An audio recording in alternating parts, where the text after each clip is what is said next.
As for the demon Peach's mark on her brother, as long as Tao let him leave the base, the moment he touched the demon Peach, he'd fall unconscious and enter the peach blossom illusion. In a way, that was a good thing. She just couldn't say that out loud. It was much better for him to stay safely in the base than to suffer in an illusion. Watching Enhao's departing figure, Tao said, "Boss Sang, why don't you walk with me a bit longer?" "Sure, I'm happy to." After Enhao entered the base, Sang Jingwen was waiting for him. He looked at Enhao and said, "Back then, when I found you, you were barely alive in the basement of the woofing base." He lowered his head in silence. Sang Jingwen continued, "I've always wondered, since you're the one behind woofing, why did you end up as a blood bag?" Enhao said nothing, just walked toward the parking area. Sang Jingwen said, "When I first learned about you, I felt something was off. I can't say exactly what, but nothing about you added up. All the information I could find was vague. You didn't know Sang and you didn't know me. Plus, you're a level 7 ability user. I started to wonder if you were someone special or maybe you're not even Enhao." Enhao suddenly looked up at him, voice low, "Knowing too much isn't good. It's better to behave. Only those with value survive." With that, he ignored Sang Jingwen and walked straight into the parking area. Yiping followed, muttering, "What's up with him? Did he find something?" Sang Jingwen smiled and patted his shoulder. "Don't worry, my sister isn't stupid. If she decided to keep someone, she must have a backup plan. Relax. All we need to do is behave, just like Enhao said." "Huh?" Yiping stared at Sang Jingwen, confused. Why did all the smart people here think so differently? Instead of trying to escape, they were thinking about how to behave? He couldn't help but reach out and touch Sang Jingwen's forehead. "You don't have a fever. Why are you talking nonsense?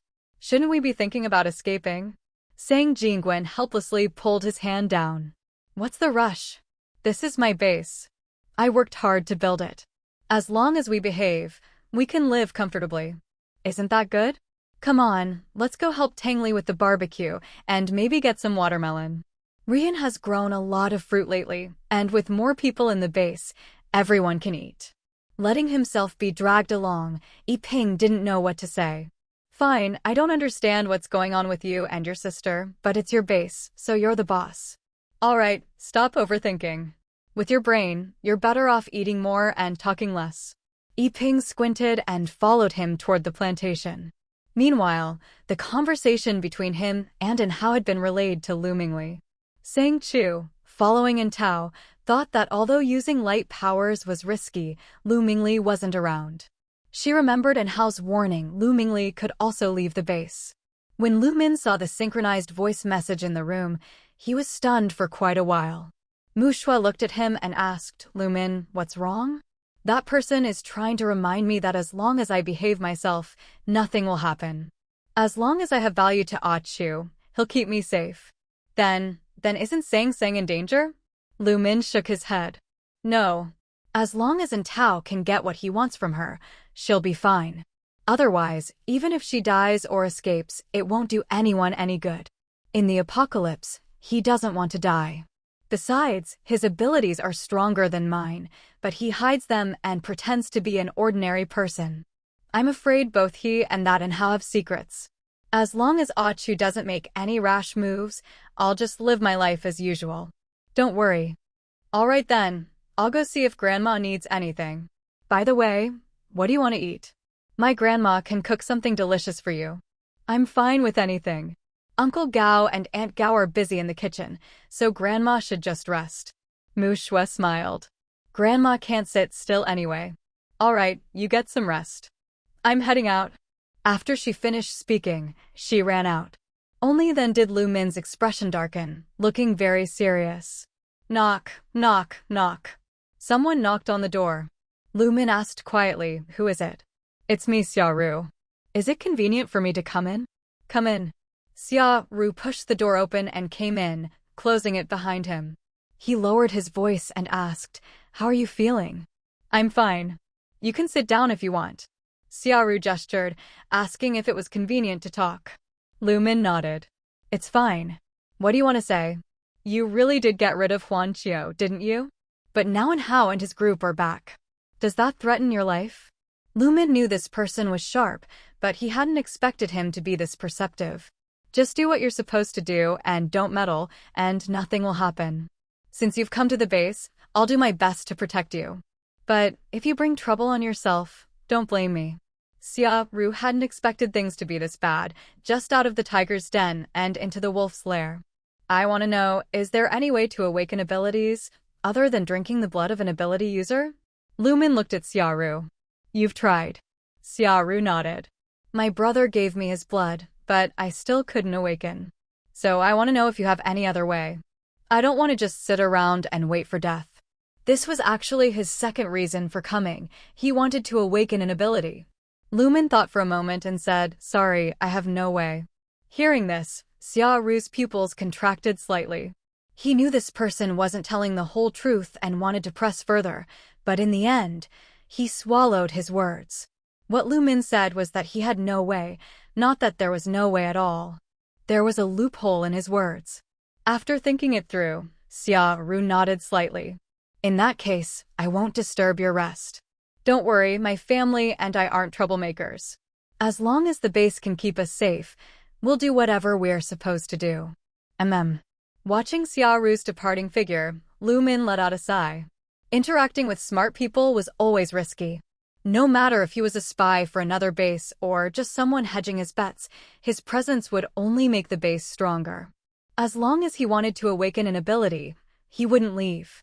And Lumen would have another layer of protection. Even if he wanted to betray them, it didn't matter. Compared to ordinary people, someone who could become an ability user like Sang Chu was more valuable. No matter which side he ended up on, for now it was all benefit and no harm. As for awakening abilities, didn't he already say it? He had no way. If Xia Ru overthought it, that was his own business. Now he could only hope that Sang Chu could handle Enlao. Lumen took a deep breath.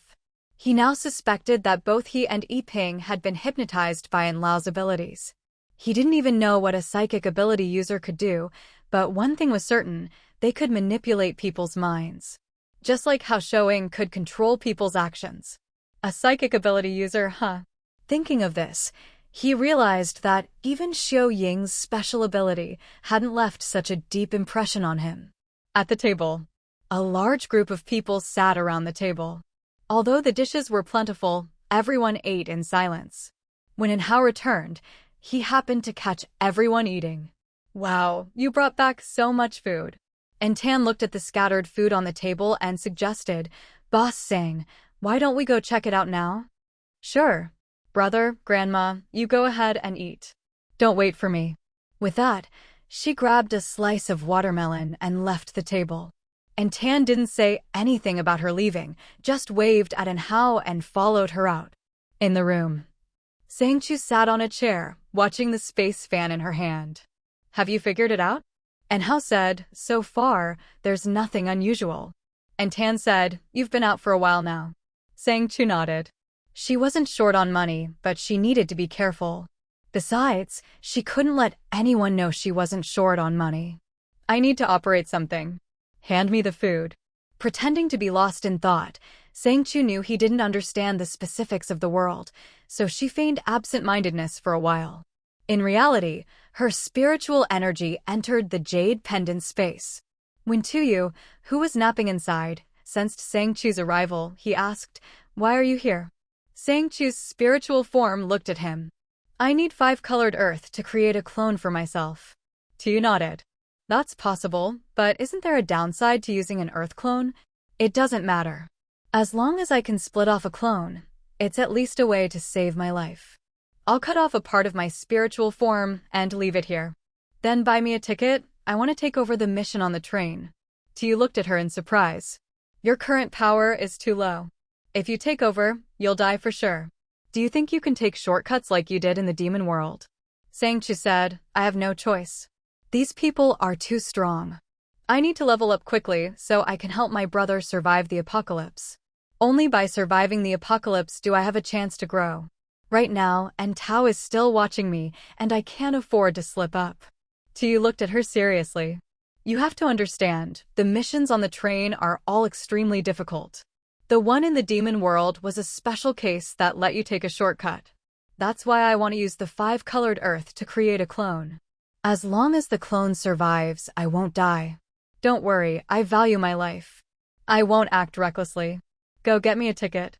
To you, after burying the piece of her spiritual clone under the 5-colored earth, replied listlessly, "All right, wait here. I'll go get you a ticket." And Tang was a psychic, able to sense when something was being drawn out of Sang Chu's body. He wasn't sure exactly what it was, but it was definitely related to spiritual power. And Hao watched Sang Chu, who was lost in deep thought with her eyes half closed, and walked over to the side. She'll be all right, won't she? And Tang replied, "Don't worry. I saw her buying tickets in the inner hall before, and now she's doing the same thing, just with her soul leaving her body. Let's wait and see. Then, she won't betray me, will she?"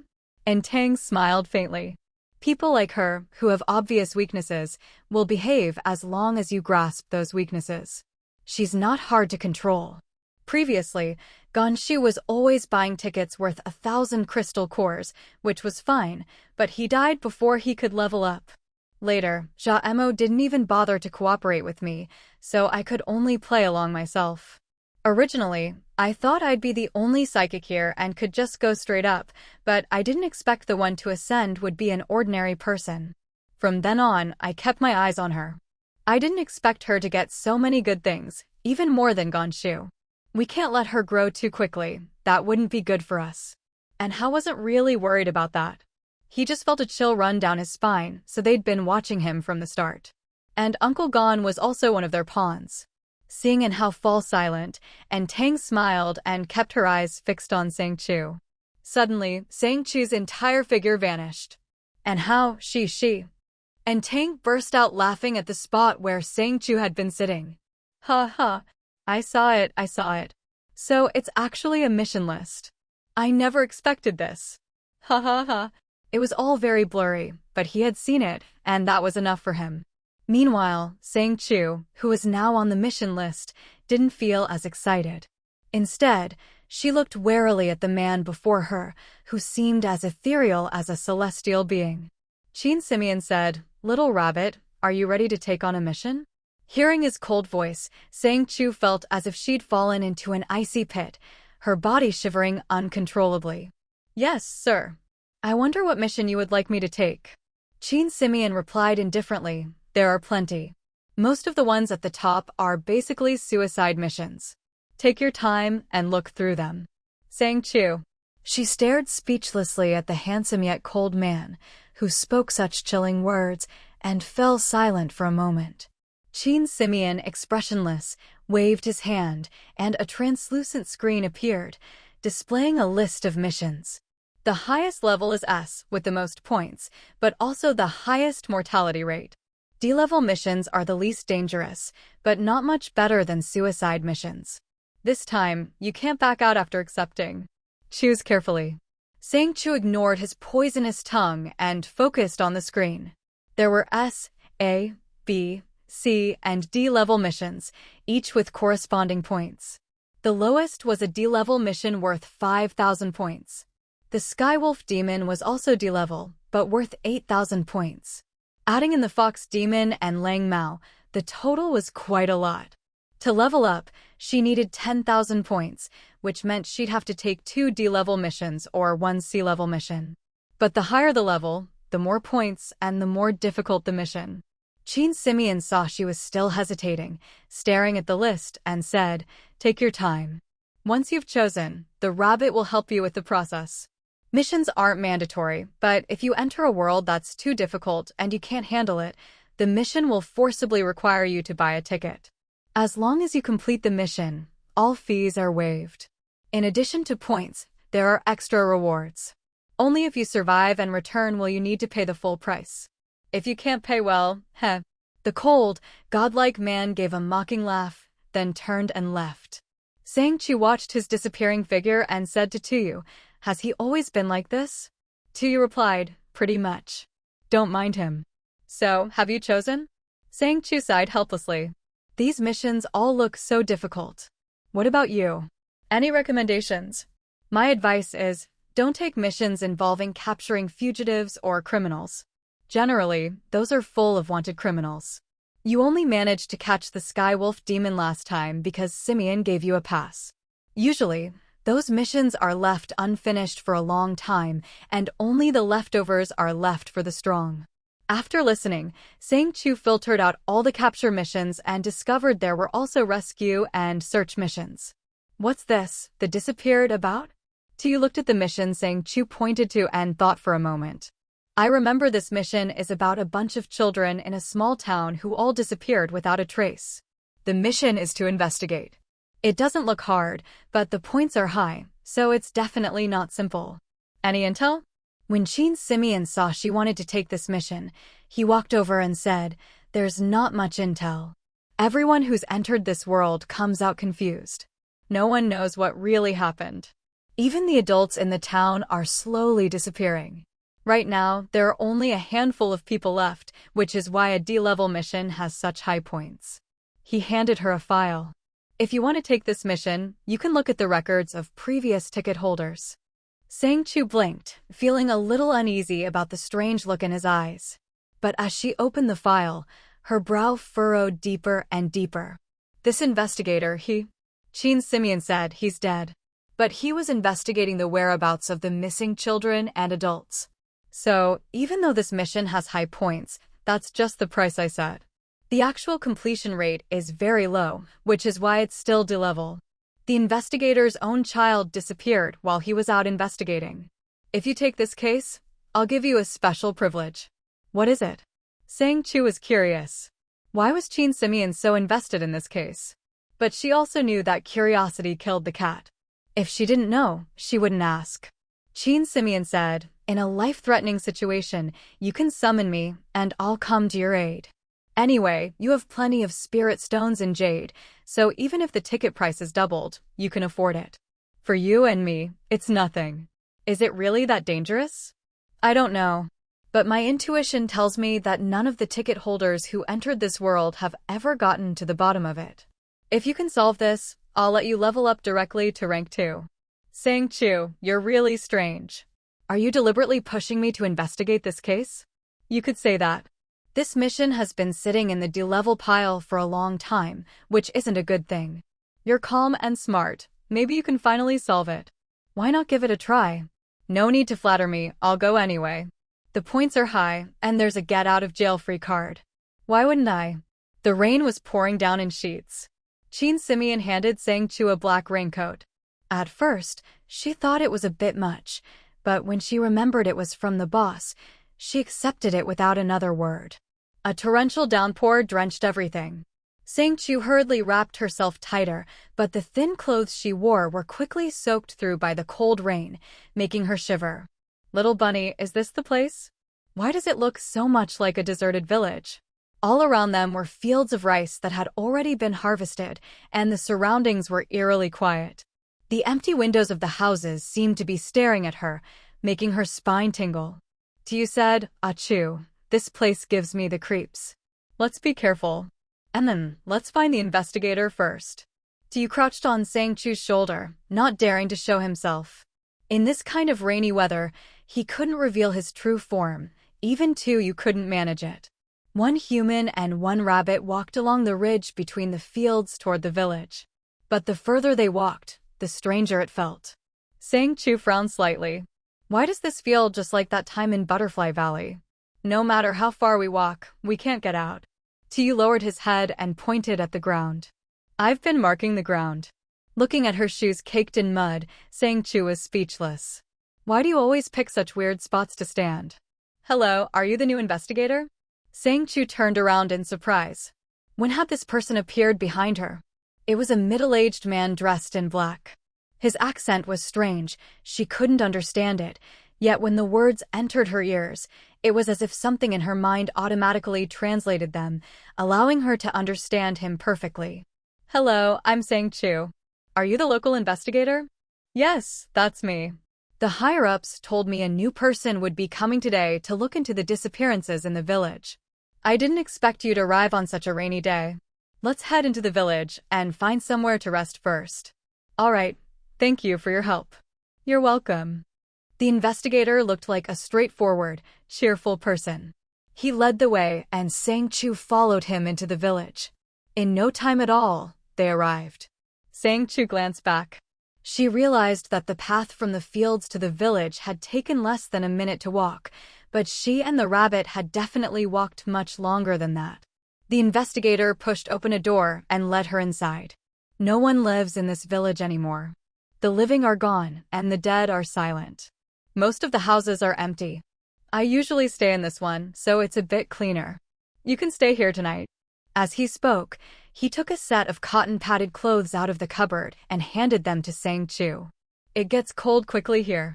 Change out of your wet clothes first. That's the bathroom, and this is your room. I'll be in the room at the end. You must be tired. I'll make you something to eat.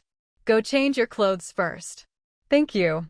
Taking the clothes, Sang Chu went straight to her room. Looking at the clean, dry space, she suddenly asked, "Does he know he's on a time loop mission?" Tu replied, "Usually, they know. But judging by his reaction, it seems like he doesn't. But he does know a new person has arrived. That's a bit strange. Can you access the time-space marketplace here?" Tu shook his head. "No, this kind of mission blocks access. Unless the mission is completed or you return to the main world, I can't get in either. Usually, the mission lasts about a month. Forget it, let's just settle in for now. Cover your eyes, I'm going to change." All right, I'm not interested."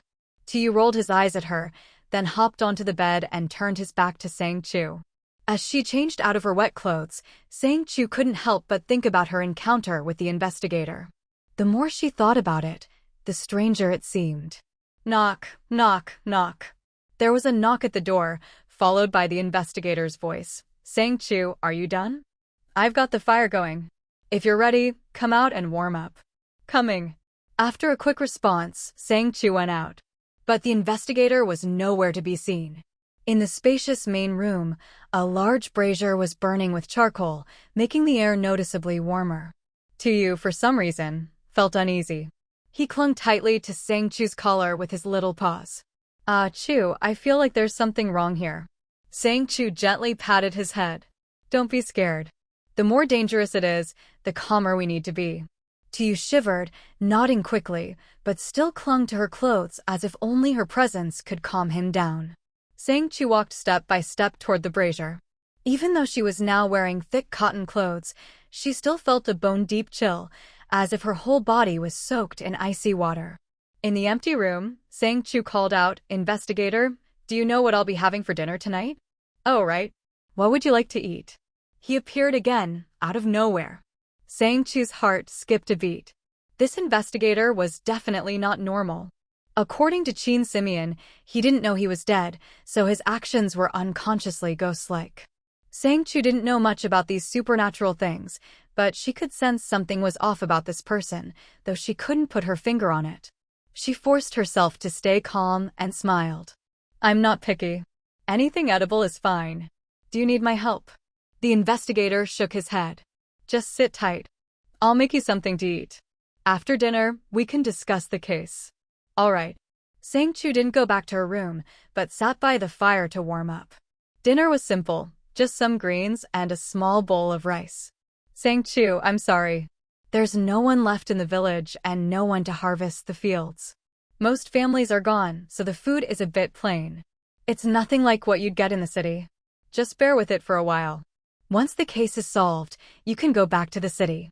Investigator, Brother Qin told me before I came that I should follow your arrangements. Do you have any leads on the case?" Sang Chu watched the investigator closely, but when she mentioned Brother Qin, he showed no reaction at all. It was as if he didn't hear her.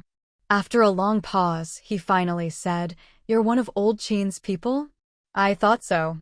Only he would send someone to help me. I've been waiting for someone for so long." Sang Chu asked in confusion, "What do you mean by that?" "There were others before, all sent by old Qin, but they all disappeared. It's been a long time since anyone came. When I saw you, I was both happy and scared." Fu Xiu stared at Sang Chu for a long time before finally letting out a heavy sigh. "This case is really dangerous. If you're not careful, people just vanish, neither dead nor alive, as if they never existed. I've investigated for a long time, but there's not a single clue." Seeing his dejected expression, Sang Chu said, "Detective, why don't you tell me everything you know? Brother Qin mentioned some things to me before, but I think you might have a better grasp of the details. Maybe together we can find some new leads." "All right." Fu Xiu, looking at Sang Chu's calm demeanor, unconsciously relaxed a little. "Where should I start?" "From the beginning, if possible. There might be something you notice that I haven't." Fu Xiu nodded, then began recalling the moment he took over the case. "It was a thunderstorm that day, I remember it clearly. The rain was pouring, thunder roaring, as if the sky was about to collapse. I was packing up my things when suddenly a woman burst in. She was covered in mud and looked frantic. She said her child had disappeared one moment she was there, and the next, gone without a trace. The child was always well behaved, never stayed out late, and the walk from school to home was very short. That night, she didn't come home as usual. Her parents searched everywhere, school, the village, but there was no sign of her. Later, someone said they saw her walking out of the village with a classmate, so her parents rushed to that classmate's house, but the classmate was missing too. That child's parents were also searching." Fu Xiu took a deep breath. Even now, recalling that night, he could almost hear the anguished cries of those families. He knew all too well how devastating it was for a child to go missing. Sang Chu asked softly, "Was it just children?" Tu Yu, unable to discuss this openly, leaned close to Sang Chu's ear and whispered, "If it were just children, this case wouldn't have ended up in the supernatural files." Fu Xiu couldn't hear Tu Yu, but he responded to Sang Chu's question with a helpless shake of his head. "I don't know." After the child left the village, no one ever saw her again. Later, more children went missing. In just a few days, 4 or 5 children disappeared. That's when everyone started to panic. People kept a close eye on their kids, but even then, it didn't stop the disappearances. Sang Chu asked, "Didn't any adults go missing?" Fu Xiu glanced at Sang Chu and nodded heavily. "Yes, adults disappeared too." If Tu was right and it wasn't the work of human traffickers, then it had to be something more sinister, perhaps an evil spirit or a demon. In the demon world, she'd read about creatures that liked to eat children, but people vanishing one after another, adults included, seemed odd. Unless... Suddenly, Sang Chu turned to Fu Xiu. "Detective, did all the disappearances happen on stormy nights?" Fu Xiu thought for a moment. "I think so. Every time it was a wild thunderstorm.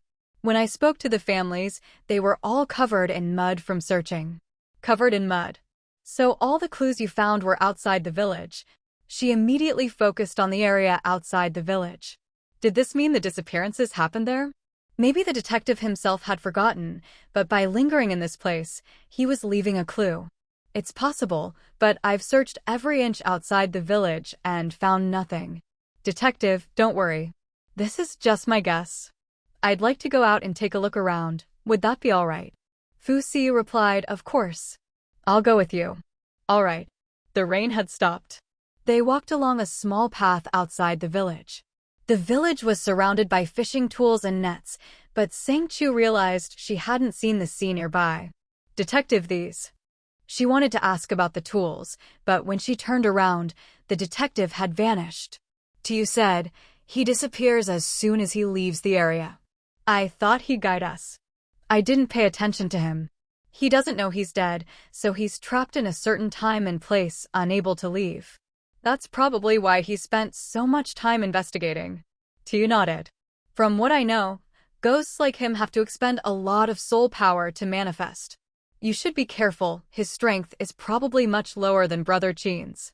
Judging by how restricted he wasn't a malicious ghost.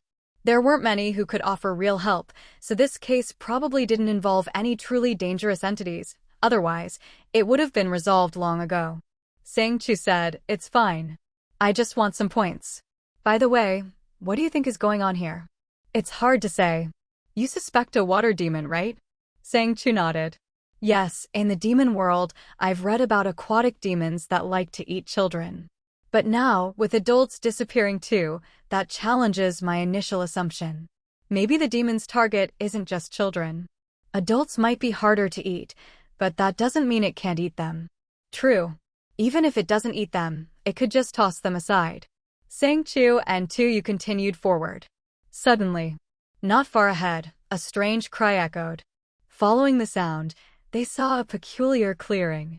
Tu looked at the wide, empty space and frowned in confusion. I don't know much about villages, but isn't it odd to leave such a large area unused?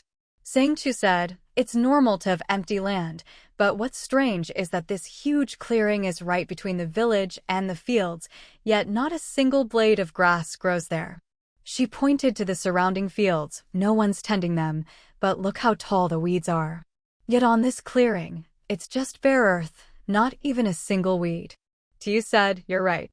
I wouldn't have noticed if you hadn't pointed it out. Sang Chu crouched down, focusing her spiritual sense deep into the ground. The deeper she probed, the stranger she felt. It was as if something was watching her. Crack. A sudden clap of thunder startled Sang Chu so much she almost fell on her butt. Tu frowned, looking up at the sky. That thunder sounded awfully close. Yeah, be careful, I have a bad feeling something's about to happen. Tu nodded, then leapt onto Sang Chu's back, clinging tightly. Crack, crack. Thunder struck again and again. Suddenly, the whole ground began to shake, and Sang Chu instinctively stepped back in fear. What the hell is that? Sang Chu and Tu, one girl, one rabbit, stared at the towering structure that had suddenly shot up from the ground. Tu crouched nervously on Sang Chu's shoulder, his voice trembling there's a powerful force up ahead. I feel really scared. Sang Chu nodded slightly. She could feel it too. Suddenly, behind them, the dream-eating tapirs let out a terrified cry.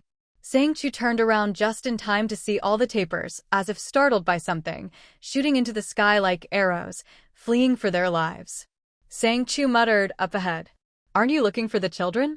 They're all up there. If you want to save them, you'd better hurry. Before Sang Chu could finish, a low voice sounded right by her ear, sending chills down her spine and making goosebumps rise all over her body. Who are you? You'll know soon enough. The voice echoed again. Tu watched as Sang Chu's expression turned dazed, and before he could react, she walked straight into that strange, giant egg-shaped structure. Tu hurriedly grabbed her. Achoo, snap out of it. Achoo. No matter how he called, Sang Chu didn't respond. All she knew was that the children were inside. She could hear their cries for help, and a voice kept echoing in her mind, drawing her in. She couldn't resist it, couldn't control herself, and walked toward the source of the voice. After the last thunderclap faded, the giant structure vanished without a trace. Tu, who had followed Sang Chu inside, anxiously tugged at her hair. Achoo, wake up. Wake up. Hiss. Tu didn't hold back, yanking out a huge handful of Sang Chu's hair before she finally woke up from the pain. Ow. Tu, what are you doing? Sang Chu turned around, staring wide-eyed at the clump of hair in Tu's paw. You actually pulled out that much of my hair. Tu snapped back to herself and quickly tossed the hair back to her, feeling a bit guilty but still justified. Well, if I hadn't, you'd still be under control. Look around, do you even know where we are? Sang Chu looked around and realized they were already inside that strange giant structure. The interior was unfinished, all bare concrete and cement, with empty platforms everywhere, each about 2 meters high. Standing inside, all she could hear were the howls of the tapirs. Sang Chu walked toward one of the platforms and saw that outside was no longer the village she'd seen before, but a vast stretch of ocean. Strange sea creatures swam back and forth, some even peering curiously at her from outside, their eyes like lurking predators. This isn't a barrier, is it? She reached out and touched the wall. There was no sign of any barrier magic. Tu hopped onto her hand, sniffed the air near the empty platform, and said, It's not a barrier, but it feels like some kind of powerful seal. Very strange. Be careful. Let's look around. Tu glanced at Sang Chu, suddenly curious. Chu, I've noticed the more dangerous things get, the calmer you become. How do you do it? Sang Chu smiled. What else can I do? When things get dangerous, you have to keep your cool. If you panic, you're done for. In a crisis, saving yourself is the only way. Waiting for others is a dead end. Okay, so what do we do now? Sang Chu carefully moved forward, thinking aloud, I was just under a spell, and outside is deep ocean. So, I guess the creature here is some kind of sea demon. Among sea demons, only sirens and merfolk have voices that can control people's minds, so it's probably one of those. Tu said, sirens and merfolk are pretty similar, except sirens have more monstrous features, while merfolk are beautiful. But as far as I know, neither of them eats children. Why would this one? By now, Sang Chu had reached the second platform. Who knows what monsters think? Maybe it's just a bad one. There are bad people, so it's normal for there to be bad monsters too. As she spoke, Sang Chu looked around. Through a window, she saw that outside was flat land, a village of some sort. Your eyesight is good. Can you see what that is over there? What? Tu followed her gaze and saw some strange banners fluttering above the village. Those look like demon banners, but they're all written in Sanskrit.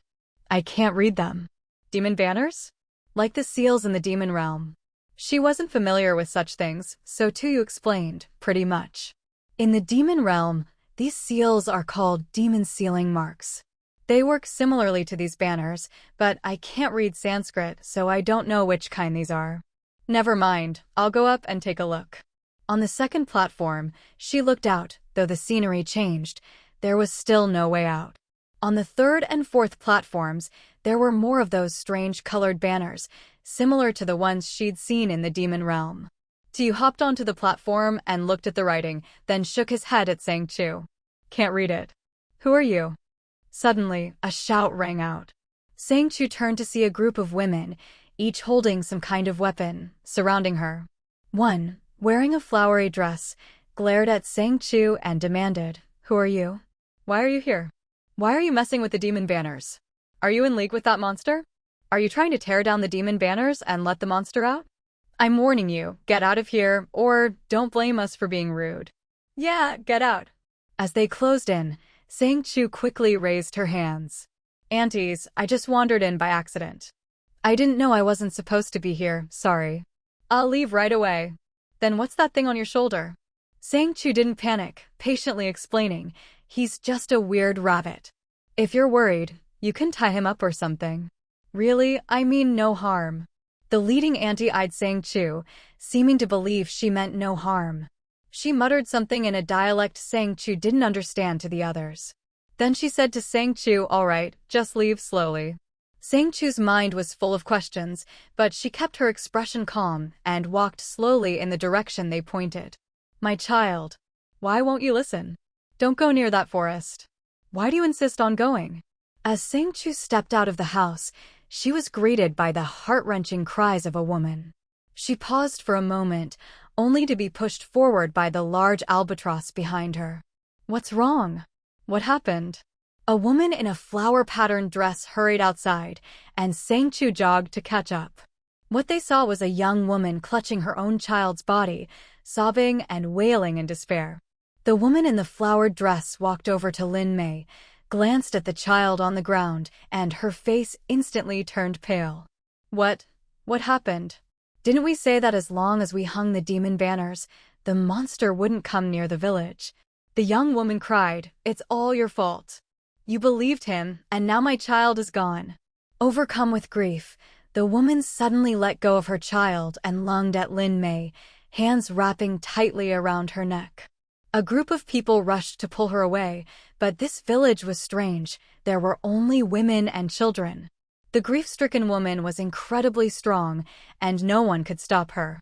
Lin Mei's face grew paler as her breathing became more labored. At that moment, Sang Chu dashed behind the woman and delivered a swift karate chop, knocking her out cleanly. The woman collapsed into Sang Chu's arms, and someone quickly supported Lin Mei. Sister Mei, are you all right? Lin Mei, weak and breathless, replied, I'm fine. Young lady, could you help carry Lin home? Everyone else, please. She couldn't finish her sentence, her expression filled with sorrow as she looked at the pale, lifeless child on the ground. Take her. Xiao too, take her home. Now was clearly not the time to discuss what had happened. Sang Chu said nothing, simply carried the unconscious woman and followed the heavy-hearted, red-eyed villagers back into the village. Inside the village, every house had demon banners hanging at the door, and even inside, white cloths were draped everywhere. Clearly, these banners weren't very effective. Sang Chu followed the group to a house where an old woman sat at the door with a cane, her eyes seemingly blind. Hearing people approach, the old woman struggled to her feet, voice trembling with urgency. "Is this Xiaoxia back?" Sang Chu didn't answer, and the woman beside her couldn't hold back her tears, though she tried hard not to let the old woman notice. "Auntie, yes, Lin fainted. I'll take her in first." Before she could finish, Lin Mei stepped forward. "Auntie, I'll help Xiaoxia home." At those words, the old woman at the door couldn't hold back any longer. Tears streamed down her face as she choked out, "Home, home, as long as she's home, that's good, that's good." Sang Chu never thought returning home could feel so heavy. Hearing the old woman's words, she felt as if something was blocking her chest, making it hard to breathe. Suddenly, Tu tugged at Sang Chu's sleeve and whispered in her ear, "Chu, that child's body looks a little strange." "What?" Sang Chu followed Tu's pointing finger. The child's body did look a bit odd. How to describe it? It seemed a little empty. Even after she laid the woman down on the bed, Sang Chu's mind was still on the child's body. She had seen many corpses since the apocalypse, but none had ever felt as hollow and lifeless as that child's. The old woman followed Sang Chu quietly. Seeing Sang Chu remain silent, she finally spoke, "Young lady, thank you for helping my daughter. She's had a hard life. If she did anything wrong, I apologize on her behalf. Please don't blame her." The old woman already knew about her daughter's outburst, but she hadn't realized the person attacked was Lin Mei. That's why she followed Sang Chu to apologize. Sang Chu turned to look at the stooped, gray-haired old woman, but didn't mention what had happened. Since no one else brought it up, she decided not to either. "I'm fine, Granny. Don't worry. You're not from our village, are you?" The old woman might have been blind, but her hearing was sharp. She groped her way to the bed and sat down beside her daughter. Though her voice trembled with sobs, she had managed to calm herself. "No, I'm just passing through. I accidentally entered that forest and was rescued by Aunt May." "Granny, can you tell me what's going on with that forest?" The old woman's face flashed with fear for a moment, but when she heard Sang Chu was rescued by Lin Mei, she relaxed a little. "There's a man-eating monster in that forest, child. Don't ever go near it again." Sang Chu had already guessed as much. She quickly pulled up a chair and sat down, asking softly, "Granny, can you tell me what happened here?" The old woman was silent for a long time, her unfocused eyes seeming to look right at Sang Chu. Even though she was blind, Sang Chu felt as if the old woman was staring straight through her, as if she could see everything. After a long silence, just as Sang Chu thought she wouldn't get an answer, the old woman finally spoke.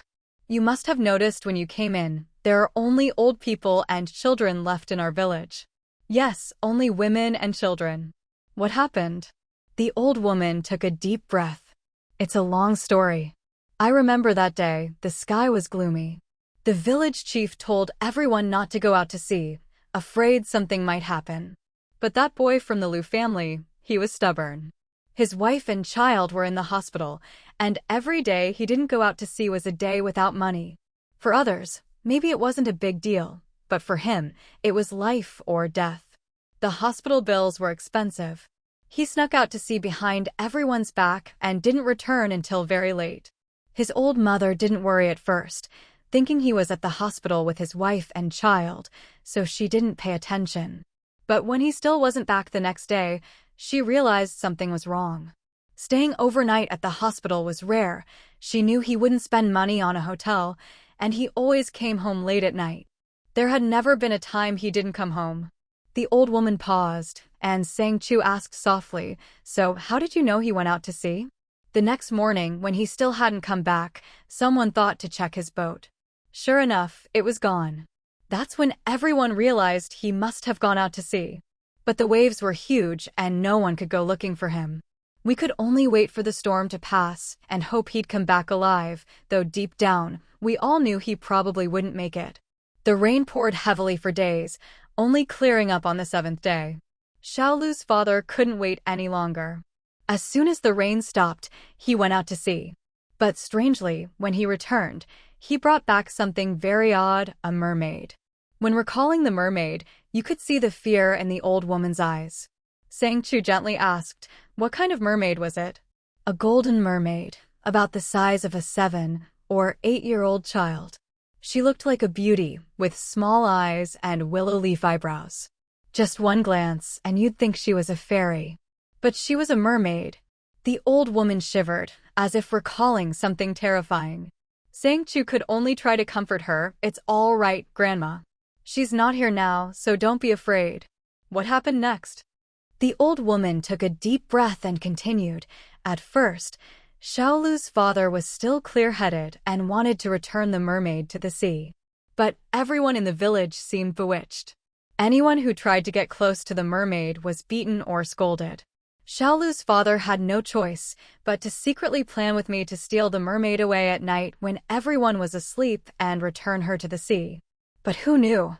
Sang Chu murmured, "It's easy to invite a god, but hard to send one away." The old woman glanced at Sang Chu and nodded. When old Lu was preparing to act, the mermaid spoke. Old Lu's wife told me that the mermaid's voice was so enchanting it made your bones go soft. Even as a woman, she couldn't resist it. Sang Chu asked, "What did she say?" The old woman shook her head. Old Lu's wife didn't say. But from then on, the couple no longer wanted to send the mermaid away. Even old Lu joined the group of men who guarded her. Every night, there was never a quiet moment in the mermaid's room. Never a quiet moment in the room? Sang Chu and Tu exchanged glances, shocked. This was just a mermaid, for heaven's sake. Sang Chu hesitated, then gossiped, "Grandma, but she was a mermaid, right?" "Yes, a beautiful mermaid. I don't know when it started, but her tail was very pretty, her hands delicate and boneless, her skin pale and tender, just like a freshly peeled egg. Every day, there was a line of men waiting to carry her to the big rock by the sea. At that time, the men of the village seemed to lose their souls, just staring at her. Even my old man, who hadn't remarried for years, was bewitched. Every day, he only cared about the mermaid, leaving just me and my old companion at home." Sang Chu asked, "And the child?" She hadn't wanted to ask, since it was clearly a sensitive topic, but she needed to clarify the whole story. The old woman lowered her head, her voice heavy. "It was my son. When his father realized what was happening, he dragged him home, even begging the mermaid. My old man pleaded, 'Great mermaid, please let my son go. He's married, and at home there's only his crippled father and his nearly blind old mother. He's finally married, please have mercy and let him come home.'" Sang Chu asked, "Did the mermaid agree?" The old woman nodded. "My old man brought him home. I asked him about it. He said the mermaid only said one thing, why wasn't he like the other men? My old man said, years ago, he injured his leg at sea and had been lame ever since. Since then, he never had any interest in such things. If it weren't for our son, he wouldn't have gone there at all." Sang Chu said, "The mermaid probably wanted someone who couldn't be tempted." "Yes, that's right. My old man told me the mermaid's voice was very pleasant, and she was very charming. But with one foot in the grave, temptation didn't mean much to him. He just wanted to save our son, but our son was never quite right after that." Sang Chu asked, "How so?" The old woman looked at Sang Chu meaningfully and slowly said, "After our son came home, he started to like eating raw fish. He never liked raw fish before, he thought it was fishy and couldn't be cleaned well enough. But after being with the mermaid, he started craving it. It was strange, but there was nothing I could do. Then, something happened to Aunt May's family." Sang Chu asked, "Aunt May?" "Yes, Aunt May had a son. He was a good kid, did well in school, and even got into a university in the city. Aunt May knew about the strange things in the village, but she couldn't stop them. She was afraid her son would also be tempted by the mermaid. But who knew the news came too late? Her son had already returned to the village with his classmates. Aunt May was terrified, afraid something would happen, so she rushed home at night to stop him. But fate had other plans. He had already returned home, and had even gotten involved with the mermaid. Sang Chu blinked, feeling that what the old woman called something happened was probably much worse than she let on. And then? Sang Chu asked. The old woman continued. Those university students insisted that the villagers were imprisoning and abusing the mermaid and wanted to rescue her. But the men in the village had already become a united front. Outsiders couldn't interfere. A fight broke out, and in the end, some died, some were injured. When Aunt May returned, she found her son's body hanging from the beam. She was so distraught that she grabbed a kitchen knife and tried to kill the mermaid, thinking she was the root of all evil.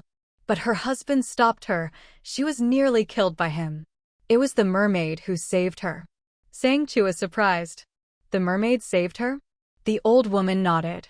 The mermaid said she didn't like people who didn't want her. Since Aunt May didn't want her, she threw her out, along with all the dead. The men had already treated her like a goddess, so there was no stopping them. The mermaid just threw the half-dead Aunt May and her son's body outside and didn't care anymore. The more Sang Chu listened, the more she felt something was off. This mermaid was nothing like the merfolk monsters she'd heard of before. She asked, so what happened to Aunt May after that? And what about those talismans?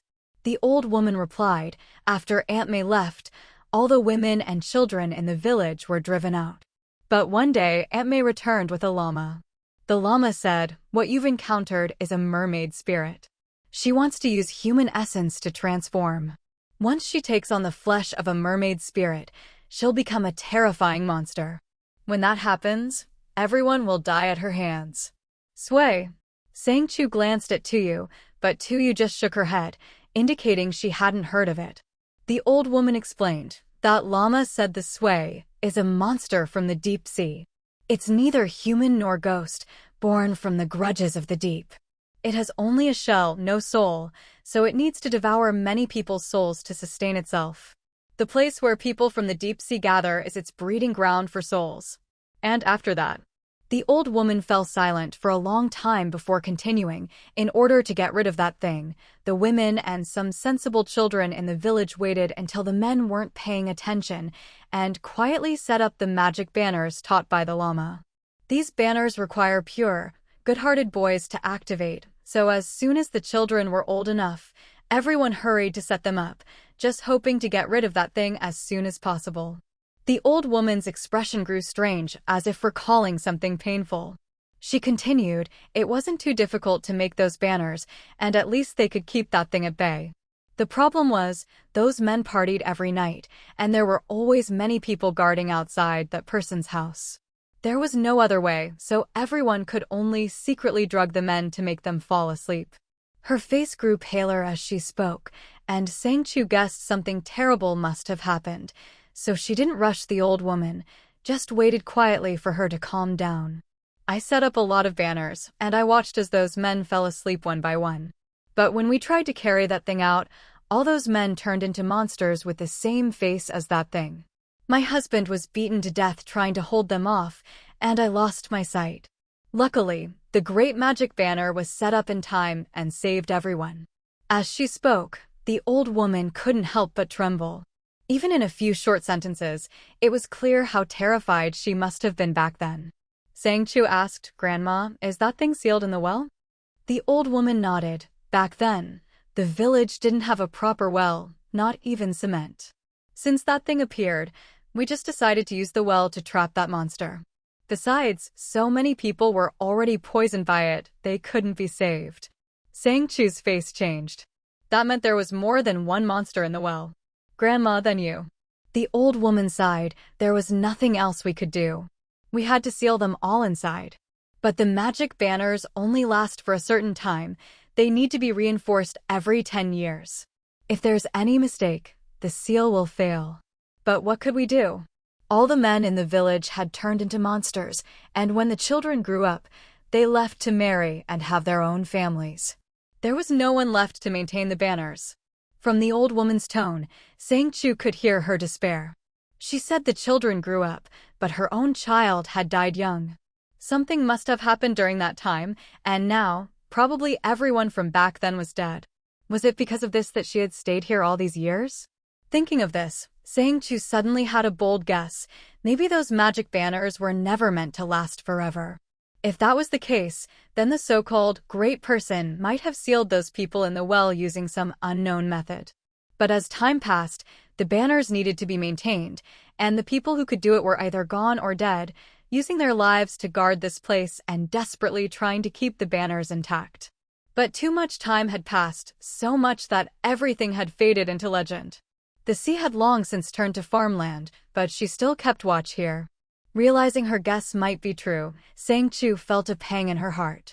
"Grandma, what if the magic banners can't hold any longer?" The old woman seemed to think of something, and after a long silence, she looked up at Sang Chu. "Little girl, can you do it?" Sang Chu is stunned. "Grandma, to be honest, I'm here to investigate this matter, but right now I only have bits and pieces. I don't know if I can do it, but I'll try my best. But I need you to tell me everything without holding anything back. Can you do that?" "All right. What do you want to know?" Sang Chu hesitated for a long time before finally asking, "Grandma, I want to see your child's grave." "Okay." The old woman's voice was hoarse, and though she tried to hide it, Sang Chu could hear her sorrow. But for the sake of resolving this matter, she agreed to let Sang Chu see her child's grave. Following the old woman up a small hill, Sang Chu became even more certain of her guess. The old woman stroked a tree and spoke in a low, helpless voice. "In our village, there's a tradition. When a child dies, we put their clothes and a locust branch at the door, hoping the child won't lose their way and can find their way home, to be reborn into this family in the next life. The locust branch is to tell the child that their parents and grandparents are waiting for them to come home." "But why is the branch here on the mountain?" The old woman replied, "Putting it here means we don't want him to find his way home. If he can't find his way, he won't come back. My child is buried here. You can dig." "But I—" Before Sang Chu could finish, the old woman had already disappeared, and the locust branch that was once as tall as her had turned into a short, dry stick. Chu shivered in the night. "Achoo, this place is really creepy. What should we do? It's already come to this, we have to dig. Maybe we'll find some clues." Chu's voice trembled. "Are really dig?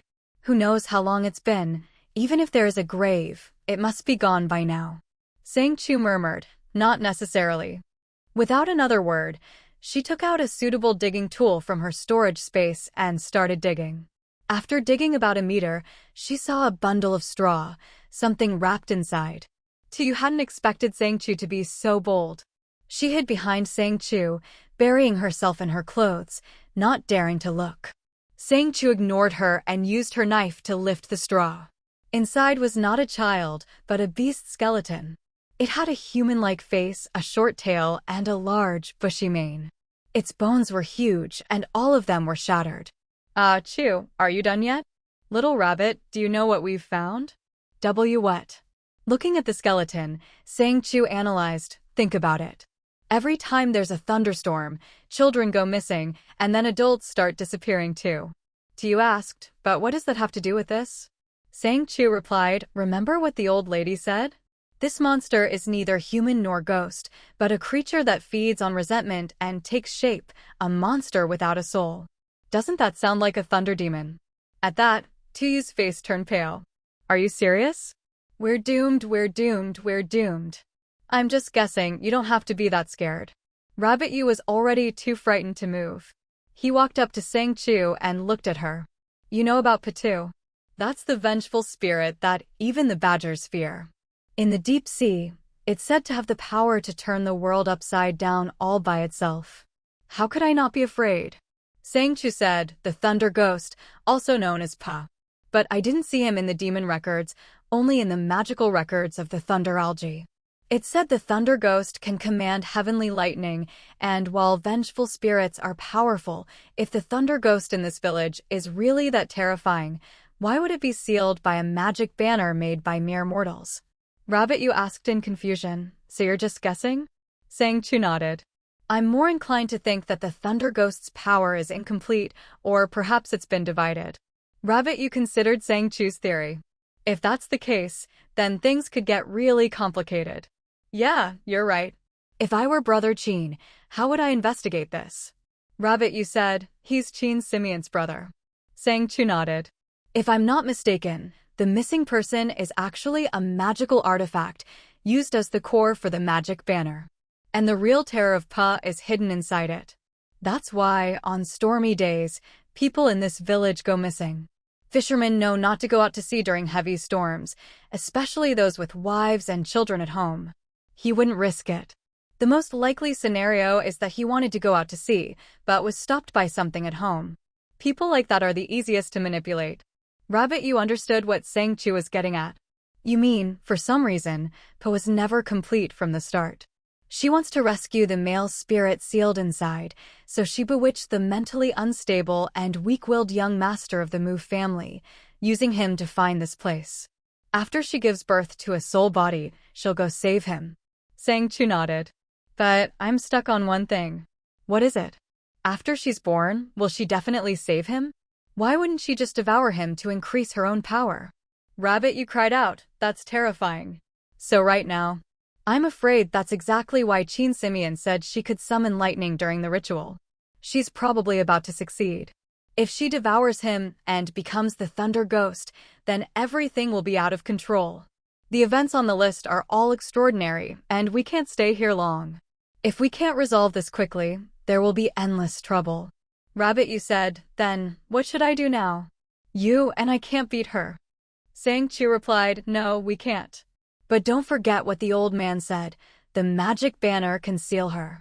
As long as we put the banner in the right place, it'll work. But, how am I supposed to get close enough to that man to plant the magic banner? Sang Chu gritted her teeth and looked at the skeleton in front of her.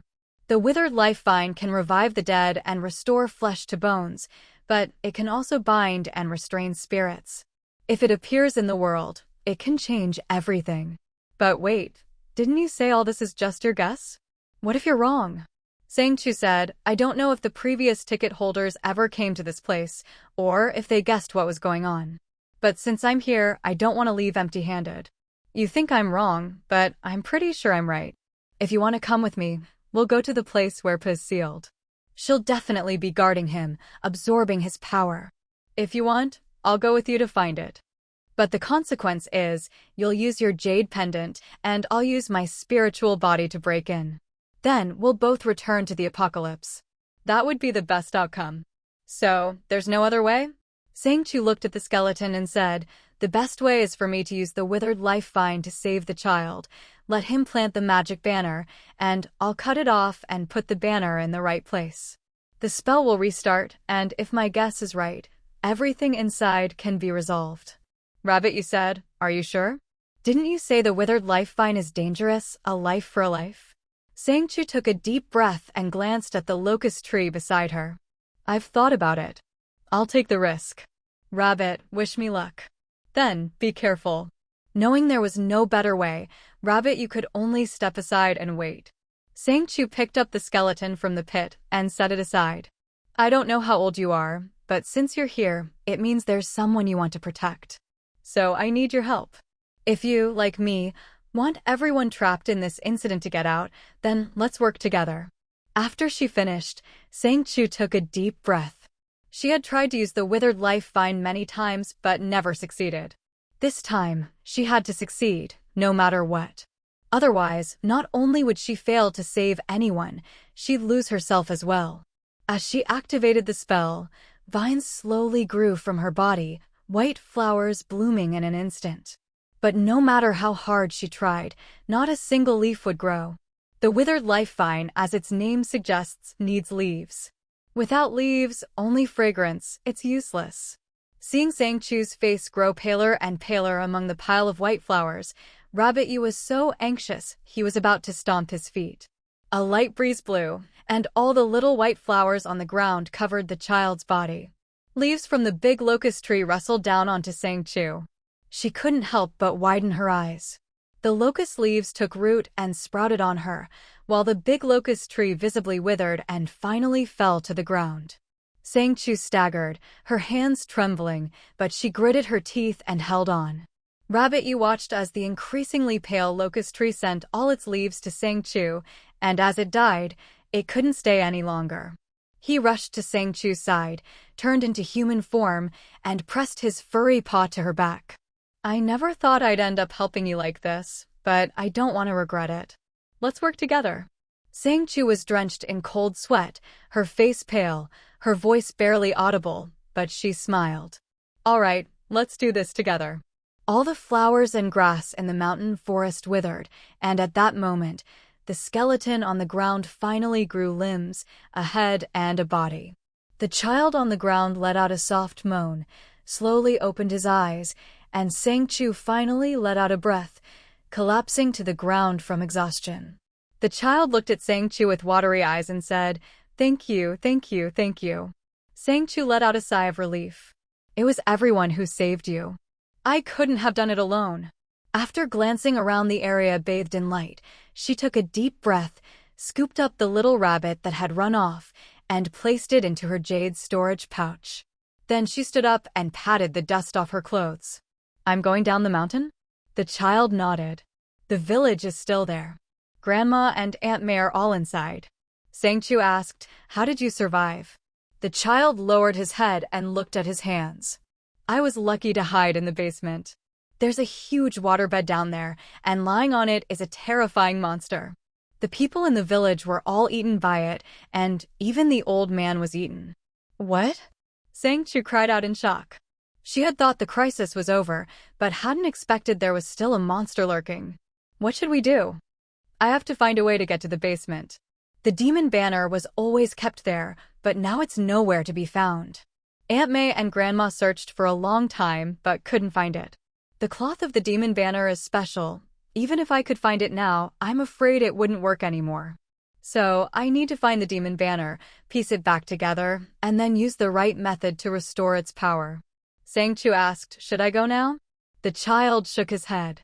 As they walked along the path toward the village, they found it overgrown and desolate, with weeds almost as tall as a person. When they passed by his own house, the child said, "I once thought my family could live happily ever after, but I never imagined." Sang Chu, seeing the child's gloomy expression, said softly, "That's why, at the very least, I want to hold on tightly to what I have left. Thank you. I used to be like everyone else, hiding in a corner, waiting for the end to come." Sang Chu suddenly looked at him. "You're the one who posted the mission, aren't you?" The child nodded. "Yes, I used that man's body to post the mission. He wanted to find the missing children, but accidentally got trapped in the basement and died there. The later missions were all posted by me. That's why, even though the game listed the mission, he didn't know about it, so most people who took the mission ended up searching in vain." After saying this, he lowered his head, his voice full of disappointment. "Even though there are so many people in this place, maybe because it's too hard or there's no reward, no one really tried to save us. They just waited for the end to come." His words were filled with a deep sense of hopelessness, probably from hoping again and again that someone would save them, only to be disappointed every time. Sang Chu said, "I don't know if I can really change anything, but as long as there's a chance, let's try together." As they walked toward the basement again, the child suddenly sensed something and his face changed. "That monster knows. We have to hurry." He rushed toward the basement, and soon all sorts of strange little creatures appeared, each only about the size of a palm, but extremely fast. The child grabbed Sang Chu and pulled her toward the basement. "These things are all people who were eaten and turned into monsters. Their bite is deadly. If you get bitten, you'll become one of them." Sang Chu asked, "Is that how you became like this too?" "Luckily, Grandma threw me out just in time, so I didn't become one of them and ended up here." There was nowhere to hide in the open. Sang Chu's eyes flashed, and in an instant, she summoned a flaming long whip. "There's no way to escape them all. You go find the demon banner, leave these monsters to me." The child looked at Sang Chu in surprise. "They're not easy to deal with." "I know. That's why I have to survive. My brother and Grandma are waiting for me at home, and I have many friends. I can't die." The child looked at Sang Chu and nodded fiercely. "I know. Then I'll do my best. You have me." Suddenly, a gentle voice sounded from somewhere, and an old woman suddenly appeared beside the child. "You have me too. Sang Chu looked at her in surprise, not understanding how she had appeared so suddenly. The old woman looked at Sang Chu and said, "I've been waiting here all along. Thank you for your help. Leave the demon banner to me." The child's eyes filled with tears as he looked at the people around him. "Grandma, Aunt May, Aunt Lu, Aunt Ping, you're all here." Aunt May said, "I've always been guarding this place. All the aunties are here. Don't worry, this time, we'll definitely chase those monsters away. Your efforts won't be in vain." Aunt Ping said, "Don't worry, little girl. Leave those little monsters to us. I've already found the demon banner. Once we restore it, everything will be fine." Sang Chu said, "All right. With me here, I won't let anything happen." At this point, Sang Chu had already reached the formation and used up all her crystal cores and spirit stones, hoping to activate it as quickly as possible. With Aunt May's guidance, the child found the demon banner.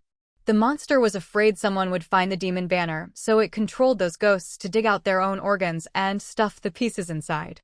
"Your grandma found them." Aunt May spoke with a hint of pride, as if finding the demon banner pieces was her greatest achievement. The child clung to his grandma's hand. "Grandma, you're amazing." The old woman patted his head. "It's not me who's amazing, it's you. Only you can piece the demon banner back together." The demon banner had been torn to shreds, making it almost impossible to restore. But after all these years, the child had memorized every rune on the banner. No matter how broken, he could piece it together. But as he worked, he felt something was missing. "Oh no, these runes aren't complete. The most important part of the banner is missing." Aunt May said, "That's impossible. I searched every body, and this is all I found." The old woman frowned. "It's not in the basement?" Aunt Lu said, "It's possible. I didn't dare go into the basement." Aunt Ping said, "What do we do now? Those monsters are blocking the entrance. Even if we go now, it'll be too dangerous." The child, holding a pile of pieced-together banner fragments, ran outside and shouted up at the roof, "The demon banner is missing some crucial runes. They must be in the basement. What do we do now?" Sang Chu dodged aside, barely avoiding being bitten by a monster. She quickly formed a blade of light and threw it, instantly cutting the monster in half. "You focus on fixing what you have. I'll go down and find the missing pieces." Sang Chu chased the little monsters all the way to Qiaoluan, cornering them at a dead end. But when she got there, she was stunned. What's going on? Suddenly, a torrential downpour came crashing down toward her. Sang Chu hurriedly pulled out the umbrella Qin Simeon had given her. The umbrella opened with a snap. The rain was blocked outside, and those little monsters suddenly stopped moving, as if they were afraid of something. To prevent any accidents, Sang Chu cleared out a space, released all the things she had stored away, and only then put away the umbrella. She took a deep breath and headed toward the basement. The basement was full of water, and Sang Chu couldn't get down. Standing at the edge, staring at the huge waterbed in the middle of the flooded basement, she was puzzled. "Huh? Why is there such a big bed down here? Of course it's made of water." A lazy voice sounded, and a man in a black robe appeared. When she saw his face, Sang Chu was completely stunned. This man looked exactly like Qin Simeon. Could he be the Thunder Ghost King? The man seemed to know what she was thinking and smiled wickedly. "I'm not that useless guy you're thinking of. What you're looking for is over there." She followed the direction he pointed and saw two dried-up corpses, one male and one female. The man's face was twisted and grotesque, while the woman's face was beautiful, someone who would catch your eye at a glance. "Who are they?" "Oomph. That useless Qin Simeon gave you the umbrella, but didn't tell you who I am." Sang Chu shook her head. The man glanced at her and said, "You're a lot smarter than the last one. Anyway, you've found what you're looking for, so take him and get out. As for the things upstairs, you can deal with them however you want. What do you know?" Suddenly, the man was standing right in front of her, staring into her eyes. Sang Chu suddenly felt dizzy and confused. He snapped his fingers, and she snapped out of it, jolting with shock. She realized she had just been controlled by this man. "Relax, I'm not interested in you. If you were as stupid as the last one, you'd already be dead." As he spoke, he turned back to look at Sang Chu, a strange smile playing at his lips.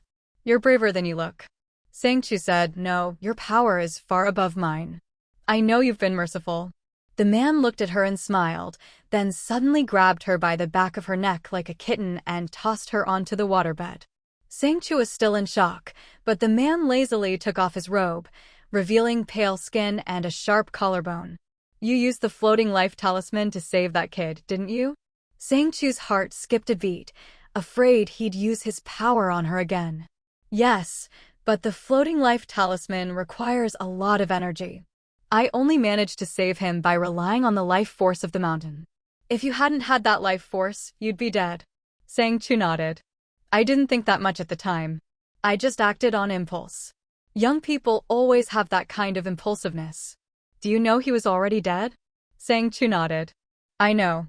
Maybe this world was created by the dead, but he was different from the others.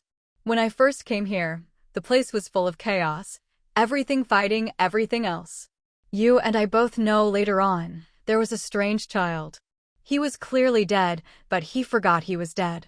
He kept trying to get back in, and each time he was thrown out and died all over again. After a long time, even the ghosts got tired of it, so they just let him in. His grandmother personally threw him out, and after that, he never came back until you brought him in again." "So, was this the child story, or was it something else?" Sang Chu asked, "Was he the one who failed the trial before me?" "Sort of. Qin Simeon, that useless guy, is arrogant, but he's strong. With his help, things could have been resolved quickly. After he left, no one could put me to sleep anymore. But I didn't expect that after he left, all sorts of strange people would show up. You're not the first to come here, but you're the first who didn't die right away." Sang Chu asked, "You just want a quiet place to sleep?" The man suddenly looked at her with a half-smile. "What are you getting at?" "I do know a good place for you to rest, but I don't know if you'd like it." "Save your little schemes. I don't like your jade pendant space. Just take away those missing people and get out. Don't disturb my sleep." At that, Sang Chu paused, then remembered the little monsters she'd collected. "You mean, those little monsters are the missing people?" "Yeah. Once they leave this place, they'll become normal again. When you take them out, that's the end of it. Now go, don't wake me up again." Sang Chu looked at the big bed he pointed to, but didn't leave. "What about that woman? She's already become a cocoon." "What do you mean?" The man sneered and patted the waterbed. "This looks like a waterbed, but it's actually an ancient seal. Take a closer look at what's inside." Sang Chu crouched down and looked. Inside the waterbed, there seemed to be many fingernail-sized eggs. Qin Simeon's voice sounded in her mind. "Those are all Thunder Ghost King's offspring. This is the breeding ground for the Thunder Ghost King. That thing ate so many men just to gain enough strength to break in here. As soon as she devours her other self, she'll complete her transformation, undergo the Thunder Tribulation, become human, and shed her demon form." "What about those demon flags?" Qin Simeon replied, "Those are just a distraction. I thought if I burned all the demon flags, the cocoons would disappear and I could finally sleep in peace. But I didn't expect these people to be so stupid, they couldn't even handle such a small task. I told them to get out. I'd finish the seal myself. In the end, because of this tiny mistake, their cocoons got heavier." He spoke carelessly, as if he didn't care at all, but Sang Chu could sense the concern in his words. He wanted them to leave too, but those aunties ended up trapping themselves here. He must have wanted to help them, which is why he kept trying to finish this task, but never expected things would turn out like this. "Go ahead, or else, I'll let you off this time." Qinsi looked at Sang Chu coldly and sneered, "You're just an ordinary human. What tricks could you possibly have?" "Sang Chu, if being an ordinary human is so bad, then I really am out of luck." Despite the tension, Sang Chu managed to keep a calm expression and said, "I'll go ahead, but I want you to keep your word." "Let's see." Sang Chu continued, "This illusion is his core. The more real the illusion, the more he believes the fragment of the demon banner is here. But the demon banner was never whole to begin with. He can't accept that, so he chooses to believe the fragment is hidden in the basement, in a place he doesn't dare to enter. But what if I bring the fragment upstairs?" Qinsi replied, "You really think you can pull that off? Since this is an illusion, why not add another layer? My Fire Jade fan contains a fox demon's core. With its power, I can create an illusion even stronger than all the ones before. By then, everything he ever wanted will be perfectly resolved in the illusion. The resentment will slowly fade, and while I'm at it, I'll send all these children home so they can reunite with their families. What do you want to do? Sang Chu looked at Qinxi, a bit uneasy, and said, I want to borrow your strength. Qinxi looked at her, his expression uncertain. And what does that have to do with my mother's soul? Sang Chu replied, at first, I just wanted a safe place to sleep. If you're willing, I might be able to provide you with one too.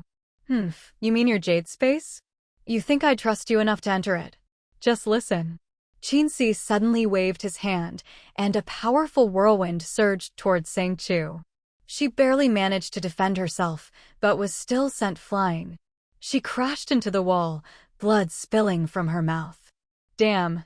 She felt as if her internal organs were about to shatter. After a quick healing spell, Sang Chu staggered to her feet, muttering, damn. Blood kept dripping from her lips, and she could only lean against the wall, clutching her mouth, looking utterly miserable. After a while, she finally managed to speak. I'm not lying about the Jade space. I once had the good fortune to board a space train to a place called the Monster Transformation World. They had the most advanced construction technology there. I built a huge underground city myself. If you want a place to sleep, I can have my construction robots build another underground city for you. How big is it? Sang Chu held out her wrist. Your divine sense is powerful. Why not see for yourself? Qinxi's eyes flashed with a deep purple light. He glanced at her wrist, then at the space, and nodded. Not bad. If you like it, that's good. But what about the matter at hand? Qinxi seemed unconcerned and just pointed at her wound. Isn't that little dog yours? When the time comes, I'll hide in the space with you. But are you really just doing this for those lost souls? Sang Chu said, partly. Another reason is that there are a few powerful people at my base. I can't beat them alone, so I hope you'll help if you come with me. As for daily necessities, I can arrange everything for you. You're quite thoughtful. Fine, give me your fan. I'll extract the fox core for you, and you can go upstairs to set up the demon banner. At this, Sang Chu hesitated, then pointed at the group of children and said, What about them? Qinxi waved his hand. I know. Just go upstairs. That noisy bunch is giving me a headache. Sang Chu nodded, then staggered out of the basement. She was nervous, but 90% sure the big demon would cooperate. The remaining 10% was in case he suddenly lost his temper. Watching her leave, Qinxi murmured, I never thought you'd be the one to handle this kind of thing. But then again, only someone who hasn't been completely assimilated, someone with that much compassion, could help these lost souls find peace. With that, he crushed the Fire Jade fan and took out the Fox Demon's core. In an instant, the Fox core seemed to come alive, trying to escape from Qinxi's grasp. But he just sneered, unconcerned, and squeezed it. A black flame enveloped the core. It even has a soul? The Fox core twisted and screamed in agony, but no one could hear it. Qinxi kept squeezing. When the core finally turned to ash, a white mist spread out, filled with the mournful cries of countless souls. His expression grew colder, but he continued to construct the illusion. I'm warning you, if you don't leave this time, I'll destroy you all myself. Qinxi looked at the little monster clinging to him. It wasn't afraid of him at all. When he stopped, it immediately crawled onto him, rubbing against him as if saying goodbye. The white mist slowly enveloped Qinxi and the little monster. As his body grew more and more transparent, he whispered, Don't be so naive next time. Don't trust everything people say. You need to be more careful, silly. There aren't many good people left in this world. The little monster didn't understand what he was saying, but it knew it was time to go. It clung to him, reluctant to leave. Qinxi looked at it, the corners of his mouth lifting slightly. You're the naughtiest and the most troublesome. You always risk yourself to save others. Do you know your father's been looking for you? Hurry home. As he spoke, a white light appeared at his fingertips, sending the little monster into the white mist. He watched as it slowly disappeared into the illusion. Then his gaze turned cold as he looked at the thunder ghost lying on the waterbed. Killing you with a single palm was too easy. Since that brat wants to use you, let's see how you like being beaten up for once. He walked over, kicked the thunder ghost into the spell formation, and then summoned flames in his palms, aiming them at the waterbed. A mournful wail echoed from the waterbed, but Qin was unmoved, increasing the flames until the bed was completely burned away. Only then did he enter the formation. Coincidence. As Sang Chu was descending, 5 strange talisman flags suddenly appeared in her hands. When the child saw them, he immediately ran over, shouting, "You found them." She held the flags, comparing the worn and incomplete demonic flags with the ones in her hand. They seemed to fit together perfectly. "Aunt May, Aunt Ping, the missing ones are here. Big sister found them." Suddenly, a wild figure appeared in front of her in a flash. The child clutched the flag tightly, stammering, "You." Aunt May, holding who knows what sharp tool in her hand, gripped it tightly and said, "Don't come over. If you do, I'll fight you to the death." Sang Chu looked at this scene, rubbing her nose.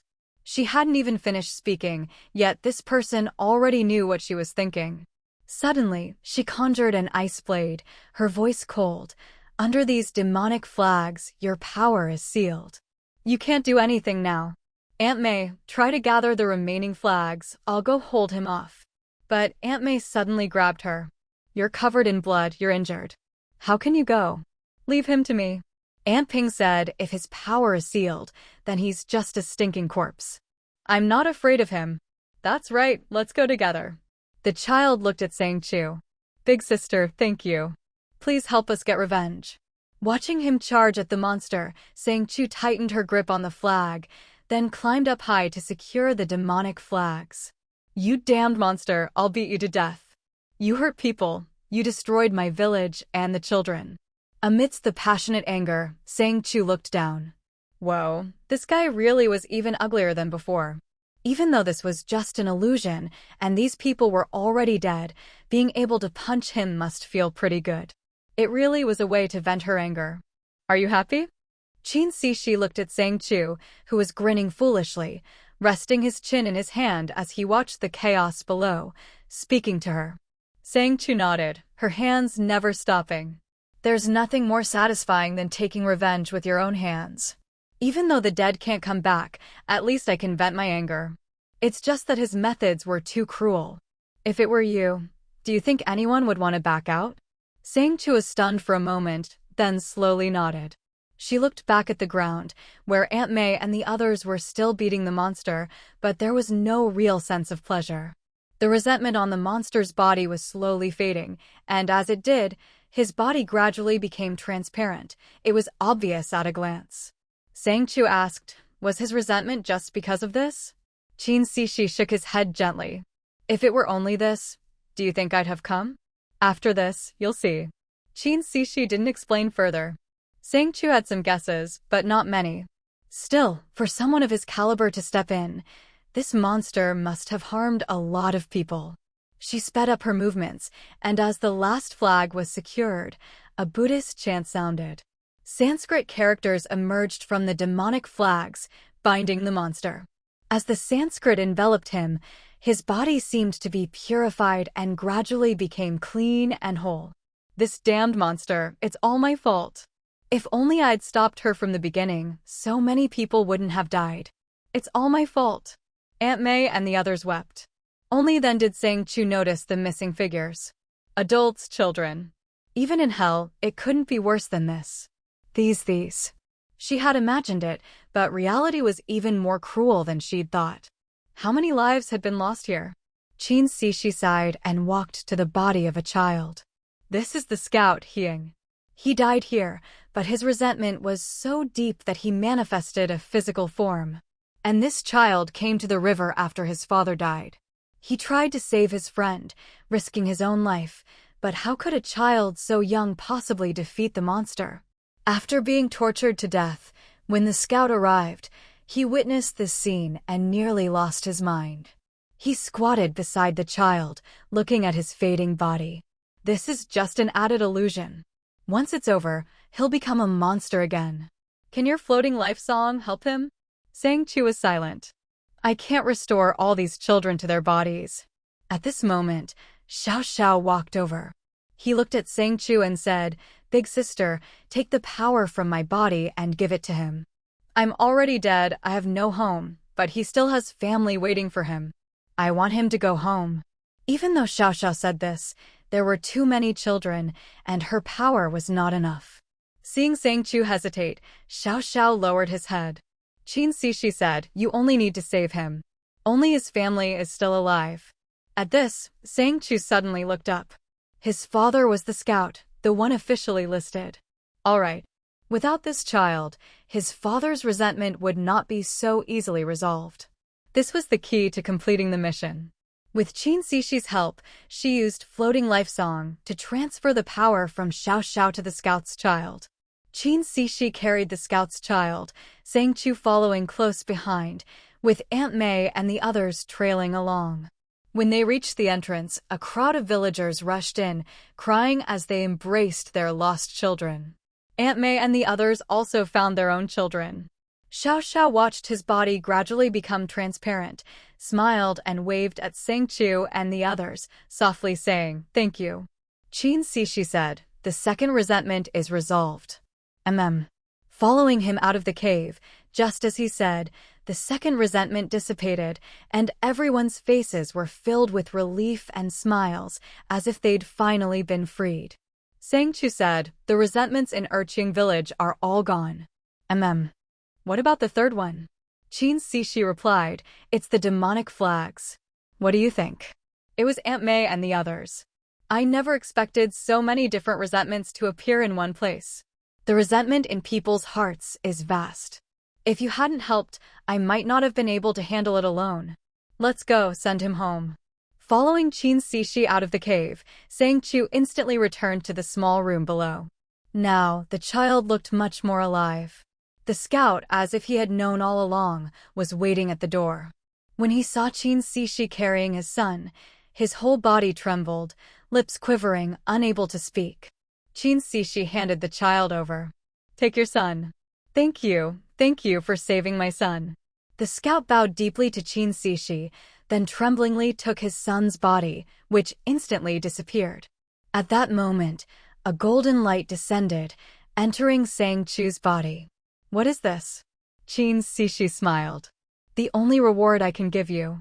Staring at Sang Chu's bewildered expression, Qin Simeon narrowed his eyes and explained, "That's merit. The black raincoat is a vessel for carrying merit. That's also why I used his fan in such a roundabout way to collect it. This isn't something ordinary people can resolve, and since there are no cultivators in this world, and I arrived too late, there was no way to turn things around. So, I could only pin my hopes on you, Sang Chu. Who knew you actually managed it, unlike some unreliable people." After speaking, he shot a glance at the black raincoat in Sang Chu's hand. "Let me tell you, this thing is a vessel for golden merit." And then, Simeon Ji just said that this matter can't be fully resolved, but I can still get some points for it. I desperately need points, so I took it on. Qin Simeon looked at her, then at the fan, and said, "Looks like this fan isn't what it used to be either. Open it up and go back to your apocalypse." Sang Chu nodded, opened the raincoat, and watched as Qin Simeon transformed into a massive black python and slithered inside. The sight left Sang Chu stunned. It was the first time she'd seen such a huge snake, much larger than the original forms of Big White Jiao or Baiuchi. But after he entered the fan, he turned into an ink-like serpent coiling on the fan's surface. "What are you staring at? Hurry up and go." Oh, okay." Sang Chu quickly clapped her hands together and, following the method Qin Simeon had taught her, activated a cold light. In an instant, she vanished from the spot. After she disappeared, the place where she'd stood began to slowly collapse. Looking at the giant snake on the fan in Sang Chu's hand, Qin Simeon didn't say much. Instead, he took out a seal and stamped a strange mark on the back of her hand. "Congratulations, you've completed the mission and leveled up." Sang Chu, "So now I can take people with me on space journeys?" Qin Simeon, "As long as you can afford the fare, 1,000 points per person per day." Sang Chu's eyes widened. "That's expensive." Qin Simeon smiled. "Of course it is. Do you think traveling through space is just for fun?" Ordinary people can't withstand the turbulence. The fee is for their protection. If they die, it's not my problem, but while they're with me, I have to keep them safe. That's what the fee is for. Ha, you really have it tough. Qin Simeon, not tough, just unlucky. By the way, the golden light on you is your reward for this mission, and that black raincoat is your trophy. We've arrived, get off. After speaking, he didn't give Sang Chu any time to prepare psychologically. With a flick, he sent her flying out. Luckily, she landed steadily, hugged her head, rolled a few times, then patted the dust off her clothes and stood up. She landed on the mountain above the base, right in the Peach Blossom Valley. Qin Simeon quickly emerged, and after regaining his human form, he realized the world was under a blood moon. Didn't expect a surprise like this. Your apocalypse is actually entering a blood moon era. Sang Chu looked at him in confusion. What's the blood moon era? Qin Simeon pointed to the blood-red moon in the sky. The blood moon era means the end and a new beginning. When the blood moon sets and the primordial sun rises, it marks the end of this era and the arrival of a new world. Only the truly exceptional will survive. Anything without power can't make it through the blood moon era. Then, what should we do? Seeing her worried look, Qin Simeon said lazily, what else? Work hard. Only strength can guarantee survival. After speaking, he casually plucked a peach from a tree with a flick of his finger. The peach, which had grown with great difficulty, flew straight into his hand. This demon peach isn't bad. I'll teach you a method. Use spirit stones to incubate these peaches with the power of the blood moon. Later, the demon peaches will definitely mature, and I'll give you some as a gift. Alright. Then, about the base. Qin Simeon glanced at her, bit into the peach, and walked straight toward the base. At that moment, Tao and Manhua had just come out. They'd sensed Sang Chu's return, but didn't expect to see her standing with a strange man. Tao instinctively wanted to run, but found himself bound by a strange rope around his waist. Sang Chu, don't forget our deal. Qin Simeon looked at Sang Chu. Is this the one who tried to harm you? Alright, I'll deal with him. Consider it a favor. With that, he reached out and squeezed. Tao exploded in a spray of blood. Manhua, standing nearby, was caught in the blast and also died instantly. With such overwhelming power, no one could withstand even a single move. The followers who came out with Tao were all stunned. Sang Chu said, Elder, it's been a long journey. Why don't you rest first? I'll set up the underground city for you and prepare a private space for you to relax. How does that sound? Let's go. Sang Chu led the way, guiding Qin Simeon. The others, including Sang Jingwen, didn't dare say a word and obediently followed. As they passed the breeding area, Qin Simeon caught the scent of pheasant and asked, You have pheasants here? Yes. If you like them, I can have someone cook them and bring them to you. Qin Simeon's eyes lit up. I've heard there are many delicacies in the mortal world. Sang Chu, we can steam them, roast them, or make soup, whatever you like. Our base is plenty. Later, I can have them prepare a variety for you to try. If you don't like the chef's cooking, it's fine. When our base expands, I can recruit more cooks for you. You're quite thoughtful, young lady. Alright, as long as you take good care of me. If anyone else dares to mess with you, I'll take care of them for you. Sang Chu, thank you, Elder. Sang Chu escorted Qin Simeon to the entrance of the underground city and said, Elder, please wait a moment. I'll move the underground city out right away. Qin Simeon glanced at the people behind her and said casually, Aren't you afraid so many people will see? Life in the underground city is much better than in the caves. With you here to protect us, I'm not worried about anyone leaving. It's time to reveal it to everyone. With that, she operated the control panel and said to Rania and the others who didn't know about the underground city, What you're about to see is the real Peach Blossom base. From now on, Elder Qin is our new leader. Everyone, please don't disturb Elder Qin while he's resting. Manhua, come help me. Once the underground city was in place, Sang Chu opened the stone gate. After everyone entered, they realized how spacious the passage was. They walked for about 10 minutes before seeing the exit.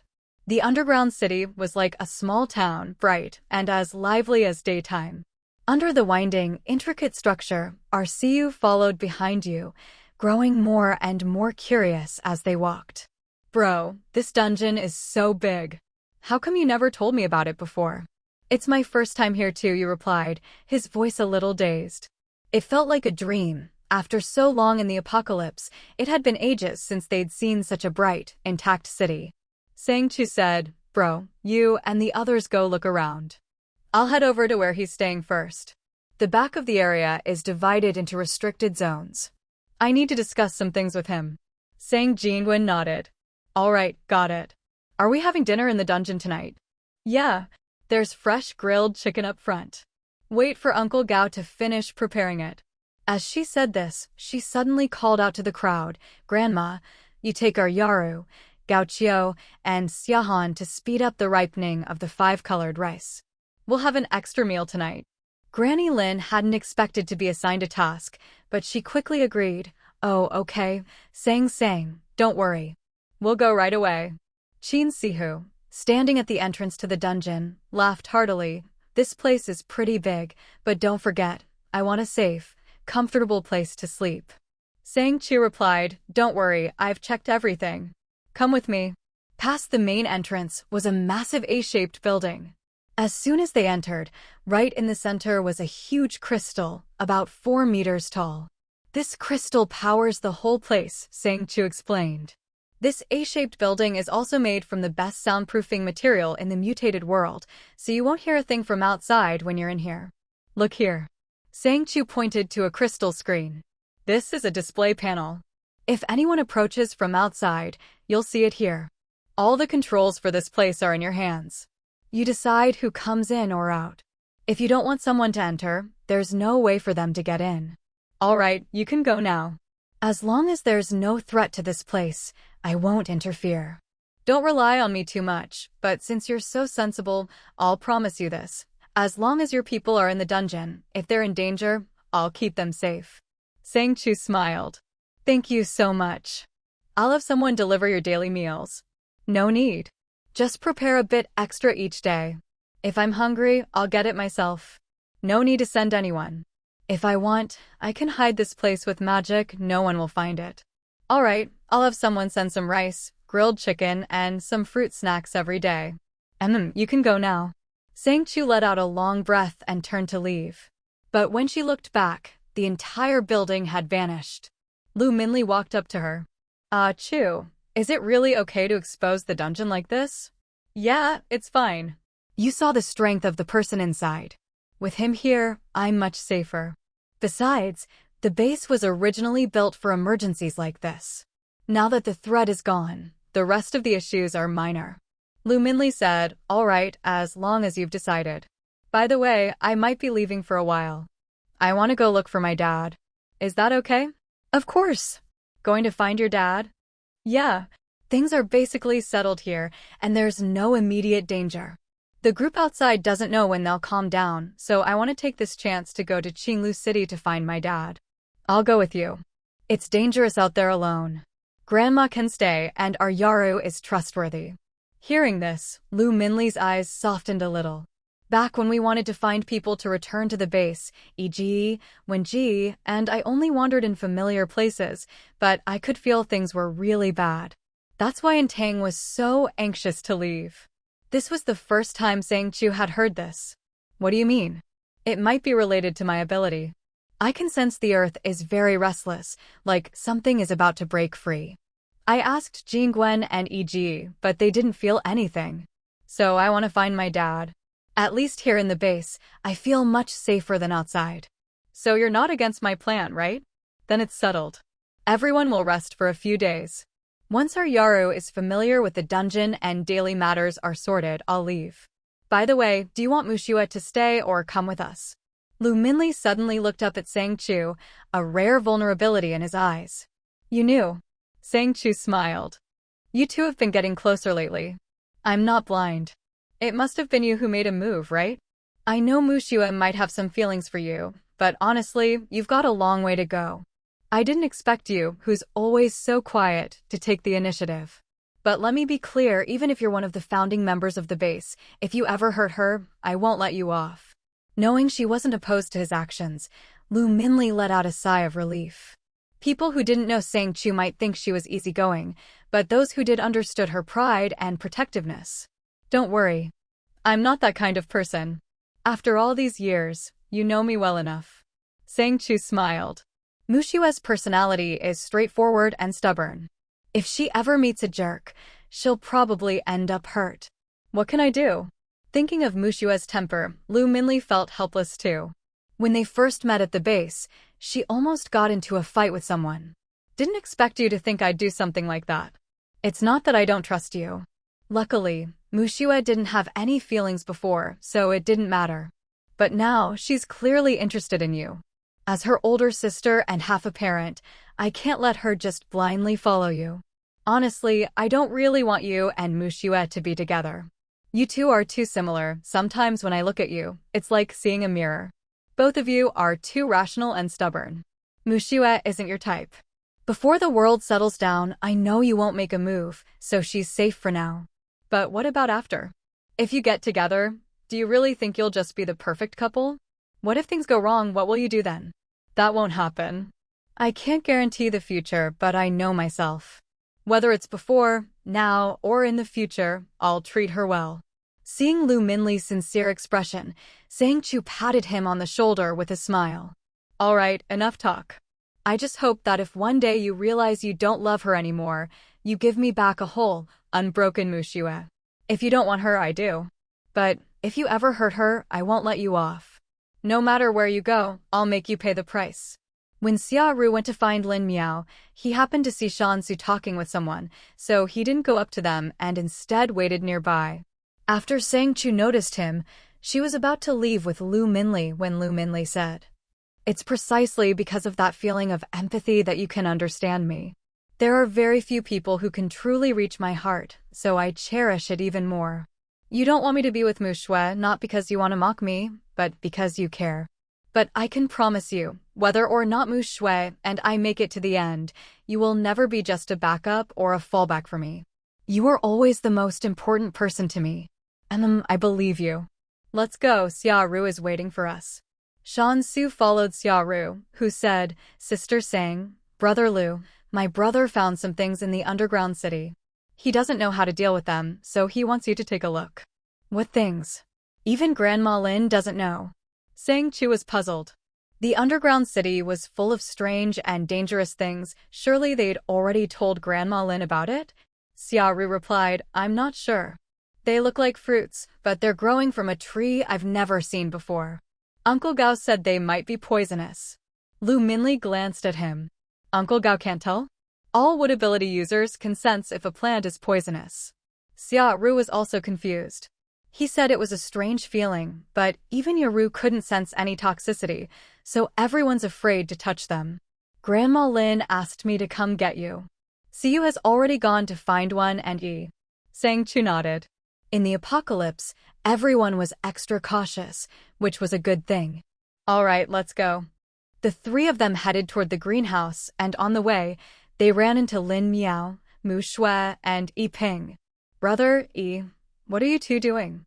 When Yi Ping saw Sang Chu, he couldn't help but run over, laughing, Sang, do you know your brothers?" Before he could finish, Sang Jingwen covered his mouth. Sang, your brothers just being silly. Let's go check out what Grandma Lin found." Sang Jingwen, who was a head taller than Yi Ping, dragged him away. Lu Minli watched their retreating backs with curiosity, feeling something was off. "Ah, Chu, Yi and One. It's probably about my brother's contract beast." The process was long and the result. Lu Minli asked, "What was the result?" Sang Chu didn't want to say more. "You'll know when you see it. Let's go check out those strange fruits." Shan Su's words made Xia Ru thoughtful. Contract beasts weren't something everyone could have, but if Sang Jingwen could do it, maybe he could too. With that thought, he hurried to catch up. As they entered the greenhouse, they immediately saw a tree with a thick trunk and lush foliage. All around it were some unknown flowers. Weren't these the same seeds from Butterfly Valley? Grandma Lin came over as soon as she saw Sang Chu and the others. Come, take a look at this." "What is it? Why did it suddenly grow so tall?" Sang Chu quickly took out a book from her space, a comprehensive guide to demon plants she'd bought in the demon world, just in case she brought back too many seeds and couldn't recognize them. Don't worry, Grandma. Let me take a look. She sat down on a stone bench, and Sang Jingwen came over as well. As Sang Chu flipped through the book, Yi-Ping, sharp-eyed as ever, suddenly pointed at a milky white, coconut-like fruit and said, "Look, doesn't that look like the fruit up there?" Mu Shui squatted down to look for a while. "It does. See, there are lines on it, and it's so big." Sang Chu glanced at Gao Qiu. "Gao Qiu, can you pick one for us?" "Sure." Gao Qiu was agile and quickly climbed up to pick the fruit. "Sister Sang." He handed the fruit to Sang Chu, who examined the lines for a while before taking a knife and cutting along the seam. Instantly, a sweet, milky fragrance filled the air. Tiu, who had been sleeping, was immediately awakened by the aroma. So fragrant, so fragrant. Drawn by the smell, he crawled out, not caring that everyone was watching him. He was completely focused on the scent, slurping up the juice. Burp. So good. This stuff is delicious. Tiu, his belly now round, suddenly flopped onto his back. This startled everyone, Sang Chu, Sang Jingwen, and even the people outside the greenhouse. You're looking at me like that." Sang Chu laughed, rubbing her belly. "I just picked this fruit to study, and you came running as soon as you smelled it. How do you feel now?" If T liked something, it was definitely good. Sure enough, after just one drink, his little body was full of energy. "I'm all better. I thought I'd been asleep for ages. Chu, I really thought I was going to die, but now I'm alive again." Lu Minli read the description from the book. It says here this is a milk fruit. It can restore the body's vitality and speed up recovery. It's usually used for newborns, but regular consumption can even help awaken bloodlines early. He emphasized the key point, and at that, everyone looked at the big fruit. Yaru immediately thought of her younger brother and father. "Brother Lu, does this mean that if someone eats the milk fruit, even ordinary people might awaken abilities?" Lu Minli shook his head. "It's not clear yet, but it's possible. Everyone should keep an eye out. The book says the older the milk fruit, the better the effect. But there's also a parasitic flower that grows with it, and it likes to eat people. That must be the ring of flowers at the base. Only ability users can safely pick the milk fruit. The power of the parasitic flower is enough to awaken abilities, which is why I was able to pick it so easily this time. Next time, we might not be so lucky. Everyone needs to be careful. These things are precious, but also dangerous. If you're not sure, don't take the risk." Yaru said, "Brother Lu, Sister Sang, don't worry. If I'm not sure, I won't touch it. But since the parasitic flower isn't active right now, can I pick a few more?" Before anyone could answer, she added, "Sister Sang, let me do it. I know you think I'm impulsive, but I want my brother and father to have a chance to awaken. In the future, if you need anything, I, Yaru, will give it my all, even if it costs my life. I will never betray the base. Go ahead and pick them, but be careful." Sang Chu glanced at Sang Jingwen, who seemed like he wanted to say something, but in the end, just closed his mouth. Sang Chu looked over the rest of the plants. Most of the fruits hanging above were ripe, some even had her companion mark. As for those that weren't fully grown, she still didn't know what they were. She could only quickly pick the ripe ones and handed a share to Sang Jingwen. She also sent a message to everyone. "This is the Encyclopedia of Demon Plants. All the demon plants in the greenhouse are listed here. If you're unsure about anything, take a look." Sang Jingwen looked up at Sang Chu and nodded slightly. Meanwhile, Wan Yaru, Gao Qiu, and Xiahan had already picked the fruits and come down to the ground, but their expressions were a bit awkward. Xiahan said, "Sang Jia, I'm sorry, I got too excited and picked all the fruits." The three of them had picked from different spots, and none of them expected that such a big tree would only have 10 fruits, no, including the one the rabbit just ate. There were 11 in total. Sang Chu finally said, "And then, a milk fruit tree only produces 11 ripe milk fruits at a time, and the older the tree, the more effective the fruit. The deeper the lines on the fruit, the older it is. These are all one-year fruits, so they're considered ripe. This time, everyone gets to try one. If you want more milk fruit in the future, you'll have to work hard for it. Xiahan immediately said, "Don't worry, Sangjia, I'll work hard. No matter what you need me to do, I'll do my best." He wished his brother could awaken too. Besides, this Taoyuan base was so good, it almost made him forget the apocalypse outside. Sang Chu said, "Since everyone wants their family members to awaken abilities, let's give this batch of fruits to those who haven't awakened yet. If one of them awakens, that's a good thing. Currently, there are 8 people in the base without abilities. Give one to each of them. As for the rest, Uncle Gao, save one for the kitchen tonight so everyone can have a taste. The last one, Yuhi and Siyu, take it to that guest and store it in the warehouse." Yuhi and Siyu, hearing their names, immediately raised their hands. "Yes, Sangjia." They each picked up a fruit and ran off. Uncle Gao looked at Sang Chu, wanting to say something but hesitating. Lu Minli noticed and said, "Uncle Gao, if you have something to say, just say it. We're all family here, no need to hold back." With everyone looking at him, Uncle Gao felt a bit embarrassed. Since the apocalypse, this was the most comfortable place he'd ever stayed. He hoped the base would grow stronger so everyone could live better. Chu, isn't it a bit wasteful to give these milk fruits to us? Wouldn't it be better for the young people to eat them?" Hearing this, Sang Chu was stunned for a moment, then smiled. "Uncle Gao, this is the first batch of milk fruits, so let's share them. If someone can awaken, it's a good thing. In the future, the milk fruits won't be so easy to get. Only if everyone works together can the base develop better. If everyone can awaken, our base won't have to fear anyone. For a base to develop well, it's not enough to have strength and skills, you need something attractive. These demon plants, with their unique products, are what make us stand out in the apocalypse." Of course, having more people also means more trouble, so Sang Chu was a bit apprehensive. But with only a few people, it's hard to achieve much. For now, she could only do her best to build a solid foundation. After finding Lu Minli's father, Sang Chu planned to take him on a journey through the apocalypse to train and grow stronger in this new world. Uncle Gao, hearing this, took a big bite of the fruit but was still worried about causing trouble. He really felt that it didn't matter if he and the other older folks awakened or not. He just hoped the young people could live a little safer and have a better life in this harsh world. His thoughts were simple. He just wanted the young people to get stronger and the base to be more secure. Gao Qiu could tell his father was uneasy, so he patted him on the shoulder. "Dad." Xia Ru, always calm, said, "Uncle Gao, don't worry. Only if Sangjia and the young people get stronger can the base develop better." Gaozha nodded, and the others finally relaxed, realizing he really just wanted the young people to have a chance to awaken, not to take the fruit for himself. Who wouldn't want to awaken an ability? But after hearing Xiaoru's words, they realized they'd been overthinking it. Gaozha really had no other intentions. He just wanted the young people to get stronger. That's not a bad thing at all. Li Kai Gaoqiu said, "That's what my old man means. He just doesn't say it out loud, so don't mind him. I just think if these fruits are so good, it's best to give them to the kids so they can get stronger."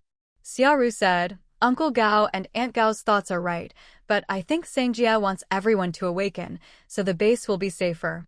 In the future, when Gaoqiu goes out on missions, you won't have to worry so much. Besides, these milk fruits only ripen once a year. If we want more, we'll all have to work hard. It's a good thing for the base, so Uncle and Aunt Gao, don't worry too much." Sang Chu glanced at Xiaoru. She'd always thought he was clever, and now she saw he was not only smart but also ambitious, a real talent. "Uncle and Aunt Gao, Xiaoru is right. Since you've joined the base, we're all family. There's no need to be so reserved. As long as you're loyal to the base and never betray it, Taiwan base will always be your home. Here, you don't have to be so restrained." Xia Ru looked at Sang Chu. Was she testing him? "Sangjia, don't worry. As long as Taoyuan base stands, Xia Ru, will never betray it." As he said this, he looked straight at Sang Chu, implying that as long as the base existed, he would always be loyal. Sang Chu understood and couldn't help but feel that these old-timers really knew how to win people over. "All right." She nodded, then turned to Gaozha. "Uncle Gao, don't worry. I believe Gaoqiu would love for you to awaken an ability, so you can look out for each other on missions. Let's all drink the milk fruit now. If you awaken, that's great. If not, don't worry, maybe there are other ways. When you and RCU returned to the river, what they saw was a group of people gathered around a stone table, sipping milk fruit and chatting. Aryaro looked anxiously at her father. Dad, how do you feel? Jian scratched his head and replied, I just feel a warm sensation in my stomach. Nothing particularly special. RCU walked over to his own fruit and took a sip, smacking his lips as he exclaimed, this milk fruit is delicious. So sweet and refreshing, and there's no weird milky aftertaste at all. Aryaro couldn't help but give him a light smack on the back of his head. Is this really the time for you to be taste testing? RCU pouted, then immediately protested, but it's true. If you don't believe me, try it yourself. It's really good. There's nothing special about it, it's just tasty. As he spoke, he brought the milk fruit in his hand to his sister's mouth and poured some in. The silky juice slid down her throat, and a warm current slowly flowed into her stomach. It was just as her brother said, there was only a gentle warmth. But gradually, she realized that the warmth was spreading to some strange places in her body, and the energy she'd used up earlier to accelerate the growth of those plants was suddenly fully restored. She looked at her brother in shock, only to see him grinning smugly. See? Tastes great, right? Aryaro couldn't hold back anymore. She grabbed RCU's head and gave it a good rub. I told you to drink it, not to pour it all into my mouth. Are you silly, or what? Well, I didn't feel anything special when I drank it. What about you? How do you feel now? RCU didn't mind his sister messing up his hair at all. He looked at her curiously, and everyone else who had finished drinking or hadn't tried it yet also looked her way. Aryaro was silent for a moment, then organized her thoughts and said, this stuff is really effective for ability users. I only took one sip, and I could feel all my energy coming back. RCU's jaw dropped. That's amazing. I should have saved more for you. What a waste. Aryaro was both anxious and amused, but seeing her little brother's concern warmed her heart. Helplessly, she gently smoothed his messy hair. You. RCU grinned goofily, earning himself another playful rub from Aryaro. Sang Chu, seeing this, felt that the atmosphere was just right. All right, everyone, let's get ready for lunch. We'll use the milk fruit to make something tasty for everyone to try. Gaozha patted his chest and said, don't worry, I'll cook it with that wild pheasant we caught. It'll be delicious. That wild pheasant would pair perfectly with the milk fruit. Sang Chu thought for a moment, then looked at Aryaro. Yaru, since your energy is restored, could you help speed up the growth of some rice in the greenhouse? We don't need much, just enough for everyone to have a taste today. Sure thing, Sister Sang. I'll go right now. RCU quickly raised his hand. Sister Sang, I'll go with my sister. All right, go ahead. There's a dryer and a rice mill nearby, it's all very convenient. Xiaoru, Xiahan, and Gao Qiu chimed in, since you're going, we'll come too. Many hands make light work.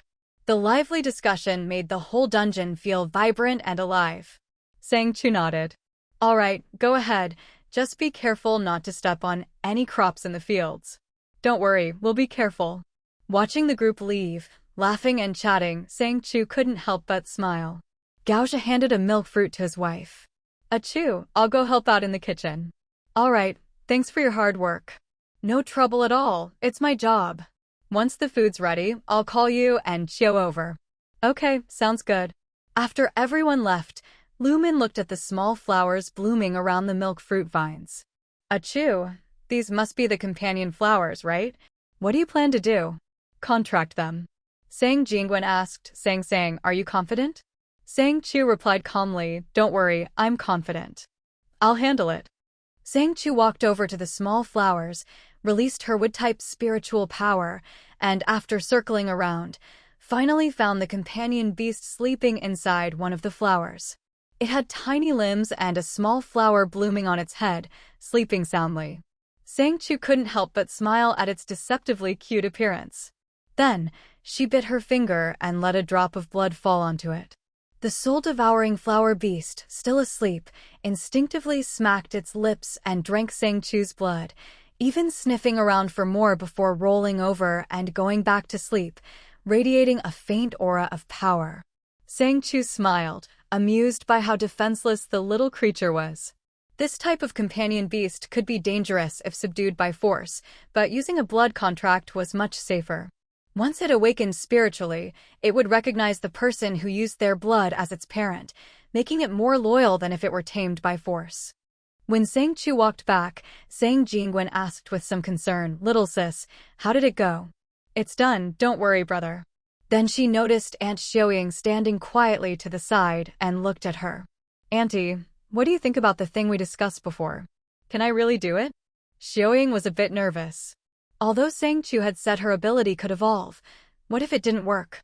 Sang Chu said, "Auntie, we'll probably be staying underground for a while, so I wanted to take this opportunity to help everyone improve." "Don't worry, I trust you." She had previously asked Xiaoying to use her psychic ability to help everyone train. As long as they could find the weak points in their mental strength, they wouldn't be helpless if they encountered psychic ability users in the future. Yiping walked over and said, "Auntie, don't worry, just use your ability." Sang Jingwen added, "Auntie, we're all ready. Who knows how many psychic ability users are out there? Right now, you're the only high-level psychic among us, so you're the only one who can help." Xiaoying hesitated, then said, "All right, but if there's any danger, I'll stop immediately. Is that okay?" Sang Chu smiled and nodded. "Of course. This is just training, not a life-or-death battle. Auntie, I'll go get everyone ready." "All right." The mental power training room before them was a rare sight in the whole world, a space designed for observation. Around the room were placed faintly glowing dragon pearls, not nearly as dazzling and eye-catching as the ones in the city's underground. "The light here is so gentle." Mu Shui immediately took a liking to the place as soon as she entered. Sang Chu explained, "Yeah, the dragon pearls here are all lower-grade ones I picked out, so the light isn't that strong, just right for cultivation." After looking around, Xiaoying nodded. It feels really comfortable to be here." Sang Jingwen glanced around, feeling a bit perplexed. "What's that on the ground?" Following his finger, Xiaoying looked over and was momentarily dazed. Are those energy spheres for mental space?" "Yeah. My aunt's mental space used to have something similar, so I wondered if I could get an artificer to make some. I didn't expect it would actually work." These energy spheres are about the size of a ball, with many hollows inside to store mental power. As long as your mental power can connect with them, all those little spheres on the ground can form a domain. After Sang Chu's explanation, Xiaoying looked at her in admiration. "You want to integrate the spatial domain into mental power cultivation?" Sang Chu nodded. "I think it's theoretically possible.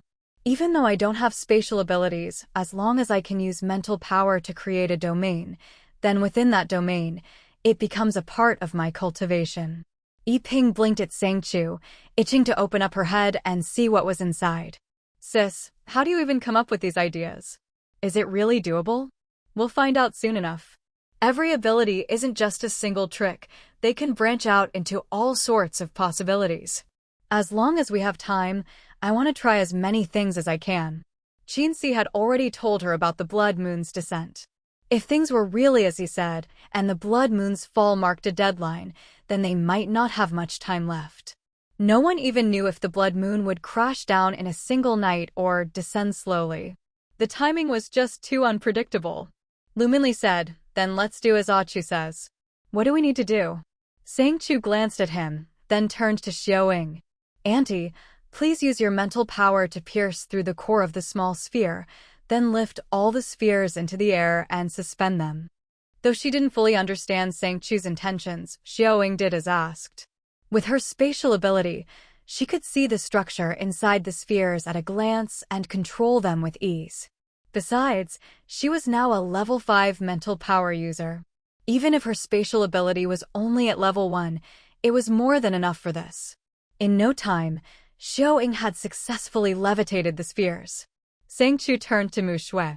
"Xiao Shui, you're a spatial ability user. Your control over space is better than mine. You've also been training your mental power for a while. Try connecting your mental power to Auntie's as much as you can manage." Mu Shui nodded. She stood to the side, activating her spatial ability and amplifying her sense of space. Fortunately, This room could block out the noise from outside, so for now, just being able to hear everyone's steady heartbeats was already pretty good. She focused on the rhythm of Xiao Ying's heartbeat and used her special ability to try to connect their mental powers. Boom!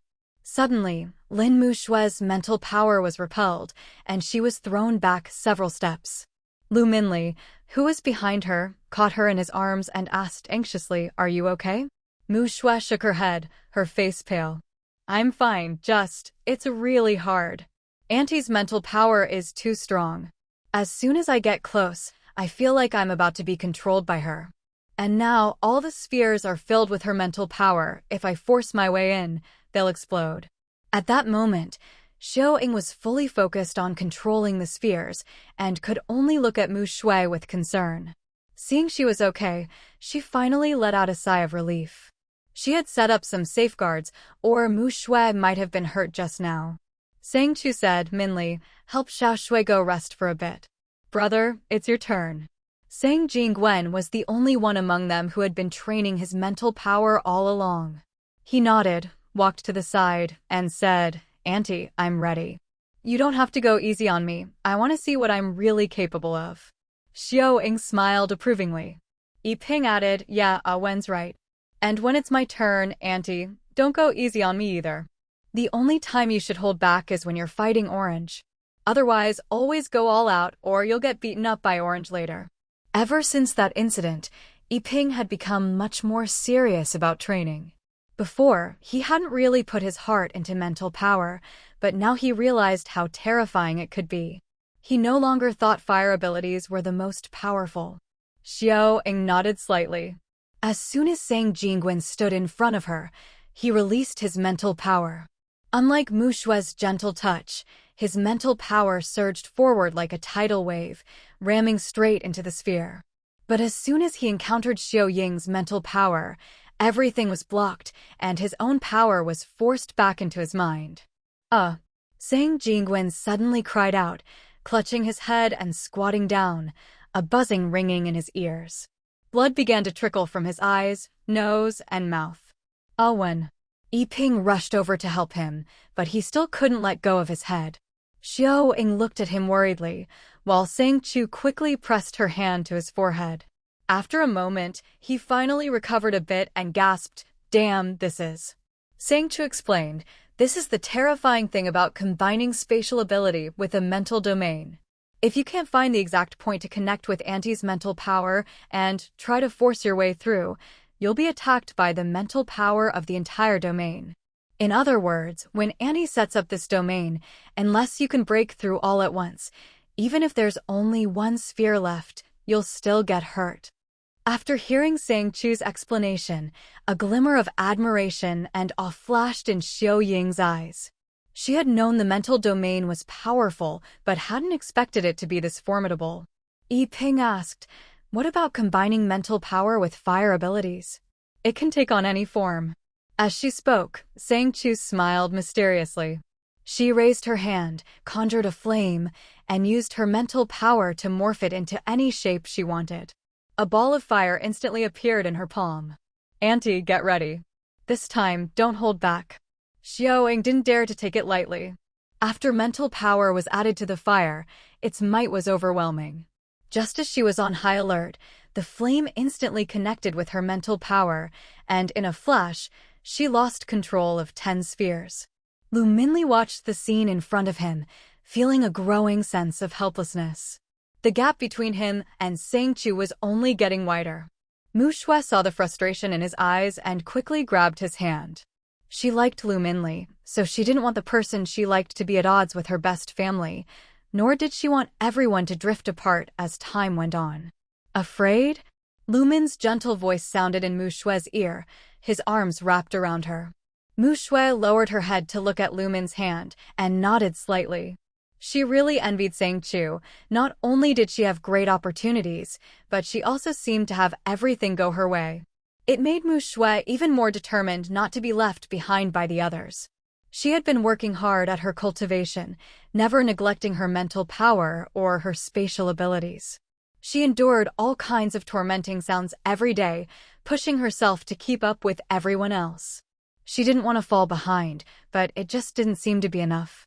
Seeing her so downcast, Lu Min couldn't help but step forward and hug her. A little jealousy is a good thing.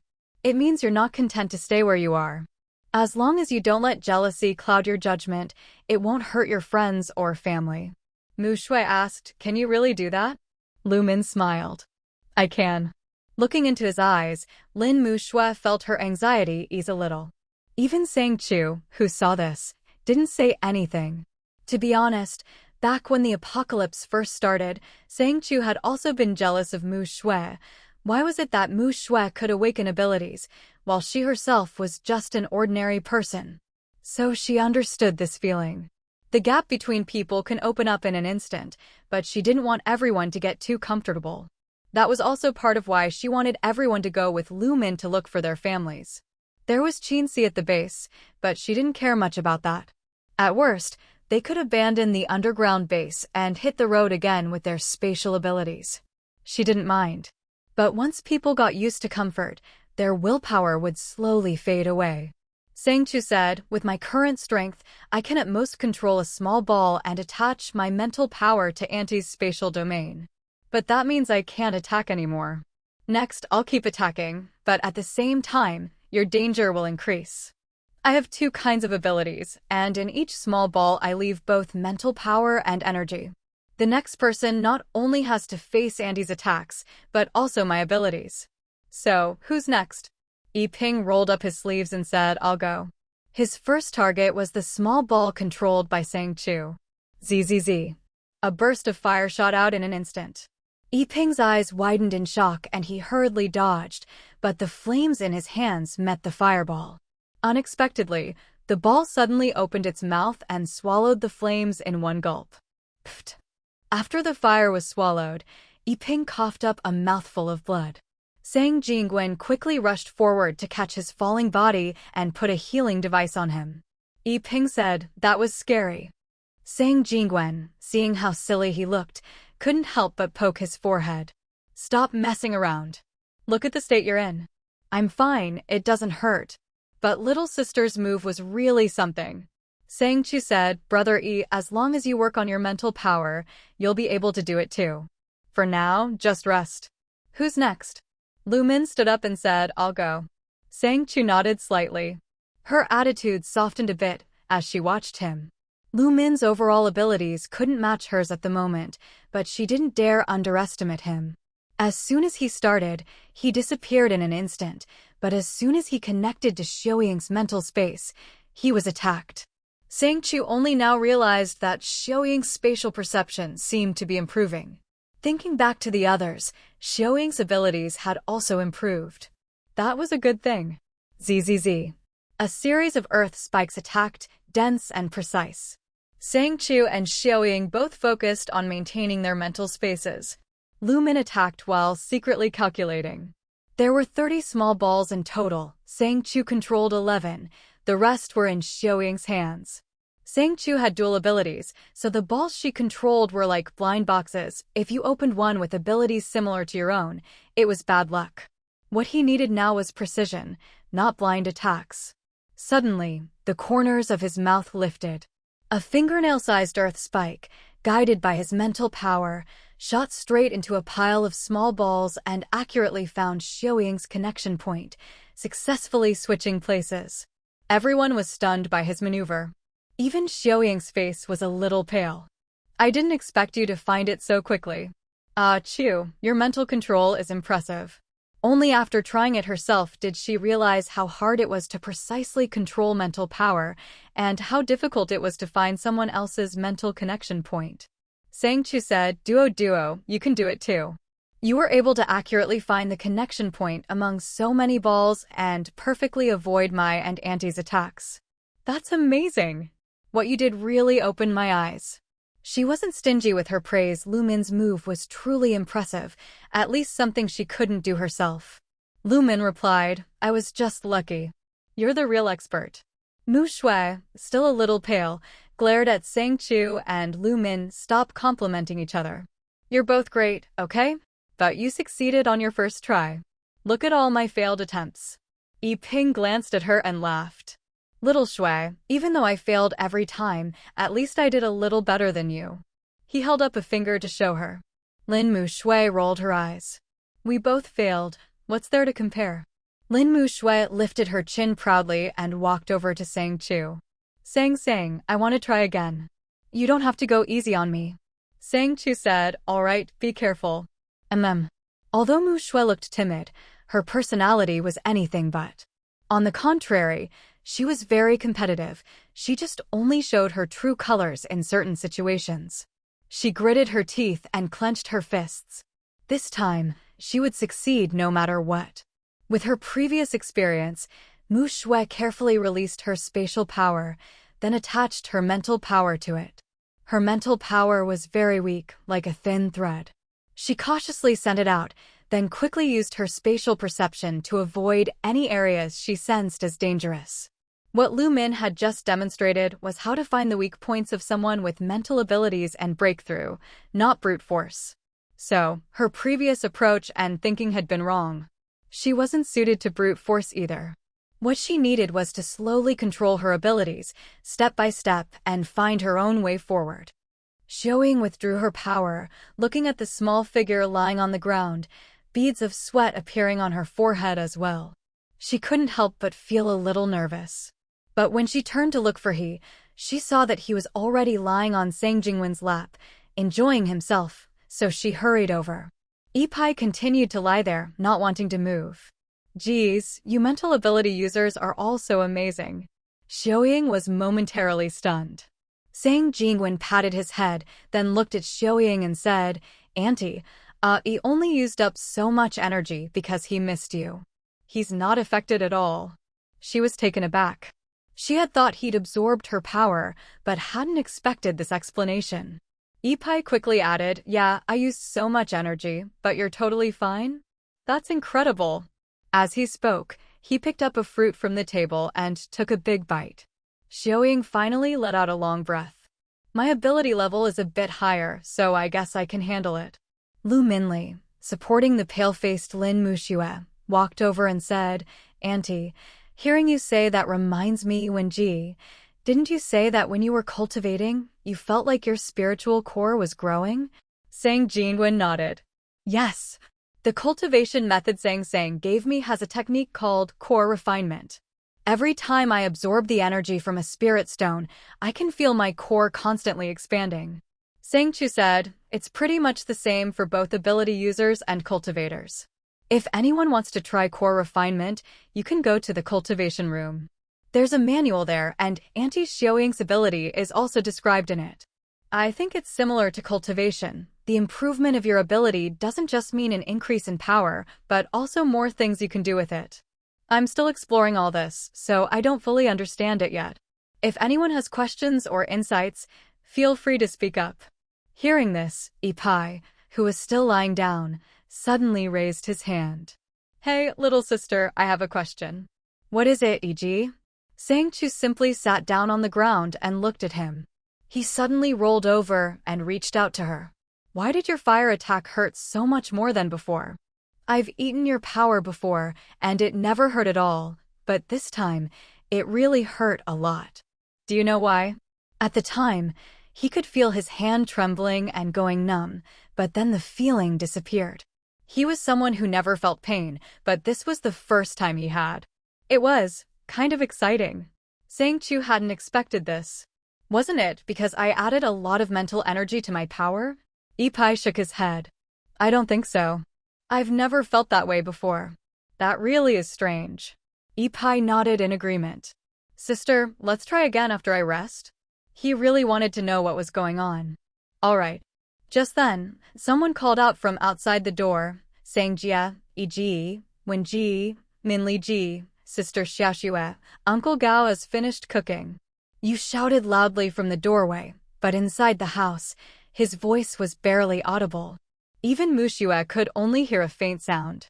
Sang Chu said, since dinner's ready, I'll go eat first. We can talk about the rest later. Okay, let's go.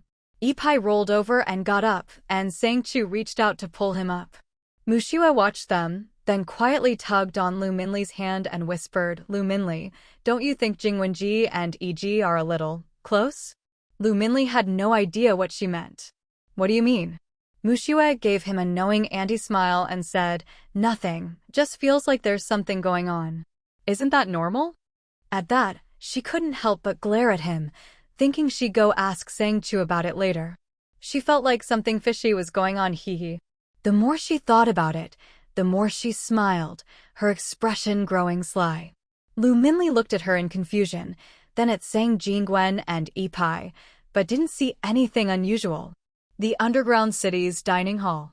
The underground city was much bigger than the cave, and the dining hall was much larger too. Everyone sat scattered around the tables. When they saw Sang Chu and the others come in, they all stood up almost instinctively, as if welcoming their boss. Sang Chu was startled. Everyone, there's no need for that. Sit down. Honestly, she was also shocked by the scale of the underground city. If you didn't know better, you'd think it was a real city, wide streets, tall buildings, everything underground, but not at all inferior to the skyscrapers before the apocalypse. She had no idea how they managed it. Xiaoru asked Sangjia, since the underground city is so big, are you planning to recruit outsiders? Sang Chu replied, I do have that idea. I might go out for a while soon. If you're worried, before I leave I can close the big gate on the cliff. With that, you'll be much safer inside. As for food and water, just manage it yourself. As long as you don't waste anything, it's fine. For whatever you eat, make sure to replenish it, don't waste food. With Qin Laoda here, just give him whatever he wants, don't make decisions on your own, understand? She seemed to be addressing everyone, but in reality, she was mainly talking to Xiaoru. If Xiaoru wasn't just an ordinary person, he'd be the most suitable to manage the base. This was also a test for him. If he could manage the base well during this period as an ordinary person, then maybe she could step back in the future. Xiaoru said, don't worry, Sangjia. I'm not someone who doesn't know gratitude. As long as I have food to eat, I'm satisfied. I won't waste anything. Gao Qiu said, I'll do my best to grow more fruits and vegetables during this time. Wanyaro asked Sangjia, do you know where you're going next? Sang Chu glanced at her. Qinglu City. Why? Sangjia, if the base is going to expand, have you considered recruiting people from nearby bases? Sang Chu shook her head. Not for now. Let me tell you all, and Tan's forces have already infiltrated our base, and the nearby bases are all under his control. Right now, it's very dangerous to contact people from nearby bases. Besides, people outside don't know that Tan is dead, so it's relatively safe for us at the moment. That's why I want to take advantage of this time to go out and recruit some experts. If you have any recommendations, give me their names and I'll check them out when I go. I found out something while I was in Dudu's place, Moody said. It seems that the nearby bases all have some kind of private dealings with many cities. They have their own communication channels, but I don't know the details. She had thought about this for a long time before speaking. Sang Chu looked at her and asked, what exactly do you know? Wanyara shook her head. When I was in the plant cultivation room, I overheard them talking because they didn't have their guard up. I don't know much, but I feel that if the base wants to expand, it might not be easy if the nearby people or those with ties to Dudu are involved. Xiaoru, looking thoughtful, said, speaking of that, I actually know something too. Sang Chu looked over and Xiaoru said, e.g., when you went to Shangjing to look for that awakened person, did you notice anything strange? Yipeng nodded. Yeah, I found it odd. That awakened is very xenophobic. Every time I tried to explain my intentions, he still refused to see me. Xiaoru said, I heard that the real boss behind Dudu and the one behind that awakened might actually be the same person. Sang Chu suddenly thought of Anta, but he just didn't seem like he was part of that group. Hadn't he been unfamiliar with them before? Xiaoru, how do you know they have the same boss? It's something that only came to me after thinking about it for a long time. Back then, someone at Dudu's place said that as long as you drank the blood of an awakened, you could gain abilities. Han didn't say anything, he just cut his own hand for me, but it was useless.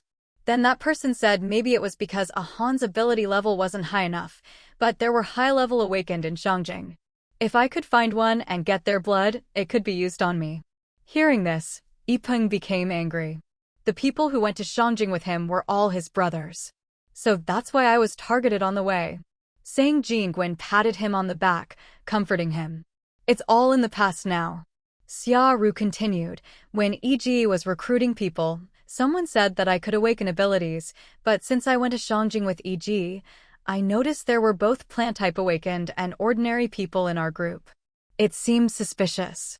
My parents and brother were all there, so I didn't dare take the risk and refused. EG, I'm sorry I didn't tell you about this at the time. Ipum waved it off. Forget it. You didn't have any abilities then, so there wasn't much you could do anyway. Sang Chu said, so you're saying that Dudu, or rather, the people behind Dudu, have some connection with those in Shangjing? Yeah, maybe they're researching how to turn ordinary people into awakened for their own use. Their methods probably aren't very ethical. Lu Minli thought for a moment, then stacked the empty cups on the table and said, so that's Haishi, Shangjing, and Xinshi. These are the 3 places I know of so far that are involved. They're using ordinary people to extract crystal nuclei and raise ability levels. I think Dudu might not know who's really behind the awakened, but their main interest is the crystal nuclei. Xia Ru nodded. That's what I think too. If that's the case, and we want to expand the base and recruit people, it's best not to go to any of those 3 cities. For safety's sake, he hoped Sang Chu would go farther away to find people. It would be safer that way. If he ran into Inta again, he couldn't afford another setback. Sang Chu glanced at the map Lu Minli had spread out. Judging by the distances, Qinglu City was pretty far from those 3 places. In that case, I'll just go straight to Qinglu City. It's outside those 3 cities. If it's safe, I'll recruit people from there. Sang Jingwen said, little sister, if that's the plan, then I'll probably have to send all my people out as well. It wouldn't be good if only one person returned. Sang Chu said, actually, there's a transport vehicle in the base. I can use that, which will cut the travel time by a lot. As soon as she said that, Sang Jingwen, who knew her well, immediately understood what she wanted to do. Little sister, what about Grandma? Grandma will stay at the base and take care of things. If anyone needs to go out, they'll have to get Grandma's permission. This time, my brother, Muxue, Minli, EG, and I all have to go out, so there will only be plant-type awakened and ant-psychic-type awakened left in the base. I suggest you don't go out. It's too dangerous outside. Xia Ru said, if that's the plan, Sang Jiat, it would be even better to seal off the base. Everyone inside can take turns patrolling. If there's any trouble, we can deal with it right away and prevent any information from leaking out. Sang Chu listened to him and couldn't help but look at him. Don't you think that's like imprisoning you? Xia Ru smiled. Compared to having our information leaked and being hunted down, I'd rather be trapped in here. What do you all think? His father was the first to respond, of course. This place is great. I'd be willing to stay here forever. He laughed, and Gao Qiu added, Sangjia, you have no idea what my life was like before. Living here is already heaven for us. Otherwise, why would he have tried to escape with his whole family? They had nowhere to eat or live, wandering around like beggars, even though he was an awakened. In the end, he couldn't even protect his parents. Sang Chu said, since you agree, then when I leave, I'll activate the outer shield. If anyone tries to break in, you can patrol the underground city and caves as you see fit. Everyone should be careful. All the weapons in the armory are available for everyone to use. Make sure to register anything you take and keep track of what you have. Xia Ru, you'll be in charge of this. Check the inventory regularly, and if anything is missing or needs to be restocked, make sure it's done in advance. If I'm not here, you'll be responsible for supplies. She took out a key from her pocket and handed it to him. This is the key to the supply room. You keep it for now. After you finish eating, I'll take you to have a look and show you what needs to be done. Thank you for trusting me, Sangjia. I'll do my best. Good. Once everyone's finished eating, you can go check out your rooms and pick one you like. The underground city is big enough for everyone to have their own room. See you. You and Yuping stay with Grandma and help her with some chores. Wan Yaru, you'll be in charge of the plant cultivation room. Wan Yara nodded. Okay, I understand, Sangjia. Wan Xiu looked at Sang Chu and raised her hand. Sangjia, what about delivering food to Boss Qin? You and Yuping can handle that too. Whatever he wants to eat, just let Uncle Gao know. If we don't have the ingredients, ask your sister. If he needs anything special, go to Xiaoru. Currently, there are several areas in the base that need special attention. The main ones are the cultivation hall, the livestock breeding area, the underground city, and the outside perimeter. Each of these needs to be managed. The cultivation hall is mainly overseen by Grandma, the livestock breeding area by Xiaoru, and the underground city by me. Xiaoru, come with me. Mushue, brother, you stay here with Xiaoru and help her keep an eye on the livestock area. Sang Jingguan said, all right, I understand. You and Xiaoru go ahead. Okay. Xiaoru followed Sang Chu Miao and asked, where are we going first? Let's go to the storage area. All right. Once the door was opened, you could see a long corridor with rooms on both sides. Sang Chu explained, there are several rooms here. The left side is for weapons, the right side is for food and seeds. Most of our seeds are stored here. Which do you want to see first? Let's look at the seeds. All right, follow me. The stairs were the same as before. Only after unlocking the door could you enter. Xiaoru saw a room full of seeds and asked, Sister Sang, what are these? These are spring water seeds. The ones soaking in the water are special seeds. They're the main crops we grow in the underground city. This place is very private, and to keep these secrets safe, you should know that the food I eat is never ordinary. Yeah, I always feel really good after eating it. Sang Chu led him closer. This pool is filled with spring water. Part of your job will be to soak the seeds needed for the livestock in this water. Once they sprout naturally, you can transplant them. This is a tedious job, and Grandma is getting old, so I'm entrusting it to you. Can I trust you? Xiaoru replied earnestly, of course, Sister Sang. Don't worry, I'd never betray the base. He knew Sang Chu had secrets, but he hadn't expected them to be this big. Sang Chu smiled, no need to be so serious. I trust you, or I wouldn't have brought you here. All right. The livestock area was a large room with shallow pools of water everywhere, and the temperature was kept high. Sang Chu said, these are all the poultry we currently have. You have to keep the temperature here above 30 degrees Celsius, and watch the spring water levels. Add more if it's low, but don't overdo it. These poultry are fragile and die easily. This was the best method she could think of. The poultry were really hard to raise. Maybe it was just that the apocalypse made breeding them so difficult. She'd lost count of how many had died. The ones still alive outside had only survived thanks to that strange child who kept feeding them energy every day. Otherwise, they'd all be dead by now. So Sang Chu had no choice but to try this unconventional method, soaking them in spring water to barely keep them alive. The chicks were much easier to care for than the adults. They needed less energy, and when it was time to eat, you could just stimulate their growth, saving a lot of time and effort. When Xiaoru saw the poultry, he was a bit stunned, but quickly composed himself. I understand. Sang Chu said, there's nothing else that needs special attention. The main hall is the only area that absolutely no one can enter without permission. If you ever need to go in, you'll have to go with someone I trust. Later, I plan to install a detector at the entrance. If anyone with abilities enters, it'll trigger an alarm. That way, we'll know if it's an ability user or an ordinary person. Of course, the alarm is just a precaution. Sister Sang, you're worried about ability users sneaking in, right? Exactly. These are the core areas of the base, so we have to be careful. The keys are just for show right now. Only you and I can enter the main hall. Even if someone else has the key, they still can't get in. There are a lot of traps inside, so if anyone tries to steal a key and break in, they'll fall right into them. So you don't need to worry too much. Xiaoru said, don't worry, Sister Sang. I'll be careful. Good. Now, let's look at the weapon storage. These weapons are all special. They use light energy. You'll need to make sure they're charged regularly. High-tech? First there were the special poultry, now high-tech weapons. Xiaoru was more and more amazed. What kind of base was this, really? Sang Chu continued, most of these weapons are already set up. The white boxes are energy storage units. After you use the weapons, just put them back in here to recharge. Also, this is a physiological inhibitor. It can reduce the monthly troubles for girls. If you ever need it, just use it here. There's no need for a specific person to administer it. If you don't want to use it anymore, just return it.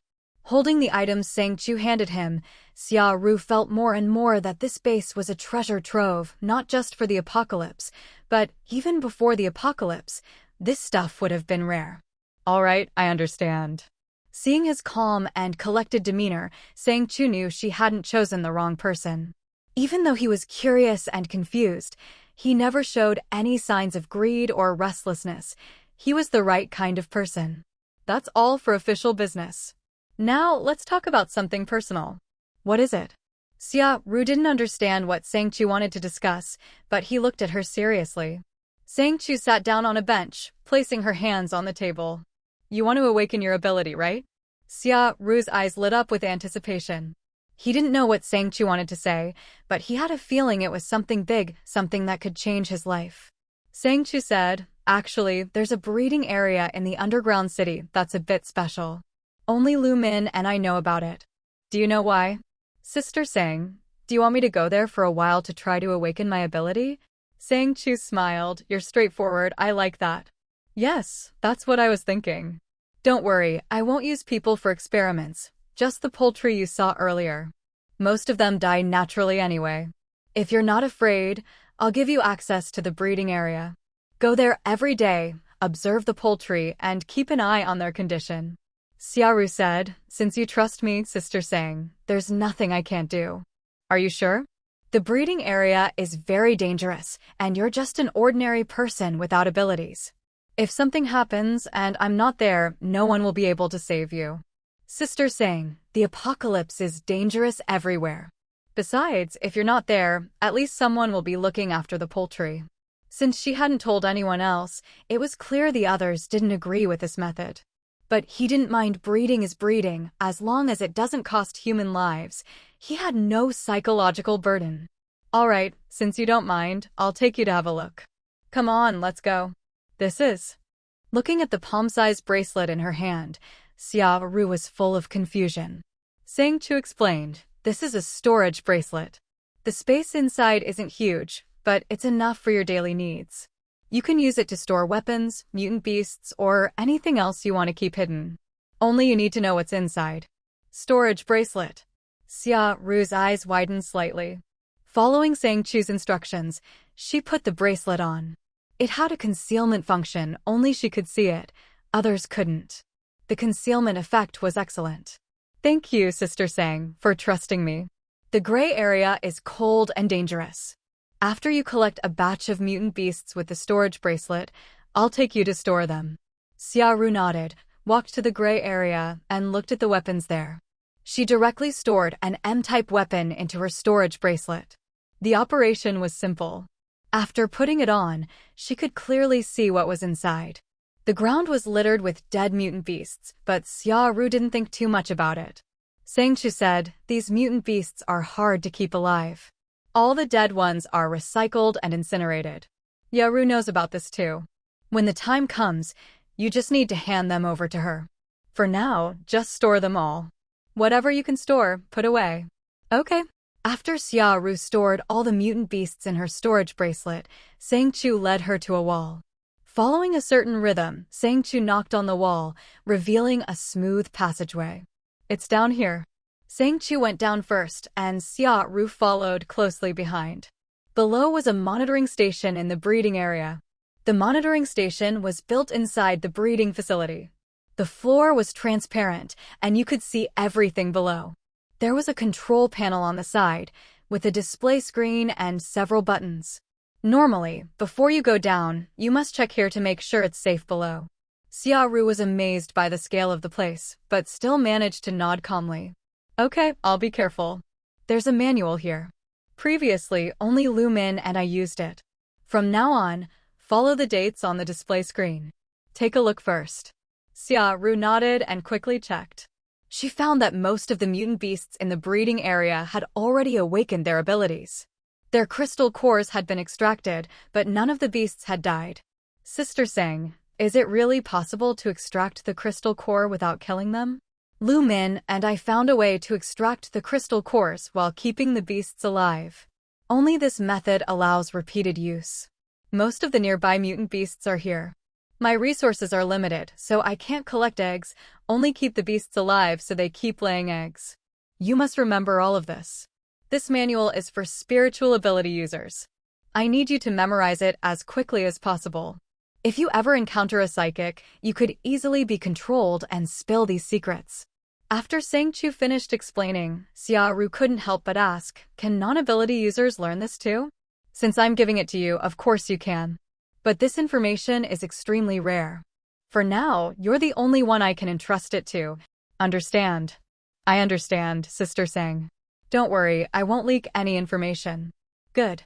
Also, you should drink more spring water regularly. The spring water in the underground city is very pure and good for your body, but you'll need to buy it. It's different from ordinary water. Just go to Grandma and buy a cup every day. Tell her I sent you, she'll know. Xiaoru nodded, then followed Sang Chu's instructions to inspect the breeding area before heading inside. The breeding area was dimly lit. All the lights were powered by energy stones. Only after coming here did Xiaoru feel a bit like she was back in the apocalypse. These mutant beasts have all awakened abilities and are very sensitive to light. Bright lights aren't suitable. There are plenty of discarded lamps in the warehouse for you to use. Just be careful with them. If you run out, let me or Lumin know in advance. Maintaining these takes time and energy. Okay, I understand. Sister Sang, do the colors of these buttons mean anything special? The buttons in each area seemed different, and Xiaoru wasn't sure what the colors meant, so she asked. Sang Chu pointed to the sensor in the middle of the buttons and said, that's an ability detector. Red means fire ability, green is wood. If the display shows nothing, it's probably a normal mutant beast with no ability. But you'll have to figure out some things on your own. There are some colors and shapes I don't know the meaning of, so pay close attention. If you notice anything unusual, immediately report it in the control room, then release the sleeping gas. Once the beasts are knocked out, you can go in and handle things, or wait for me and Lumin to return. The breeding area wasn't large, but the management system was sound. As long as you were careful, there shouldn't be any major problems. Will the sleeping gas harm the beasts? It just puts them into a coma. Okay, got it. If there's any danger, I'll use the sleeping gas and keep them all contained below to prevent any accidents. She didn't have any abilities. If anything went wrong, she wouldn't be able to handle the consequences. Sang Chu nodded. Just keep an eye on things and make sure everything is safe. For now, go feed them. Just put the mutant beast meat into the feeding trough. For ordinary mutant beasts, 1 portion is enough, or a small goat or calf. For those marked with 1 star, double the amount, and so on. Okay. Xiaoru quickly got to work, feeding each beast, and then checked the list to see which ones had abilities and which didn't.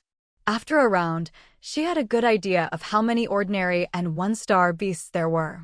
Sister Sang, are the ones with marks on their heads the ones whose crystal cores have been extracted?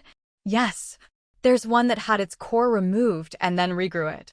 Because of its unique value, it's kept in the last area. Its condition is still unstable, so keep an eye on it. If anything happens, report to me and Lumin immediately. At this point, Sang Chu sighed softly. You know, there are a lot of shady things in the base. I don't want my family to get involved, and I'm sure you feel the same. You'll get paid 4,000 crystal cores a month for this job.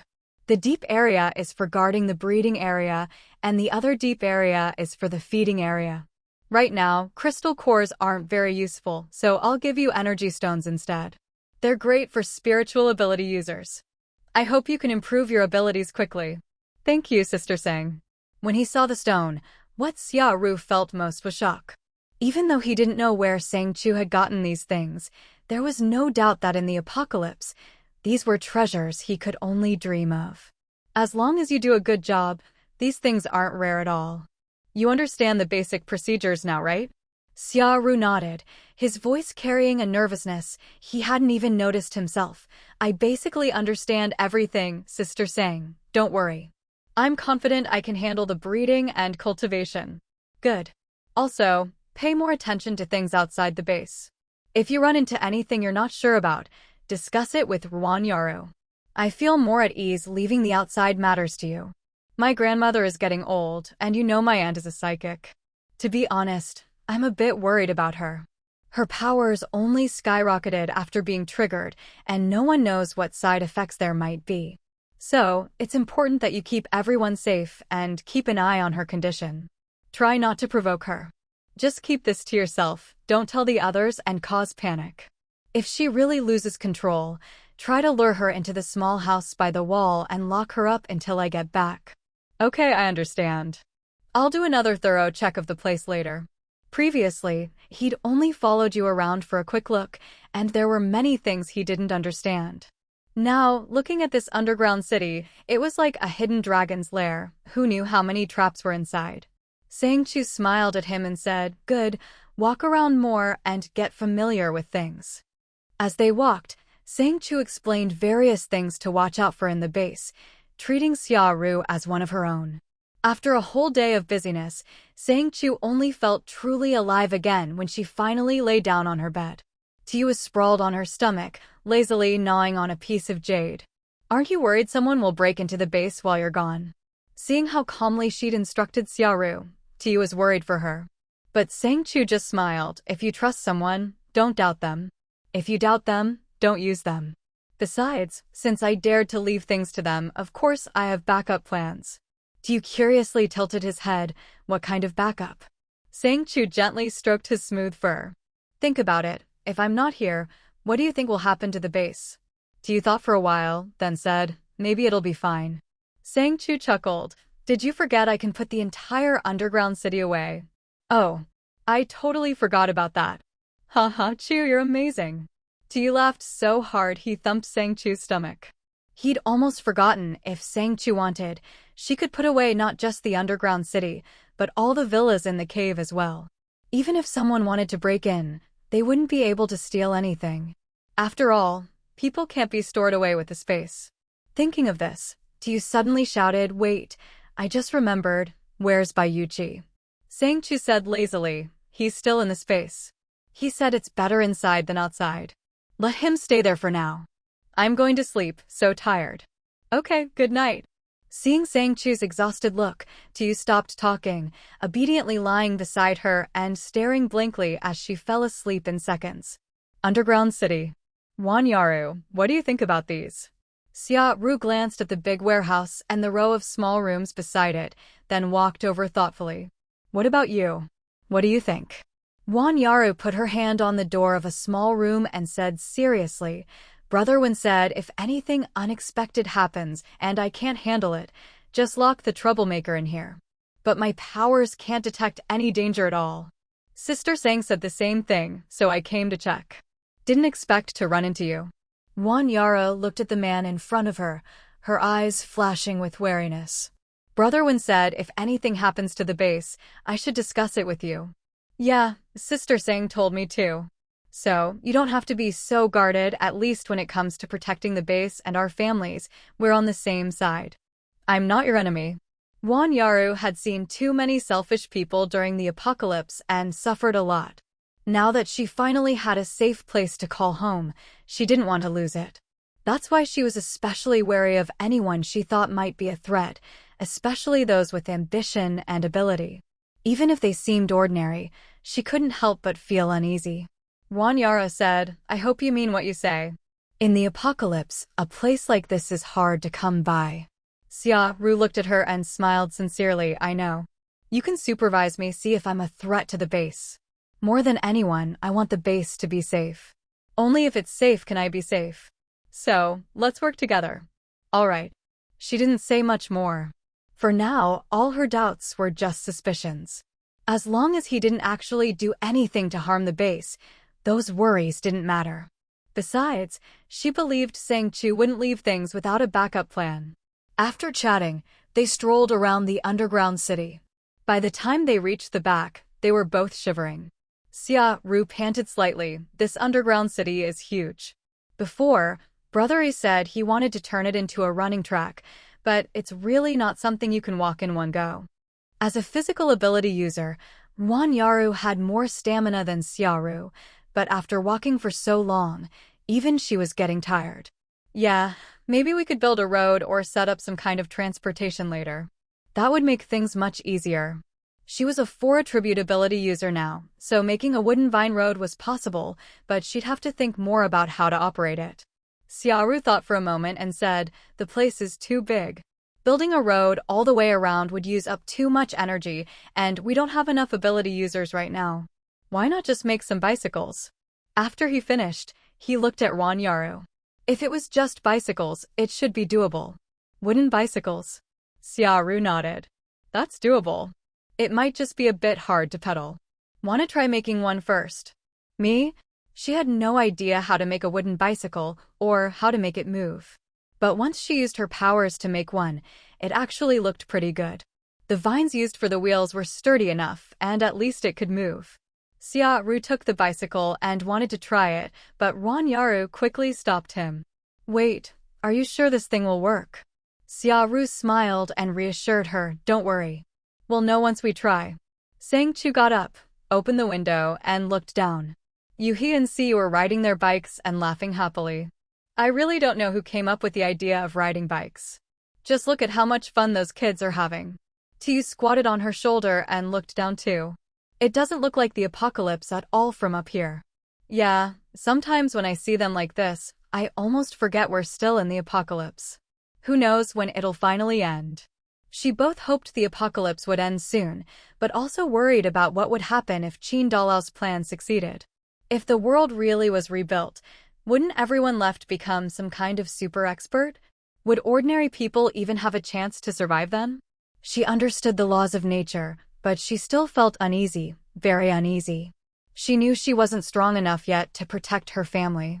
Tiu said, forget it, don't think about it. Aren't you leaving for Chinchur today? When are you heading out? In a bit. Lu Minli has already packed up. We'll leave once everyone's awake. Okay, let's see if we can pick some more apples along the way. Your storage space is almost empty now, right? If you get too many, give me some, I'll help you carry them. Alright. Most of her things were already stored in her portable space, which was now almost empty. When Lin Muxue woke up, she habitually opened the window and looked at the bright morning outside. The moment she opened it, she heard laughter. Looking down, she realized everyone was riding bikes. She hurriedly got dressed and ran downstairs. The villa was very soundproof, so unless the windows were open, you couldn't hear anything from outside, not even the noise from the kids. Lu Minli had just stepped out when Lin Muxue bumped right into him. Xiaoxue? Why are you running so fast? Huff, huff. Lin Muxue was so out of breath she couldn't speak. Lu Minli quickly steadied her and patted her back gently. Don't rush, catch your breath. Did something happen? No. Knowing he was worried, Lin Muxue grabbed his hand and started running again, talking breathlessly as she went. No, I just heard a commotion outside. Everyone's out there, it looks so fun. When they got outside, she realized everyone really was up already. Sang Jingwen and Ego were both there. Brother Wen, Brother E, you're up so early too. Seeing Muxue and Lu Minli holding hands, a little flustered, everyone just smiled knowingly, but didn't say anything. Ego leaned against Sang Jingwen, still half asleep, and muttered. Wanyaru and Xiaoru came up with the bike idea. My brother dragged me out here at the crack of dawn. He yawned as he spoke. He'd been up late fixing things last night, and now he was so sleepy he could barely keep his eyes open. His little brother really was a handful. Sang Jingwen, worried he'd fall asleep standing, held him up and asked, Want to go back and sleep for a bit? No, aren't we heading to Qinglu City soon? I'll sleep in the car later. He only trusted these people. Once they were on the road, he could nap in the car. Lu Minli said, Brother E, if you're tired, you can go wait in the car. Once Achu finishes eating, we can leave. Everything at the base was basically arranged. Even if he left now, there wouldn't be any problems. Sang Chu came down just in time to hear this. Since everyone's up, let's eat and get going. Grandma Lin came out with a smile, holding a tray of freshly steamed meat buns. You're all up so early. I just finished steaming these meat buns. She'd thought the kids were just playing and might get hungry, so she brought out the buns. She hadn't expected even Sang Chu to be up already. As soon as Lin Muxue saw her grandma, she let go of Lu Minli's hand and ran over. Grandma, you made meat buns. How did you know I was craving them? Grandma Lin dotingly pinched her cheek and handed her a bun. Sang Chu noticed Lu Minli looking a little down at his empty hand, so she rubbed her nose and walked over. Grandma, why does Xiao Xue get one first? There's enough for everyone. Grandma Lin opened the box and handed out a big bun to each person. Yuhi, tired from playing, smelled the buns and ran over, abandoning his bike. Grandma, those smell amazing. His eyes sparkled like a puppy's as he stared at the buns. But just as Grandma Lin was about to hand him one, Ika grabbed him by the collar and said, "You just finished playing. Go wash your hands before you eat." Ah, come on, bro. It's the apocalypse, does it really matter? I won't get sick. He craned his neck and took a big bite out of the bun anyway. Ika gave him a firm smack on the head. It didn't matter before, but now that we have supplies, you need to be careful. Isn't there a sink? Remember to wash up next time, got it? All right, I got it. I'm going to play, no, I'm going to patrol with Siyu. Siyu arrived just then, a little shy in front of all the adults. Sister Sang, my sister and brother Xia Ru came up with the bike idea. They made one for me and you too. Usually, I use it to patrol the underground base. He says the place is too big to run everywhere. He was usually talkative, but now, caught by so many adults, he was a bit embarrassed, especially since his sister made the bike for him to use on patrol. Sang Chu gave him a look and said, "All right, go ahead. Tell your sister and Xia Ru that we'll be leaving soon. Everything at the base will run as usual. Once we leave, the outer shield will be activated, so the underground base and the mountain villa will be completely sealed off from the outside." Okay, I'll let them know. He ran off at once. Mushue walked over, hooked her arm through Sang Chu's, and leaned on her shoulder, grinning. I never thought my Sang Sang would be so intimidating. Look how scared the kids are of you. All right, eat your bun and stop talking. Sang Chu stuffed her own bun into Mushue's mouth, and Mushue took a big, satisfied bite. I have a golden stomach, you know. I never get tired of these. Grandma Lin said, Uncle Gao made plenty. I've already packed some for you and put them in the car. There are fried ones, steamed ones, all sorts of easy-to-carry food. She didn't know how many days they'd be gone, so she made sure to prepare food that would keep well and be easy to eat on the road. Grandma Lin's food was always delicious, and it was convenient to take along, so Sang Chu didn't object. Thank you, Grandma. Please thank Uncle Gao for me too. We'll head out now. Grandma, if anything happens at the base, just do what we discussed. All right, Grandma knows. Seeing Sang Chu about to leave, Grandma Lin patted her hand and said, Take care of yourself too, you hear me? Don't worry about us here at the base. Come back soon. After getting off, Lin Mushue clung nervously to Sang Chu as she looked at the darkening sky. Suddenly, I feel uneasy. It's so dark. It's okay. Once we're done here, we'll head back to base, Sang Chu comforted her, patting her hand. Lu Minli gazed at the massive city gates of Qinglu City, a hint of worry in his eyes. This place gives me a bad feeling. Yiping agreed, yeah, same here. If even he could sense something was off, then there was definitely a problem. Sang Jingwen gathered everyone together and said, Let's go in and take a look. Everyone, stay close and don't fall behind. Be careful, there might be psychic ability users inside who can sense our items. Try not to use anything inside unless necessary. Sang Chu replied, All right. You've all used your communication stones, right? These items, even for psychic users, were hard to detect and much safer than light-type abilities, which could easily be sensed by others. Communication stones were crafted according to the method taught by the demon orb, and though there weren't many, everyone had one for now. Lin Mushue was the first to raise her hand. Already used mine. The demon orb wasn't big, so she'd strung it into a bracelet, very convenient, and outsiders wouldn't notice anything unusual. Sang Jingwen nodded. All right, let's head in. Be careful, and hopefully we'll find the people we're looking for. Okay. The city gates of Qinglu weren't guarded, and the inside looked deserted, as if everyone had disappeared. But the predatory stares from the shadows told them people were lurking, lying in ambush. Qinglu City seemed like a land overtaken by mutated plants. Thick vines sprawled everywhere, and if you weren't careful, you could easily trip. Looking at the scene, Lu Minli couldn't help but worry. If his parents were really in Qinglu City, surviving here would be nearly impossible. Hand over everything you've got. Suddenly, a group of ability users appeared, brandishing all sorts of weapons at Sang Chu and the others. Sang Jingwen stepped forward, shielding the group. Let's not do anything rash. We're all ability users here, no need for violence. A rough-looking man sneered, come on, hand over your food and water. Yeah, give it up and we'll let you live. Yipeng, with his fiery temper, shoved Sang Jingwen aside. Let me see you try. You say you'll let me live?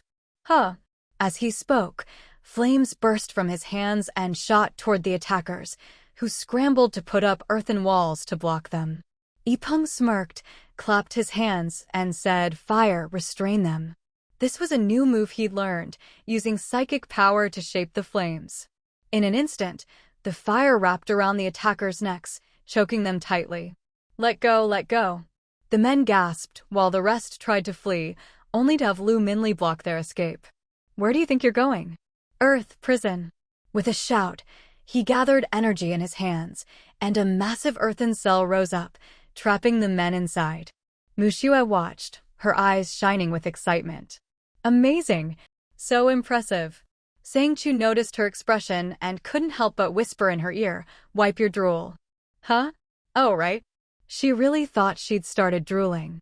Just as she was about to wipe her mouth, she saw Sang Chu's teasing smile and glared at her, feigning annoyance. You're teasing me, Sang Chu. You're the silly one. Sang Jingwen just smiled at their banter, then Yipeng dragged one of the men over. What do we do with this guy? Boss, please let me go. I was just too hungry. I just wanted something to eat, that's all.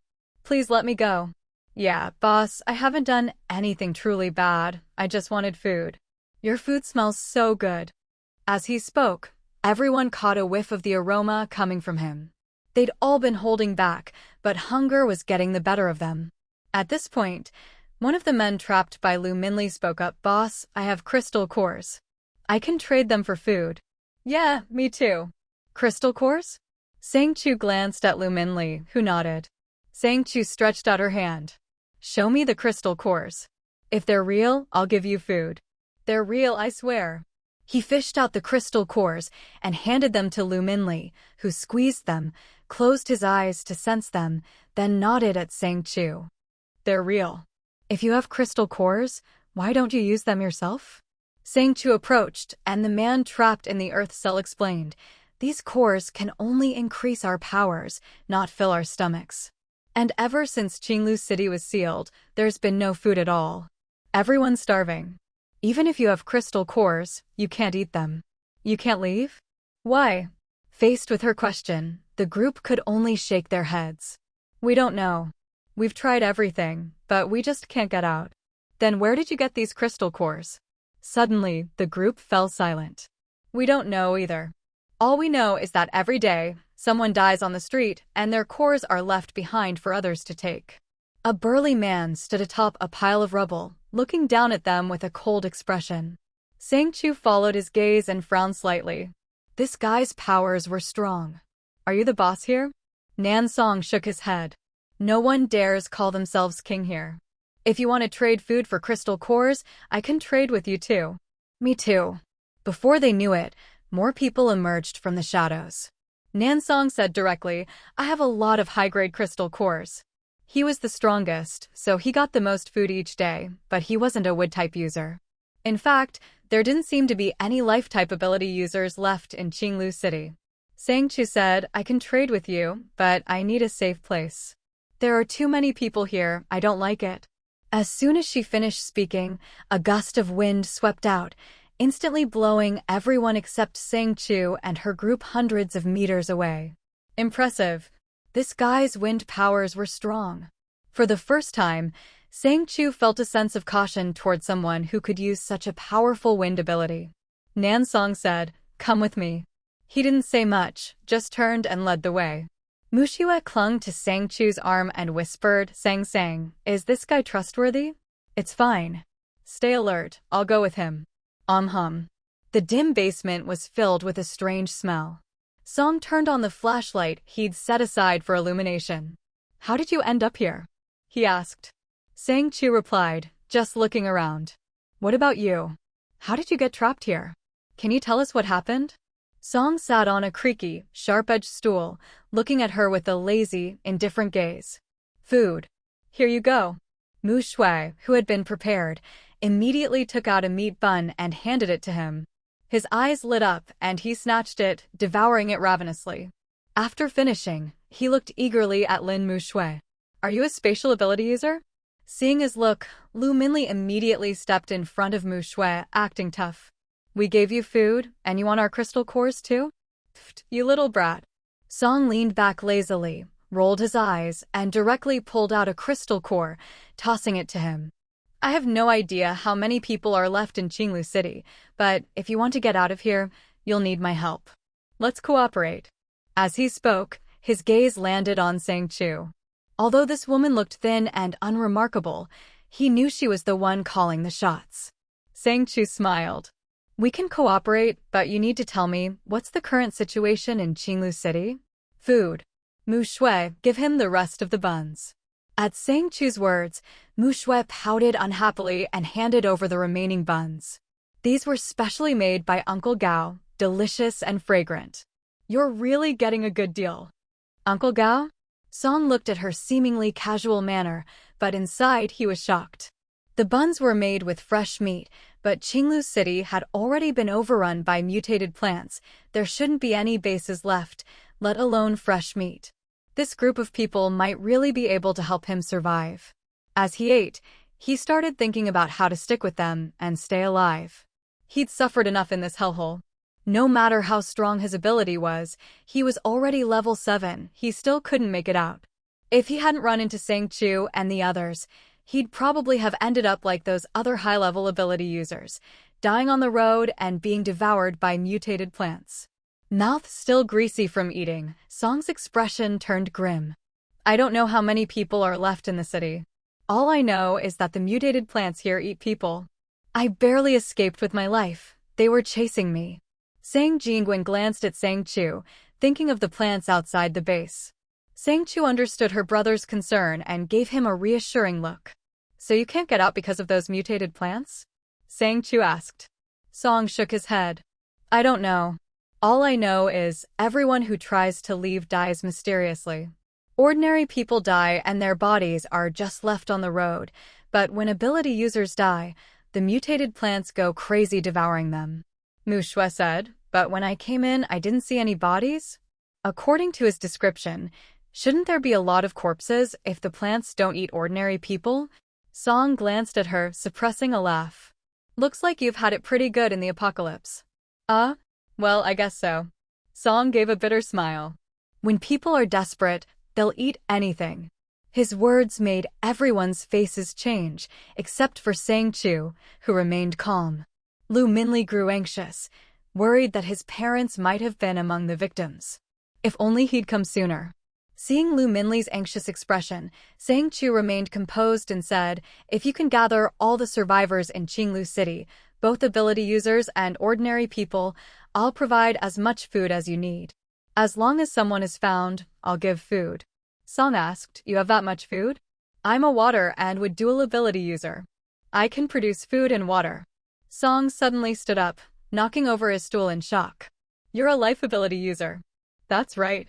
As long as you can gather everyone in Qinglu City, I'll give you food and water."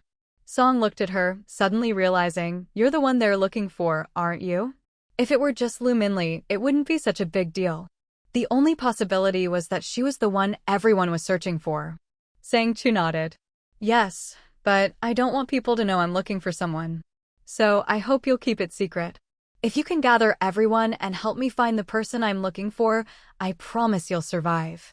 "What guarantee do I have that you'll keep your word?" Sang Chu smiled. "There are no other life ability users left in the base, but I appeared, and I'm still alive." Song said, "All right, I'll try. But ordinary people are hard to find. I can't guarantee I'll get everyone." "That's your problem. I'll only help if I find the person I'm looking for. If you don't want to die trapped here, you'd better do your best." Song was a bit taken aback by Sang Chu's attitude.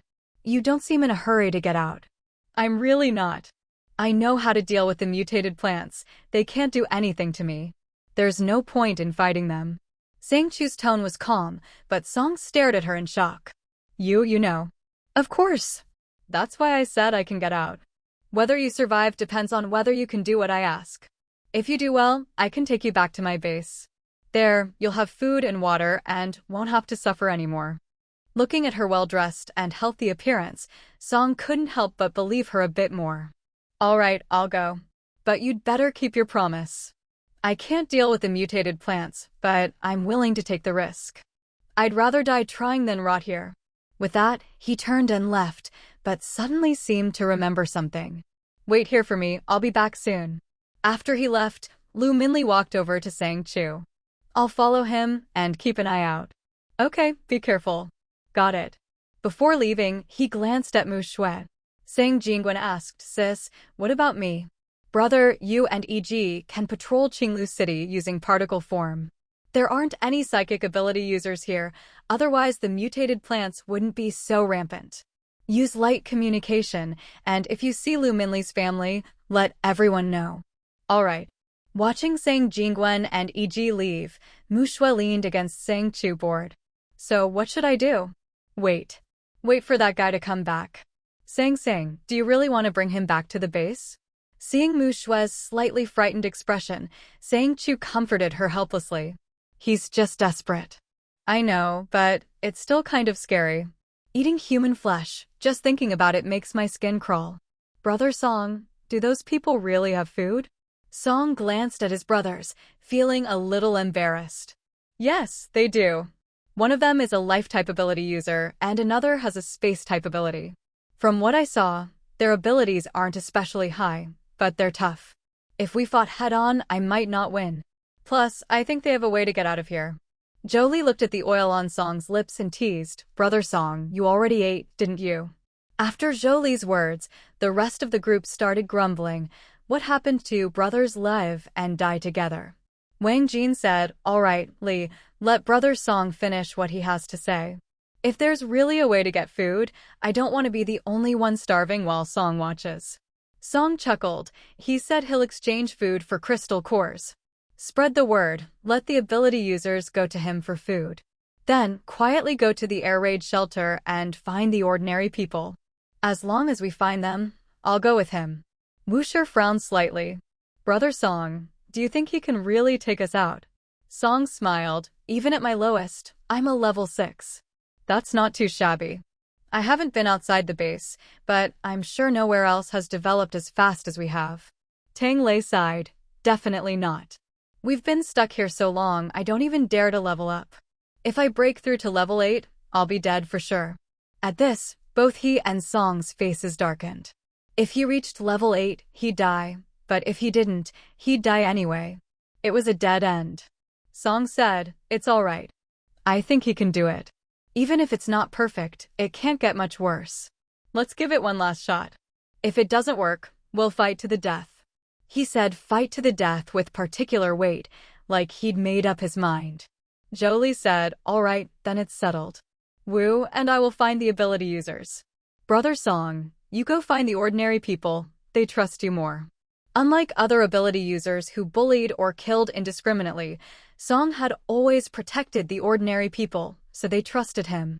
If anyone else went, they probably wouldn't even get in the door, but Song could. Underground air raid shelter. Lu Minli followed the winding path, the air damp and dark, moss covering the walls.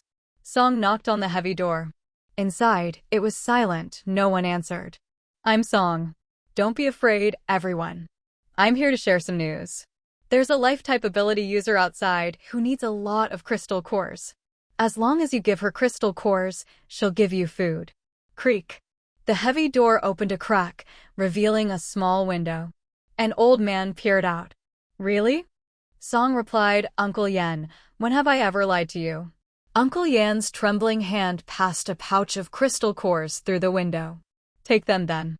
He didn't dare go outside. Out there, ability users saw ordinary people as food. Many people hadn't survived 6 rounds already. Song hesitated. That might not work. She wants to see you in person. She seems to be a good person, so Uncle Yen, do you want to go out, or should I bring her here? A good person? Uncle Yen glanced back at the old, sick, and weak behind him, gritted his teeth, and said, You can bring her in. All right, I'll go talk to her about it. Since Uncle Yen didn't want to go out, Song didn't push. The air raid shelter's door was ingeniously built. Unless you knew how to open it, you'd never get in. As Song left, Uncle Yen was about to close the door when a small child tugged at his leg. Uncle Yen, is Muumu's family coming to find her? Looking at the frail Muumu, Uncle Yen knelt down and gently stroked her head with his dry, cracked hand. Muumu misses her dad. When is he coming back? I'm so hungry. Muumu's dad had gone out to find food and never returned. The adults all knew what that meant, but no one dared say it in front of the children. Lu Linlin hugged her own daughter tightly, tears in her eyes as she watched Muumu. That one-week cry made Lu Minli, who had just left, pause. He quickly took out his communicator and sent a message as he re-entered the shelter. Was that really his sister? And the child she was holding, was that her daughter? Seeing that they were all right, Lu Minli's eyes reddened as he messaged, Achu, I found my sister and her child. They're in Song's group. He said you want to trade. I'm sending you their images now. I'll go with him to the second group. My dad isn't here. I'll keep looking for him. When Sang Chu received the message, she was stunned. She hadn't expected them to be found so quickly. Seeing the images Lu Minli sent, Mu Shue's eyes filled with tears.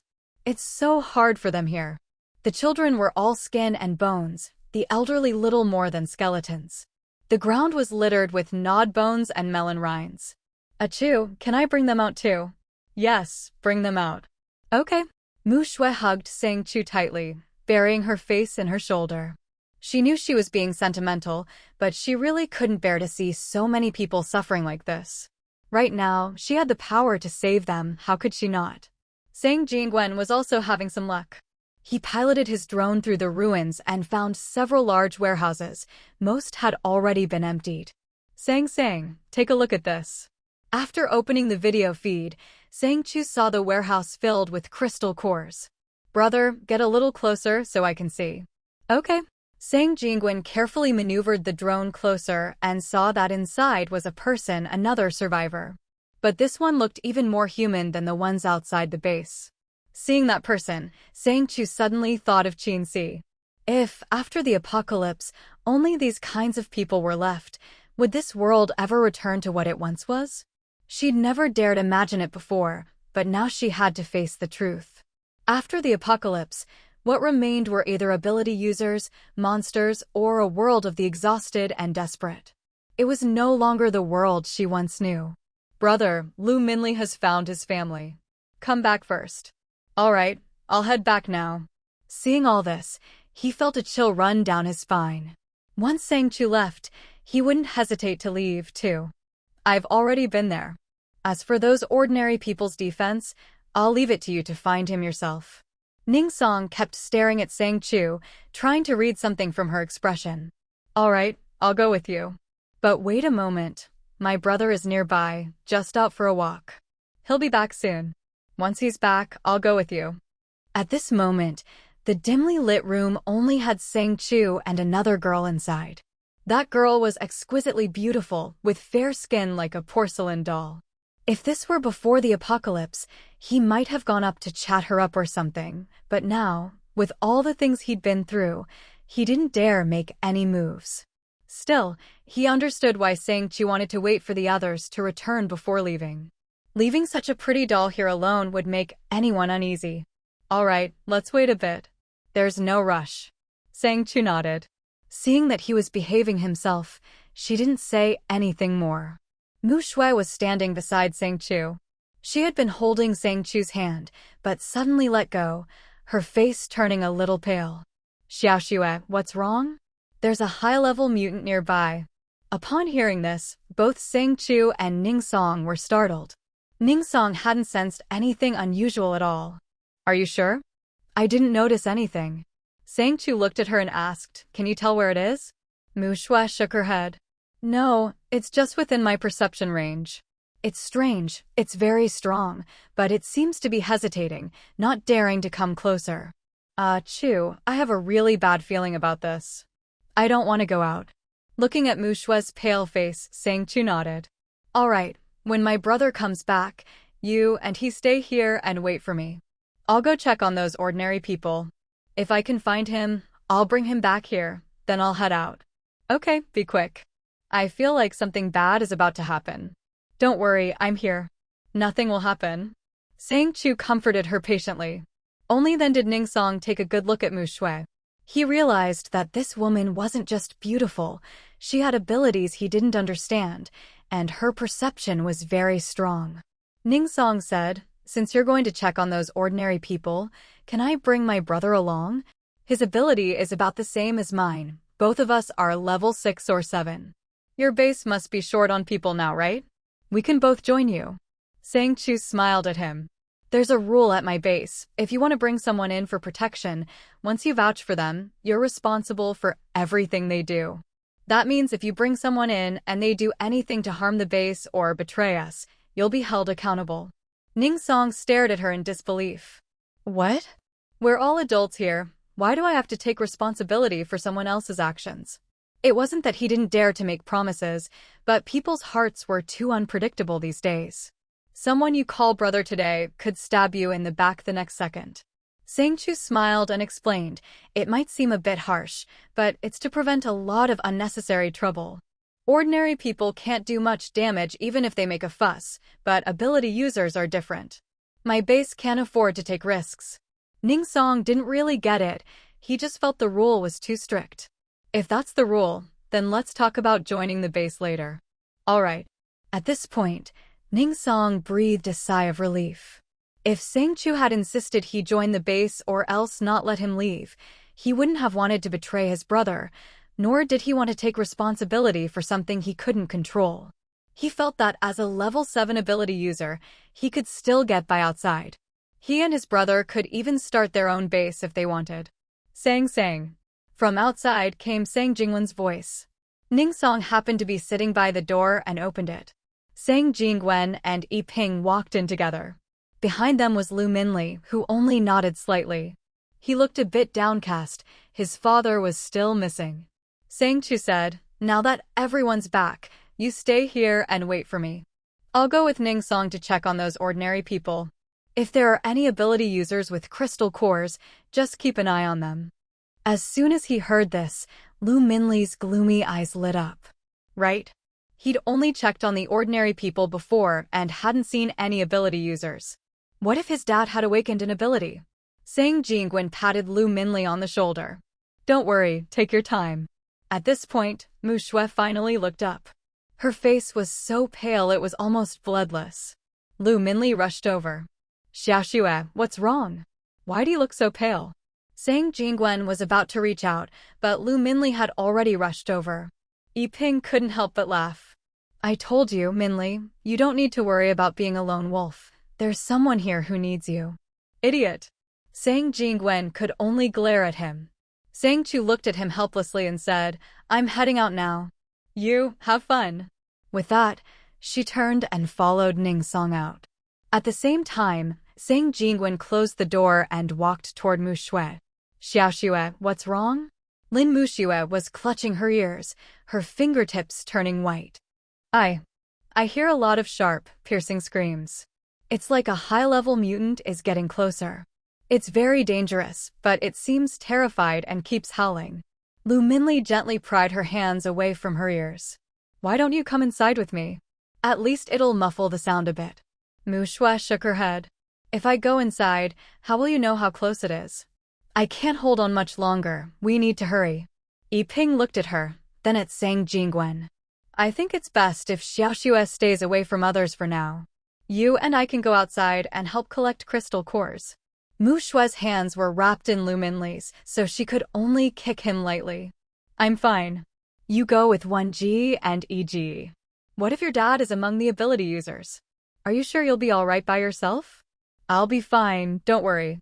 Sang Jingwen said, Lu Minli, you and Yi go outside. I'll stay here with Xiaoxue. If anything happens, I'll call you. Mu Shui and Lu Minli both looked like they didn't want to leave, but eventually nodded. When Ji's staying is enough. You go out. Once you find your dad, I'll be able to leave too. Alright, but if anything happens, call me, okay? Mu Shui forced a smile, but with her pale face, it had no reassuring effect at all. When Lu Minli and Yi Ping left the room, Mu Shui, whose eardrums were nearly pierced by the screams, couldn't hold back any longer. She hugged Sang Jingwen tightly, burying her face in his chest, tears streaming down her cheeks. Brother, my head hurts so much. When Sang Chu and Lin Song arrived, Old Yen pointed to a small hole off to the side. Just the girl can crawl in. Looking at the dog-sized hole, Sang Chu glanced at Lin Song and took a deep breath. All right. Sang Chu was slim and petite, so crawling through the hole was manageable for her, but Lin Song, with his broad shoulders, definitely wouldn't fit. Seeing Sang Chu's determined expression, Old Yen let out a small sigh of relief. It was precisely because she looked so thin and frail that Old Yen allowed her to enter the air raid shelter. As soon as she entered the cave, the scene was even more heartbreaking than the photos she'd seen before. Looking at the sparse supplies on the ground, Sang Chu's voice softened. Elder, what do you eat here? Old Yen gave a bitter smile. As long as it fills our stomachs, it's fine. Girl, you crawled in through the small hole yourself. Honestly, the people outside can't be trusted. Don't worry, Elder. How many people are here in total? I need quite a few crystal cores. If everyone has some, I can exchange food for them. As soon as she said this, everyone who had been sitting or lying down stood up, their eyes fixed intently on Sang Chu. Old Yen said, my surname is Yen. Everyone calls me Old Yen. Girl, it's not that I don't trust you. I do have crystal cores, but food. Sang Chu raised her hand and produced a small sapling. I'm a wood-type ability user, Elder. Don't worry, as long as you have crystal cores, there will be plenty of food for everyone. Big sister, if I have a crystal core, can I exchange it too? A little boy, holding a piece of dry bread, looked at her expectantly. Seeing how thin he was, Sang Chu's heart ached, but before she could answer, Old Yen quickly pulled the boy to his side. Mumu, this thing can't be eaten. Wait, I'll get you something to eat later. After comforting the child, Old Yen turned to Sang Chu with a slightly apologetic look. Sorry, girl, the child is young and doesn't understand. The crystal cores are over there, come with me. He patted Mumu's head and gently said, Mumu, the big sister wants crystal cores. You keep your bread and wait here, be good, okay? I'll be good. You have to come back quickly. Although he said he'd be good, Mumu still clung tightly to Old Yen's clothes, as if afraid that once he left, he'd never return. Old Yen gently pried his hands off. I'm not leaving, just taking the big sister to see where we keep the crystal cores. Don't worry. At that moment, a woman came over and took Mumu's hand. Mumu, don't worry. Old Yen isn't leaving. I'll stay here with you, okay? Auntie, really? Really. I'll stay here with you. If he tries to leave, we'll grab him together, all right. After a while, Mumu finally let go, his eyes still fixed on Old Yen. As Old Yen led Sang Chu deeper into the cave, he explained, Mumu's parents went out to look for food and crystal cores, but they never came back. So now he's terrified of anyone going out to search for food or cores. He's afraid they'll never return. Sang Chu said, I can understand searching for food, but why was he looking for crystal cores? Did he want to use them to awaken an ability? Old Yen shook his head. No one knows if it's possible, but we have to try everything. What if it works, right? After walking for a while, they reached a room that looked like a storage area. Old Yen pushed open the heavy door, revealing piles of crystal cores of all sizes scattered on the ground. Seeing the pile of crystal cores, Sang Chu's eyes widened slightly. Old Yen, how do you have so many crystal cores? Old Yen walked over. These are what everyone has saved up. At first, we all thought there was hope, so we hoarded them like crazy. But who knew, awakening an ability is something you're born with. Even with crystal cores, if you can't awaken, you just can't. Over time, we just accumulated more and more. He looked at the scattered crystal cores, some even stained with blood. Girl, see how much food these are worth. If possible, could you give us a little extra? Sang Chu glanced over the pile. There were at least several dozen. I have seeds for cucumbers and tomatoes, so for now I can only grow those for everyone. But my friend is a space-type ability user and has cooked food. If you'd like, I can ask her to bring some over for you. At this, Old Yan's eyes immediately filled with caution. I'm not going outside. Cucumbers and tomatoes are fine, but you have to give me the actual fruit. That's no problem. But Old Yan, don't you want to take the others and leave? As Sang Chu had walked through the shelter, she'd noticed that most of the people inside were elderly, women, and children. It was obvious that someone had been sacrificing themselves to keep them alive. In an apocalypse, anyone who survived this long must have paid a heavy price. Especially with so many dangerous ability users outside. The shelter had clearly been modified, which meant there was once an ability user here, most likely one of Old Yan's people. That was probably how he'd managed to keep everyone safe in the shelter. Old Yan stared intently at Sang Chu, as if trying to see through her. What are you planning? My vehicle is parked outside Qinglu City. If you want to leave with us, I can arrange for you to go first. You can't get out of Qinglu City. When Old Yan said this, his tone was heavy. He immediately walked to a window and looked at the tightly sealed opening. You used to be able to see outside from here, but now it's all sealed up. There's no way out of Qinglu City. I have a way to get you out. How you want to proceed is up to you. I'll start growing the fruits and vegetables here. You can organize people to exchange their crystal cores for food. For each core, I'll give a cucumber or tomato. Any extras I grow, I'll count as food and leave them here for you. Old Yan didn't know what she was planning, but as long as she stayed in the shelter, he wasn't worried. All right, I'll go make arrangements now. Sang Chu nodded slightly, then got to work. As people came to exchange their crystal cores, each person received food from Sang Chu. When it was Lu Linlin's turn, she hugged her daughter tightly, hesitated for a moment, then quietly placed a crystal core on the table and slowly approached Sang Chu. Seeing her face, which matched the one in the photo, Sang Chu glanced at the scar on her arm and took out a photo. The person in the photo was unmistakably Lu Minli. You. Shu. Sang Chu made a hushing gesture and lowered her voice. I'm a friend of Lu Minli. He's also in Qinglu City. I'm here to find him, but I've searched everywhere and haven't found your father. Do you know where he is? If I find him, I'll leave right away. Lu Linlin was bold. She didn't even spare a glance for the child in her arms. She rushed straight up to Sang Chu, her voice hoarse and urgent as she said, Go, hurry, don't worry about me. Take the child and leave right now. She grabbed Sang Chu with such force that Sang Chu was almost dragged along, completely stunned. She quickly tried to calm her, saying, Don't panic. Can you tell me slowly what happened? As Sang Chu spoke, she instinctively activated her psychic power, probing carefully. To her surprise, her psychic energy was actually being attacked by something on Lu Linlin's body. Sang Chu immediately formed a shield, dispersing divine power in response. Only then did she notice the child in Lu Linlin's arms. The little girl had unusually large, pitch-black eyes that made Sang Chu's heart skip a beat. But at this moment, Lu Linlin seemed to have lost her senses, standing there in a daze. Sang Chu turned to the child and asked, Are you a psychic too? The little girl was thin and frail, but her eyes were exceptionally large. She seemed not to understand what was being said, her innocent little hands resting on her shoulders. Sang Chu took a step forward, but the girl immediately glared at her warily.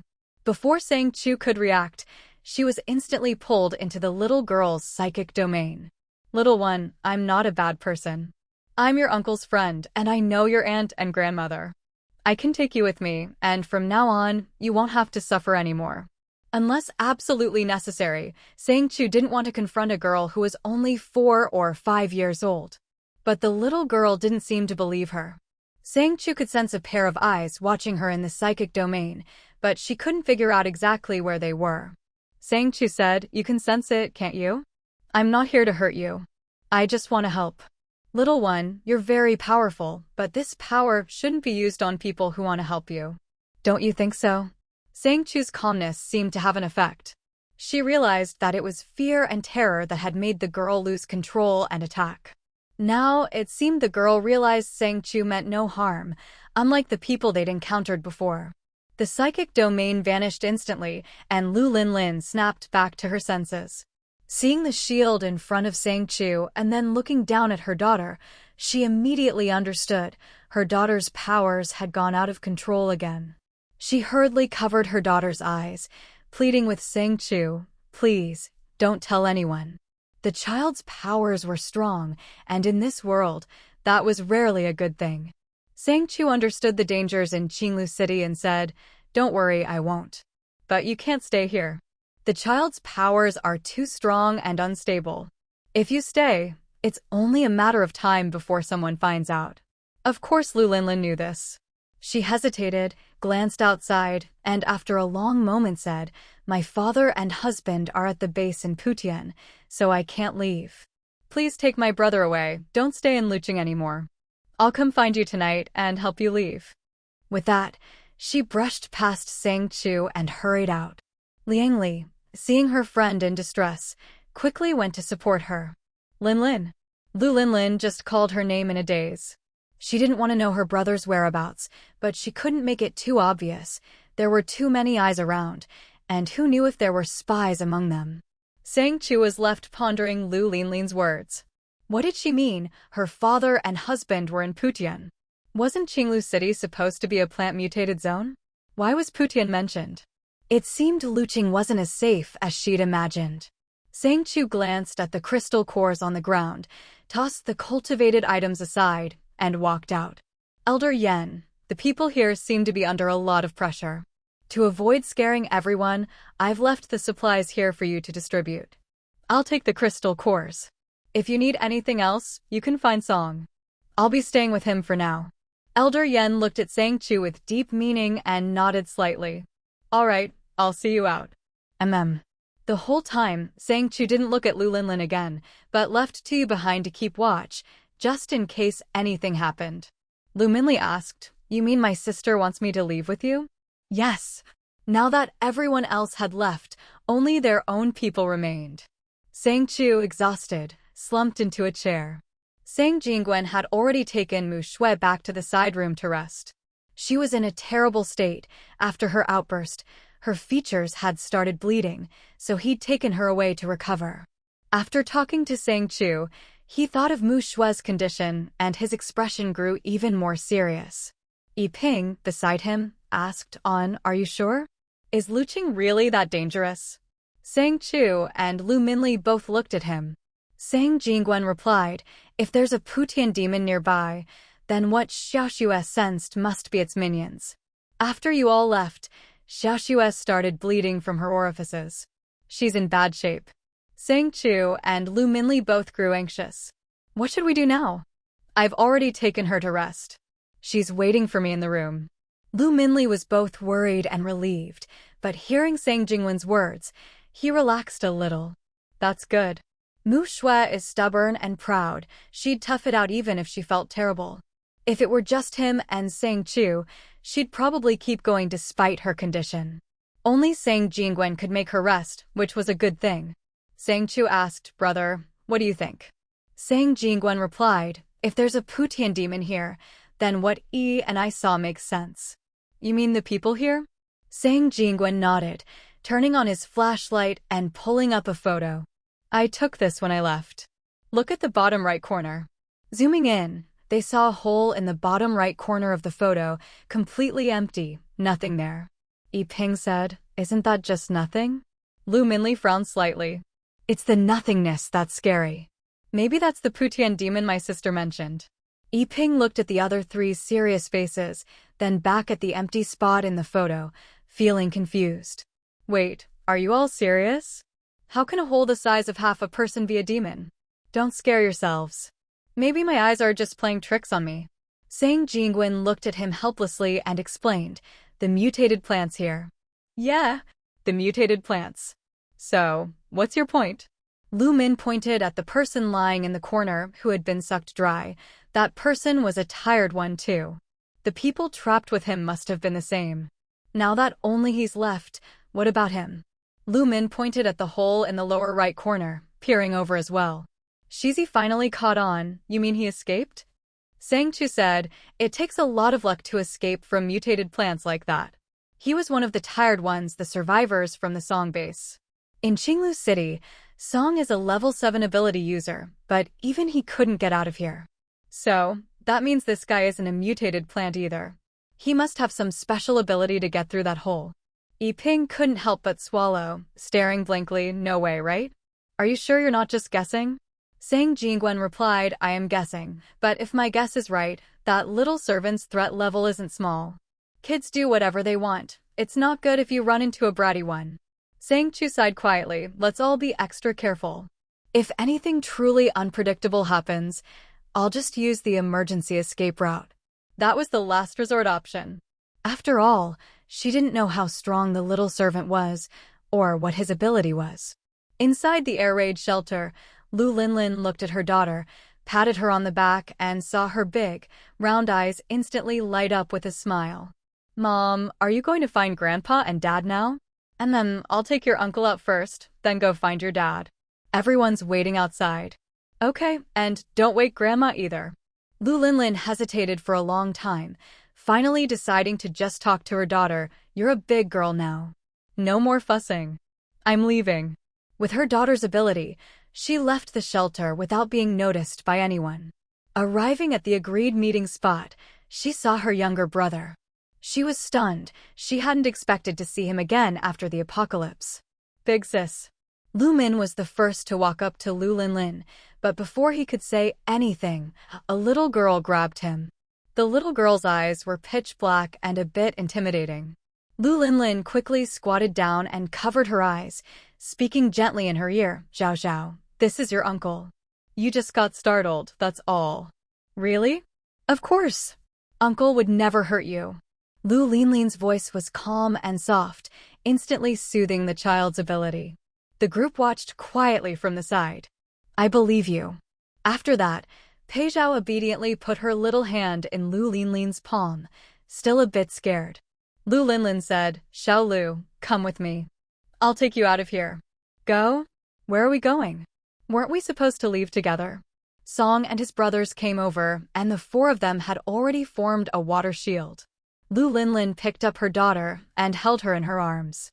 Pei Zhao looked up at her innocently. Mom, is he going to die? No, not at all. But Lin Jiji said that's called a wrap-up. He wants to wrap me up. So, can I eat him? Lu Linlin was shocked, and even Lu Min and the others nearby looked uneasy. Lu Linlin said, no, Zhao Zhao, you can't eat people. Okay. Pei Zhao licked her lips in disappointment. Lin Jiji said she should, but if Mom says no, then she won't. Sang Chu saw that Pei Zhao had calmed down and walked out, saying to Song, if you want to leave, let's just go together. No need to make such a fuss. It's not good if the kids get scared. Lu Linlin looked at her with difficulty, but there are guards on the road. I can't get so many people out. If it were just her and her daughter, she could manage, but with all these people from Qinglu City, they'd definitely be discovered. If that happened, she and her daughter wouldn't be able to return to Qinglu City. If they couldn't go back, they wouldn't get crystal cores, and her husband and father wouldn't survive at the base. Song said, you're joking, right? How could there be tired ones around here? If you're going to make excuses, at least make them believable. As he spoke, he raised his ability, ready to attack Lu Linlin. Lu Min was faster, jumping in front of Lu Linlin and activating his earth ability.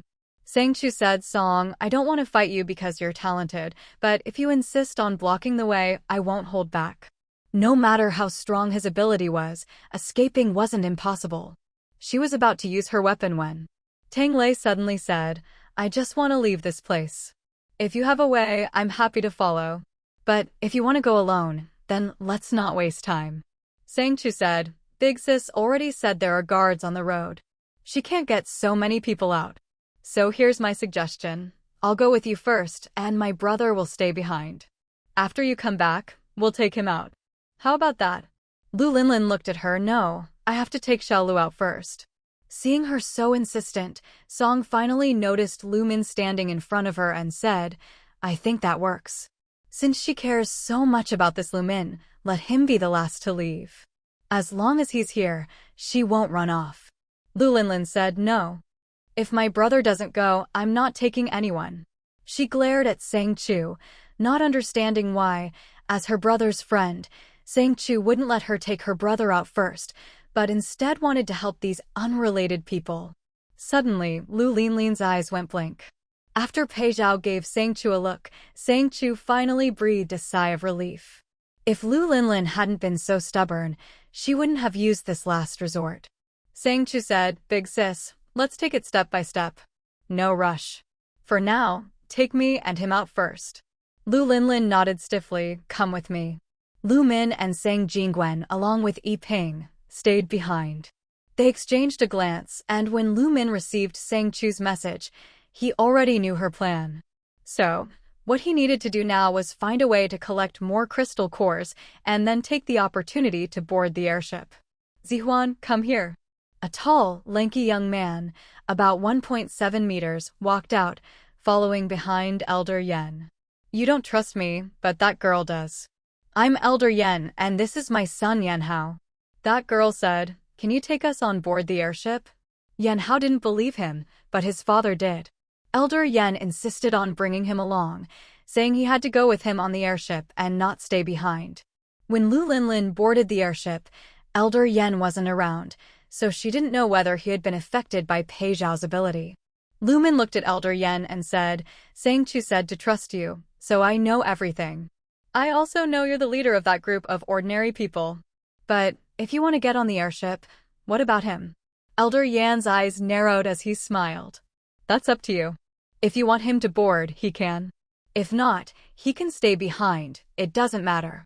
Yen Hao glanced at his father and couldn't help but say, he's one of the few people left in that place. Most of the people he cares about are imprisoned in the underground base at Putaz. Lu Linlin's father and husband are also there.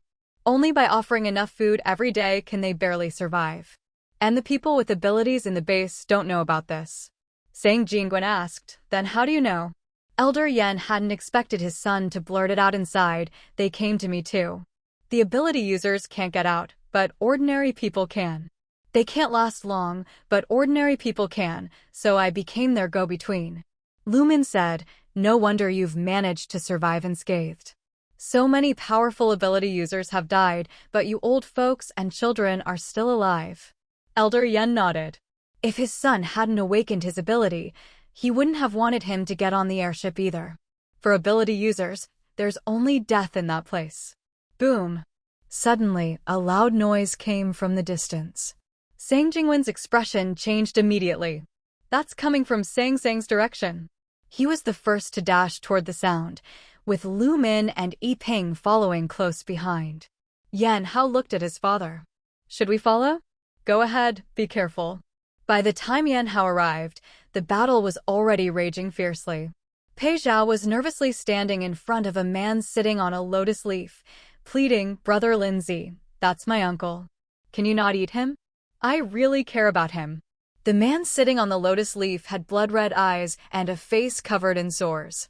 When he smiled, his sharp fangs showed. He might have once been handsome, but now he looked terrifying.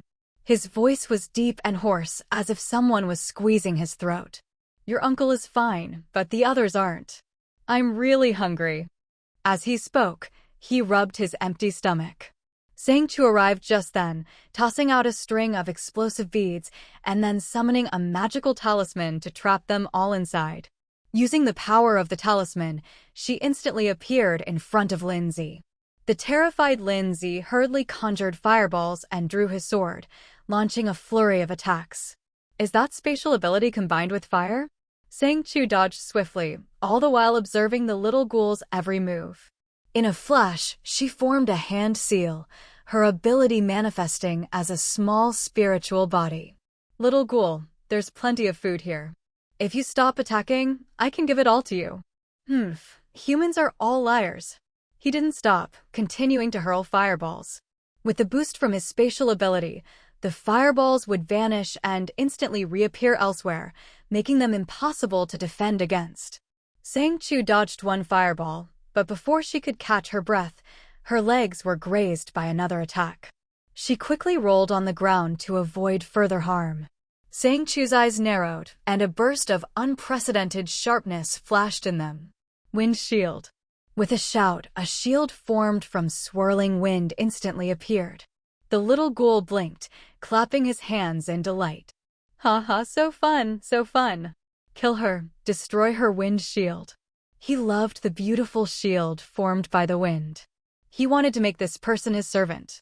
Sang Chu relied on the wind shield to barely withstand the barrage of fireballs. But with each collision, the space around them distorted and sparks flew everywhere. This little ghoul is really troublesome. Sang Chu gritted her teeth, dodging while searching for an opening. Suddenly, the little ghoul appeared behind Sang Chu, biting her ear. You smell so good, I can't help myself. I'll just have a little taste, hee. Surprised, Sang Chu frowned, grabbed him, and flung him away, swiftly drawing her fire jade fan. With a single swing, a fierce blaze engulfed him. The little ghoul howled in pain, staggering back. Sang Chu clutched her ear and advanced step by step, waving her fire jade fan. The little ghoul's body was sent flying like a broken kite. She covered her ear, quickly applying healing ointment, terrified she might be infected. If she caught the virus, what would she do? Sang Chu's eyes narrowed as she closed in on Lindsay. I'm not being cruel, but I can tell you've regained some consciousnness. You're not like the other infected. But even so, just because you're awake doesn't mean I'll show mercy. Sis, don't hurt Brother Lindsay. Pei Zhao rushed over and stood in front of Lindsay. Sang Chu looked at her coldly. Then why didn't you stop him when he was attacking? Pei Zhao wanted to say, I don't know you, I only know Brother Lindsay. Why should I care about these outsiders? But she didn't dare say it, afraid that if she did, Brother Lindsay would die. In her mind, Brother Lindsay was the most powerful ghoul. He wasn't this woman's match, and neither was she. So, she didn't dare argue with Sang Chu, terrified she'd end up like Lindsay, beaten and thrown aside. Sang Chu shoved her aside, the fire jade fan in her hand slashing cleanly at Lindsay's neck. But to her surprise, in the next second, his head actually crawled back onto his body. Sang Chu couldn't believe it. She hurried to check elsewhere, but Ying managed to crawl back by herself and then transformed back into her original form. Although Xiaoqi could survive, he was in so much pain that when he looked at Sang Chu, his eyes were filled with blood. Don't. I'm not going to die, okay? I'm sorry, all right? You're an adult. Why are you fussing with a kid like me? Sang Chu was both angry and amused. You really don't know, do you? If you bite someone, they'll turn too. If I really was like you, I wouldn't have been bitten. The little servant muttered, there's nothing bad about it. You can wake up and not die. The world is so boring anyway. He tried to get up, but when he saw Sang Chu take a step closer, his whole body shrank back. What are you doing? I'm warning you, don't chop me again. I really can't die. Sang Chu said, then I'll just chop you into pieces, and before you can pull yourself together, I'll scatter your parts in different places. Let's see if you can put yourself back together then. The little servant's eyes widened in horror. You're so cruel. I'm warning you, don't come any closer, or I'll have my men kill everyone here. Go ahead, use their lives to threaten me. I think it's worth it. Sang Chu replied, walking towards him with a half-smile. Pei Zhao quickly hugged her and shouted, Brother Lindsay, run. She's gone crazy. But suddenly Lindsay's expression changed. Retreat. Quick, retreat. That damn thing is coming. As soon as he finished, he didn't waste any time. He teleported, grabbed Pei Zhao, and ran off without stopping. Sang Chu frowned slightly. When she turned around, she saw the mutated plant growing larger. Under the blood-red moon, the giant plant and the speeding vehicles merged together and then shot up from the ground. The vehicles, like wild beasts, tried to escape but crashed into an invisible barrier, unable to get out. Sang Chu could even see a bloody mark left on the shield around one of the vehicles. Sang Jingwen and the others came over to Sang Chu after getting out of their vehicle. Looking at the group of people trapped and frantically smashing at the vehicles, Yiping couldn't help but ask, what are those people doing? Sang Chu pointed to the sky above Qinglu City. Look. At that moment, all the light from the blood moon was focused on the mutated plant. Its branches reached out over the city, stretching in different directions, and everything it touched was sucked into its mouth. Its invisible eyes were fixed on Sang Chu and the others, as if it was greedily eyeing its prey, devouring everything in a frenzy. The wails that came out chilled everyone to the bone. Sang Jingwen said, "Isn't that the same sound Mu Shui heard before?" Sang Chu replied, "I'm afraid so. Before, it must have been feeding at a higher altitude, so I couldn't see it." Lu Minli said, "This plant is practically a demon. It's herded all of Qinglu City's survivors together, separating the powered from the ordinary people. It eats the high-level powered ones, uses their energy to strengthen itself, then uses their crystal cores to turn more people in the city into powered ones. Then it lets the ordinary people kill the new powered ones, takes out their crystal cores, and repeats the cycle again and again. It's a closed loop." Sang Chu said, "Look." Everyone looked where Sang Chu pointed. The mutated plant absorbed both powered and ordinary people into its body, and the crystal cores were spat out like eggs, dropping back into Qinglu City. The process repeated endlessly. The mutated plant was clearly very intelligent. Ning Song said, "So that's how the crystal cores are made." It was his first time seeing the entire process of crystal cores falling from above. Old Yen followed his gaze and said, "The part of the plant above ground is big, but the underground part is even bigger. I'm afraid there's no way out." He had originally thought that once they left the base, they'd be free. Now it seemed that even the survivors were still trapped by the plant, and escaping was even harder. Sang Chu said, "Not necessarily. I'll head back first. The crystal cores are too precious to waste. If Yen Zhe and the others want to escape, let's discuss it together and figure out a way." Lu Minli saw her sister standing there in a daze and hurried over. "Ah, Chu, what's wrong with my sister?" "It's nothing, she'll be fine in a bit. I'm going to find your niece. You go back and wait for me." Lu Minli nodded. "Okay, be careful." After that, he helped his sister back into the city. Ning Song wanted to leave too, but seeing everyone with Sang Chu heading back into the city, he gritted his teeth and said, "I'll go back too." Yan Hao asked, "Dad, what about me?" "Go with her." After everyone left, Sang Chu turned to Tuyu, her tone serious. "How did you get caught? Was it the servant? His spatial ability is too strong. My shield couldn't stop him. Let's go to his base first and find Lu Minli's family. Once we find them, we'll leave. Do you have any world-altering abilities that can cure that plant?" Tuyu blinked. "You have to be prepared. There might not be any, and even if there are, it'll be very dangerous." "It's fine. Money can be earned again. At worst, I'll start over. But if we lose our lives, that's the real tragedy. We can use all the crystal cores and jade stones we have. I'll bring my brother along too. While I'm treating the plant, everyone can cultivate together. At the very least, we need to raise our overall strength before we go back." The people in Qinglu City were all very powerful.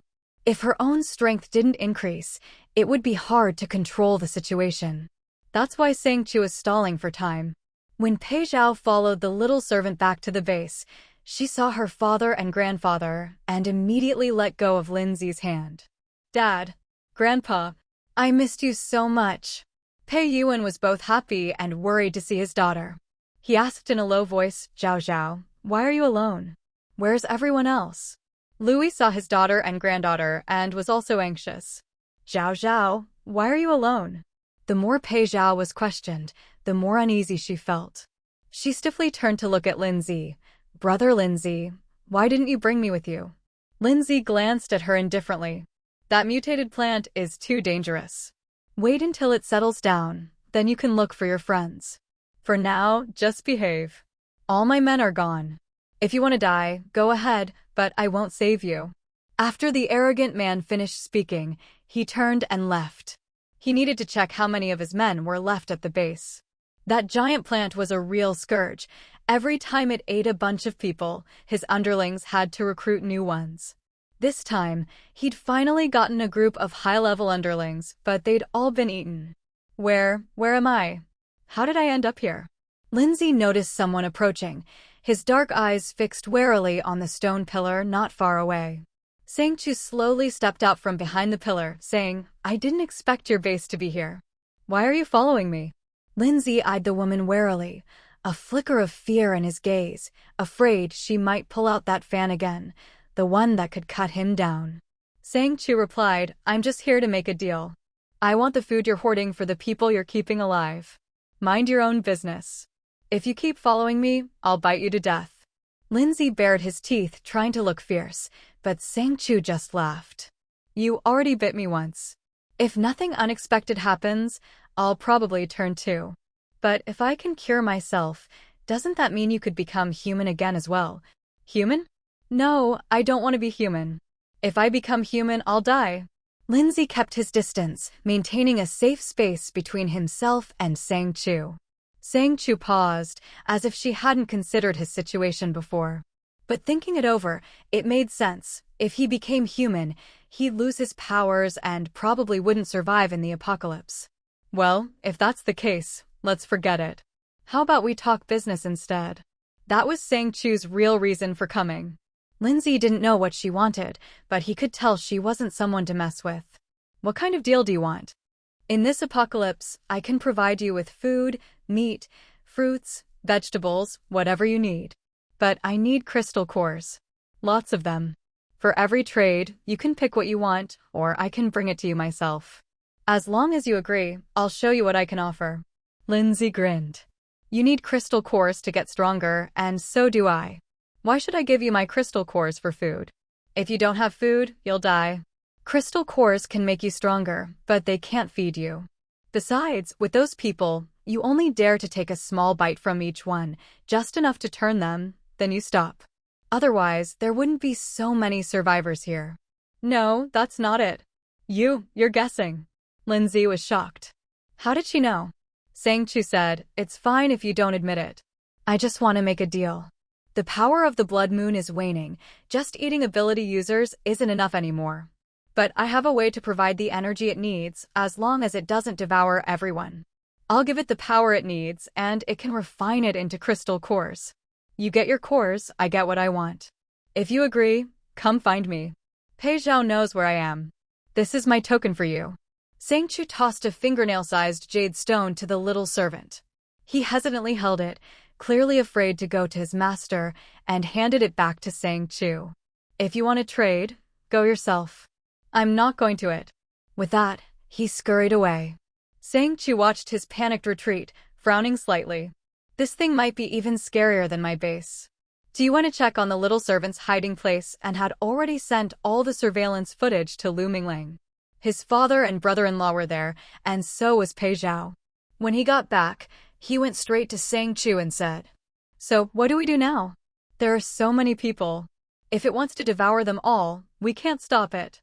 Sang Chu was silent for a long time before finally saying, The key is how to get tickets. Tu said, Mianji said there might be a place, but he's not sure. You'll have to find it yourself. Where? The Magic University. Tickets are expensive. You're 5,000 a month, and everyone else is 3 times that. Are you buying or not? I'll buy. How many jade stones do I have? Tu replied, I've put all the jade stones and jade liquid in your storage space. We've just hatched some new ones, but their quality isn't as good as before, so the price is lower. But you'll have to pay the full ticket price if you want to use them. In Tuyu's opinion, using so many jade stones for apocalypse tickets was a bit of a waste, but if Sang Chu insisted, there was nothing he could do. Traveling as a person was much more expensive than as a ticket holder, not worth it at all. Sang Chu said, I'll go back and think it over. You focus on your cultivation. Now that we know these mutated plants can hatch crystal cores, they're not so rare anymore. All right, just let me know when you've decided. Sang Chu took the shortcut back. As she walked, she looked at Pei Zhao. Are you coming back with me?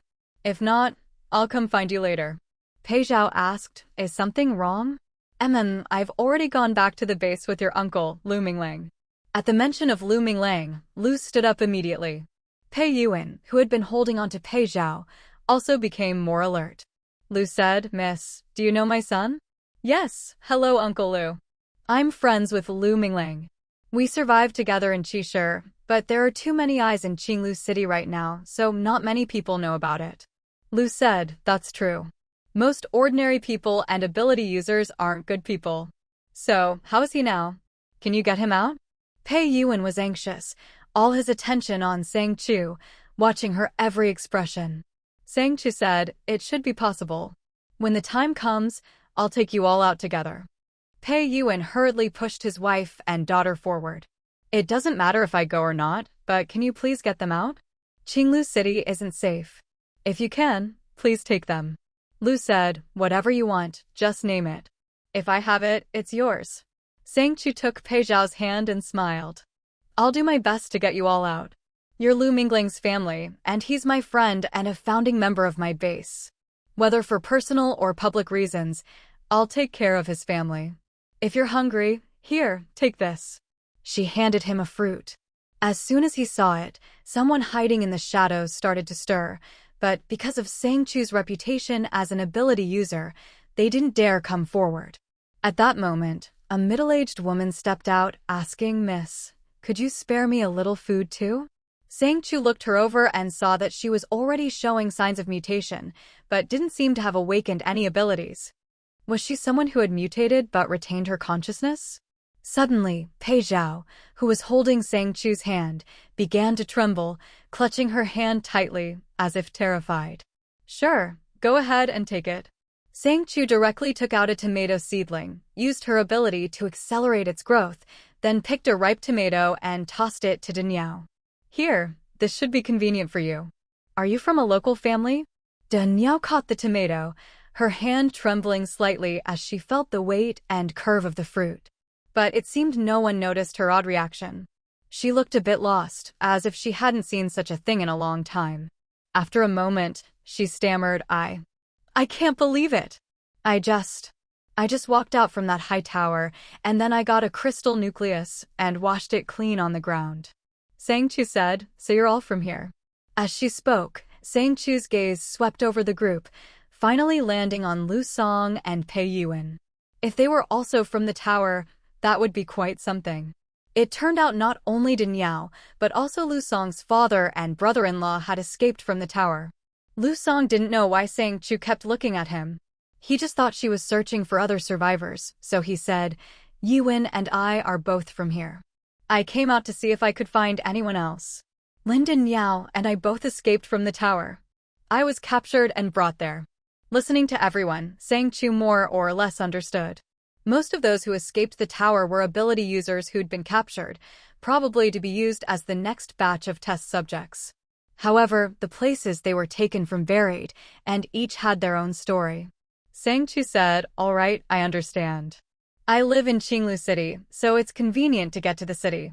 For now, I'll give everyone some food. Tomorrow, I'll come at this time to bring more. These are my family members, so please look after them for me, okay? You're not afraid we'll steal from you?" Sang Chu looked at them with a hint of suspicion, but just smiled. "Of course not."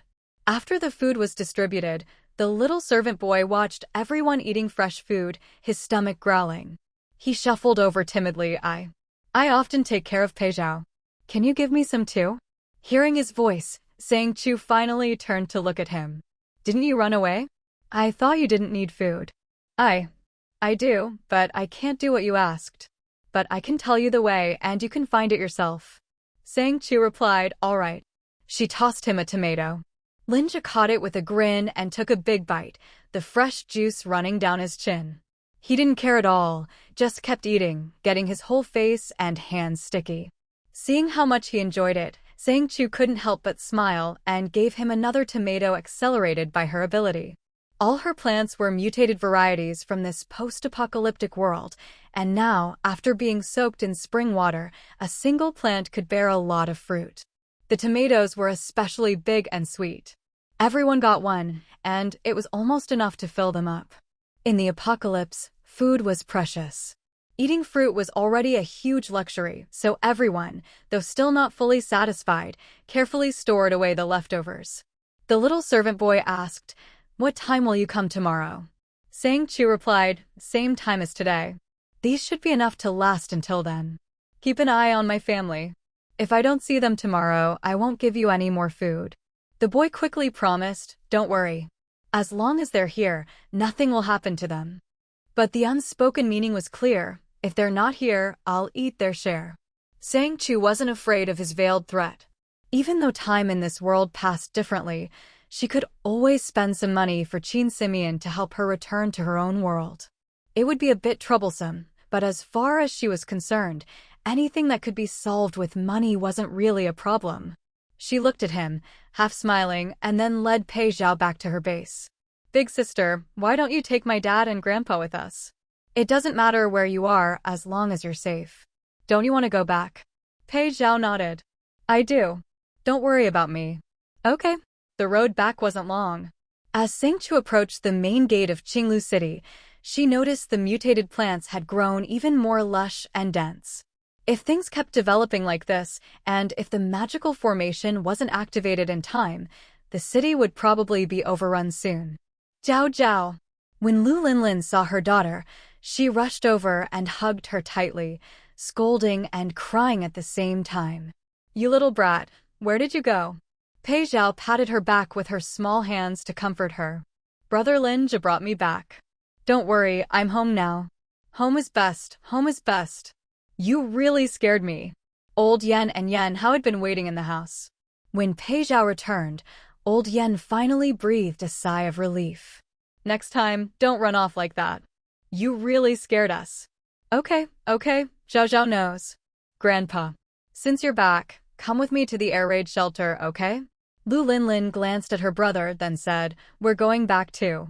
You stay here, Xiao Lu. Take care of yourself. With that, she left with Pei Zhao and Old Yen.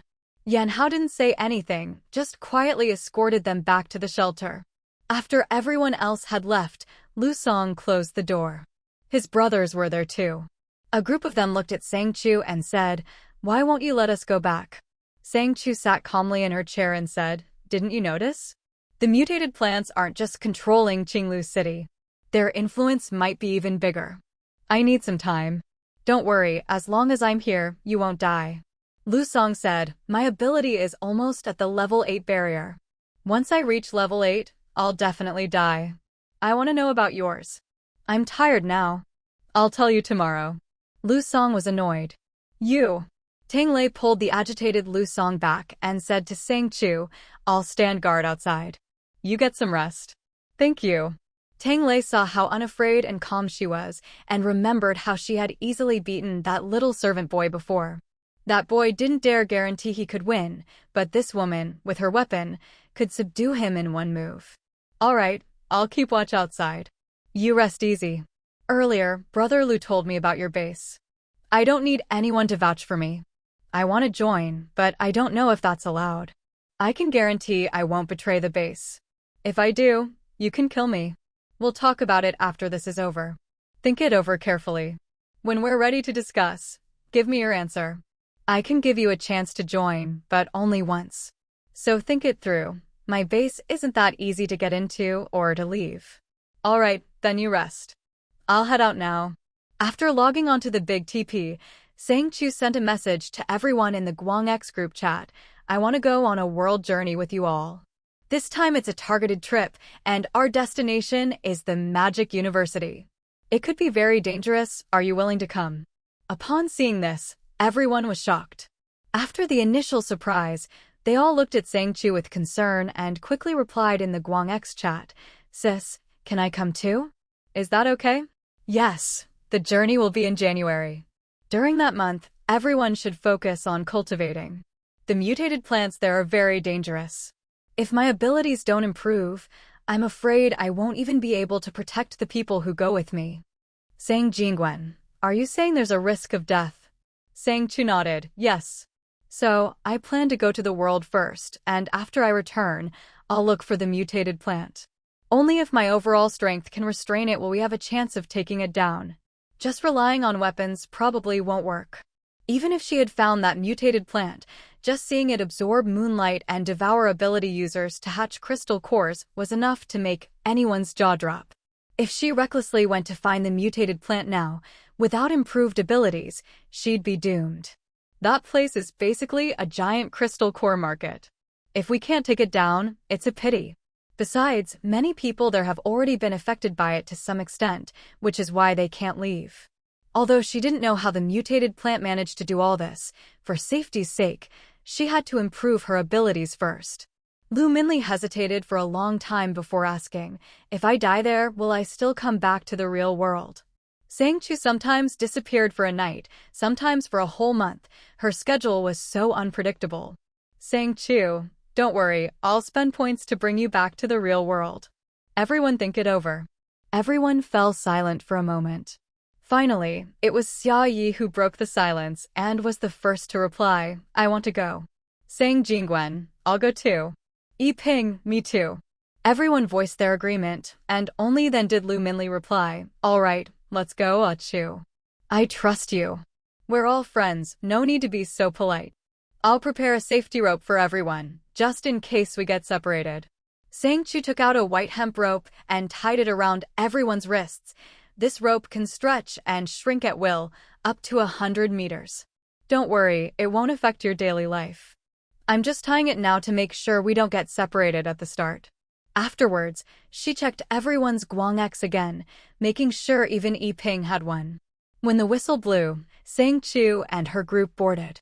Qin Simeon looked at Sang Chu, pursed her lips, and reminded her, "Magic University is very dangerous. The people there can control all kinds of strange abilities. You should check the trading market to see if there's anything useful." Sang Chu, "Trading market?" To you, squatting on her shoulder, laughed. "The trading market is a marketplace that connects all worlds, only accessible to official travelers." Qin Simeon, "That's all. Go on your own now, time is limited, don't dawdle." Sang Chu nodded and walked down. This is the trading market. It was straightforward, and everything was clear at a glance. All around were display screens of goods. At this moment, Sang Chu felt like she was standing in a giant magic field. Tiu knew Sang Chu didn't know anything, so he skillfully typed Magic University into the search engine. This function lets you sell off things you don't need, and the top results are items that most people buy before entering Magic University. Tiu looked at the rankings in confusion. Bamboo raft? What the heck is that? Sang Chu glanced at it. The bamboo raft was ranked first in quantity, followed by a whistle, which was described as something that could scare off magical creatures. Further down were all sorts of strange items. "Let's buy the top 10 items and get an extra bamboo raft and a small boat, just in case." To you, okay? After a few operations, all the items appeared in Sang Chu's inventory. Tiu quickly stored them all in his belly. "What else do you want to buy?" Sang Chu thought for a moment and was just about to buy something else when the whistle sounded and she was suddenly kicked off by Qin Simeon. Splash, splash. With a series of loud splashes, Sang Chu, Yi Ping, and the others fell into the water. Tiu quickly pulled out the bamboo raft. Thankfully, it was perfect for traveling on this water.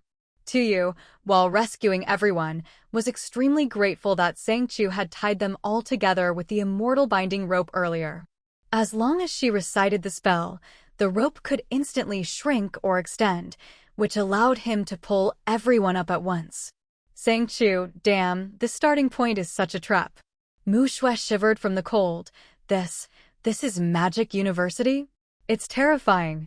While she was in the water, she glanced down and saw the lake bed was deep and dark, giving her a very bad feeling.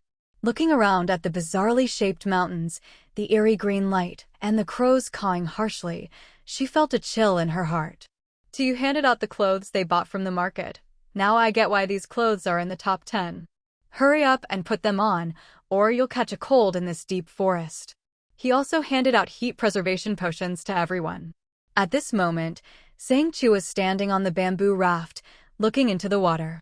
The water here was very deep, the bottom unfathomable, but the surface was narrow. The size of the small bamboo raft was just right, any bigger and it wouldn't work. No wonder this item was ranked first in quantity. After changing clothes, Sang Jingwen walked over to Sang Chu. Sang, go change your clothes. We'll handle things for now." "Okay, bro, take this. No matter what monster you encounter, blow this whistle first." She wasn't sure how to use the whistle, but the instructions said it could scare off magical creatures, so it was probably sound-related.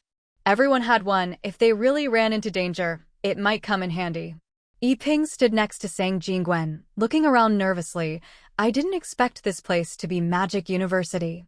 I thought I'd see magic flying everywhere. No idea. Ping, do you think there's some kind of demon king here? Sang Chu walked over and reminded him. Iga, don't joke around. Everyone needs to be careful. This place is dark and deep, probably full of danger. Yeah. Sang Jingwen and Ping stood at the front of the bamboo raft, Sang Chu and Tuyu in the middle, Lu Minli and Mu Shui at the back. The little bamboo raft had a self-propelling function, slowly drifting along the narrow river. The shadowy forest on both sides seemed to be silently watching over the river. Suddenly, Mu Shui whispered, "Brother, Sang, I think something is coming toward me." As they moved forward, the fog gradually thickened, making it harder and harder to see. Mu Shui could sense something approaching, but she always kept a certain distance from it. Sang Jingwen crouched down, switched his flashlight to hand mode, and shone it ahead. Suddenly, both he and Ping caught a glimpse of a green light flashing in the distance. Was it some kind of creature blinking? It disappeared in an instant, so he couldn't be sure. He could only stare intently ahead, ready for anything. The thing Xiao Shui sensed might be up ahead. Everyone, be careful. Tuyu, trembling on Sang Chu's shoulder, was a spirit, but he was truly afraid of the dark and of ghosts. Chu, do you think there are ghosts here? Sang Chu laughed. Didn't we already check last time? Don't worry, there aren't any ghosts in the Magic Academy, but there might be monsters. Thinking of this, Sang Chu suddenly said, "Brother, let's switch places. I'll use the whistle." She had been walking in the water, and it reminded her of that checkpoint in the monster world. No, the sound Mu Shui heard was probably the barrier in this water area. Otherwise, how could the whistle have gotten second place? It must have been because of the monsters. Sang Jingwen said, "All right, be careful." He and Ping carefully switched places with Sang Chu. Sang Chu stood up, borrowed Sang Jingwen's light, looked ahead, and blew a sharp, piercing whistle. A heart-wrenching wail echoed through the fog and gradually faded away. The creatures in the water, as if terrified by the whistle, fled at top speed. The narrow river widened, and the monsters, big and small, scrambled away in a frenzy. When the fog, rocks, moss, and shrubs had all scattered, the small river had become a large lake. In the center of the lake stood a huge boulder, and on top of it, a beautiful mermaid was tied up. Her long, dark green hair trailed into the water, revealing slightly pointed ears. Her tail, as green as jade, was covered in scars, with patches where the scales had been ripped off, exposing bloody flesh. She had a great figure, every curve just right, and a pair of wings like a dragonfly's on her back. But her beautiful face was numb, and her eyes were filled with despair. When Ping and the other boys saw the mermaid, they instinctively turned their backs to her. Sang Chu stopped the bamboo raft, looked at the mermaid, and asked, "Hello, we're just passing through. Who tied you up here?" "Tuyu, Chu, this mermaid seems a bit pitiful." Sang Chu agreed. This mermaid was different from the ones they'd seen in the monster realm before. She didn't seem as intimidating. Instead, she gave off a sense of brokenness, and her body was covered in wounds. Even her upper body was battered and bruised. Sang Chu said, "I have some clothes here. I'll come up and help you put them on."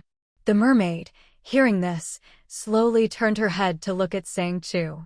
She hadn't expected that all the men on the boat had turned their backs to her. This tiny bit of kindness made her fall silent for a moment. After a long while, she finally parted her cracked lips and managed a faint smile. "No need, kind soul. You should leave quickly. You've scattered the fog, and those rock monsters and water beasts will come soon." Sang Chu asked, "Was it them who trapped you here?" The mermaid smiled sadly, her tail weakly slapping the water beneath the boulder. "Yes. My grandmother said mermaids can't leave their homes, and we must never enter the Dryad Forest. This place belongs to the rock monsters. Their king is domineering, cruel, and born with divine strength. He rules the Selen Forest." At that moment, Mu Shui suddenly said, Sang, I think those things are coming back. Brother, Xiao Shui, you two stay in front and behind and keep your guard up. Iga, take the fire talisman." "Okay." Sang Chu leaped onto the boulder and examined the restraints. The mermaid, Nah, blinked in disbelief. Many people had come here before, but none had tried to free her. Her eyes were filled only with wariness. This is a magic stone. It can seal magic, so it's useless to struggle. Before she could finish, Sang Chu had already taken out a dagger, wrapped it in what looked like a fruit stone jade liquid, and sliced through the restraints. This stuff cut through the magic stone as easily as tofu, and the magic stone that had trapped her was no exception. When Sang Chu helped Na up, she felt as if she were dreaming.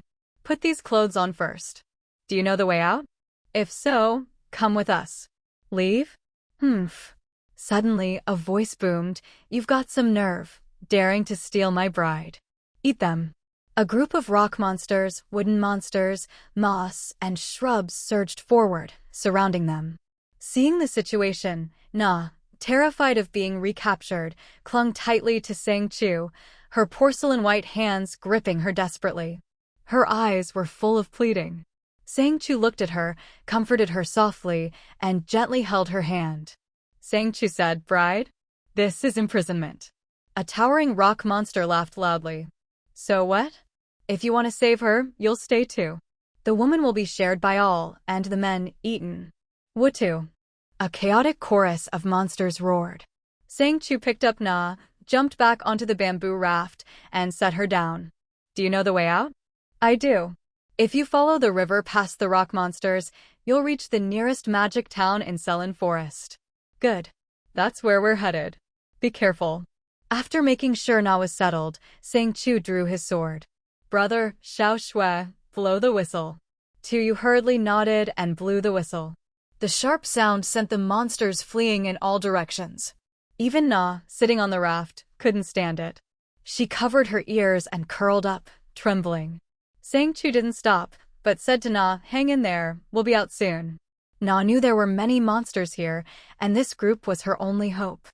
But the sound of the whistle pierced her body, making her feel as if knives were cutting her flesh. It hurt so much. "Mu Shui, Iga, you two handle the plant monsters. Leave the rock monsters to me." "Okay." The three of them worked together, and soon the monsters were scattered, the rock monsters falling to Sang Chu's sword. Tu hurriedly flew to the shore and swept the monsters into her pouch. After all, these were all useful materials. With the help of the whistle, they made it safely through Selen Forest, collecting quite a few monsters along the way. But Na was pitiful. Her already weak body was now even worse off. Seeing her covered in blood, pale as a sheet, Sang Jingwen and Yi Ping wanted to help her up. But when they saw the fear in her eyes, they stopped in their tracks. Sang Chu squatted in front of her helplessly and said, "If you don't want them to touch you, how about I carry you? Once we reach town, maybe we can find a doctor to treat you." Na nodded, climbed onto Sang Chu's back, leaned against his shoulder, and spoke in a weak but clear voice. "Thank you. My name is Na. I'm Sang Chu." Walking down the street, all around them were houses built of stone, their pointed roofs adorned with all sorts of unique, colorful flags fluttering in the wind. On the way to the Magic University, Suyu was lost in thought.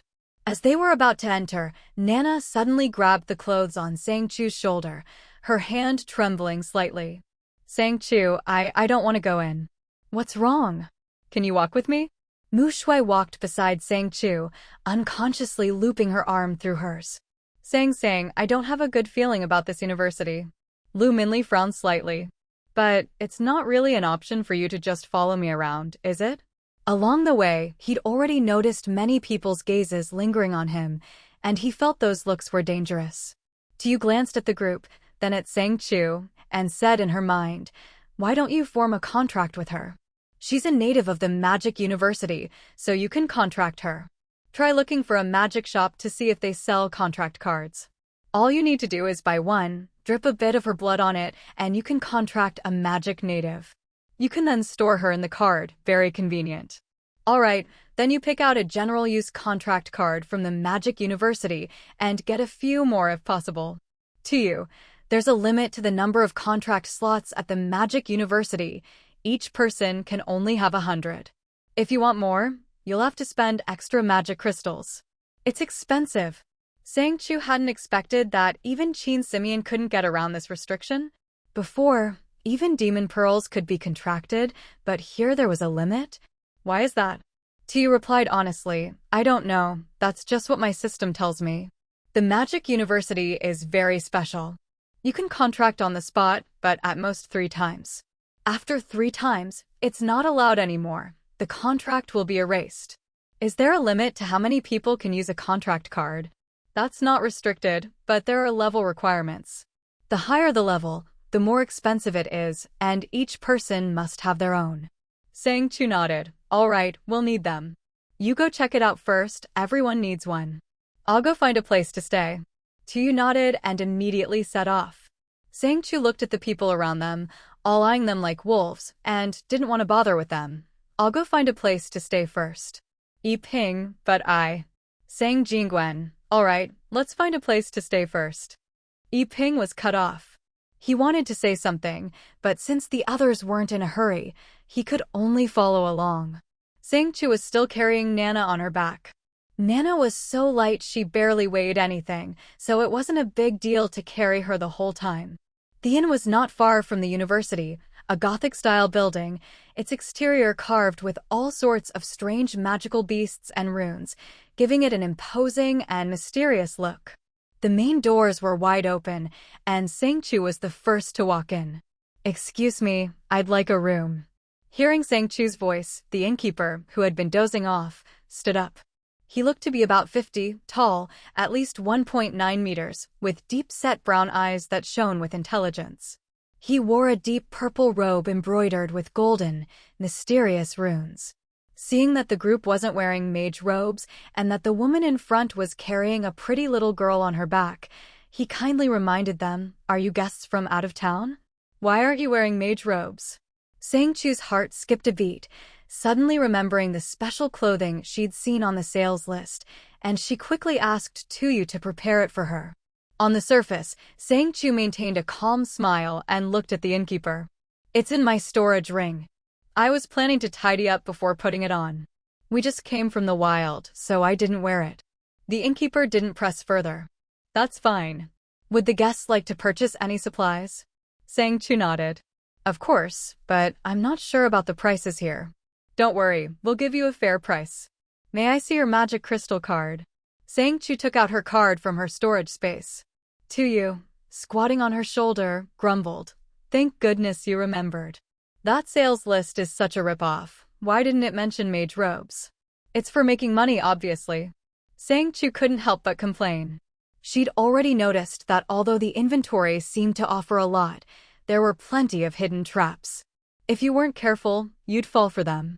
She'd thought she'd already bought all the essentials, but outside the top 100 items, she'd only bought the most popular ones.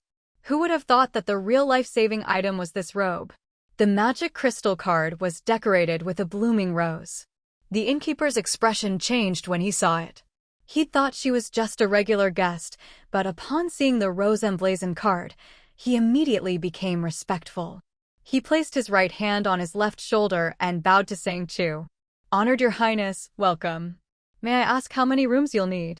Sang Chu said, I only have 100 magic crystals left on this card. Is that enough for a single room? Neither Sang Chu nor Tuyu were clear about the general prices at the Magic University, so she had no idea whether 100 crystals was a lot or a little. The innkeeper took the card and, seeing there were only 100 crystals left, looked at her intently. Your Highness, our place is small, so you won't need that many. For your party of 5, plus your little companion, that's 5 or 6 rooms. Nana was still clutching Sang Chu tightly, making her meaning clear. Sang Chu said, 5 rooms. Mu Shui suddenly came over. Sang, I don't want to sleep alone. Usually it was fine, but in this unfamiliar place, she really didn't want to be alone in a room. Just thinking about it was scary. Sang Jingwen, Yi Ping, and Lu Minli all looked at each other. Then, in unison, they said, the 3 of us will share a room. Old Rabbit can sleep in the hallway. The innkeeper asked, Miss, would you like to stay together? Sang Chu replied, Yes, please arrange it as you see fit. Very well, I'll arrange a family suite for Your Highness, 5 bedrooms, with a living area and a lounge. The price will be a bit higher than regular rooms. No problem. Give me the keys first and send the supplies up. Just charge everything to this card.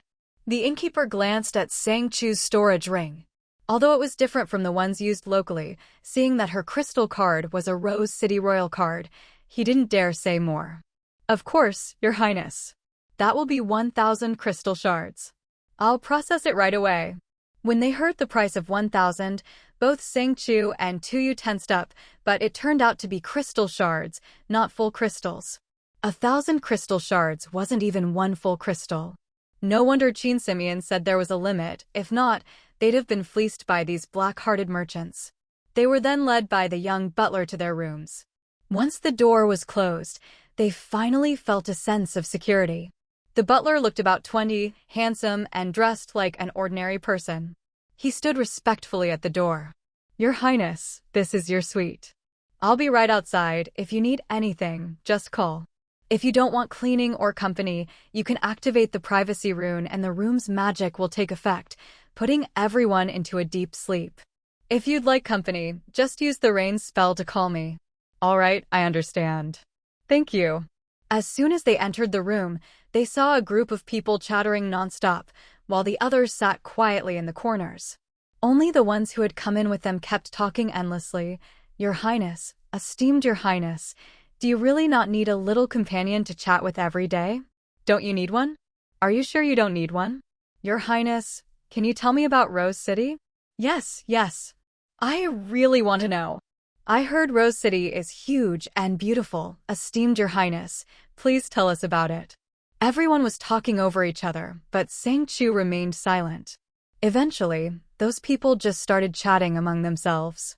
Sang Chu glanced at T_ and the others sitting in the corner, lost in her own thoughts, and hurriedly sent a message. In an instant, the entire room seemed to lose its vitality. Mu Shue's eyes widened, but she didn't dare say anything. She could only send a short message to everyone with her mind. Magic is so amazing. Can we bring these things back to the apocalypse? Sang Chu, probably. Everyone, take a break for now. Once the old butler finishes dealing with those mages, we'll go shopping. Try on these clothes for now. As she spoke, Sang Chu handed out a set of mage robes to each person. We can't wear our old clothes anymore. From now on, let's wear these. Sang Chu was worried that there might be spies among the things in the house, so she didn't dare say much.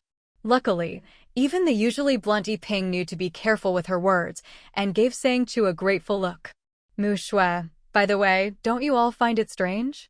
This place is called Rose Town, but we haven't seen a single flower along the way. Sang Chu nodded, sat down on the sofa, and put her communicator away. It is a bit odd. After replying to Mu Shue, she turned to Nana and asked, Nana, do you want me to take you home? Nana shook her head. I don't have a home anymore. Once someone leaves the sea region, everyone forgets about that place. I can never go back. Nana lowered her head in disappointment, her eyes brimming with tears. Mu Shue and Yi Ping quietly wiped away the tears that fell from her eyes. The pearls that should have appeared when mermaids cried didn't show up this time, perhaps because she was too sad. Sang Jingwen and Lu Minliang exchanged a glance and went to check out the rooms. There were 5 guest rooms in total, 1 large master bedroom with an ensuite bathroom, 1 study, 3 regular bedrooms, and a living room. It looked pretty nice, almost like a family suite. Sang Jingwen opened all the doors. How are we going to arrange the rooms? Seeing Nana crying, Sang Chu just patted her on the shoulder and stood up. Let's all take turns keeping watch at night. Leave the doors open, and whoever is on watch can stay in the living room. Sound good? With 5 rooms, you could see the living room sofa from each one. Sang Jingwen said, then for tonight, I'll take the first half of the night with Sang, and Miliang and Yi can take the second half. Is that okay? Yi Ping, I'm fine with anything. Lu Miliang, works for me. Mu Shue looked at them and sighed, so that means I get to sleep through the whole night. All right then, everyone can rest for now. I'll see if there's anything to eat and bring it over. Sang Chu glanced at Yi Ping and Lu Minliang. Since they were on duty for the second half of the night, it was best for them to rest now. Lu Minliang, I'll go rest for a bit. Call me when it's time to eat. Yi Ping, all right, I'll go nap too. Sang Jingwen looked at Nana. then at Sang Chu and said, I'll go lie down too. You take care of her. Okay, go rest, big brother. Nana collected herself, and when she looked up, her eyes were still red. Sang Chu, I want to follow you. Is that okay? I have water magic. To prove her worth, she tried hard to gather a water ball and showed it to Sang Chu. Look, Sang Chu. I can take you in, but I don't have any contract cards on me right now. We'll have to check the magic shop tomorrow to see if they sell any. In the meantime, you can think it over. I want to follow you. Nana's determination was clear in her eyes. Ever since Sang Chu had rescued her, she had already decided to follow her. Mu Shui, watching from the side, couldn't help but say, Nana, there's no rush. Like Sang said, think it over first. There's plenty of time. Do you want Sang to carry you back to your room to rest? Your wound is still bleeding. She was still bleeding, but since she wasn't human, if they exposed her healing ability, it might be dangerous. Although nothing bad had happened yet, Mu Shui felt like something was lurking in the shadows, watching them, and it made her uneasy. Nana looked at Sang Chu. Can Sang come with me? Xiao Shui can go with you. I have something to discuss with the butler and need to wait here for the old man. Sang Chu knew Nana was still feeling emotional, but she couldn't keep her company all the time. She had plenty of her own things to deal with. She needed to see if there was any way out of this place, and there were a lot of things she needed to buy.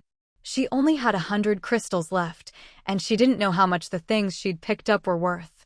Nana looked at Sang Chu, then at Mu Shui. Is that okay? Mu Shui smiled. Of course. I'll go with you. Sang, you go to your thing. Okay.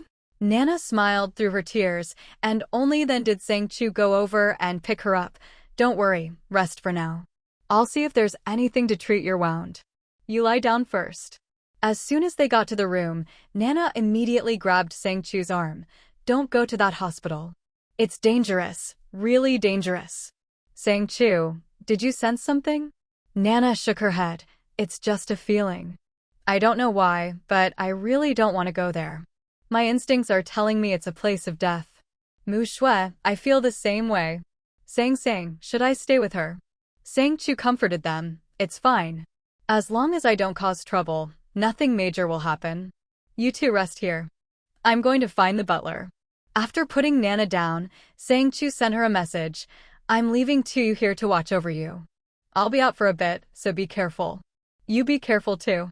After leaving the room, Sang Chu saw Lu Miliang and Sang Jingwen coming out as well. She sent a quick message. Why aren't you resting? I'm heading out for a bit. Tu is staying behind. If anything happens, let me know. Sang Jingwen, be careful. Lu Miliang, take care. Sang Chu, okay, you too. After that, she opened the door. The butler was waiting at the entrance, and when he saw Sang Chu, he smiled and said, Your Highness, what can I do for you? I'm heading out for a bit. Where exactly is the small magic shop? Why haven't I seen any signs for it? All along the way, he was searching for the shop, but there seemed to be no sign of it anywhere. If you tried to find a place in such a huge city without directions, it was like searching for a needle in a haystack. Butler, Your Highness, all the houses with crystal domes are magic shops. What kind of items are you looking for? I'm looking for some magic potions, herbs, and a few magic stones. In that case, I recommend you visit the curio shop. The owner there is Old Witch Sanwo. She has the largest selection of magic potions, and she also has plenty of herbs and magic stones. The curio shop also sells high-level magic cards, in case Your Highness needs them. Magic cards? He must have noticed me carrying someone and guessed at my intentions, so he mentioned that. Sang Chu smiled at the young butler and said, Thank you. You're too kind, Your Highness. As Sang Chu turned to leave, a flash of ruthlessness flickered in Butler Ke's eyes. He lowered his head, took out a black stone, and squeezed it. The stone emitted a faint glow. A cold voice sounded in his ear. Ko, what's the background of that guy carrying someone around the market? Should we inform everyone to be careful? Ko, let everyone know. Don't mess with these people for now. They're probably not to be trifled with. He's not even wearing a witch's robe, just an apprentice's badge at most. Why are they so dangerous? Yeah, Ko, don't tell me you want to keep that guy for yourself. Amidst the teasing, Ku replied coldly, "What do you know?" He paid with a royal family card from the Rose City, and the woman he was carrying was wearing a rose-patterned witch's robe. "If you're not afraid of offending the royal family, go ahead, but don't drag me into it." After finishing, he put away the communication stone, steadied his hands, and returned to his post. Sang Chu walked out and happened to run into Sun Deng. As soon as Sun Deng saw the rose-patterned witch's robe Sang Chu was wearing, he was stunned. If the crystal badge before had already hinted that this group was from the Rose City royal family, then the rose-patterned witch's robe on Sang Chu left no doubt about her identity. "Greetings, Your Highness Sang. Are you heading out?" Sang Chu nodded slightly. "Yes, I want to visit a magic shop to buy some things." "Where's my crystal card?" Sun Deng handed the card to Sang Chu with a smile. "Your Highness, all the magic crystals you earned from the last mission have been credited to your card. You now have 3 crystal oxen in total." Sang Chu took the card back and said, "Thank you. You're too kind, Your Highness. If you're looking for the magic shops, just turn right after leaving and walk down the street, you'll see them." Sang Chu nodded at Sun Deng and followed his directions. Sure enough, she soon saw a whole street lined with buildings topped with crystal domes. She didn't go to the shop Ku had recommended, but instead looked around and finally entered a shop that looked a bit different from the others. This shop didn't have a name. Its large door and stone walls were covered in strange wooden patterns, and the old-fashioned glass windows were adorned with odd magical symbols. Embedded in the symbols were peculiar stones that made Sang Chu feel a bit uneasy just looking at them. She pushed the door open and walked in. The wooden door creaked, emitting a strange sound that made Sang Chu feel a little dazed. "Honored Highness, you are the first guest of the day." The shop owner, Granny Ms., looked to be over 80, her figure slightly stooped, her hair snowy white and thin, held in place by a blue hairpin. She was elegant and dignified. She wore a purple witch's robe, but unlike others, hers had no strange runes, just clusters of blooming purple hyacinths. It was somewhat similar to the robes sold in the market, except hers was the real thing, embroidered with rose patterns. Sang Chu said, "It's all right, ma'am. I'm here to buy some magic potions. Do you have any?" Granny Ms. glanced at Sang Chu, her kindly face showing a hint of puzzlement. "Your Highness, have you been poisoned?" "Yes, by some strange toxin. I'm not sure what it is. Could you take a look?" Sang Chu wasn't sure if magic could reveal her poisoning. If the shopkeeper couldn't even do that, then she probably couldn't help her. She rolled up her sleeve. The black lines on her arm had already spread. If she hadn't been using magic and willpower to suppress it, the toxin would have reached her heart by now. Granny Ms. leaned on her cane and walked over, her deep-set eyes glowing faintly. Sang Chu could sense something probing her, but she didn't resist or show any fear, calmly allowing the inspection. "Your Highness, this is the corrupting venom. You must have encountered a corrupting demon." "Corrupting demon?" That sounded like some kind of monster. "Is there an antidote?" Granny Mrs.'s expression grew serious. "There is an antidote here, but only 1 dose. Just tell me, Granny, what do you want in exchange?" "I need a large amount of corrupting demon venom. Since Your Highness has been poisoned by it, you must know where to find it. If you can promise to bring me a batch, I'll give you the antidote." "All right, but I need the antidote first. I've been poisoned for a while now, and I've only managed to hold on with magic. If I don't get it soon, I'll die." Granny Ms. nodded. "Of course, I'll get it for you right away." While waiting, Sang Chu noticed a white little fairy hiding behind the wooden counter, peeking out with a tiny pouch, looking a bit scared of her. She only glanced at it and didn't pay much attention, then walked over to the display. Inside, there were rows of magic cards, each with different designs, some with snakes, some with birds, and even some with human faces. "Your Highness, are you interested in magic cards?" "Yes." "How much are they?" "This fire element card is rare despite its young age, so it costs 3 crystal oxen. The others are 1,000 crystal shards each. Here's your antidote." Granny Ms. handed Sang Chu a crystal vial. The liquid inside was a deep, eerie green, making Sang Chu hesitate. Was this really safe to drink? Would it kill her? Seeing Sang Chu hesitate, Granny Ms. looked at her in confusion. "Your Highness." Sang Chu asked, Do I just drink this directly? Yes, Your Highness. Once you drink it, the poison will be neutralized, and the black lines on your body will disappear. Do I have to drink the whole thing? Yes. Once she was sure it was meant to be drunk, Sang Chu didn't hesitate. She downed it in one gulp. After drinking the antidote that was effective almost instantly, Sang Chu could feel the poison in her body fading away. It really works. There's hope for the apocalypse. But the method for making this antidote seems a bit peculiar. Granny, if I need a large amount of this antidote, do I just need to provide you with more of that corrupted energy? As long as I have corrupted energy, I can make the antidote. The main ingredient for the antidote is corrupted energy. If Your Highness needs a large quantity, it depends on how much corrupted energy you can give me.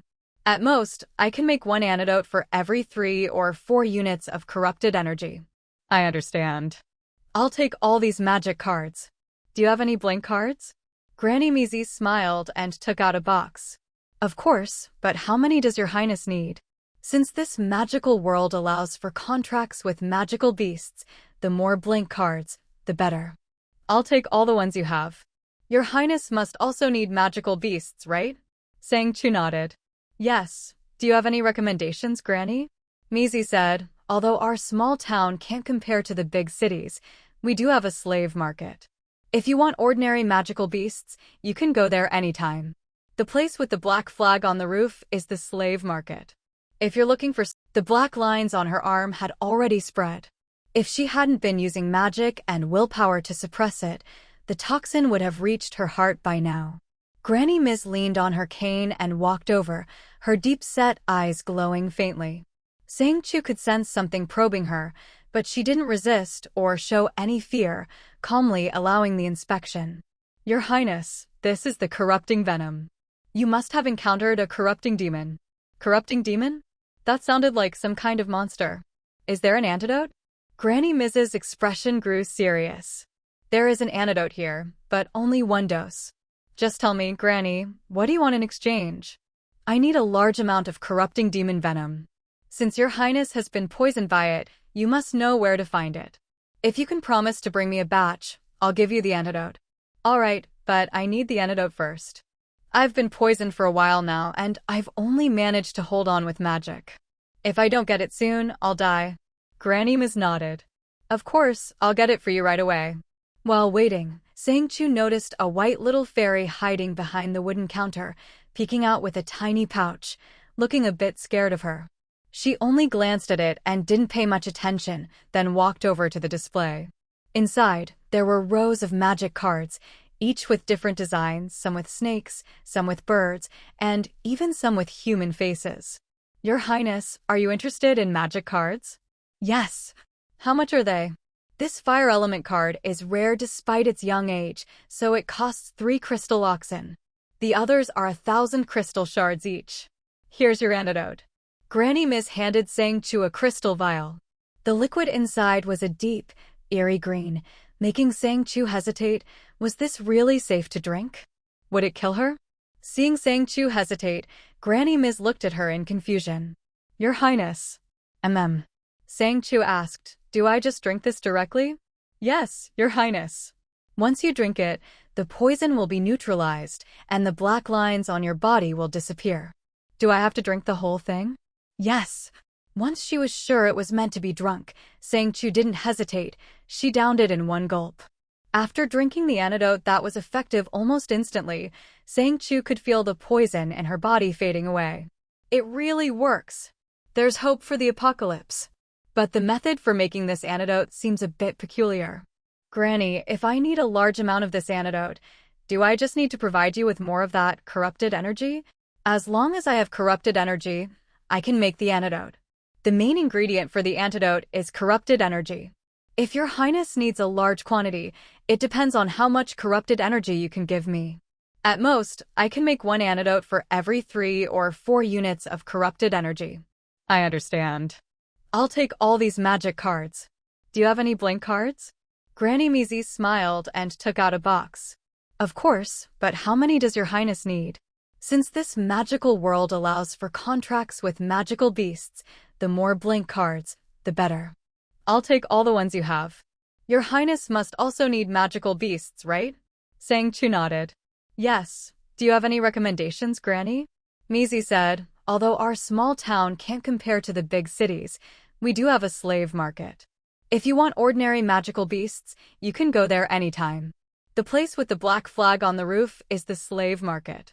If you're looking for special goods, you'll have to go when the moon is at its highest. Special goods? Mizi smiled mysteriously. Your Highness must have had a tough journey. Some special goods are sold there. As long as you can afford the price, you can buy them. When the time comes, just bring your purchase here, and I can make the antidote for you. Sang Chu looked at Mizi with a half-smile. And what does Granny want in return? Your Highness is a member of the Rose City royal family, so you must know what symbolizes the royal family. I wouldn't dare covet such a precious item, but I wonder if Your Highness would let me take a look. Rose City royal family? She's not talking about a rose, is she?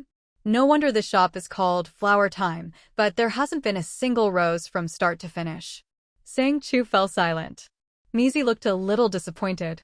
I know that roses are extremely rare here, only blooming in the grand capital. But if Your Highness happens to have one, even a magically preserved dried rose, would you let this old woman take a look? If so, everything you buy today will be free of charge. What do you say? Just a look. Mizi immediately sensed hope and smiled. Just a look. I wouldn't dare take anything from the capital. All right. Sang Chu rummaged through her storage space and found the flower seeds she'd bought earlier. She didn't know which one was a rose, so she decided to sprout them all. No wonder these seeds made it onto the rankings. Turns out they're rare here. How interesting. After sprouting a bunch of seeds, she finally saw the rose. This variety was called Kara, its petals as red as fire, each bloom perfect. Sang Chu picked one with her spiritual power, sealed it in ice, and after finishing the process, took it out from her storage. What a beautiful rose. Mizi was so excited she didn't know what to do. She wanted to touch the rose encased in ice, but didn't dare, afraid she'd ruin it. Your Highness, are all the roses in the capital this vibrant? Sang Chu, how would I know? I've never been there. All right, since you've seen it, I'll put it away now. Just one more look, please. Mizi's eyes never left the rose. Even the little magical creatures in her shop, who had been afraid of Sang Chu, came out and gathered around, mesmerized by the rose. Even the chairs in the shop were alive. Sang Chu hadn't noticed before. After a long while, more and more magical creatures gathered, and Sang Chu realized this wasn't good. She quickly put the rose away. Granny, please pack up everything I want. Mizi didn't stop Sang Chu. Just as she was about to speak, all the magical creatures in the shop broke through their restraints and rushed forward. This rose truly is a treasure from the capital. Even sealed in ice and snow, it still exudes a captivating charm. My magic is useless before it. Forgive me, Your Highness, I was too forward. She clapped her hands, and the shop, as if alive, stretched out its limbs and gathered up all the items on display. Then she clapped again, and the shop returned to normal. Your Highness, please let me know if you need anything else. Those little magical creatures were just too excited and bumped into you. Please forgive them. I'm traveling and don't need everything, so you don't have to give me everything for free. Just show me what good items you have. If I need them, I'll buy them. At this moment, Sang Chu was already calculating in her mind, how much could she sell a rose for? She couldn't sell the rose, since it was from the capital and had such a fatal attraction for magical creatures. She couldn't risk drawing attention. The granny was wearing a hyacinth, so she'd start with that. She remembered she'd sprouted some purple hyacinths earlier. Your Highness, please wait a moment. Mizi opened a door, and inside, countless items floated in the air. She reached out, and the items flew to her. Your Highness, look, this is a magic ring. It can change its appearance at will, including size and shape. Whatever you want it to be, it can become. Isn't this just a shape-shifting artifact? I'll take it. Mizi smiled and handed over another item. This is a magic staff. She waved it, and it spun in midair before flying to Sang Chu. This is a detoxification potion. You're giving it to me now? Mizi looked at Sang Chu seriously. I trust Your Highness is not someone who goes back on her word. If you buy it, you'll provide the corrupted energy. Give me 3 units for each bottle, and I'll make it for you. All right, I promise. Thank you, Your Highness. Do you want all of these? Yes. Also, give me some more magic items and magic beast contracts, especially anything related to rings. Mizi nodded with a smile. The items Sang Chu requested were quickly packed into a storage ring. Here you go, Your Highness. Everything is inside. That will be 30 crystal coins in total. Sang Chu had basically cleared out the shop, and it was only 30 crystal coins. Not bad. Now she just needed to find a way to make money. Granny, I have a hyacinth here. Do you know how much it's worth? What? Mijin was so startled that she almost dropped her teacup. Your Highness, what did you say? A hyacinth. A purple hyacinth. I'm not sure if it can cover the things I want to buy. Your Highness wants to use such a rare flower to exchange for my things? Yes. Sang Chu took out the flower from her storage space, still sealed in ice to keep it fresh. Your Highness isn't joking, right? If I'm taking out something like this, of course I'm not joking. Granny, just appraise it. If it's worth more, just credit the extra to my card. Mijin swallowed nervously. Well, I don't have that many crystals on hand. Your Highness, how about this? Why don't I transfer this shop to your name? Once I get more crystals from the academy, I'll pay you the rest, and you can transfer the shop back to me. No need for all that trouble. Actually, I've been thinking of doing some business myself. Granny, just let me use the shop for a month, and don't worry about the extra crystals. Mijin, Your Highness, you're too generous. It's nothing. If you agree, I'll just rent your shop for a while. You can still use it as usual, just leave me a little space. At this, Mijin finally smiled in understanding. Your Highness, you're so kind. You're worried I won't have any income, aren't you? Don't worry about me. I'm a teacher at the Star Academy. I don't have many classes, so I just come here to sit sometimes. You can treat this place as your own. If you don't want it, you can just rent it to me. The things inside aren't worth much anyway. If you like anything, just take it. Here's the key. The second floor has a bedroom, so you can stay here if you like, it'll be more convenient. Thank you, Granny. After Mijin handed the key to Sang Chu, she became even more amiable. I should be the one thanking Your Highness. This purple hyacinth, only the city lord's mansion has one in the whole city. I was just lucky to see it today. Your Highness, I'm afraid I can't repay you enough. It's a fair trade. If that's all, I'll go find my brother now. I'm not sure when I'll be able to move in. Anytime is fine. The second floor has a cultivation room. There's an hourglass inside that can control the flow of time. If you want to cultivate, you can go in. Here's the key. If you want to slow down time and extend your cultivation, just put the hourglass in the magic circle and you'll be able to control it. It's very convenient. Thank you. Mijin held the hyacinth in her hands, smiling. Your Highness is too polite. If you have any flowers and want to exchange them for crystals, it's best to go to the Witch Academy and find the dean. The Witch Academy? Sang Chu frowned slightly. Wasn't that the place both Na and Mushue were wary of? Mijin smiled. Don't worry, Your Highness. The dean of the Witch Academy may be a bit eccentric, but since I'm recommending you, he won't harm you.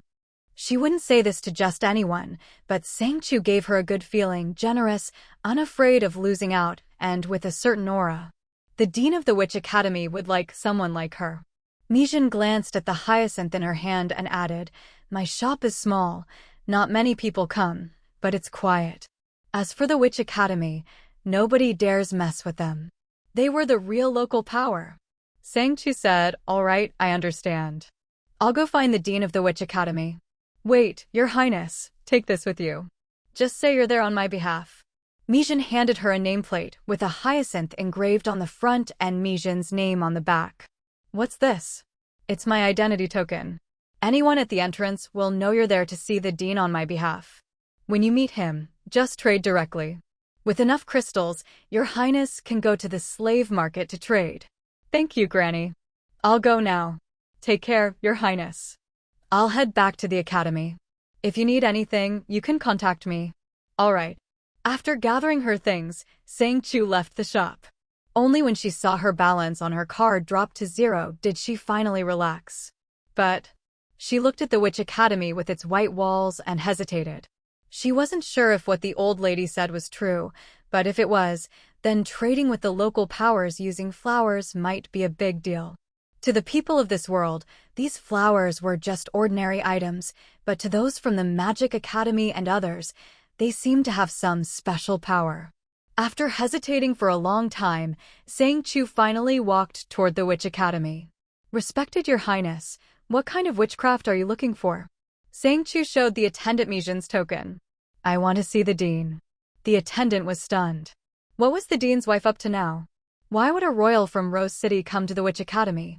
If the secrets here were discovered, what would happen? The attendant was nervous, but since the lady had given the order, she couldn't refuse. "This way, Your Highness. I'll take you to the dean." "Thank you."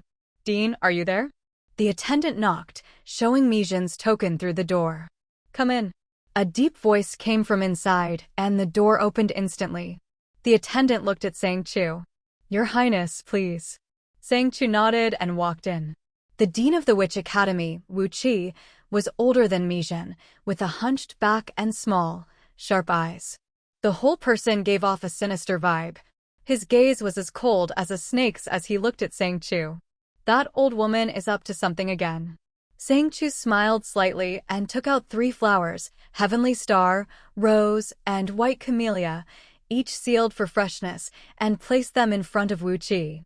"Dean, Granny said if I have flowers, I can trade them here, so I brought these 3. I'd like to know how many crystals you can give me." Wu Qi instantly turned into a shadow and appeared in front of Sang Chu, snatching the flowers and inhaling their fragrance greedily. Sang Chu saw clearly that the scent was actually being absorbed into his body, and the dark aura around him faded. But in just a moment, the darkness returned, even thicker than before. These flowers could quickly restore and enhance magic. Sang Chu was shocked, but kept her smile as she looked at Wu Qi. He put the flowers away, satisfied. "I can only give you 300. 300? Well, that made sense. For ordinary people, these flowers were priceless, but for mages, they were just pretty things. Wu Qi had originally planned to get angry and was thinking about how to quietly get rid of her, but Sang Chu simply said, "Thank you, Dean. I have more, but they're not on me right now. If you need them, I can bring them tomorrow or whenever you need." No wonder that old woman dared to send you here. Bring as many as you have. Also, if you have anyone who needs treatment, you can bring them to the Witch Academy. I'll arrange for someone to see them. No one will dare to stop you. "Thank you, Dean. I'll let her know. The Witch Academy is a place for healing. There's nothing to be afraid of. You're much more agreeable than those before you. Since that's the case, let's have a pleasant cooperation." There was a hint of a smile in Wu Qi's eyes, making Sang Chu even more certain. Those people before must have been the previous ticket holders who'd come to negotiate, just like her. Looking at Wu Qi's old, dry hand, Sang Chu smiled and reached out to shake it. "Pleasure working with you." She was never one to play the good person. No matter the situation, her first thought was always to protect herself. Only after ensuring her own safety would she consider doing anything more. In her current We're diving deep today, and remember, on this channel, we never leave a story halfway, we always finish the novel. If you appreciate the full journey, please like the video, subscribe for the complete series, and share it with your fellow book lovers. Also, if you want to support the channel even further, we now have YouTube memberships available. If you're interested in signing up for exclusive perks and helping us keep these stories going, just click the join button below the video for all the details. If they dared send her to the Witch Academy, he'd be the one dead by now. Bowed at a 90-degree angle. "Sir Liu, Your Highness, please, after you." Liu, wait for me here. I'll wake my brother, and then we'll head out." "Liu, as you wish, Your Highness." Sang Chu went inside. The living room door wasn't closed, so she pushed it open. Sang Jingwen and Yi had already woken up and were sitting on the couch. Mu Shui, still rubbing her sleepy eyes, stumbled out. "Ah, you're back." Without Sang Chu around, the group had been anxious. Mu Shui had been so scared, she'd been shivering all over. She didn't dare get close to Nana, but also didn't dare stay far away, afraid of provoking her. It left her exhausted, too scared to sleep and miserable. "Sang Chu, yes, I found a new place to stay." Everyone, freshen up, I'm going to check on Nana. Lin Muxue nodded, her mind still foggy from being tormented by Nana. She wandered over to the sofa and sat down next to Lu Minli. Lu Minli, seeing her drowsy state, said softly, "If you're tired, lean on me and nap for a bit. When Ah Chu comes back, she'll let us know." Muxue didn't refuse, slumping against her, eyes drooping shut. In the bedroom, Nana was curled up, hugging her tail and trembling. When she saw Sang Chu, her eyes lit up as if she'd seen her savior. Sang Chu paused mid-step. She didn't understand why Nana looked at her like that. Was it just because she'd saved her? Suddenly, Sang Chu had a bad feeling. Maybe she'd gotten herself into big trouble. Sang. Nana's soft voice made Sang Chu let out a long breath. She walked over and sat on the bed, pulling out a blank magic card. "Have you thought it through? If you sign with me, you'll never have freedom again." "Yes. I have no home now. You saved me, so I'll follow you. I believe only you won't hurt me." Without hesitation, Nana pricked her finger and dripped blood onto the card, then quickly grabbed Sang Chu's hand, pricking her finger as well and letting her blood fall onto the card. A star flashed on the card and Nana instantly vanished. Her image now appeared on the card's surface. The back of the card had also changed, now showing a rose with blood-red letters, Sang Chu, contract holder. Picking up the card, Sang Chu raised an eyebrow and grinned, whispering to the rabbit on her shoulder, "Didn't expect this card to be so useful." Of course. Why else do so many people spend a fortune to get a contract card and then spend even more to stay here? This place may be dangerous, but there are plenty of opportunities and treasures. When Sang Chu walked out of the room, she was alone. Yiping's eyes were wide open.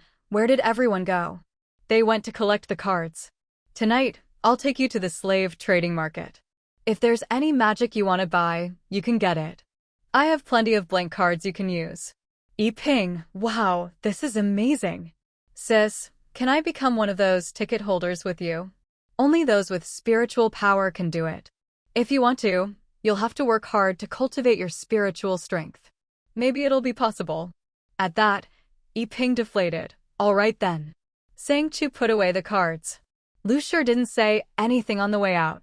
Since the dean didn't want her dead, and even sent someone to protect her, it meant Sang Chu was more valuable than anyone else in her group, maybe even more valuable than those other people. Otherwise, with the dean's personality, these outsiders wouldn't have survived another day. "Brother, have you packed up your things?"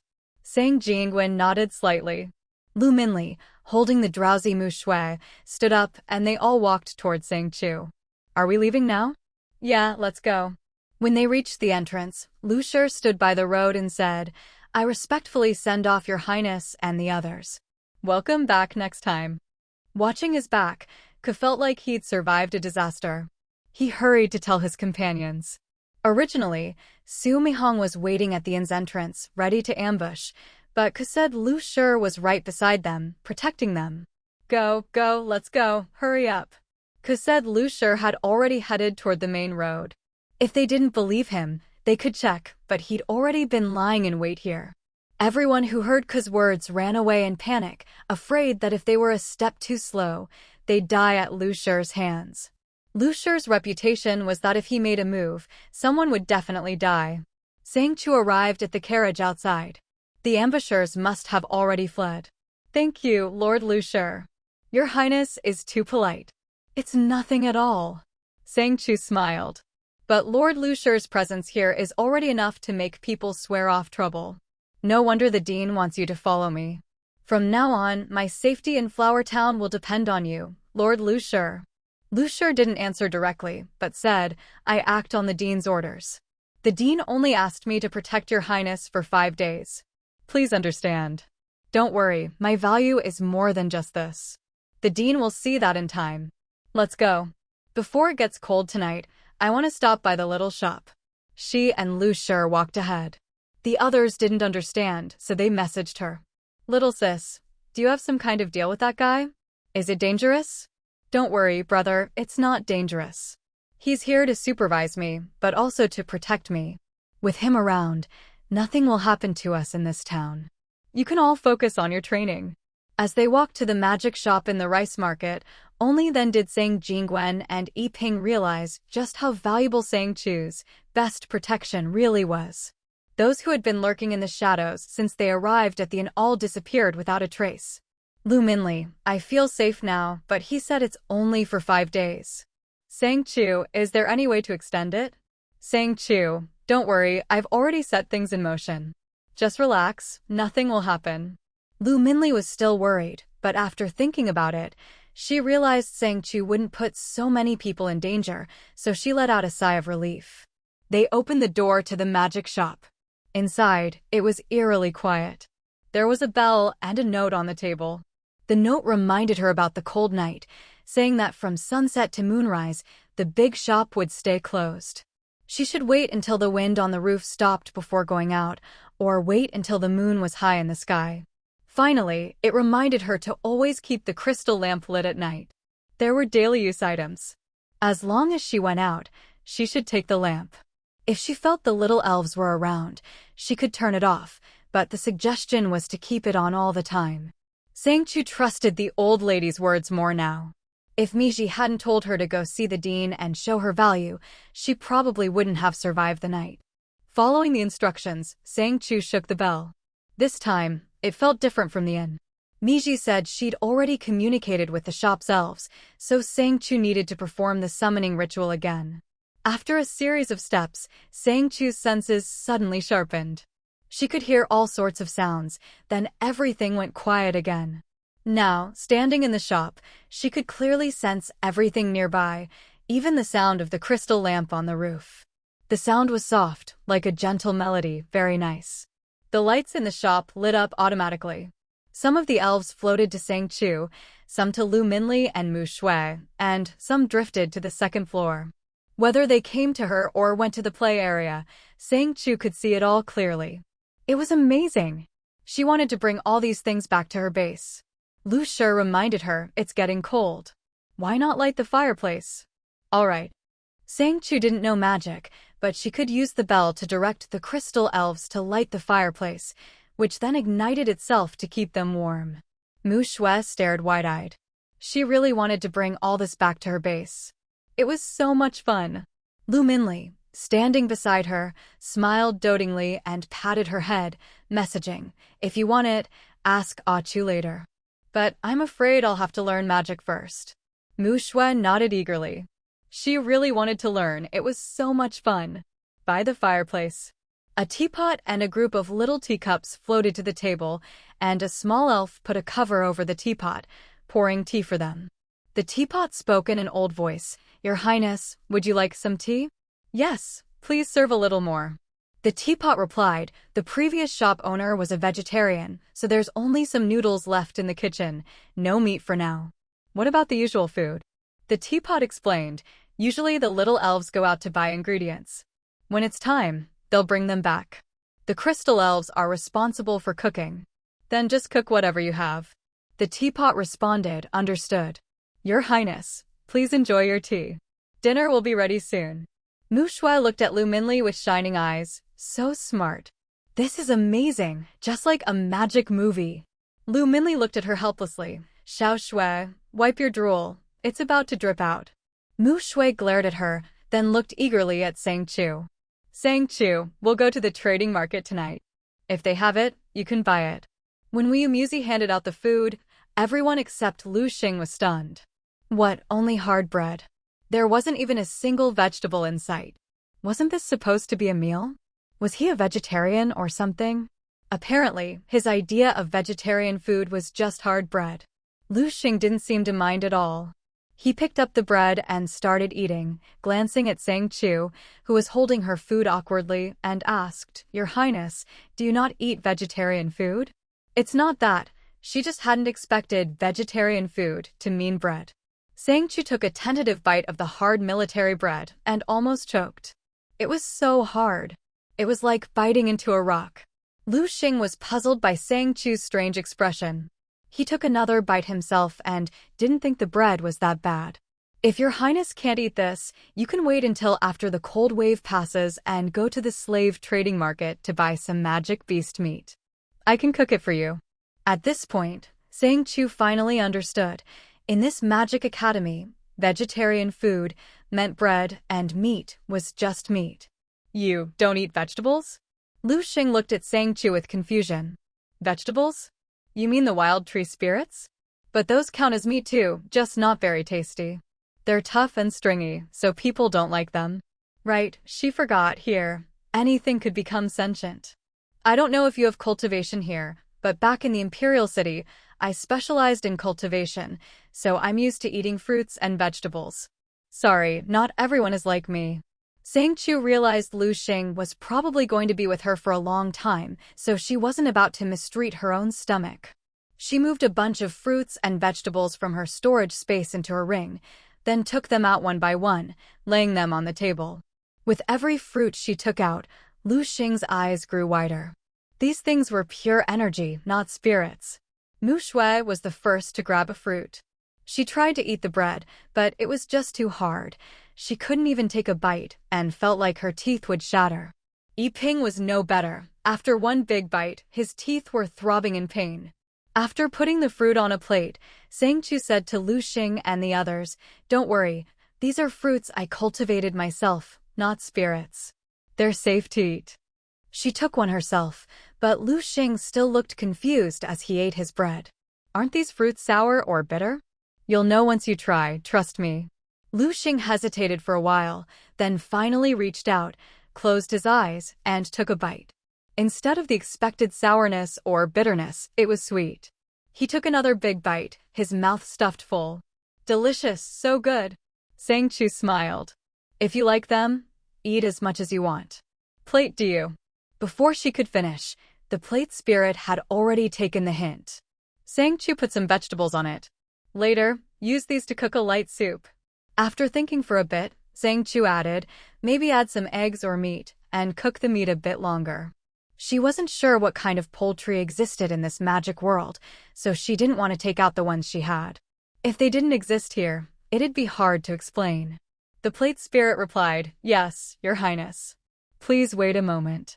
The plate spirit took the vegetables to the back, and soon, a bowl of vegetable soup was ready. It was a little bland, but still much better than the rock-hard bread. With the soup, everyone ate much faster. Suddenly, a gentle female voice came from the crystal on the ceiling. "Your Highness, the cold wave is coming. Please be careful. I will activate the soundproof magic barrier to protect you. Once the cold wave is over, I'll notify you. During this time, please do not open the window to avoid exposure." Everyone heard the announcement. It was Mu Shui's first time experiencing the cold wave. She messaged Sang Chu, Sang, what the heck is this cold wave?" Mu Shui was still eating as she messaged. Sang Chu replied, "I don't know, but everyone here seems really afraid of it." Outside, it sounded like something was being blown over. Sang Chu carried her bowl to the window and looked out. In just one gust, everything on the street was instantly covered in frost. The ground and walls froze solid in an instant. Lu Xing explained, "This is just the beginning. As the cold wave continues, the wind will get stronger. Eventually, the whole town will be buried in ice and snow. Anything left outside during the cold wave will be frozen solid." Sure enough, just as Lu Xing finished, the snow outside had already piled up to the bottom of the window. The speed at which the ice formed was unbelievable. It had been a perfectly clear autumn day just moments ago, but now, looking out, it was even scarier than the depths of winter. In no time, the snow had reached halfway up the window, and the street was completely buried in white. Judging by the snow outside, it was already up to Sang Chu's waist, and it had only been about a minute. Looking at the rabbit spirit perched on her shoulder, Sang Chu couldn't help but ask, "Rabbit, do you know what this cold wave actually is?" The rabbit shook its head. "No idea. I've never heard anyone mention it before. This is my first time too." Suddenly, Sang Chu thought of something. "Rabbit, if you go shopping at the exchange, do your purchases count as mine?" "Yeah, I represent you. Anything I buy is as if you bought it." "Sang Chu, tell me, there are so many people trying to leave this place. Do you know how many have actually succeeded?"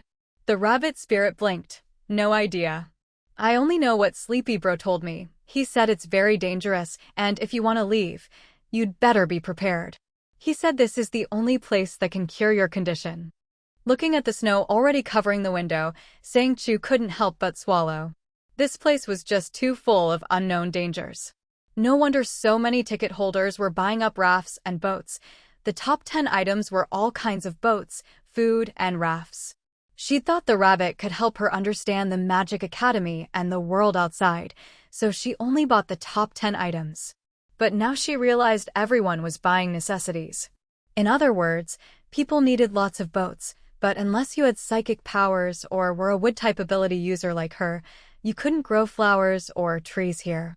So, people bought boats and clothes to escape to other cities. But if you just wanted to escape, why did you need so much stuff? The more Sang Chu thought about it, the more uneasy she felt. There must be a reason. Maybe you could only leave from certain cities. Rabbit, go find Qin Simeon and ask if you can only leave from specific cities. The rabbit immediately replied, I'll go right now. Sang, just stand over there and warm up, you look frozen. Mu Xueji was huddled by the wall for warmth. Even with magical insulation in the house, the cold still seeped in. Even though everyone was bundled up in thick cotton coats, they couldn't stop shivering. Sang Chu glanced absent-mindedly at the snow outside, so distracted that she didn't hear Mu Xueji calling her. Just then, Tu sent her a very bad message. Achoo, you guessed right. You really have to go to a specific place to board. All those people who tried to force their way onto the train ended up being sent to Rose City because they were sick and kept wandering around, but in the end, they all died. Sang Chu frowned. Even though she'd already guessed as much, she still felt a chill of fear. If she hadn't figured this out, if neither she nor the rabbit had known, would she have just waited here for the train to come and then boarded? But if she kept waiting and didn't leave, she and her brother would have died here. Thinking of this, Sang Chu couldn't help but feel a surge of anger. Why didn't Qin Simeon tell us about this? Tu lowered her head. I asked him. He said he didn't have to tell us.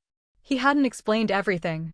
Qin Simeon's reasoning was, since you've boarded the train, you have to follow its rules. Everything depends on yourself.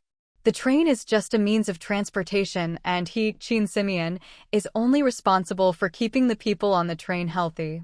Everything else has nothing to do with him. Life and death are your own business. He doesn't need to be responsible for anyone else. At first, she thought he was being heartless, but thinking about it more, she understood. So many people had come and gone, some survived, some died. If he tried to help everyone, how much energy would he have left to manage the train? Tu, Achoo, what should I do now? Should I stay here? Sang Chu made a quick decision. Since we have to go to Rose City, I can't stay here long. Go buy a map of the Magic University and see if there's a map showing monster distribution. I need to find the corrupted vine. If there is one, go again and buy some seeds. The head of the Witch Academy here isn't a good person, so it'll be hard to leave this city. Also, see if there are any other witch outfits. Get as many as you can. Okay, I'll go now. You be careful. Got it. Sang. Sang Jingwen saw Sang Chu staring out the window, so he put down his bowl and chopsticks and walked over, worried. Did something happen? Sang Chu glanced at him, then turned on the communicator. Brother, everyone, I'm sorry, but I'm afraid I have to find a way to leave this place. Sang Jingwen was stunned for a moment, then looked at her. Did something happen? Lu Minli, is it related to the train? Sang Chu, no, it's my own information that wasn't accurate. The train here can't be boarded for the return trip. I have to go to Rose City. I've already sent the rabbit to buy a map. Once the cold wave stops, I'll go to the slave market to buy as many supplies as possible. I'm afraid I'll have to spend the next while surviving in the wild. As she spoke, her eyes were fixed on the thick snow outside the window. Sang Jingwen gently stroked her hair and said softly, Don't worry, there's always a way. We just need to figure out how to get out of the city. With people watching them, there was no way to escape. They'd have to think of another plan. Sang Chu, the Magic University has a kind of magic ring that lets you change your appearance at will, even your gender and body shape. So if we want to leave, this ring is essential. It'll save us a lot of unnecessary trouble. Lu Minli, if that's the case, I have an idea. Sang Chu, what idea? Lu Minli, I'll split off and act alone. Tomorrow, E.g., and I will leave the city first, saying we're going hunting. Most likely, the people from the Witch Academy will send someone to follow us. When the time comes, I'll find a way to deal with one of them, turn him into my puppet, and then create a diversion. My body will be torn apart by monsters. As long as there's no body, they'll think I'm dead, and the rest of you can return safely. At this point, Mushiueji couldn't help but interject, but don't forget the cold wave. If you're outside, what will you do about the cold? Lu Minli, that's why E.G. and I are going. He's a fire user, and I'm earth. In terms of survival, I'm better suited for the wild. My job is to find a suitable cave or shelter first. So, Sang Chu, you need to find me a map of monster distribution. That way, we can avoid the most dangerous areas and minimize our time exposed. Sang Chu, I've already sent the rabbit to buy one. Let's go with your plan, Minli. Later, I'll give you the spirit stones and crystal cores. When you're in the wild, if you need to, use as much energy as you want, don't worry about wasting it. If you run out, my rabbit can deliver more to you. 3 days. Within 3 days, you must find a way to get out of here. I'll go see if I can trade with the witches for more crystal oxen. After that, I won't need to take any more risks. E.G. is a fire user, so no matter how bad the cold wave is outside, with enough crystal cores and spirit stones, they can survive for a while. Besides, Sang Chu didn't want Lu Minli to take risks alone. Mu Xueji was very worried and unconsciously grabbed the corner of Lu Minli's coat. Lu Minli quickly held her hand. He whispered to her privately, "Don't worry, I won't be in danger. You take care of yourself, too." Mu Xueji nodded slightly, sitting beside him, looking at this strange group of people with a complicated expression. She shrugged, took another big sip of wine, and even made a slurping sound. She was really drinking hard. A little while later, the music in the hall gradually faded, and the voices became quieter. "Your Highness, the cold wave has passed. The magic barrier will open soon. The air outside will be even colder, so be prepared." Sang Chu and Sang Jingwen hurried back to the wall for warmth. Suddenly, a wave of cold swept through, making everyone shiver and huddle even closer. The fire on the wall burned even brighter. Lu Shi, holding a wine cup, shivered and said, "Once we get through this cold wave, the worst will be over. Everyone, just hang in there." No one knew if he was comforting himself or Sang Chu and the others. But it didn't matter anymore. Right now, she was already thinking about her next move and didn't want to talk to him at all. After the cold snap ended, Sang Chu waited a little longer before daring to go out. But as soon as she stepped outside, she was hit by a biting cold wind that made her gasp. Mu Shui wrapped herself tightly in her thick cotton coat, shivering as she exhaled a white puff of breath. "Hey, wasn't the cold snap supposed to be over? Why is it still so freezing?" Lu Min glanced at Yi Ping. "Brother Yi, how are you holding up?" "Me? I'm fine. It just feels a bit colder than during the day, that's all." Although he was also bundled up in a thick coat, he didn't seem as affected as the others. Lu Shi found it hard to believe that both Yi Ping and Sang Chu seemed unfazed. "Your Highness, you look quite sturdy. After a cold snap, it's always cold until sunrise, but you don't seem uncomfortable at all."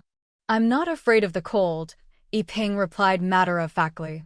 As a fire element user, he naturally had a strong resistance to cold. He only feared heat, not cold. Sang Chu and Lu Shi wanted to say more, but Sang Chu quickly changed the subject. "Lu Shi, let's go to the trading market first. I'll buy what I need and head back early. It's too cold at night." "Of course, Your Highness."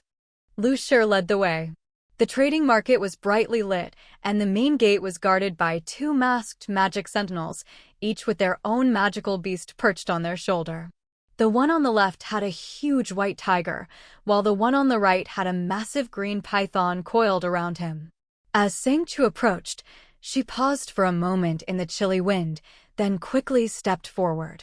Lu Shi announced, "We are entering the city for business tonight. I am accompanying 5 of His Highness's party." He then turned to Sang Chu. "Your Highness, the trading market has its own rules. Please present your identification card to ensure the safety of everyone inside." Sang Chu stepped forward without hesitation. "Since there are rules, let's follow them." Sang Jingwen said nothing, simply handing over her crystal token. The others did the same. Seeing the row of sparkling rose crystal cards, the gatekeeper was stunned. This was his first time seeing so many rose crystal cards at once. Of all the cards, Sang Chu's had the highest balance. The others mostly had 100 units each. After verifying the cards, the left sentinel respectfully handed them back. "Please, Your Highness, go inside." "Wow!" Mu Shui couldn't help but exclaim, but quickly tried to compose herself. She couldn't appear too surprised. But Lu Shi, standing beside her, had already noticed. He looked at Mu Shui, then at the calm expressions of the others, thinking to himself, this woman must have gained her royal status by attaching herself to a prince. He couldn't help but feel a bit of contempt. Lu Shi led the group inside and, facing Sang Chu, smiled. "Your Highness, would you like to browse around first, or are you looking for something specific? The best items usually come out after midnight, but you can check out some of the smaller stalls now." He was implying that the real treasures would only appear after the moon was high. Sang Chu glanced at him, then at the winding, elevated walkway ahead, and said, "Let's look around first. I need to buy some magical beasts and spell-related items." "Understood. I'll head to the second row to look for magical beasts." "All right." As she stepped onto the elevated walkway, Sang Chu felt as if she were walking on clouds, soft and springy. The walkways connected one after another, with no direct intersections. Each step had to be taken carefully, for fear that a misstep might send her tumbling down. Normally, you wouldn't see such a trading market. The entire structure was built with magic, almost like it was suspended in midair. With each step, you could see ripples of energy on the transparent floor beneath your feet. Lu Shi explained, the highest level magician in Flower City is only a level 5, so the market's construction isn't perfect.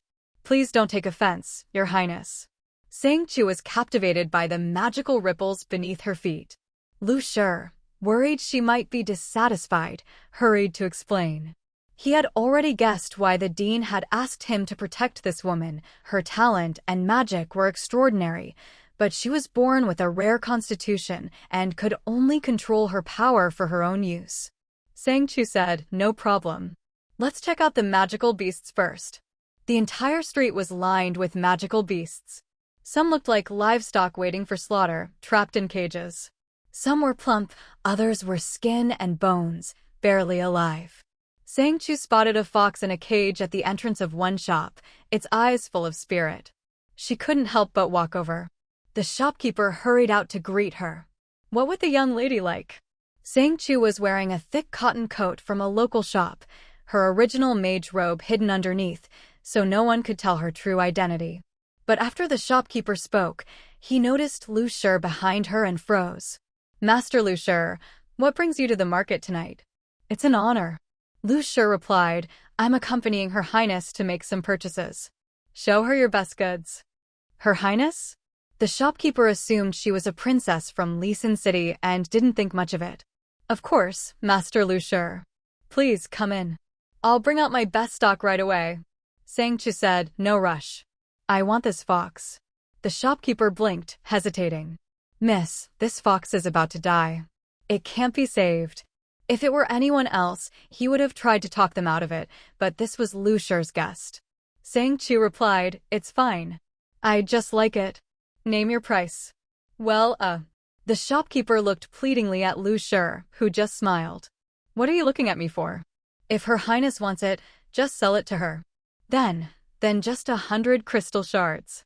"It's not worth much, but if Her Highness buys anything else, I'll throw the fox in for free." Sang Chu glanced at him. "No hurry. Just get the fox for me. I like foxes. If it doesn't make it, I'll eat it." With that, she handed over her crystal token and picked up the cage. "Shopkeeper, do you sell bags? If you have one, give me a magic card as well." "Of course, Your Highness. The bag is on the house." The shopkeeper took Sang Chu's crystal card with trembling hands. This was a Rose City crystal card. She must be real royalty, not some imposter from Lisan City. No wonder Master Lu Shi was so respectful. After respectfully inviting Sang Chu and her group inside, the shopkeeper brought out a tray of magic cards and said, "Your Highness, these are all the magical beasts I have. If you don't see anything you like, I can bring out more for you to look at." Yiping eyed a tiny fireball the size of a palm and said, "Shopkeeper, let me see this one." "What a tiny thing." Yiping squatted in front of the cage, looking at the creature inside. He couldn't help but compare it to his own palm. It was so small, it could sit right in his hand, looking quite adorable. The old man chuckled and said, "Your Highness, this is just a newborn fire cub. Don't underestimate it. Many people are eyeing it. It may look small now, but if you take good care of it, it'll become a great help when it grows up." Yiping had liked it at first sight, and now, seeing how tiny it was, he was a little disappointed, but he still looked at Sang Chu with eager eyes. "Sister, I want it." Sang Chu couldn't help but laugh. "If you want it, then get it." "Old man, how much is it?" The old man said with a smile, "Your Highness, since you're asking, I'll give you a good deal. This little fire cub was originally 50 crystal coins, but for you, 30 will do. How about it?" He was actually quoting a high price. The little fire cub wasn't really worth that much, but since he'd seen Sang Chu pay with crystal shards earlier without batting an eye, he figured they didn't care about being overcharged. Besides, while the cub wasn't worth much, it was indeed rare. Yiping said, Then I'll take it." "Go ahead, but pay for it yourself." Hearing Sang Chu's words, Yiping immediately grinned, quickly pulling out his card and handing it to the old man. "Of course. How could I let my sister pay for me again?" Old man swiped the card. This big spender probably thought all the money on the card was his. Sang Chu handed the old man a blank magic card. "Old man, please let the little fire cub drip its blood on this card. He's a bit reckless, and I'm afraid something might go wrong." The old man quickly took the card. "Rest assured, Your Highness. Our shop has a professional enchanter. I'll have him handle the contract for you right away." What about you? Is there anything you want?" Sang Chu asked. Lumin hesitated, while Sang Jingwen looked at the snowy white fox on the display with interest. "Excuse me, is this white fox still available?" The sign said it was sold out, but he still wanted to ask. The old man glanced over. "Sorry, Your Highness, you're just a bit too late. The last white fox was just sold. But would you like to take a look at this tailed fox instead?" He flipped to the tailed fox page. Looking at the snowy white fox with its huge, fluffy tail, Sang Jingwen's eyes lit up. "I'll take it." "All right, please wait a moment." Mu Shui spoke up, "Old man, can I have that blue butterfly as well?" "Of course, just a moment." Sang Chu glanced at the butterfly Mu Shui had chosen. It was a blue one called the azure butterfly, with a magical description saying it could control the wind. Soon, the old man brought over the magic cards. The azure butterfly was a bit cheaper, 10 crystal coins, while the tailed fox was more expensive, 80. Sang Jingwen looked at Sang Chu, who simply handed the blank card to the old man. "We'll take them all. Have the enchanter drip the blood onto the cards." "Certainly, Your Highness." "Please wait a moment." The enchanter had been standing by. Now, seeing these people buying so much in one go, he was delighted. He'd get quite a commission. He took the cards and began the ritual. For safety, the magical creatures in the cages were all either injured or under a spell to ensure they could be sold smoothly. He squatted down and started with the tailed fox, which had the highest spiritual power. As he chanted the spell, a faint light appeared in the cage. The enchanter took out a knife, made a cut in the creature's skin, and quickly wiped some blood onto the card before handing it to Sang Jingwen. "Your Highness, it's done." Sang Chu handed a dagger to Sang Jingwen. "Brother, just a drop of blood is enough." "Okay." Sang Jingwen pricked his finger, and his blood merged with the fox's. The enchanter quickly finished the ritual, and the tailed fox disappeared in an instant. On Sang Jingwen's card, the blood gradually formed the image of the tailed fox, with its name in golden script on the back. Yiping and Mu Shui went through the same process. When they left the shop, everyone except Sang Chu had a card in hand, even Lu Min, who, after hesitating, picked a small beast and bought it as well. Lu Shi realized these people were truly big spenders. They didn't even haggle. just paid whatever the old man asked. Is there anything else you want to see in the magic market? The old man asked. Sang Chu replied, I want a wooded tribute elf that can use wood magic. Do you have any for sale? Wood elves are very rare and cunning, hard to catch. I'm afraid we might not have any. Just as they were about to leave, the enchanter spoke up, Your Highness, I know where you might find one, but it'll probably be expensive. That's fine, I'd like to take a look first. If it's suitable, the price isn't an issue. The old man glanced at the enchanter. You watch the shop. I'll take His Highness over. Of course, old man. Your Highness, please follow me. Following old Jean through the winding alleys, they arrived at a rather shabby house. Inside was an elderly man, bundled up tightly, only his sharp old eyes visible. Your Highness, this is the place. When this old man was young, he caught a wood elf, very beautiful. He's kept it all these years, unwilling to sell. But now that he's getting old, he's finally willing to consider it. The elf is so beautiful that many have wanted to buy it, but he's always refused, so it's been here for 3 or 4 years, unsold. Oh, a beautiful female elf? Old Ge, I've brought you a customer. Old Ge glanced up, and when he saw Lu Shi, his eyes narrowed instantly. You've brought a real buyer? Come in. Old Jean knew this might get tricky, so he quickly whispered in Old G's ear, I'm telling you, this is a rare opportunity. This young man is a real big spender, not like those looky-loose. If you sell the elf to him, it'll be in good hands. Old Ge looked at Old Jean, then at Sang Chu. You're really interested in buying? Yes, sir. I'm sincerely interested, but I'd like to see it first. If it's not suitable, I won't buy. Then only you can come in. Old Ge led only Sang Chu into the back room, where he opened a strangely shaped magic cage. Inside lay a woman with a graceful figure. Her skin was porcelain white with a faint green glow, her deep emerald eyes dull and lifeless. Her long, slightly wavy green hair reached her waist, and on her pointed ears hung blood-red stones. She lay on a bed of withered grass, giving off an unreal sense that she might disappear at any moment. When I found her, she was even more beautiful than Sakura back then. At Old G's place, the elven girl Shirue trembled uncontrollably, her eyes filled with utter lifelessness, more hopeless, more soul-crushing than when she first arrived at Nara. Old G's gaze remained fixed on Shirue. His aged face suddenly darkened, and he took a step forward, his eyes instantly sharp and cold. Driven by jealousy, Old Ge stared at her and said, I want you to swear on Demon King Nai's, only you may approach Shirue.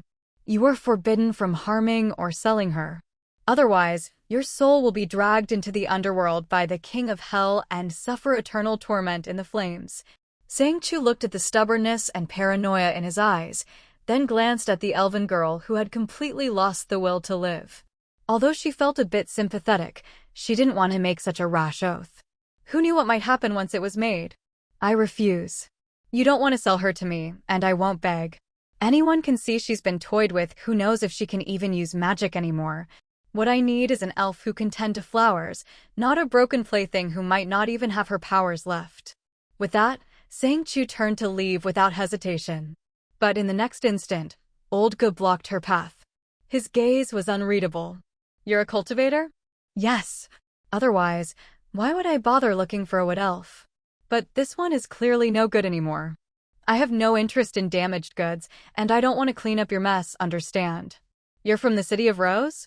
Old Ge didn't move aside.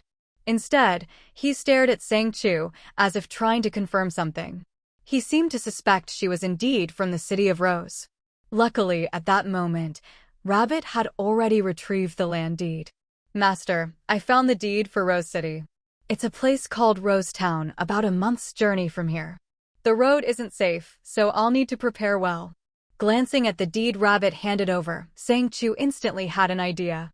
She smiled. Rose Town, huh? Looks like you really do know about the City of Rose. But do you know what the City of Rose represents? Old Ge lowered his head slightly, took a deep breath, and looked at Sang Chu. I can give you this elf, and I won't charge you any money.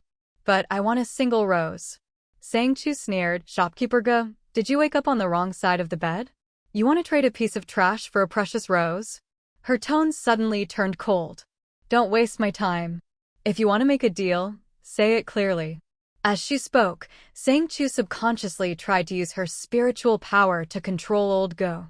But as soon as she attempted it, his eyes instantly cleared. He looked at Sang Chu in shock. Are you really of royal blood? Are you the master of the city of Rose? Sang Chu didn't answer, but her silence was enough for Old Go to believe it. If she truly was the master of the city of Rose, she wouldn't care about this elf at all. Your Highness, I can give you this elf. I don't want anything in return. But could you promise me don't let anyone else touch her? Sang Chu glanced at him, her eyes full of disdain. You think I need her for something? Don't compare me to yourself. Yes, I'm selfish. That's why I don't want anyone else to have her.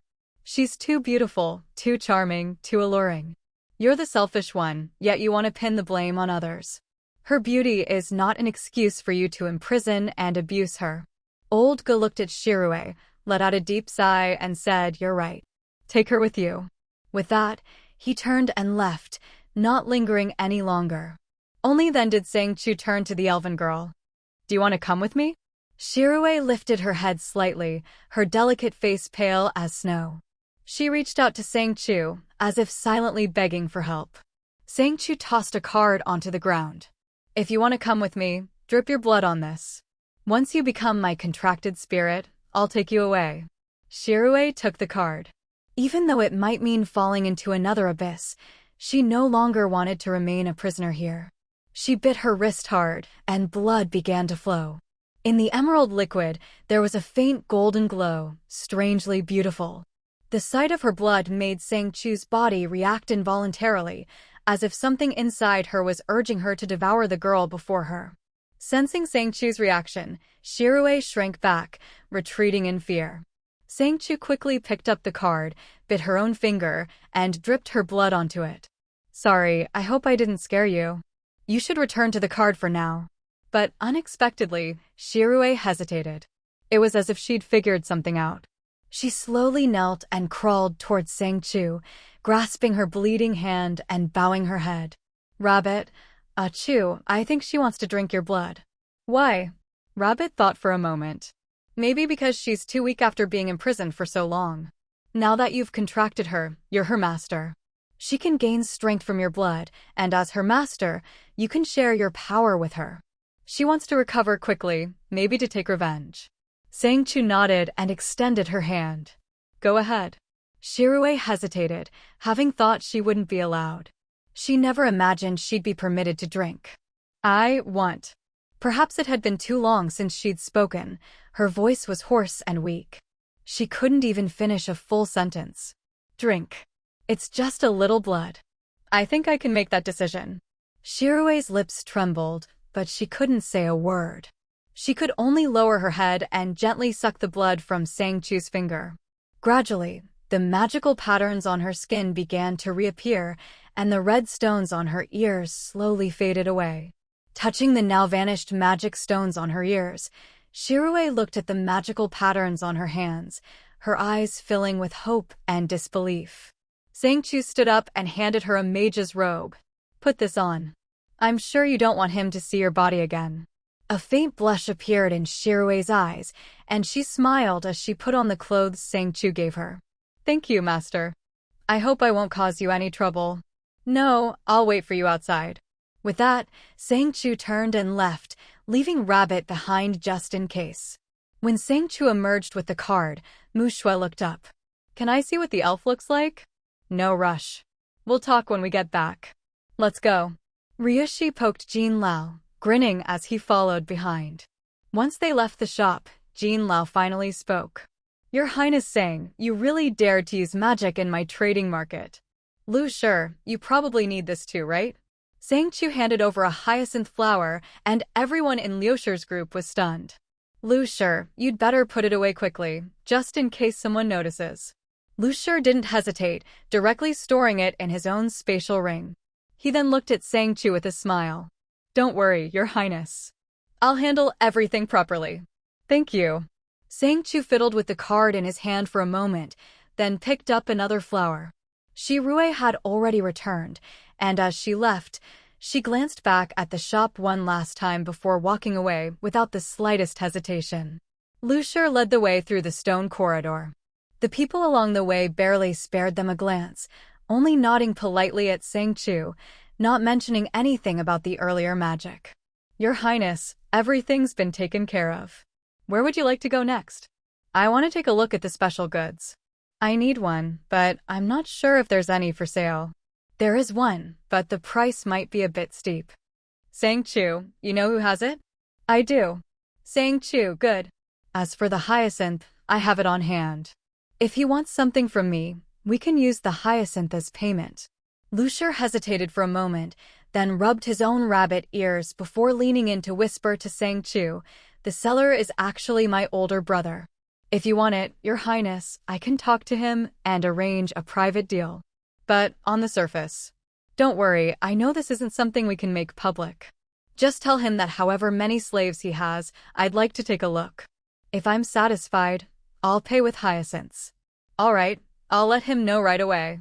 He contacted his brother right in front of Sang Chu, so Sang Chu could hear the whole conversation. After they finished discussing, Lucier handed over a mask. "You'll need to wear a mask to enter the special goods area, to avoid drawing attention." Sang Chu noticed some nervousness in Lucier's expression, but didn't say anything. Taking advantage of the empty surroundings, he put on the mask. He followed Lucier up a flight of stone steps. As soon as they entered, Mu Shui felt physically uncomfortable. She clung to Sang Chu's arm, her face turning pale as she looked at the people displayed like merchandise. "It's okay, don't be afraid." Lu Minli, seeing her panic, quietly said, "If you don't want to see, just hold on to me." He knew Sang Chu needed to buy these things and worried that Mu Shui would be upset by what she saw, so he gently pulled her away from Sang Chu's side. Sang Chu gave him a grateful look. "Lucier, is there a place to rest here? My brother is tired. He can rest for a bit while you take me to see the goods." Sang Jingwen, Sang, I'll go with you." Mu Shui, Sang, I can manage too. Buying slaves was normal in the Grand Magic Market. Since they all had to get used to it, Mu Shui braced herself and followed along.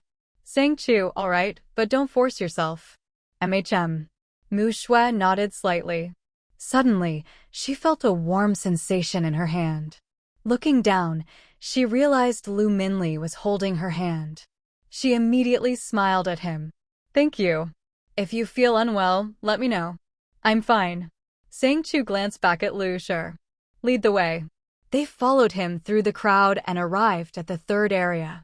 Here, the people had no notable background or status, but all possessed rare magical talents. These were the slave pens. There were mages, gold rank, necromancers, healers, and more. All of them were displayed openly, and they all shared one characteristic: they were all extremely attractive. Both men and women were exceptionally beautiful. Anyone who saw them would be tempted.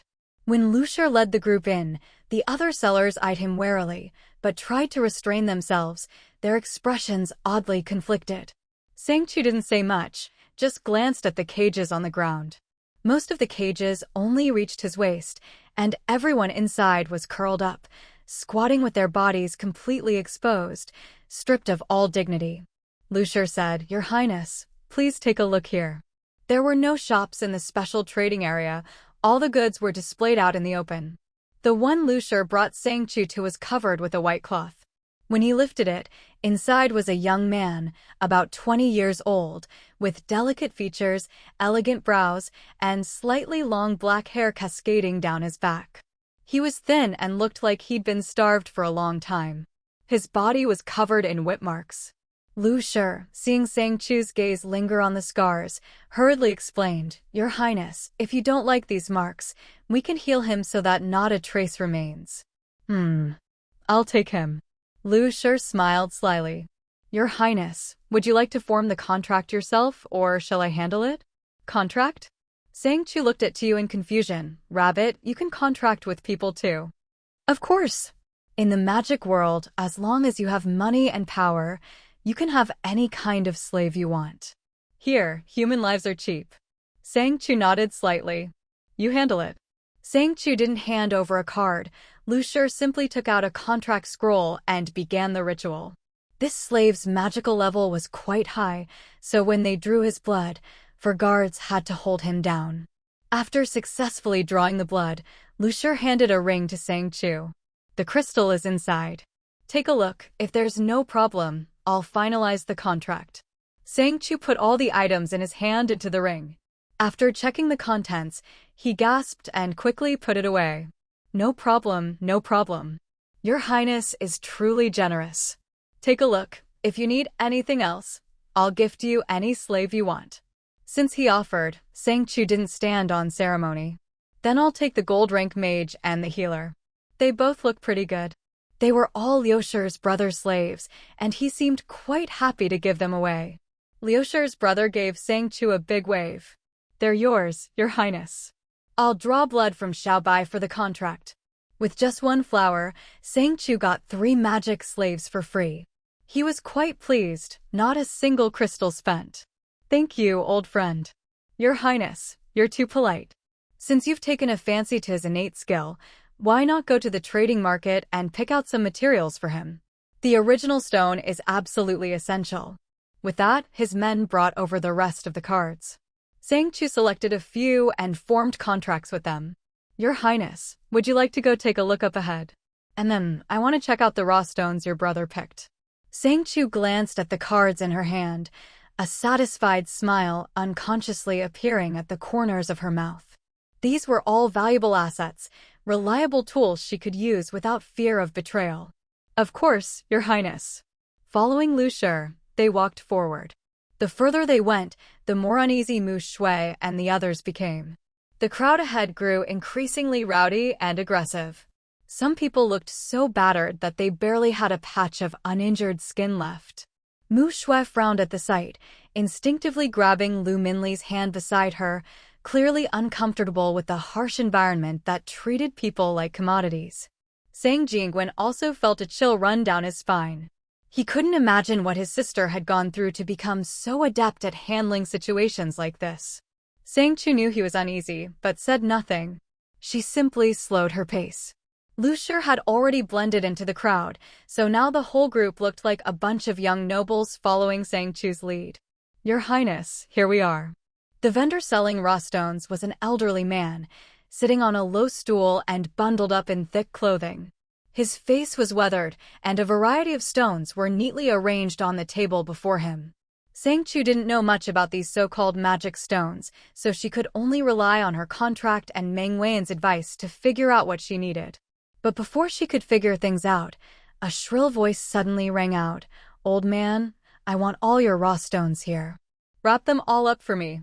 A young girl in a heavy magic robe, her hair tied up in twin buns, seemed to have run all the way here. Her face was slightly flushed with sweat. A young man followed behind her. The shopkeeper looked up at her. Are you from Star Academy? The girl grinned smugly. You've got a good eye, old man. Hurry up and pack them up for me. I need them for class tomorrow. No. The shopkeeper replied curtly and closed his eyes, clearly puzzled. Why not? It's not like I can't pay. Name your price. If you can pay 1,000 crystal coins, you can take them all. If not, move along. The girl glared at the shopkeeper. Old man, do you want to do business or not? Why don't you just rob me for 1,000 crystal coins? Yeah, these things aren't worth that much at all. Exactly, old man. I'm buying your stuff to give you face. If you don't want to sell, then forget it. I'll take them all for 1 crystal coin. I need to get back to school. As he spoke, he tossed a crystal coin onto the table and reached for the goods. Lin Muxue couldn't stand it anymore and stepped forward. Hey, aren't you being unreasonable? The old man doesn't want to sell to you. How can you just take them? The group stared at Lin Muxue in surprise. Who are you? What's it to you? He doesn't want to sell to me, but he'll sell to you? Even a pauper who can't afford a magic robe dares to meddle in the business of the Ming family. Muxue didn't care who they were. Bullying was bullying, and it wasn't right. So what? If the old man doesn't want to sell, you can't force him. A young man leered at Muxue, his tone sticky and mocking. You're not from the academy, are you? So what if I'm not? The young man stepped closer. If not, do you know who I am?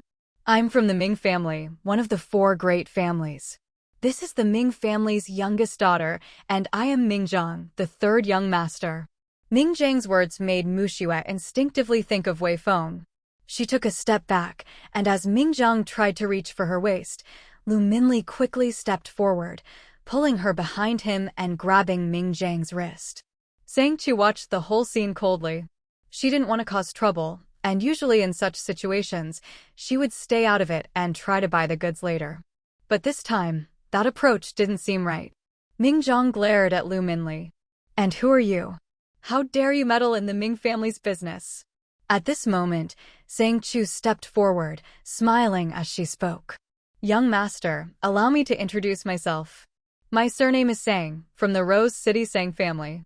I wonder if you'd be willing to do business with me." Rose City? Mingjiang stammered at the mention of Rose City, but Ming Xiang and Ming Bin beside him didn't believe it. Just because you say you're from Rose City, we're supposed to believe you? Good dogs don't block the way." Sang Chu strode up to him, blocking his attempt to snatch the stones, then took out a crystal card and handed it to the shopkeeper. "I believe nothing speaks louder than this. Old man, if you don't want to sell to them, why not sell to me? I'll take everything you have here." Mingjiang protested loudly.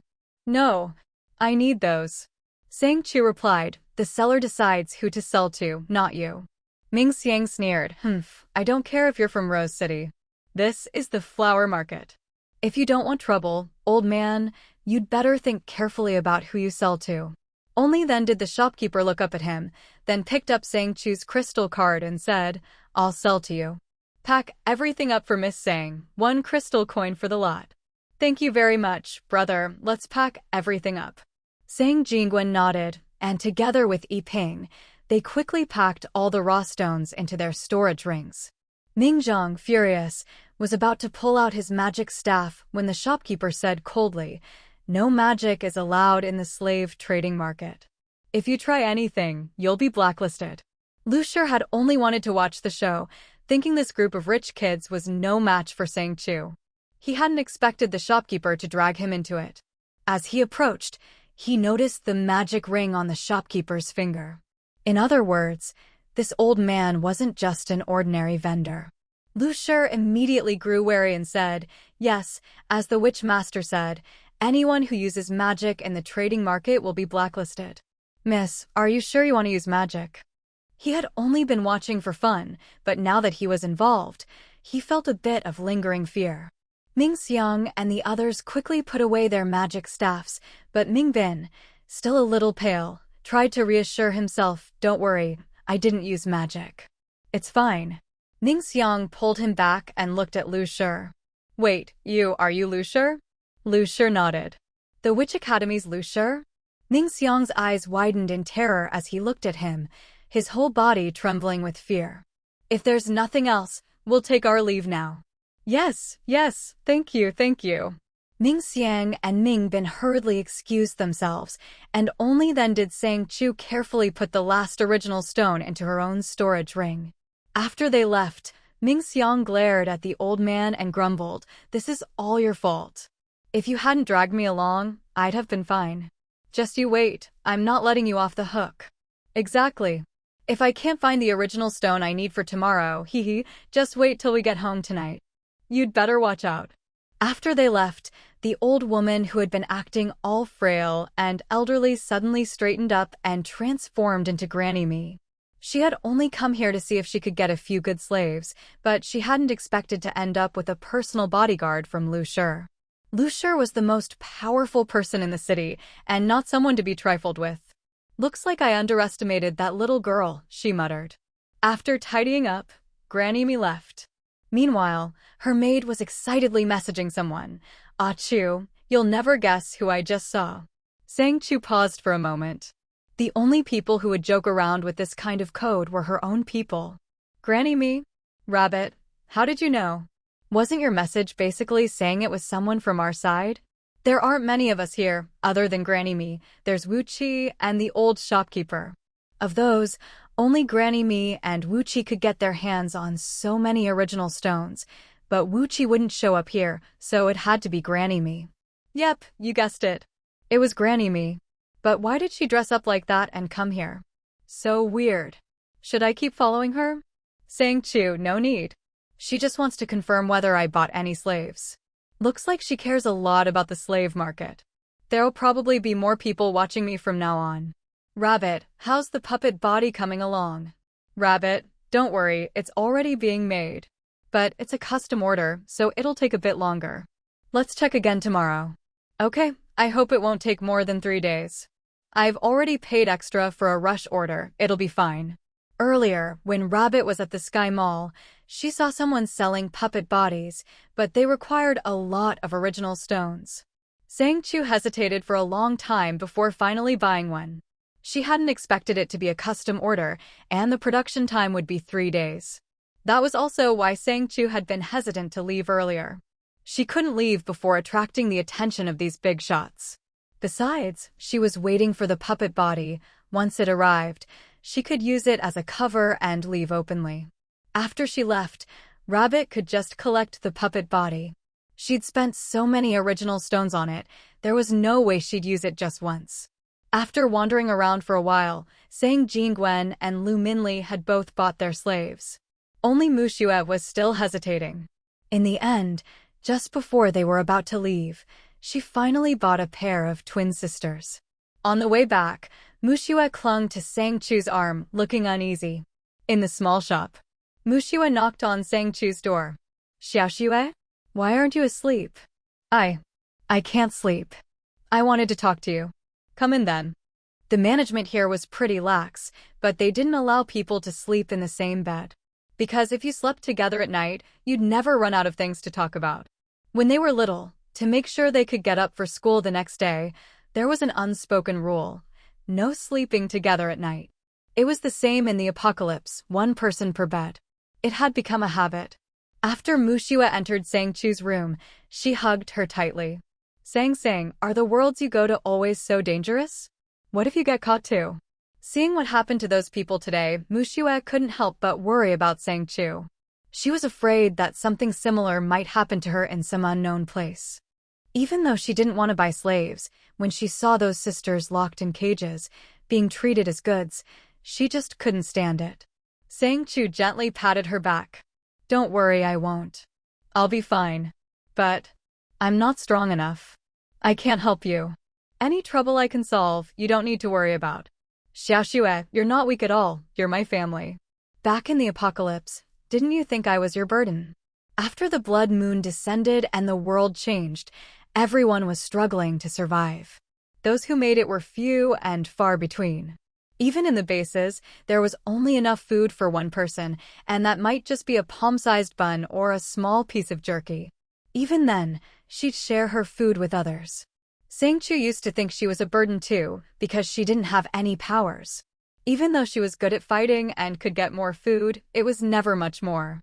Before she started traveling between worlds, she didn't even know what 3 meals a day meant. Every day was a struggle to tighten her belt and get by. Being hugged by Sang Chu, Mu Xue felt a warmth in her heart. She never thought Sang Chu was a burden.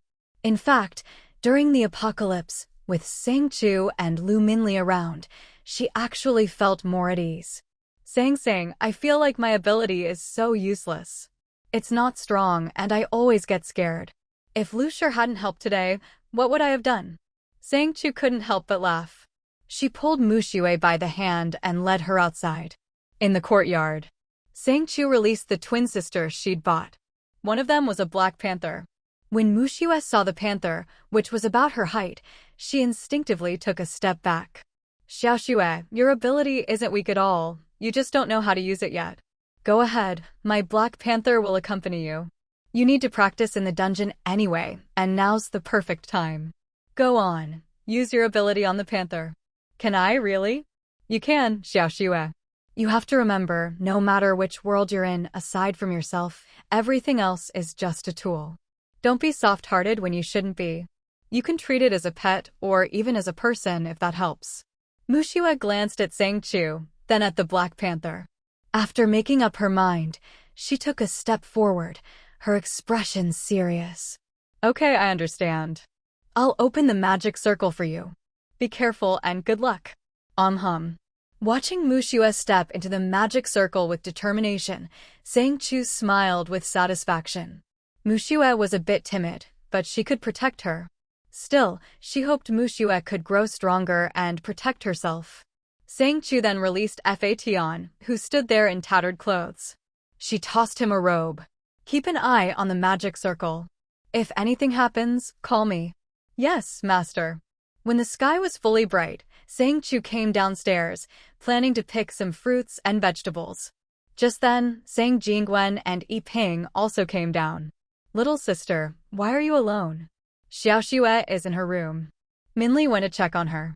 "This morning, Lu and I overheard you and Minli talking about wanting to go hunting outside the city. He said he was going to apply for a permit, then left. I'm waiting for him here." Sang Jingwen asked, "Apply for what?" Sang Chu shrugged. "Who knows? Forget it. Brother, why don't you go clean up those wild vegetables first? We'll sell them here later." As Yi Ping was moving things out, he hesitated and asked in a low voice, "Are we really going to sell these? These things didn't even exist in the post-apocalyptic world." He was a bit worried about attracting unwanted attention. Sang Chu replied, "Yes, we are." Sang Jingwen understood what his sister meant, but since there were people around, he could only quietly message Yi Ping. "The more people know, the safer little sister will be. Don't worry. When you and Minli go outside the city, just be careful." "Got it." At this point, he suddenly remembered something. "Sister, I have something to ask you." Sang Chu paused her work, looked up with a smile, and said, "E.g., I've been keeping an eye on your matter. The place is already set up in the city, but it needs some fresh magical beast blood as a catalyst. So, when you go out, try to collect as much fresh magical beast blood as possible and bring it back for him." "All right, just wait. When I go out, I'll bring you a big bucket."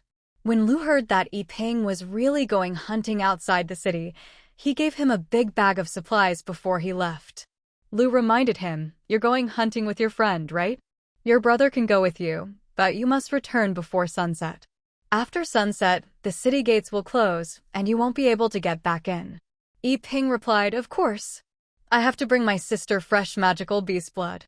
Let's go, let's go. We need to hurry or we'll be late."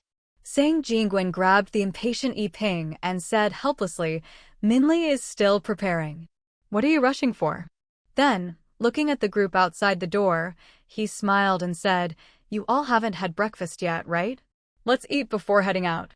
Little sister, make a few more dishes." "Okay, I'll get right on it." With that, Sang Chu headed to the kitchen.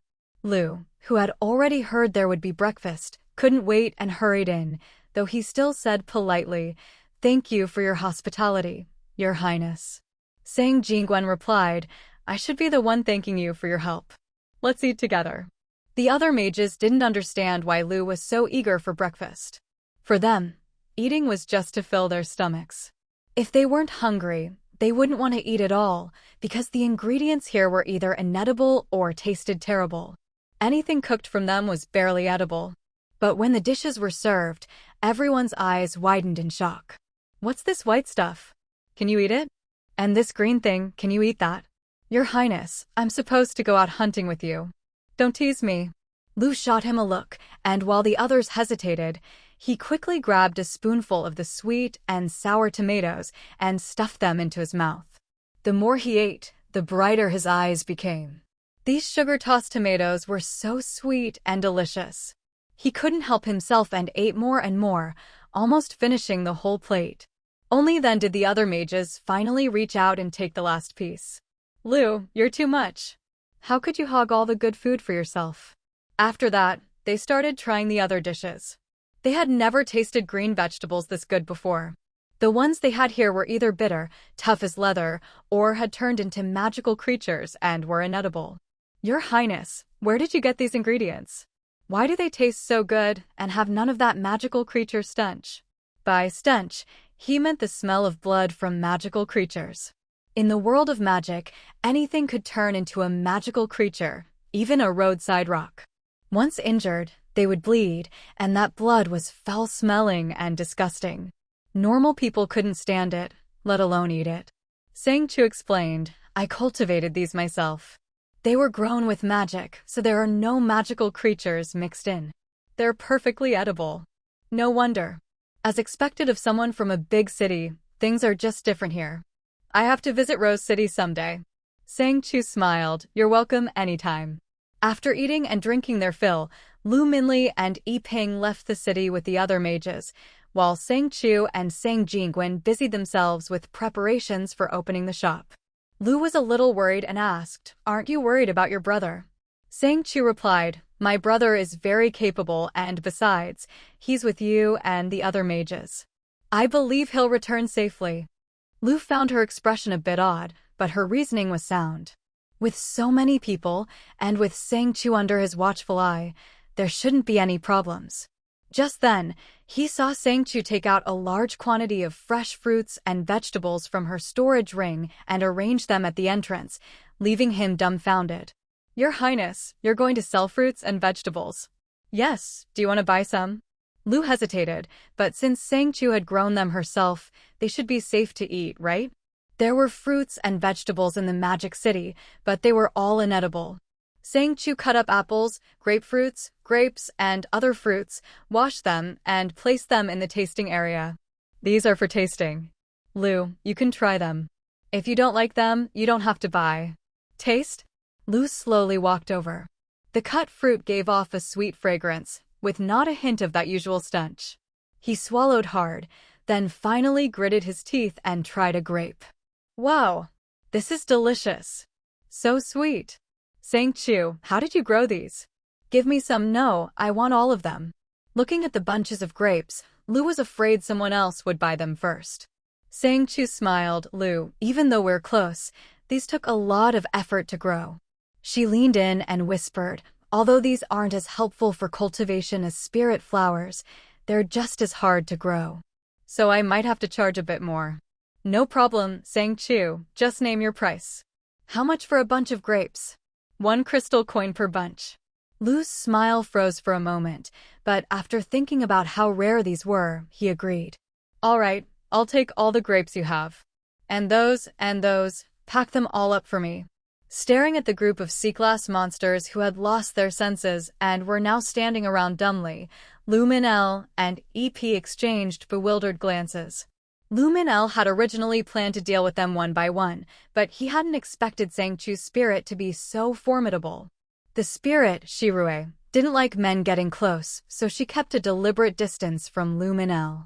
In her hand, she held a crystal bow, her delicate and beautiful face covered with a layer of frost. "Hurry up," she said coldly, "the master wants you to change quickly. You need to move fast." Her tone was flat and emotionless. Lu Minli nodded, and together with EP, they quickly slipped a magic ring onto one of the unconscious men, took off his original clothes, and dressed him in Lu Minli's own clothes and cloak. EP asked, "Minli, now that we're done, how am I supposed to lure those monsters away? I can't just get bitten to death in front of the other C-class mages, can I?" Lu Minli replied, "Don't worry. I'll put on his clothes and pretend to be his apprentice." "All right then." Shirue glanced at the man lying on the ground and said coldly, "Leave this to me. You two get ready to move." Lu Minli shot her a look, his brows furrowing slightly. "Shirue, I don't care what you're planning, but you can't interfere with me. I must leave the Black Rose City within 3 days, no matter what." Shirue snapped her fingers. Lu Minli added, "You've already taken a huge risk by coming here. If you keep hesitating, Sang Chu won't be able to cover for you much longer. I hope you understand you want to die, that's your business, but don't drag me down with you. Sang Chu brought you out here, don't you get what she means?" She didn't reply, only pressed her finger to her lips. A sharp whistle sounded. Suddenly, a group of strange wild spirits appeared, leaping nimbly on their feet. A vine shot down from above, and Shirue leapt onto it. At the same moment, the C-class monsters she had frozen with her magic snapped out of their daze. At the same time, the vines swept down from the sky, instantly grabbing the EP and Lu Minli lying on the ground and whisking them away. Look. Spirits? It's spirits. After them. That guy from Rose City got caught too. Forget him. Just catch the spirits first. At the sight of the spirits, the group went wild, completely ignoring EP and Lu Minel sneaking away behind them. Behind them, a vine swept by. EP was about to act, but Lu Minel grabbed him, and together they let the vine's force drag them away. What about Xiaomu? Lu Minel took a step, glanced back, gritted his teeth. Forget him, just find the spirits. As long as I can bring the spirits back to the Witch Academy, I'll be rich. But Xiaomu, too many people will only get in the way, let's go. After shaking off the others, the vine set them down. EP stared in the direction Shirue had gone, his expression troubled. Minel, what do you think that spirit is really trying to do? I'm afraid she's been bullied for years. Otherwise, why would Chu suddenly tell me to take her along? Isn't this too risky? What if she kills everyone? Lu Minel sighed helplessly. Don't worry. As long as I can get out of this mess, I can talk my way out of anything. Since Chu let her out, she must have a plan. Let's find a place to hide first. EP looked at the vines and the spirits, all of whom seemed to obey Shirue's every command, and asked in confusion, she's so powerful, so how did she get captured all those years ago? Lu Minel suddenly froze. Crap, why didn't I think of that? Quick, I need to catch up with those spirits. With that, he hurried off. If it weren't for the risk of exposing his identity, he would have rushed after them even faster. EP's mind was a blink. He didn't even know what strange thing he'd said to make Lu Minel react so wildly. He chased after him. What's wrong? I'm afraid she never intended to escape. Otherwise, with her power, she wouldn't have been captured so easily back then. No way. Wasn't that her enemy? Doesn't she want revenge? Lu Minel suddenly grabbed EP's hand and, using a spell that could sense everyone running across the land, explained, she does, but there must be something I don't know. Let's find her first. I'm worried she'll do something crazy. Oh, okay. EP always trusted Lu Minel's judgment. He and Sang Jingwen both had sharp minds, unlike himself. If things weren't spelled out, he'd never guess what these smart people were thinking. Inside a mountain cave, amidst piles of debris, Old Gu had been stripped of his limbs and lay in a pool of blood. A spirit's vine was stuffed in his mouth, sucking out his magic. His screams were heart-wrenching. Old Gu stared at the familiar cave before him, realizing this was the place from his nightmares. So you didn't forget this place. Shirue gathered her magic, drew her bow, and a white, jade-like arrow glowed in the darkness. Whoosh! The arrow pierced his thigh. Old G's face twisted in pain, but he still forced a smile. No matter what, you're mine. Whether it's love or hate, I've left a mark on your heart. Whoosh! The second arrow struck his knee. This time, Old Gu couldn't help but scream, but it was barely a whimper. Old Gu gasped, Shirue, you're so beautiful. Even in death, you're mesmerizing. Shirue ignored him, knocked another arrow, and aimed at his eyes, her voice icy cold. Your eyes are as disgusting as ever. Haha, you're wrong. This is the first time you've spoken to me like this. Shirue walked up to him, her chest heaving with emotion, but the hatred in her eyes was cold and unwavering. A thorny vine appeared before her. Shirue picked it up and whipped it hard across Old G's body, not holding back at all. And it will be the last time. You used all sorts of despicable tricks to get your way. My father and brother died because of you. You probably never expected this. When a spirit dies, their body turns to dust, but there will remains in these vines. I didn't bury them. I kept them here, just for today. I want my father and brother to cut the flesh from your bones, piece by piece, as a sacrifice to finally quench the hatred in my heart. She looked over at the sea-glass monsters about to catch up. As for those who bullied me, I won't let a single one of them go. Yiping rested for a while, basically taking care of everyone here. Looking at the person lying on the ground, tortured until only a skeleton remained, Yiping couldn't help but gasp. Shirue tossed a magic ring to him, along with the magical robes from these people. Take these, they might be useful. As for those who want to beg for mercy, let them plead to the master themselves. As for a place to stay, if you don't mind, there's a cave below that can be used as shelter. Yiping was about to reply, but Lu Minli interrupted. that place won't do. He's dead, and this can't be hidden. If you make the scene even bloodier, I'm afraid the next group sent to monitor me will realize something's wrong before they even receive word of his death. Iga, Qiao Sang Chu, give me my robe. Let's go. Shirue frowned slightly. That's my clan's hiding place. Others won't be able to find it. Lu Minli said, precisely because it's your place, we can't stay. With old Ji's involvement, we can't leave any traces.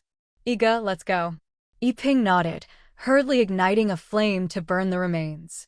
After the body was reduced to ashes, a crystal-clear bead was left behind. Yiping controlled the fire to burn it further, and the bead grew brighter and brighter. Shirue quickly shouted, stop. That's a water crystal bone, don't burn it. Yiping paused, looking at Lu Minli. Only when he nodded did Yiping extinguish the flames. Shirue hurried over, wanting to pick it up but hesitated. Lu Minli simply picked it up himself. Suddenly, his expression changed and he said urgently, let's go. As he spoke, he pulled out the card Qiao Sangchu had given him, recited a spell to Shirue, and as the card glowed, Shirue was instantly absorbed into the magic card. Yiping and Lu Minli grabbed their magic robes and hurried away. Meanwhile, elsewhere, a small figure was slowly approaching the elf's cave. Hey, why hasn't Old Ge replied? Did something really happen? Old Ge said the mountain spirit took the people from Rose City. He went after them, maybe he can't reply on the way. I'm going to meet up with him. If something happens to that person, it won't be a small matter. Didn't the Witch Academy say that as long as that woman named Qiao Sangchu is fine, it's all good? These people are all her companions. If something happens to them, do you think she'll just leave quietly? No way, I need to hurry up. When he arrived, all he saw was a skeleton left after being eaten by the spirit. And since the magic ring had changed the person's appearance, even using magic water to restore the body could only bring back the appearance after death, not before. So Lu Minli wasn't worried about being discovered. Because the ring was only removed after the person died, the only appearances left now were Lu Minli and Yiping. Yiping leaned wearily against a big tree, while Lu Minli used his magic to sense their surroundings. Only after confirming they had shaken off their pursuers did he finally breathe a sigh of relief. He took out a map and glanced at it. We're here now, pretty far from the elf's nest. This mole rat burrow nearby looks pretty good. I'll go check it out. Yiping was a bit confused about why they couldn't stay at the elf's nest. Minli, why can't I stay at the elf's nest? Didn't you say it was safe? The condition for it being safe was that it wasn't needed by anyone else. Think about it. Why did the elf want to take Old Ge there for execution? Why? Lu Minli said, maybe that's where Old Ge caught her. She didn't kill him right away, so that place must have special meaning for her. Did you see all the mounds on the ground? Yiping suddenly understood. You mean, her family was killed by Old Ge there, so she insisted on executing him at that spot. Exactly. Since Old Ge caught the elf there, that nest must be known to others at least. Some high-level people know about it. So I say it's not safe. Plus, he'll need shelter from the cold at night. The elf's nest would be his first choice. Yiping, but didn't he say he'd only go back at night? Lu Minli, he said he'd go back at night because he's human and it's not safe outside at night. But what if I'm not there? Alright, so I'll go check out the mole rat burrow now? Yeah, it's not far from here. Let's go. They mounted their contracted beast and headed toward the mole rat burrow. Suddenly, Lu Minli stopped. Yiping quickly asked, what's wrong? Nothing, just feel a bit silly. He released his contracted beast, sat on it first, and Yiping's eyes lit up as he jumped on too. This is great. This thing can carry people, right? Lu Minli directed the beast toward the burrow and finally relaxed. Honestly, I wasn't planning to buy this. After all, Chu worked hard for it, and I'm not a huge fan of magical beasts. But when I saw this one, I thought it could be used as a mount. When we can't use magic, it's pretty handy. Yiping gave him a thumbs up. Minli, you're awesome. This beast can carry at least 10 people. My 5 brothers would be jealous. Lu Minli laughed, that's why I bought it. These are the spirit stones and crystal cores Chu gave me. If I use them for cultivation, I might even break through. What about the elf? Aren't you going to let her out? The card's in my hand. She can't disobey my orders, but she's a bit unpredictable. I'll check out the burrow first. If you and I can handle it, we won't need her. If not, I'll let her out. Alright, anyway, I think that elf is a bit scary, maybe a little unhinged from all the torture. I'm probably the last person she'd want to see, so being careful is good. Hearing this, Lu Minli couldn't help but laugh. Wow, Yiping, you're actually being cautious for once. Well, it's not for me, it's for Sang Chu. If it were just me, I'd just go for it, fight if I have to. But this concerns little Chu, and she's been so kind, helping me with my cultivation and giving me so many good things. I can't let her down because of my recklessness. Yeah, Sang Chu's move was pretty risky. Lu Minli couldn't help but agree. But before long, his expression changed. In an instant, he grabbed Yiping, and the two of them disappeared from the beast's back. Earth a ladder. The rocks on the ground suddenly shot up, forming a ladder that quickly rose into the air. Lu Minli and Iga hurriedly ran down, and then swiftly stored the ladder into a card. Looking at the dense swarm of flying rats in the sky, Iga couldn't help but feel his scalp tingle. Damn, that's a lot of rats. Lu Minli shivered too.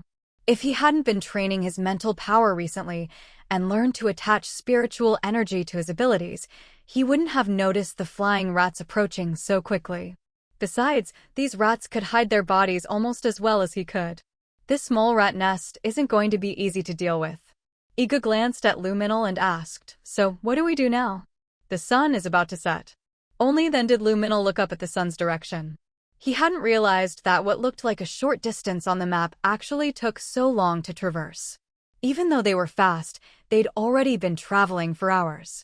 From finding Jingyu to searching for the mole rat nest, they'd barely gotten any real business done. Most of their time had been spent on the road. Lu Minli said, "Let's go down and take a look first. If it doesn't work out, when the cold wave hits, I'll hide you inside." Alright, we'll just have to tough it out for a bit. There's no other way. It was a bit forced, but if there was no other option, they'd just have to grit their teeth and get through it. Lu Minli and Iga headed down to the spot indicated on the map. The mole rat nest was underground, pitch black all the way. Neither of them dared to use any light source, afraid of alerting the rats. Suddenly, from deep within the tunnels, came the shrill squeaks of rats. Lu Minli immediately used his ability to teleport himself and Iga over. The earth shifted, and in a blink, Lu Minli and Iga tumbled into the mole rat nest. But the rats kept squeaking nonstop. Lu Minli and Iga exchanged helpless glances. They had no idea what these giant rats were saying. Iga messaged Lu Minli, "Should we ask Sister Sang if she has any ideas?" "Good idea, I'll send her an update." Sang Chu was busy sorting things when she suddenly received the message, her eyes instantly darkening. Jingyu said she could hide in the nest to avoid the cold wave, so why did Lu Minli insist on finding another place, and such an unpredictable one at that? She quickly pulled up the map. The mole rat nest wasn't far from the Jingyu nest, but it was still the closest place to it. Sang Chu didn't reply for a while, so Lu Minli sent another message, a Chu. "Sang Chu, open a video call, I'll have Tuyu translate for you." Okay. Once the video call was connected, Sang Chu could clearly see just how bad the situation was for Lu Minli and the others. The mole rat nest was crawling with rats, some with wings, some as long as snakes, some with multiple limbs or heads, all sorts of bizarre creatures crammed together. There was about an hour left before sunset, which meant the cold wave wasn't far off. Looking for another nest now was definitely not the best plan. Sang Chu, Minli, how long did it take you to get to the mole rat nest? Did anything happen along the way? Lu Minli and Iga quickly filled her in on everything. The more Sang Chu listened, the more worried she became. She tapped her fingers rhythmically on the fruit crate beside her, a habit she had when thinking. The steady tapping helped her concentrate. Sang Chu, Minli, what are you thinking? You mean about Jingyu? Yes. Lu Minli, before we return to the post-apocalyptic world, it's best not to use her unless we have to. What happened to Jingyu probably changed her a lot. At this, Sang Chu fell silent. She'd wanted Jingyu to help take care of the space, and the people she'd met in the demon realm had all lived long lives, so she thought Jingyu was the most suitable. But she hadn't expected Jingyu to be so secretive and even deceive her.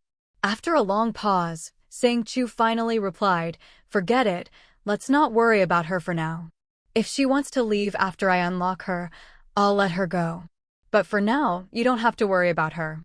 The spell I taught you can seal her card on the airship, so she won't be able to leave at will." After hesitating for a while, Sang Chu said, "Minil, have you thought about weathering the cold wave on the airship?" Lu Minil nodded. "I've thought about it, but if something goes wrong, the airship might be unusable." Hearing this, Sang Chu privately messaged Lu Minil, then used the slave card. "If it works and you run into the cold wave on the road, I can use the airship to shelter you." Lu Minil glanced at Ego, then replied after a moment of silence, "All right, I'll keep Ego out of it." Sang Chu, "No need. Just think about it. So long as the airship isn't detected by these mountain monsters, you can put the slave card on it. As the master of the magic card, you can control it remotely. The slave can't escape. Once he's on board, you can release him, and the airship can be controlled from the console." Lu Minil, "Okay, got it. I'll try the airship now. You keep an eye on these rats." "All right." Sang Chu immediately handed the console to Tuyu, telling him to keep a close watch on the rats. If he noticed any sign that they'd detected the airship, he was to notify Lu Minil immediately. "Tuyu, no problem, mission accepted." Ego, seeing Lu Minil and Sang Chu suddenly go quiet, nudged him with his elbow. "What's up? Why are you two just staring at each other?" Lu Minil, "Just thinking. I'll try releasing the airship to see if these mole rats notice it. If they don't, we can use it to travel." EG's eyes lit up. "Great. Hurry, hurry." He loved riding the airship, comfortable, clean, with food and hot baths. Life was so much better that way.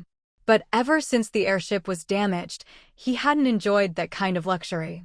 Now, knowing they might be able to use it again, he felt hopeful for the first time in ages. But as soon as the airship appeared, the mole rats immediately stared alertly in its direction. Ego and Lu Minil both realized the rats' eyes and ears were extremely sensitive. The moment the airship appeared, they'd already noticed it. It can see."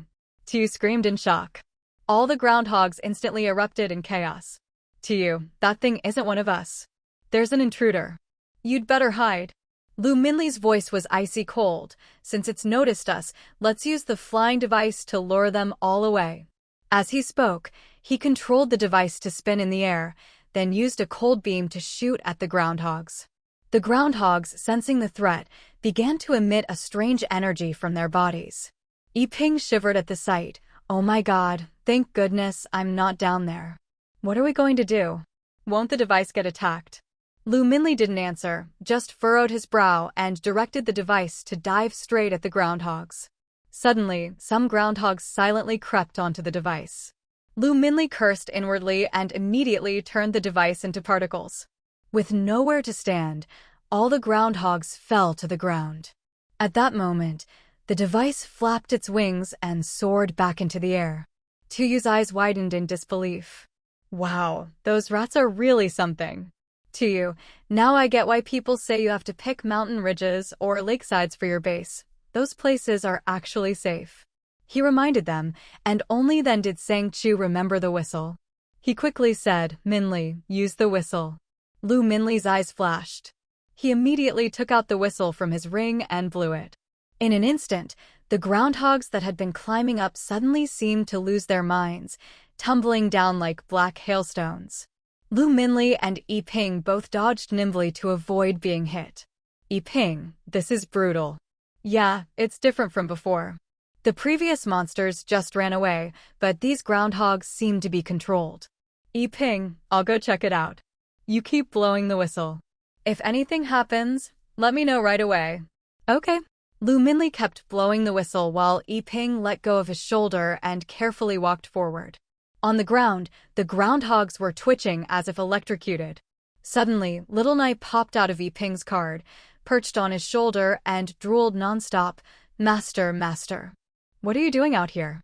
Little Nai's childish voice sounded, "I'm hungry, I want to eat." Yiping pointed at the groundhogs. "You want to eat these rats? Aren't you a snake? Why do you want to eat them?" "Eat. I'll eat them all." Lu Minli heard this and quickly said, "E.g., let it eat." Yiping, "All right, go ahead, but be careful." Okay. In a flash, Little Nai turned into a shadow and darted out. The groundhogs were devoured in an instant. After finishing, Little Nai burped and a burst of flame shot from its mouth, almost blowing a hole in the groundhog nest. Yiping, "Oh my god, look at you. I don't think I can call you Little Nai anymore. I should call you Little Boom. That was insane." He ran over to check the scorched spot and saw it had nearly burned through. Thank goodness. "Little Boom, do you know if you'd burn through this spot, no one would ever find your body? Finding a nest is hard enough. The magical beast nests are already dangerous, and now the groundhog nest is their only shelter. If it gets destroyed, what will they do?" Little Nai covered its mouth with its tiny hands, hiccuping nonstop, sparks flying out. Yiping looked at it helplessly, ate too much and can't digest it. Little Nai nodded, so Yiping took out a card. "All right, back inside you go." Whoosh! Little Nai didn't hesitate and disappeared into the card. Lu Minli looked at the now empty groundhog nest and let out a sigh of relief, but still controlled the flying device to move the nest outward.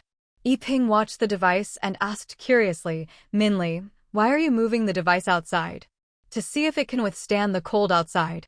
We'll need to set up a communication system later. If the device can't block out the cold, I won't be able to use it to hide from the chill." "That would be really dangerous." Yiping nodded. "Yeah, it's risky.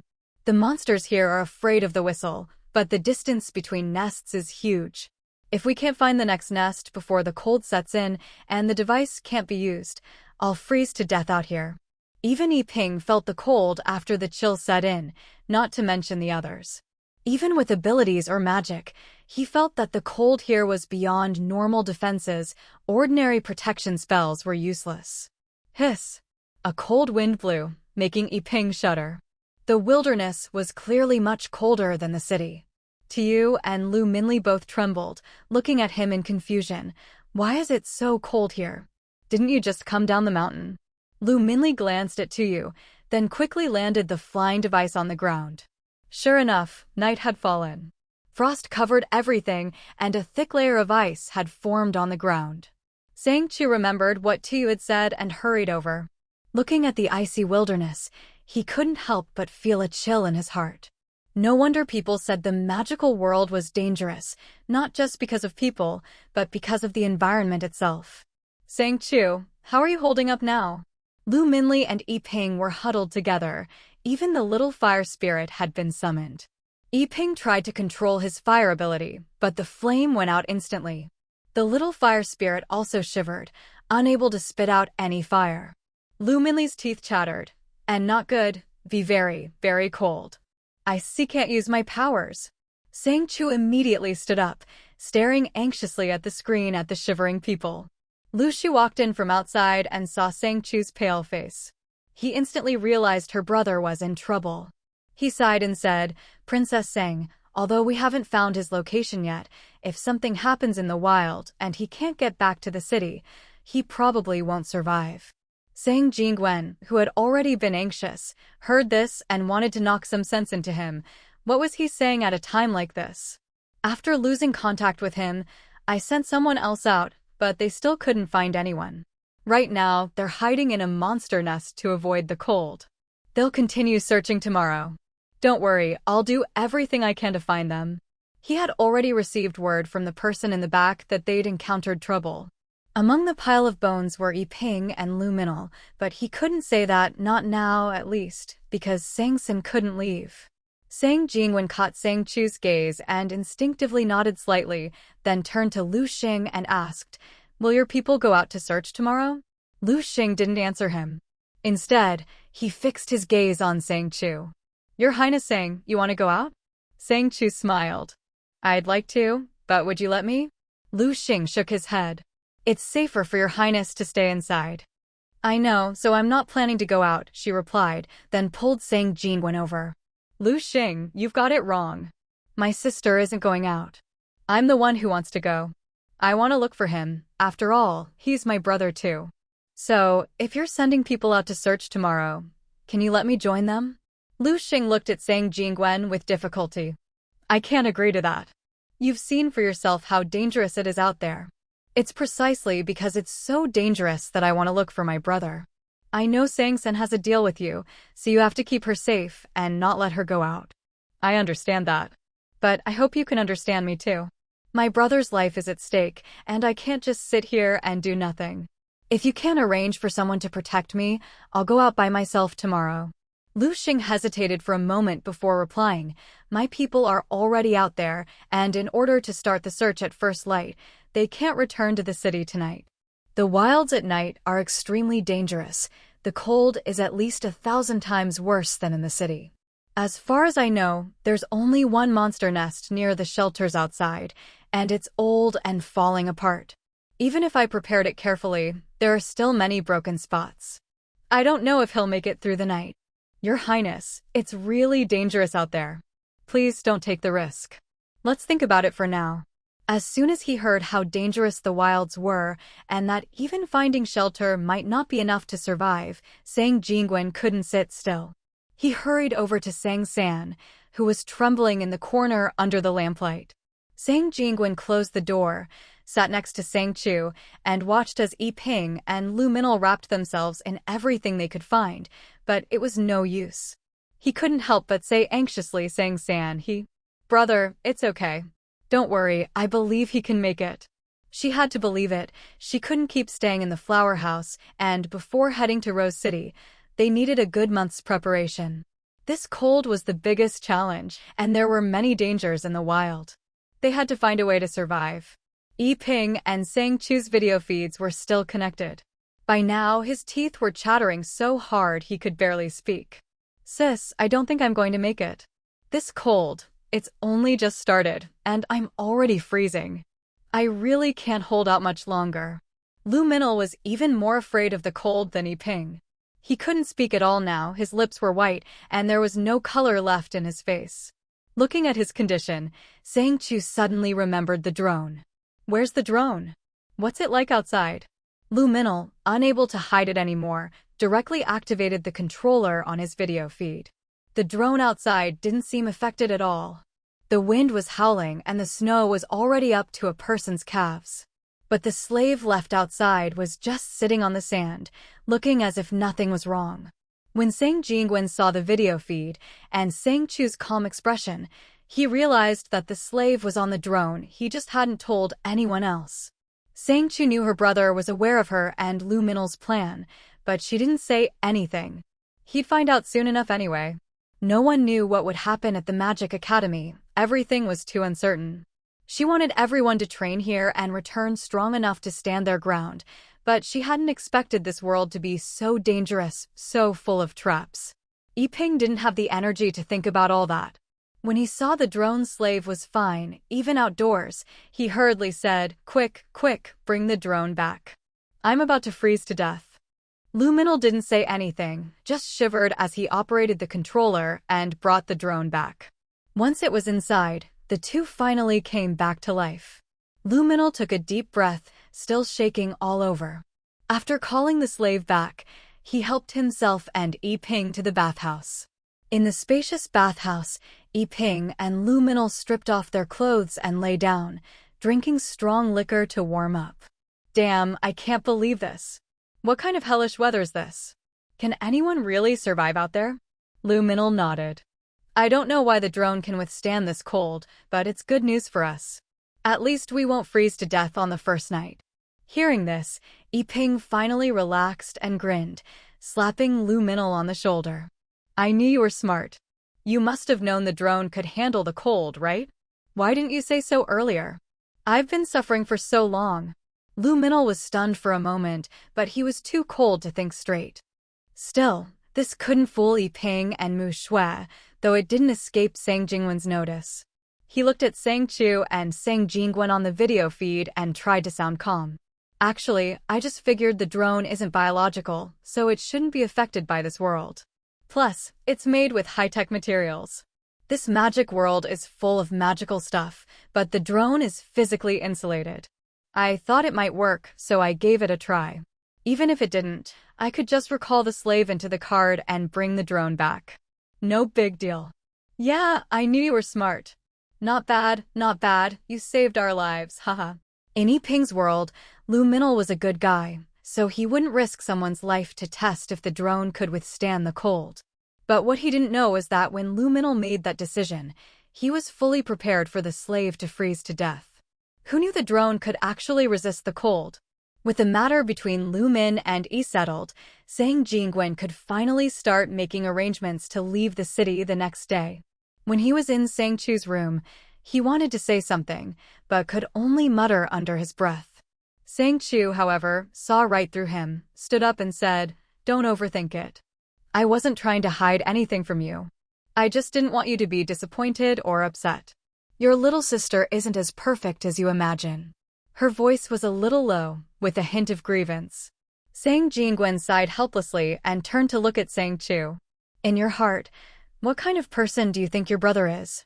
I've never been angry with you, nor have I ever thought you were bad or childish. In this apocalypse, I'm no longer the Sang Jingwen I used to be. Sang, you're my sister. You're more important to me than anyone else. Even if you wanted to stand against the whole world, I'd still be on your side. You're afraid I'll be disappointed if I know your secrets, but do you realize not telling me actually makes me more disappointed in myself? I wonder if it's because I haven't done well enough as your brother, that you don't trust me enough to tell me these things." "Don't say that." Sang Chu lowered her head. Sang Jingwen walked over helplessly, gently rubbing her hair, his nose stinging with emotion. "Our parents died early, and I've been both your brother and your parent. You know better than anyone what kind of person I am. Sang, I'm your brother, the one you can always rely on." I know." Sang Chu sniffled, looked up at Sang Jingwen and said, "Brother, tomorrow morning you and Mushue wait for me outside the city. As soon as the puppet people from Rabbit's place arrive, I'll come out and meet you. To be safe, you can bring some of the servants to hunt with you. If necessary, you don't have to worry about them." She spoke very carefully, afraid her brother would think she was too cold-blooded, since those servants were still people. But Sang Jingwen didn't say much, only gently patted her shoulder and said softly, "All right, I understand. Be careful in the city. Your own safety comes first." "Okay." After saying this, Sang Jingwen left. Only then did Sang Chu let out a long sigh. She had been so tense just now. She never wanted to change the way her brother saw her, but she forgot that distance and secrets only build up misunderstandings and exhaustion. When Nana came in, she saw Sang Chu sitting on the bed in a daze. She wagged her tail and shuffled over. "Master, how are you feeling? Is your body better?" Nana blushed, shyly nodding. "Much better. The wounds on the fox are almost healed too. Master's healing is even better than the witch doctor's. As long as it works. What do you think about the cold fog? How did you avoid it when you were trapped before?" Nana looked at Sang Chu and answered without hesitation, "Master, my people, the Beastin, aren't afraid of the cold fog. That's why we're often hunted or captured." "You're not afraid of the cold fog? Why?" Nana shook her head. "I don't know. Ever since I was little, I've never been afraid of it. The cold fog is terrifying for most living things, but for us Beastin, it's nothing." Sang Chu looked at Nana and remembered the way people stared at her when she first entered the city, as if they wanted to devour her alive. "Were the scars on your body from those mountain monsters biting you?" At this, Nana's face instantly turned pale, and she seemed to fall into painful memories. Sang Chu stepped forward and gently hugged her. "I'm sorry, I just wanted to know what happened to you." Nana's hands slowly hugged Sang Chu back. She buried her face in Sang Chu's arms and nodded slightly, her voice barely audible. "Yes." Sang Chu gently patted Nana's back, comforting her, her thoughts already elsewhere. "Nana, my brother is a good man. He won't do anything bad to you.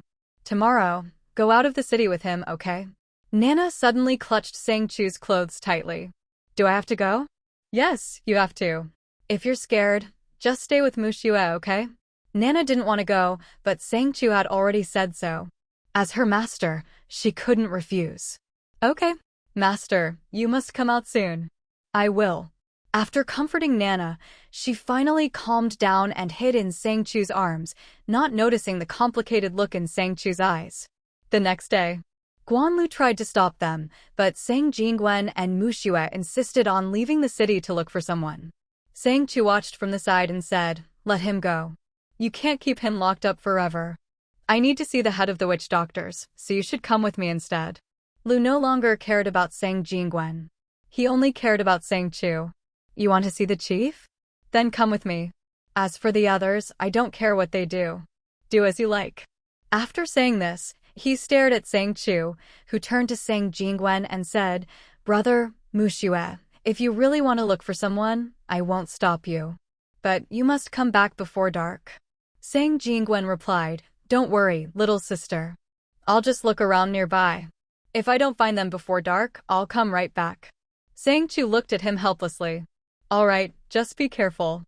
With that, she turned and followed Lu to the Witch Doctor's Institute, muttering as she walked, "My brother is just too soft-hearted. He always takes everything on himself. I hope this time he learns his lesson." Lu glanced at her. "Are you hoping he'll learn from a brush with death? Don't you like him much, Your Highness?" Sang Chu sneered. "Do you think I'm like those girls in Rose City, swooning over him?" Only then did Lu understand. No wonder she never chose Sang Jingwen. "So it's because of that? Lu Min wanted to marry a commoner and break off his engagement with my family. My brother, as his friend, helped him escape. Honestly, with his skills, I'm surprised he even made it out of the 2nd district alive. But he's so full of himself, he wanted me to run away with him too. Who am I? I'm the pride of Rose City. I was forced to give up my comfortable life and run around with him. I don't want to leave. If he wants to die, let him. I'll stay here and enjoy my life." "No wonder, Your Highness really has good judgment." Staring at the rose before him, which he wished he could keep Sang Chu at the Sorcerer's Academy and cultivate her there himself. But he knew the chances of that happening were slim to none. Just from the look in Sang Chu's eyes, he could tell she was up to no good, but she simply asked, "Dean, would the Academy be willing to accept this rose?" "Of course. Your Highness, you really do have a way with things." Losing Rose City is a huge loss for him. If only he had someone like her under his command, he would never let her go. Sang Chu smiled and said, "Then what if I want to stay?" Wu Qi's eyes lit up as he looked at Sang Chu. You mean it?" "Of course. That bunch of people in Rose City are always suspicious of me. Since I have this opportunity, why should I keep roughing it out there? Life at the Academy isn't bad. I'm not one to suffer for no reason." Wu Qi said, "All right. As long as you want to stay, I'll give you the highest treatment." Sang Chu chuckled softly, "That's not necessary. I'm not short on money. It's just that before, I had to support that group of freeloaders, 5 people living off one person's flowers. Now that I'm free, I'm sure you know what I'm really interested in, right?" Wu Qi's gaze towards Sang Chu changed. How could he not realize this woman had such grand ambitions? But he pretended not to notice and said, "Oh? What is it that Your Highness is interested in?" Sang Chu's smile was just right. She strolled over to a chair and sat down, saying, "Back when I was in Rose City, I once raised a batch of people, as I'm sure you know.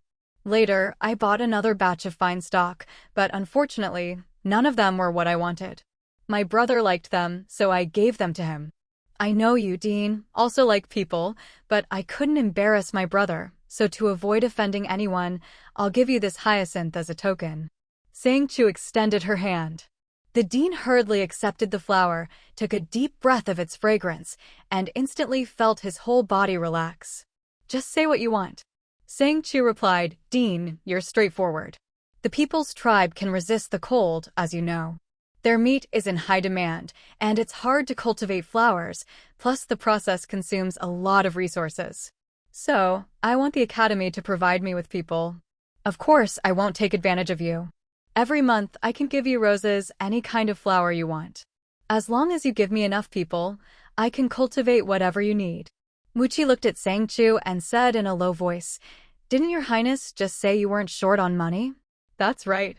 In Rose City, a single rose could fetch a sky-high price.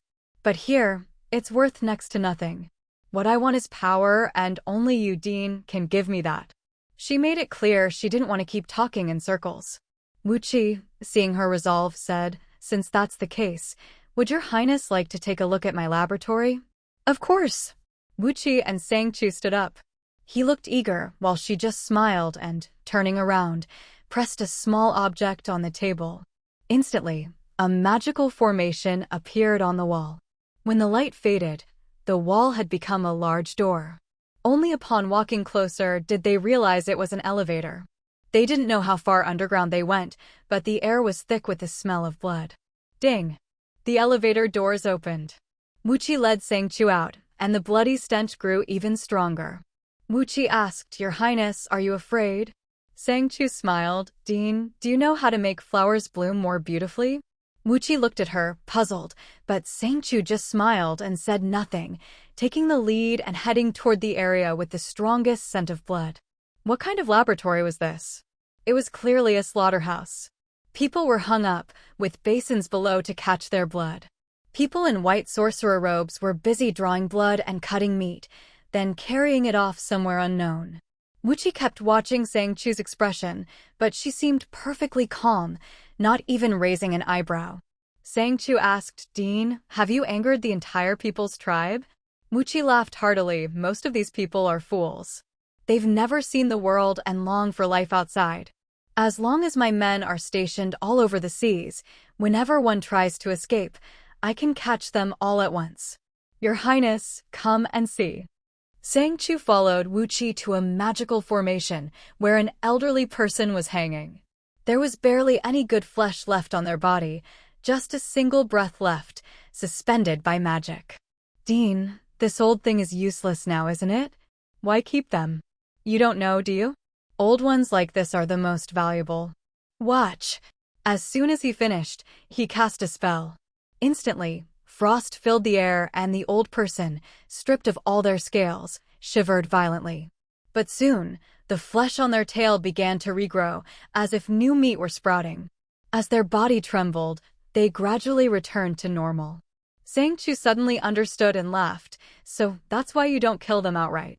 I was wondering why none of the people in this room had scales left. So that's the trick. Would your Highness like to keep watching?" "Of course. I hope you won't keep any secrets, Dean.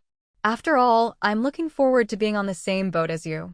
The little rabbit crouched by Sang Chu's side, tugging at her anxiously, whispering, Chu, don't go along with him. This is too evil." Sang Chu gave a faint smile. "Don't worry. I'm just curious how terrifying this magic academy can really be. Go see if there are any still alive. If there are, see if you can save them." "Okay, I'll go now."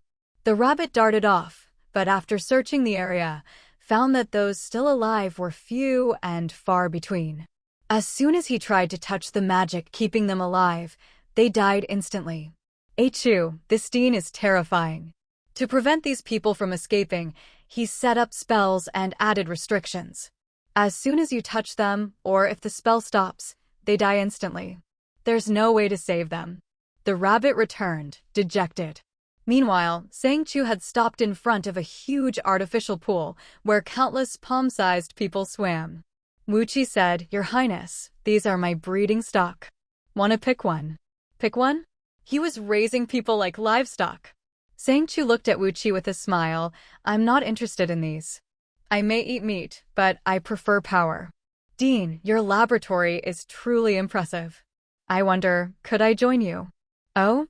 Which part does your Highness want to join? Skinning, harvesting meat, or arranging for breeding?" Sang Chu replied, "No need to test me, Dean. Since I want to join, of course I'm sincere. I'll do whatever you want, as long as I get power. At the same time, I'd like a small place of my own here. Wilderness." After the cold snap, Yip and Lu Minli set off from the mole nest, heading in the direction of the smaller one to wash up. Sang Jingwen and Mu Shui stuck close to Lu Minli, and only after confirming that Sang Jingwen's fan had no tail did they release their guard and let him go ahead. Sang Jingwen took out the human card and said, "I've been carrying this on me all along. I don't think there's anything wrong with it. What do you think?" He handed the human card to Lu Minli. At that moment, Sang Chu had already left the room and was speaking from the witch's quarters. "Ah, Chu." Lu Minli quickly connected the call. In the 5-person group chat, Sang Chu was lying on a chair, rubbing her brows as she said, "Brother, Minli, check if there are any rotten wood spirits nearby. If there are, it'll be easier to blend in, then send the coordinates to me. Z. Hearing Sang Chu's slightly weary voice, Sang Jingwen couldn't help but ask, Sang, what's wrong? I just went to the witch hospital, and now I finally understand why Xiaoxue and Na are so scared. We can't let the matter of the human card be exposed. So, brother, be careful with the card, and Minli, unless it's absolutely necessary, don't use it lightly. Minli planned an escape route. I'll set out at dawn tomorrow. Just wait for me near the mole nest. After the cold snap, I'll head out. We need to get into the flower field as quickly as possible. She felt like she'd overlooked something, and her heart was filled with unease, especially after visiting the witch's quarters today. The feeling was even stronger.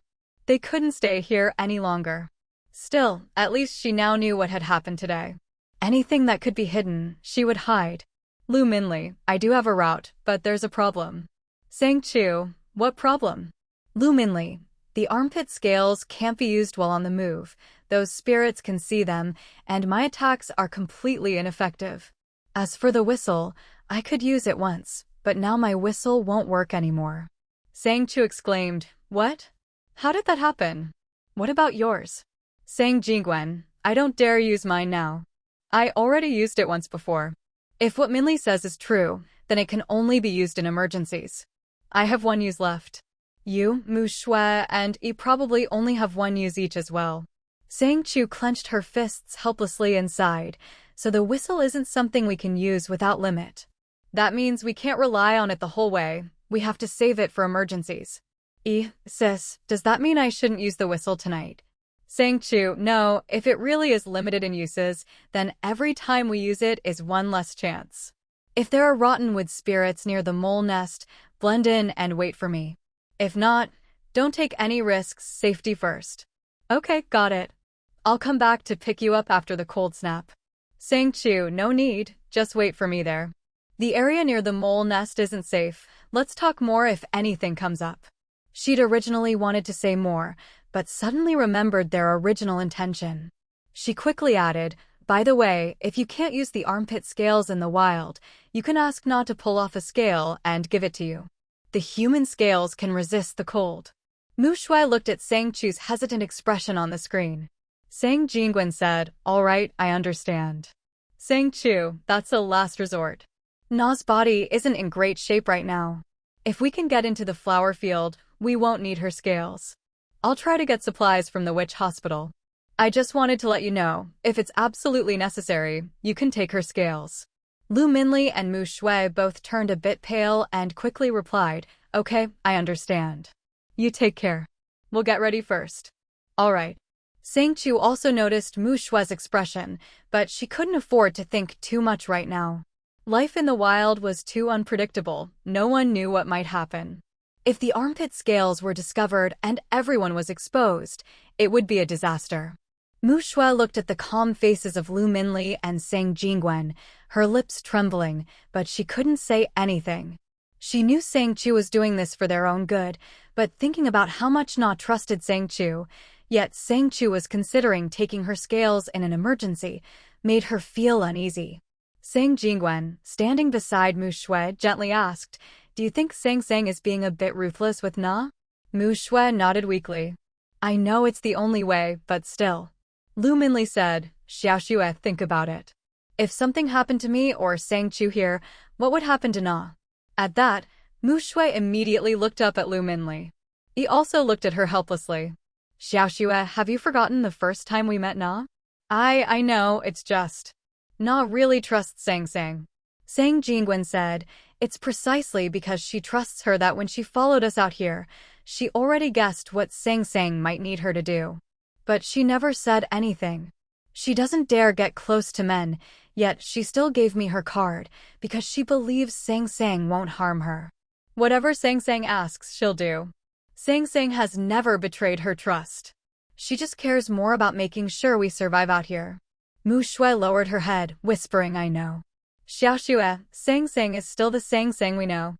Mu Shui's eyes suddenly reddened, and she kept her head down, not daring to look up. Sang Jingwen could see her anxiety. She was truly afraid that Sang Chu had become someone she didn't recognize. She didn't want to admit it, but ever since they came to this place, so much of what Sang Chu did felt unfamiliar. But when she heard Sang Jingwen's words, she realized that nothing had really changed. Sang Chu was still the one who always stood in front of her, protecting her. It was just that, as time and circumstances changed, she had to change her way of protecting them. But Mu Shui was scared by this unfamiliar method. It was just too much to take in. "I'm sorry, I just can't help it." He didn't like to overthink things, but he wasn't stupid. After all that had happened, he realized Sang Chu had her own troubles. But for him, this kind of protection actually made him feel safer. At least he knew Sang Chu really cared about his life, and was doing everything she could to keep him safe. "Xiao Xue, if it weren't for the apocalypse, if we weren't in so much danger, Sang wouldn't have to do this. And you know how dangerous this place is, right? In this place, Sang Chu used to travel alone. Even if we're all here now, there's nothing I can do to help. She's always been the one protecting me. Look at Lu Minli's body, the magic weapons and slaves in your own hands. How many of those weren't given to us by her?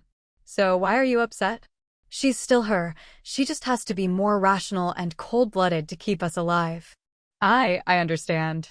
Mu Shui lowered her head, her eyes a little red. Sang Jingwen just quietly patted her shoulder from the side, and Lu Minli also fell silent. Since no one was speaking, he simply shut his mouth as well, plopping down onto the soft ground. He stared at the bright floor, searching for a long time for the spot where Sang Chu's corrupted energy had appeared, but didn't see any trace of it nearby. In the end, he couldn't help but break the silence, blinking as he said, "There's no sign of corrupted energy on this ground. How am I supposed to find it?" Sang Jingwen glanced at his own light screen and brought up the map. There were plenty of nests marked on it, even some points of interest for treatment, but there was no sign of corrupted energy. Lu Minli said, "I noticed before," but didn't say anything. "The cold tides in the wild are terrifying. After every cold tide, there are always a lot of monster corpses on the road, and many nests are destroyed. So my suggestion is, after we find the mole rat nest, I'll hide inside first. Everyone can use this time to cultivate. When the cold tide is about to end, I'll ride the flying squirrel out. I have to finish before it fully freezes over."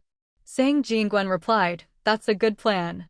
When the time comes, let's split into 2 groups.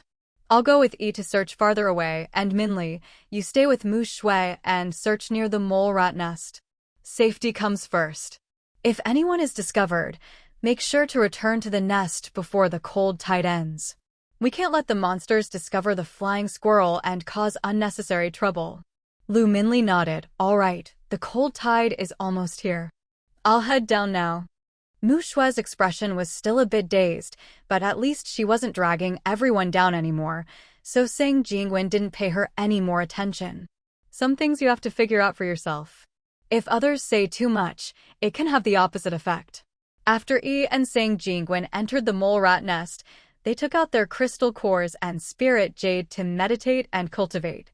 Lu Minli glanced at Lin Mu Shui, who was lost in thought, but didn't say anything more.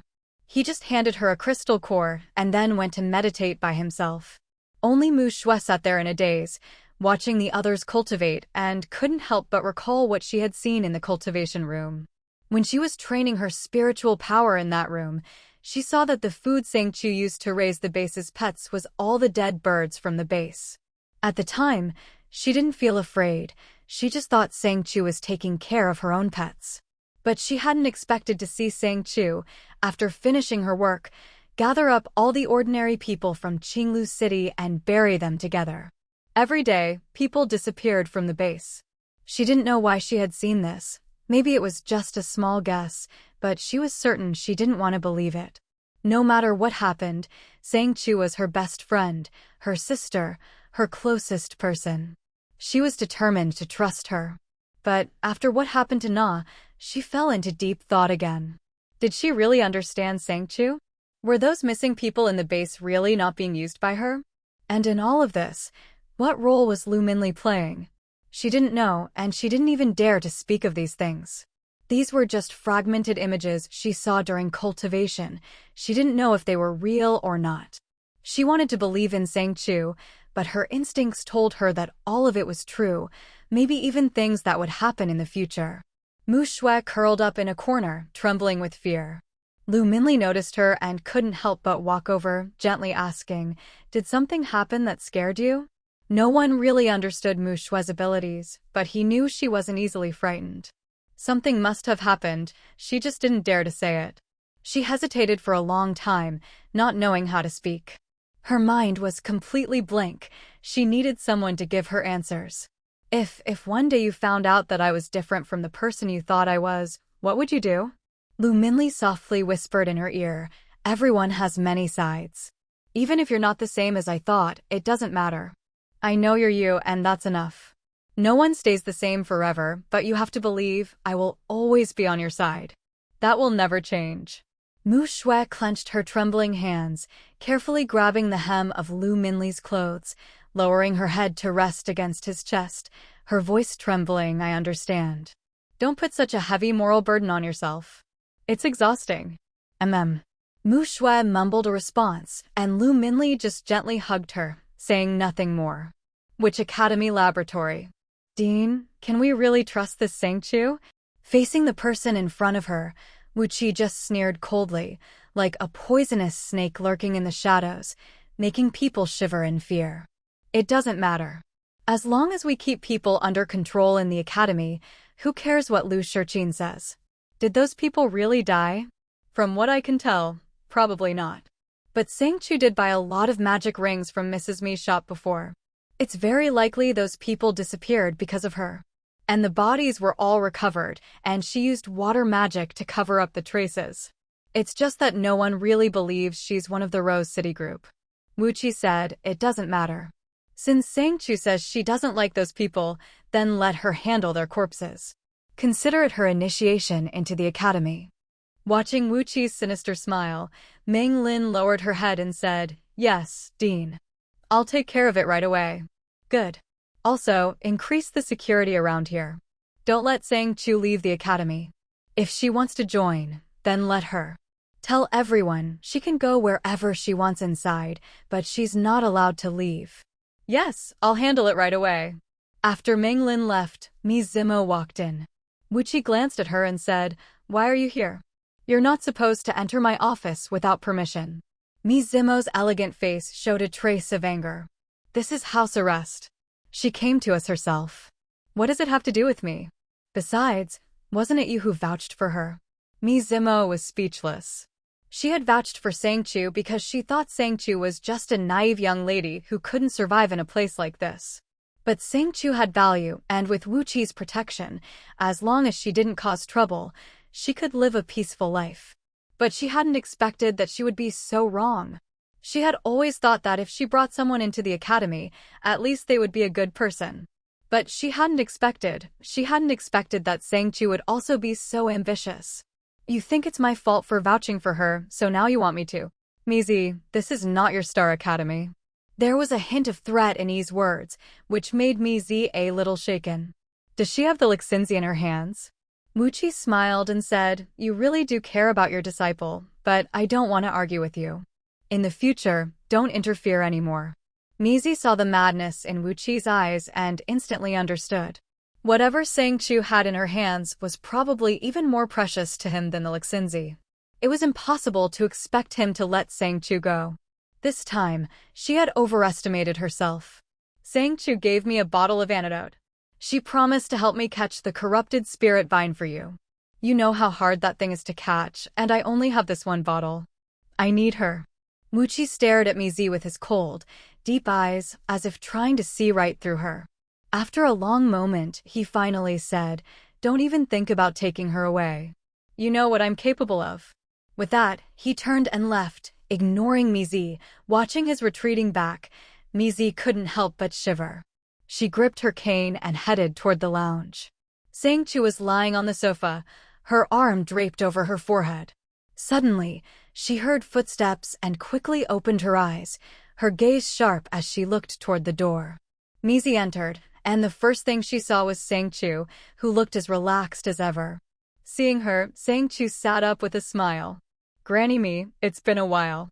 "Your Highness, you seem to be enjoying yourself here."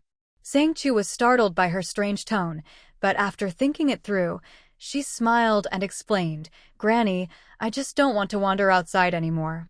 You know I was poisoned before, almost assimilated. But the others don't know about this. All they think about is how to escape their old lives, how to squeeze the last bit of value out of themselves. Since that's the case, and they're all gone now, I have to find a way to survive." "What's wrong with that?" Mizi frowned. "You're just using Wu Qi as a shield. Do you even know what kind of person he is?" "I don't care. All I know is that he can help me survive in this place." "That's enough for me," Mizi said. "I can help you too. Why won't you trust me?" At this, Sang Chu couldn't help but laugh. "Granny, if you really could help me, why did you want me to hand over the Lixinzi before? Wasn't it because you thought I had more value to offer?" Mizi's expression changed. She was indeed partly motivated by that, but not entirely. "I admit, I'm very interested in what you have, but Granny, I'm sure the headmaster told you to come, right? Just say it. What do you want from me?" Sang Chu's tone was casual, but Mizi's face darkened. "Just answer me, where's the corrupted spirit vine? If you don't want to be grounded here, you should think about how to give me what you owe." "The corrupted spirit vine? Since I'm on the same side as the headmaster now, if he sends someone to help you catch it, you wouldn't object, would you, Granny?" As she said this, she glanced toward the door. Wu Qi, knowing she had noticed him, pushed the door open and entered. "Your Highness's magical senses must be quite sharp. Even Mizi didn't notice me outside the door." Mizi looked at Sang Chu and Wu Qi in shock. She hadn't noticed Wu Qi outside at all. How had Sang Chu sensed him? Sang Chu replied, "If I didn't have some skills, how could I have survived in this place for so long? The headmaster has always looked down on me." Tuyu, who was perched on Wu Qi's shoulder, couldn't help but roll his eyes at Sang Chu. If it weren't for his help, Sang Chu wouldn't have known Wu Qi was outside. But her confidence and acting skills, he had to admit, she was good. Wu Qi's eyes were filled with curiosity, but in the end, he said nothing, just looked at her. Sang Chu met his gaze without fear. "The headmaster hasn't said whether he'll help or not. The corrupted spirit vine isn't easy to catch. The last one I found was near Lisan City, but who knows where it's hiding now. That thing is famous for being cunning. Still, I believe the headmaster has his ways. He can help Granny get it, right?" Mizi looked at Wu Qi, who gave a cold laugh. "Your Highness is quite the schemer. The corrupted spirit vine is indeed cunning, but it's just a vine. One rose is enough to lure it out." "What?" Mizi was shocked. She couldn't help but step forward and glare at Wu Qi. "What did you say? What does she have in her hands?" Wu Qi replied, "A rose. A blooming rose. A fresh rose." "What, you didn't know?" He smiled smugly as Mizi glared at him, gritting her teeth. Sang Chu, however, played along. "Granny, are roses really that rare?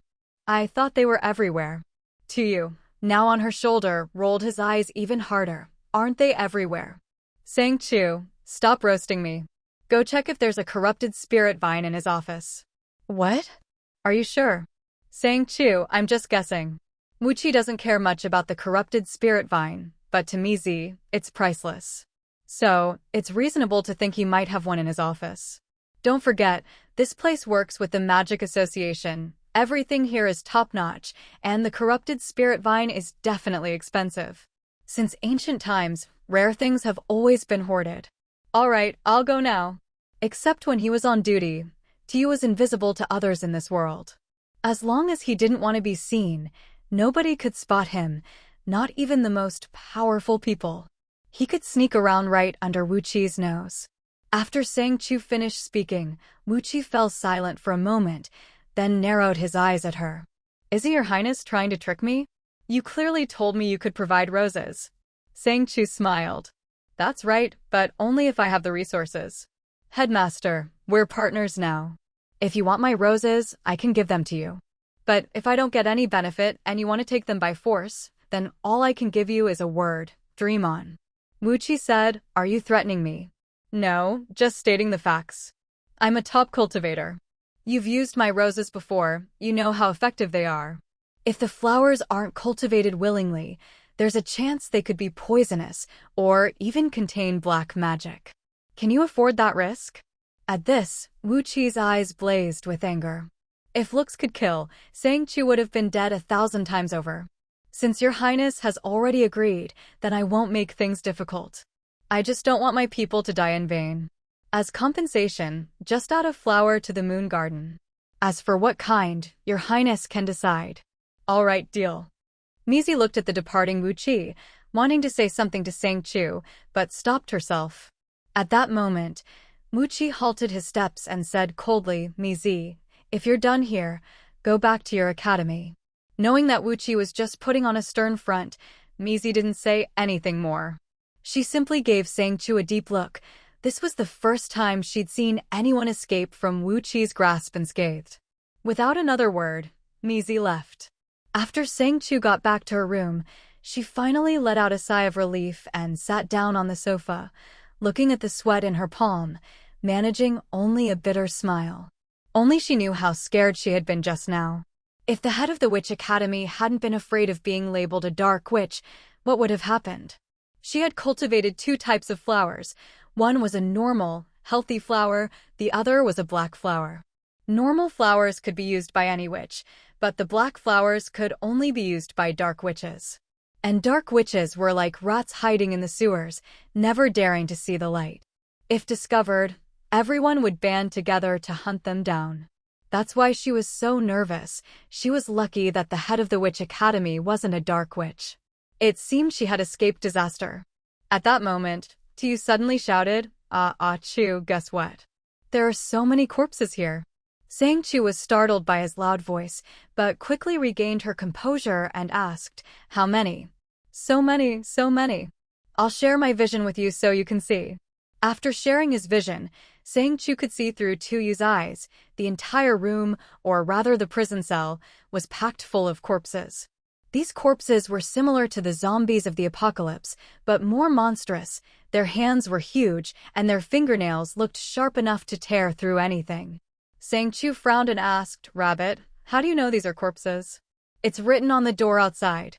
Wait, someone's coming. Tu quickly hid and saw someone coming. It was Wu Qi. These must be the corpses. Rabbit, keep following him. Okay.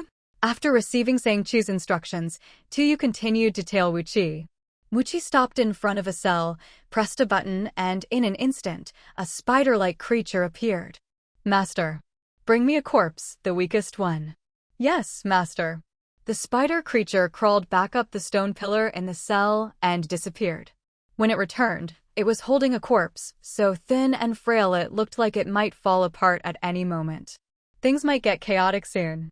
Watch these corpses carefully. If any need to breed, just throw in a human. You are not to leave the cell, not even half a step. Yes. Wu Qi took the corpse and left. Tu immediately followed, complaining to Sang Chu, this Wu Qi is so stingy. Everything here is magic. Chu, what should I do? If there are guards, I might not be able to steal anything easily. No rush. Tonight, once the puppet body arrives, I'll find a way to sneak in. That invisibility cloak you have should work, right? Tu replied proudly, of course. That cloak is a top-tier item from the Grand Magic City, almost impossible to get. I was lucky to snag one. Good. For now, keep following him and remember every step he takes. Tonight, when the cold spell is cast, I'll make my move. If these things are affected by the cold, even better, I'll just sneak in and take them. If not, you can use your magic ring to disguise yourself as the head of the Witch Academy and call them out for me to collect. Tu immediately objected, no way, if you go in, you might not make it out. If anything happens, I can just teleport back to your spatial device. Once you put on the cloak, find a place to hide. I can transform into Wu Qi, and after I've collected all the corpses, I'll come find you to regroup. Sang Chu suddenly laughed. If that's the case, why not cause a bigger scene? I'll go to the storeroom and collect all the human flesh and blood, then leave. You handle the corpses. Afterwards, we'll set the place on fire and escape. Tuyu's eyes widened. Are you sure? Absolutely. As long as Sang Chu is right under his nose, he won't suspect me. By the time he realizes, I'll be in the next city. No matter how long his reach, he can't cross city borders. Even if he does, he won't know it was me. Tu hesitated, but what about Jingpa? Won't that expose you? Sang Chu smiled. You think I'd let Jing follow looming out of the city for nothing? I may not know her true intentions, but as her master, she has to obey my orders. I know she wants to take control, though I'm not sure how, but she must have Jingpa on her. You suddenly understood, so that's how it is. All right, I'll go wait by your puppet body. Once it's ready, I'll let you know and we'll start the operation. All right. Watching Tuyu vanish in an instant, Sang Chu sat on the sofa, tapping her fingers on the armrest as she pondered her next move. Night fell, and the Witch Academy activated a magic barrier, instantly blocking out the cold. Most people huddled in their rooms, lighting fires to keep warm. When Tuyu returned, he said to Sang Chu, I've got the goods. How do we swap now? Sang Chu walked to the bed and got under the covers. Isn't this simple? Just make sure your transformation is flawless. Tuyu eagerly crawled into the bed. In the magical world, many things could be alive, even blankets could be magical creatures. So Tuyu took out a special powder.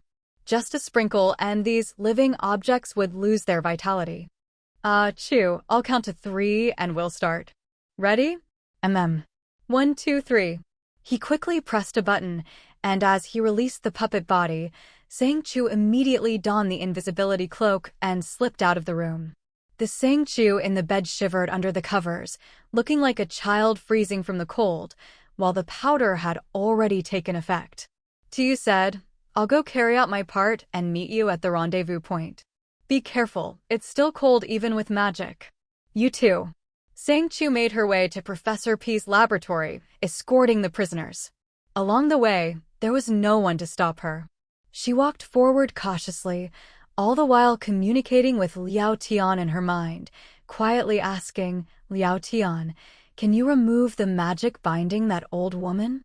Liao Tian, inside the card, replied to Sang Chu, Master, the magic from the Witch Academy is more advanced than mine.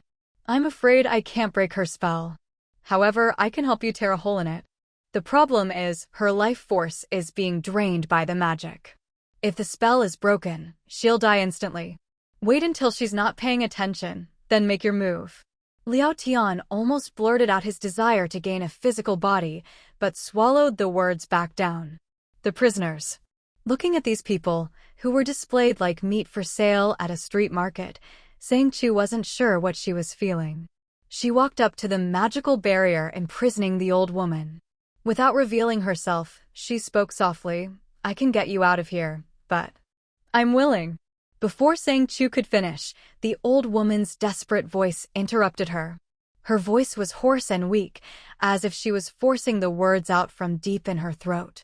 You must kill me. The old woman's aged face was full of sorrow. Living like this is worse than death. He keeps using me to experiment on others. I am a sinner to my people. The first time I saw you, I knew you were different from him. I beg you, let me die. When my body dissipates, a water pearl will be left behind as your reward. If you're ready, then let's begin. Sang Chu relayed the situation to Liao Tian. After a moment's hesitation, he said, Master, there might be a way to save her. Although it's not healing, I can merge with Sci-Fi and your magic. At the same time, you can tear open the spell with one hand and heal the old woman with the other. Then Wei and can quickly pull her out. Maybe, just maybe, she'll survive. This was a desperate gamble. If it failed, Sang Chu would lose a high-level magic card. But if it succeeded, she would gain a high-level human ally. Sang Chu agreed without much hesitation, but she needed to inform her companions. Just in case anything happens, I want to tell you something first. I don't use magic, nor am I a mage. If anything happens, what should I do? The 3 of them were stunned. But Liao Tian quickly replied, No problem, master. As long as you allow me and Sci-Fi to use your hands, it'll work. All right. Sang Chu agreed immediately. Instantly, she could feel her hands and body lose control, as if being manipulated by a third party. Her left hand moved constantly. After a series of obscure incantations, a strange magic appeared in the air, and within it, a giant phantom claw could be seen, waiting for the right moment to strike. The appearance of this claw made Sang Chu's heart race, as if she would be torn apart by it in the next second. Her mind wavered, and the light of the magic dimmed for a moment. Liao Tian hurriedly explained, "Don't worry, Master. This is the magic of tearing. Its destructive power is immense, perfect for breaking spells. It won't hurt you." "All right, I know. I just felt a bit overwhelmed for a moment. Thank you." Sang Chu steadied herself and put her trust in Liao Tian again. This time, the summoning went very smoothly.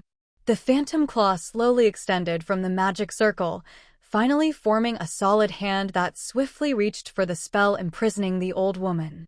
Crack, crack, crack. With the sound of shattering, Sang Chu's right hand rose instantly. Healing magic glowed in her palm, and rings of green and blue starlight poured into the cracks of the broken spell. But the old woman's pale face took on an unnaturally red hue. "This is bad. It's accelerating. Wei Yin now." Wei Yin, who couldn't reveal herself, instantly shot out a vine from her eye, threading it through the crack in the spell. She tossed a magic card onto the old woman, who, understanding the plan, spat out a mouthful of blood. Already gravely injured, she couldn't stop coughing up blood. Wei Yin quickly used the vine to pull the old woman out. Sang Chu's hand was now empty, so she caught the magic card with her mouth, even biting her lip to imprint it with blood.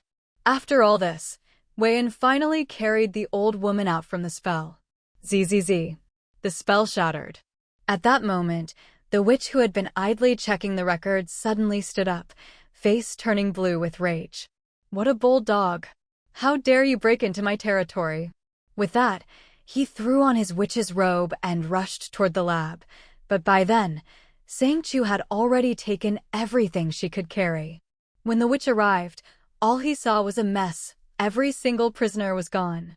Who stole all my prisoners? Sang Chu had already reached the exit, but the witch's furious roar startled her so much she almost tripped. "Rabbit, what's your situation? The witch has found out I took all the prisoners." "Don't worry, I've got it under control. That damn witch is powerful. I was almost hit by a sonic attack too. Get to the main entrance and wait for me. I'll meet you there. Be ready to run." "Okay, hurry." Sang Chu didn't stop, running as fast as she could toward the main gate, feeling like she was about to turn into an ice sculpture from the cold. Rabbit Yu was also running, and soon caught up with Sang Chu. Quick, quick, quick. While he hasn't caught up yet, let's take the flying shuttle and get out of here. Once we're outside, we'll be safe. Got it. Sang Chu quickly summoned the flying shuttle and escaped with Rabbit Yu. But unexpectedly, a wave of sonic magic attacked them, nearly blowing the shuttle apart. Fortunately, at the last moment, Liao Tian appeared from the magic ring, using a mysterious spell to absorb the attack. "Master, hurry.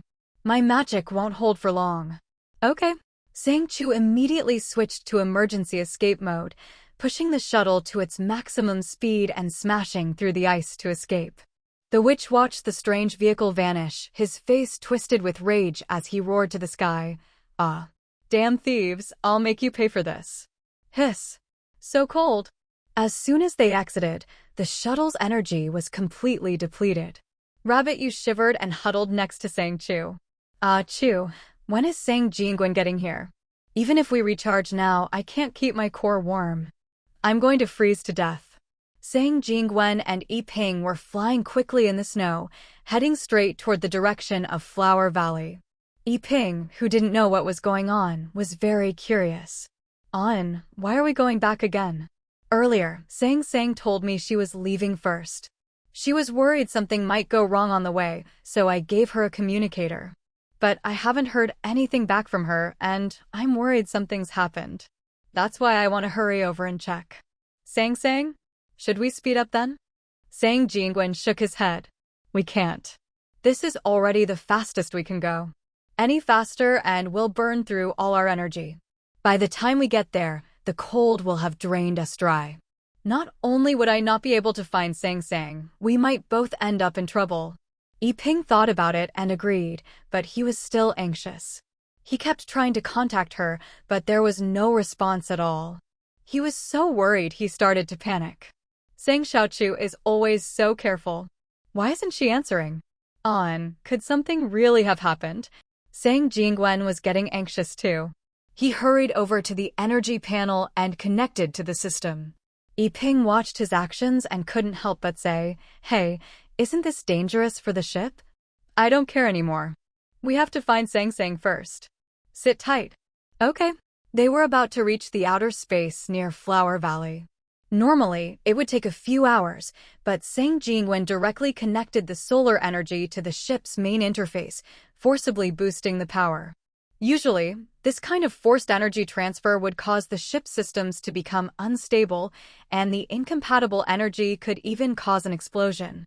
But right now, he had no other choice. As soon as the solar energy was connected, Sang Chu immediately switched to emergency mode and pushed the speed to the maximum. The ship shot forward like a beam of light, and in the blink of an eye, they arrived outside Flower Valley. Yiping suddenly pointed at a small pit in the snow below. "On, look there." From high above, the pit looked tiny, but Sang Chu had a gut feeling that was where Sang Chu was. He hurriedly piloted the ship to descend. Sang Chu was lying motionless in the snow, already covered with a thick layer of frost. The little rabbit beside her had also turned into an ice sculpture. Sang Jingwen's face changed dramatically, and he rushed out of the ship. Sang. He tried to pick her up, but Sang Chu's body had already fused with the snow and ice, making it impossible to move her. The rapid descent and the cold made his whole body tremble uncontrollably. Yiping realized things were bad and quickly pulled out a light blade. "On, get out of the way." But Sang Jingwen was already so stiff from the cold he could barely move. He could only force himself to fall to the side. Yiping quickly used the light blade to cut the ice and snow away from Sang Chu and the little rabbit, then threw out a cable to pull them back onto the ship. Jingling and Na were also released by Yiping, along with his own servants and the little milk beast. Everyone worked together to drag Sang Jingwen and the now frozen solid Sang Chu back onto the ship. By the time Sang Jingwen got back on board, he felt like all the blood in his body had frozen. The ship's temperature control system was starting to drop as well. Jingling said, "We're not far from the fairy nest. I'll go there first. The master's body has entered a state of suspended animation. If we don't save her soon, she'll really die." Shirue actually liked Sang Chu's straightforwardness, so she didn't want her to die. The best plan now was to get to the fairy nest, where there were ways to revive her. Sang Jingwen was already too weak to speak. Yiping immediately slammed the console. "Then let's go to the fairy nest." "Where is it?" Shirue said, "Head east." As soon as she finished speaking, the ship started moving, but at a very slow speed.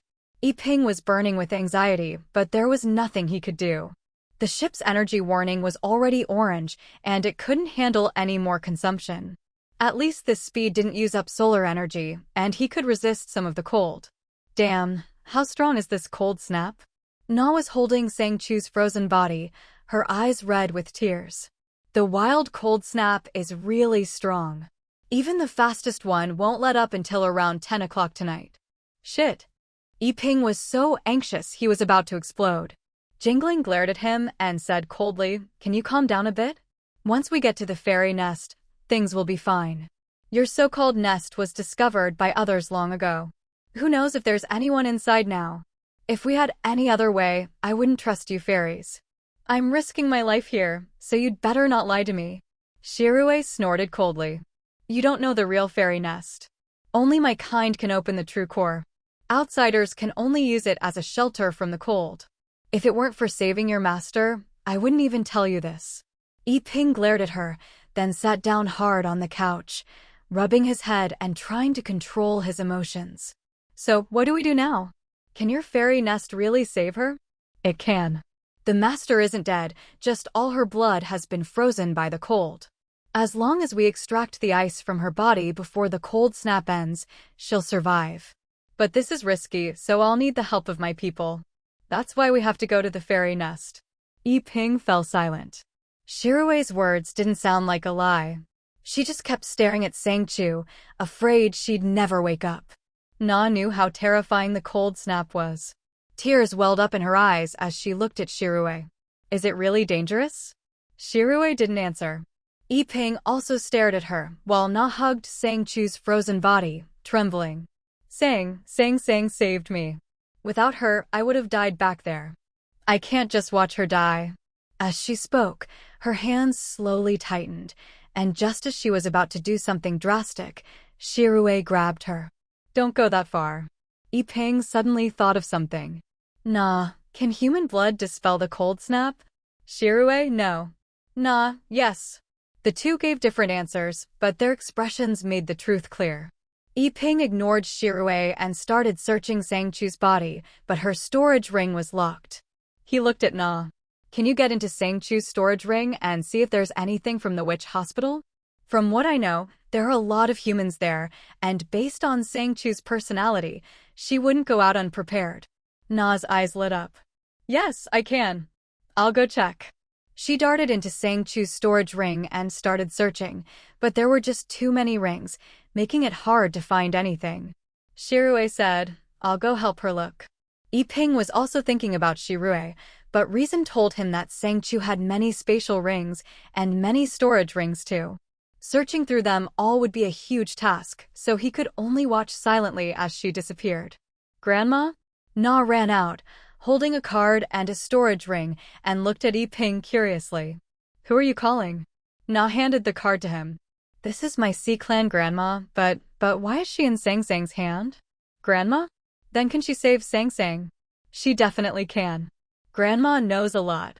I'll summon her first. Hopefully the master still has the card master's token." "Okay. As long as you have the card master's token, you can use the incantation to summon the card spirit. Once you lose the token, only the master can summon the spirit. No one else can, unless they have a special usage right. But in most cases, the master keeps the token for themselves and rarely lets others use it." When Grandma Xiang appeared, the first thing she saw was Na's red, teary eyes. "Na? You're not dead." "Grandma, I'm fine. Please, look at the master. She's been invaded by cold energy and is dying." "Master?" Grandma Xiang turned and saw Sang Chu, who was on the verge of death. She hurried over and placed her hand on Sang Chu's chest. Watching Grandma Xiang's worried expression, Yiping couldn't help but say, "Grandma, what about my little sister? And An, too. He may not be as bad off as Sang Chu, but he's also passed out. Could you take a look at him too?" Only then did Grandma Xiang glance at the man beside her. "He'll be fine. Just soak him in a hot spring to dispel the cold energy." But the master's cold energy has already reached her heart and lungs. It's not easy to cure. "Grandma, do you need human blood? You can use mine to save the master." Grandma Xiang looked at Na's anxious face and couldn't help but pat her on the head. "No need for your blood. The master brought back a lot of people from the witch hospital. Even though they're all dead now, their blood can still be used. Young man, get me a clean pool." Yiping, carrying Sang Jingwen to the bath, heard this and quickly replied, "Okay, I'll get it ready right away. Wait here for me. I'll put on in the pool and come right back for Sang Chu." At this moment, Shi Fei and Liao Tianzi, who had been following along, said, "It's not safe for you to go alone. I'll go with you." Shi Rui originally didn't want to touch this man, but thinking that the master was in trouble and they needed all hands on deck, she forced herself to help carry him. Shi Fei picked up Sang Chu from the ground. "Where to?" "Yiping, this way."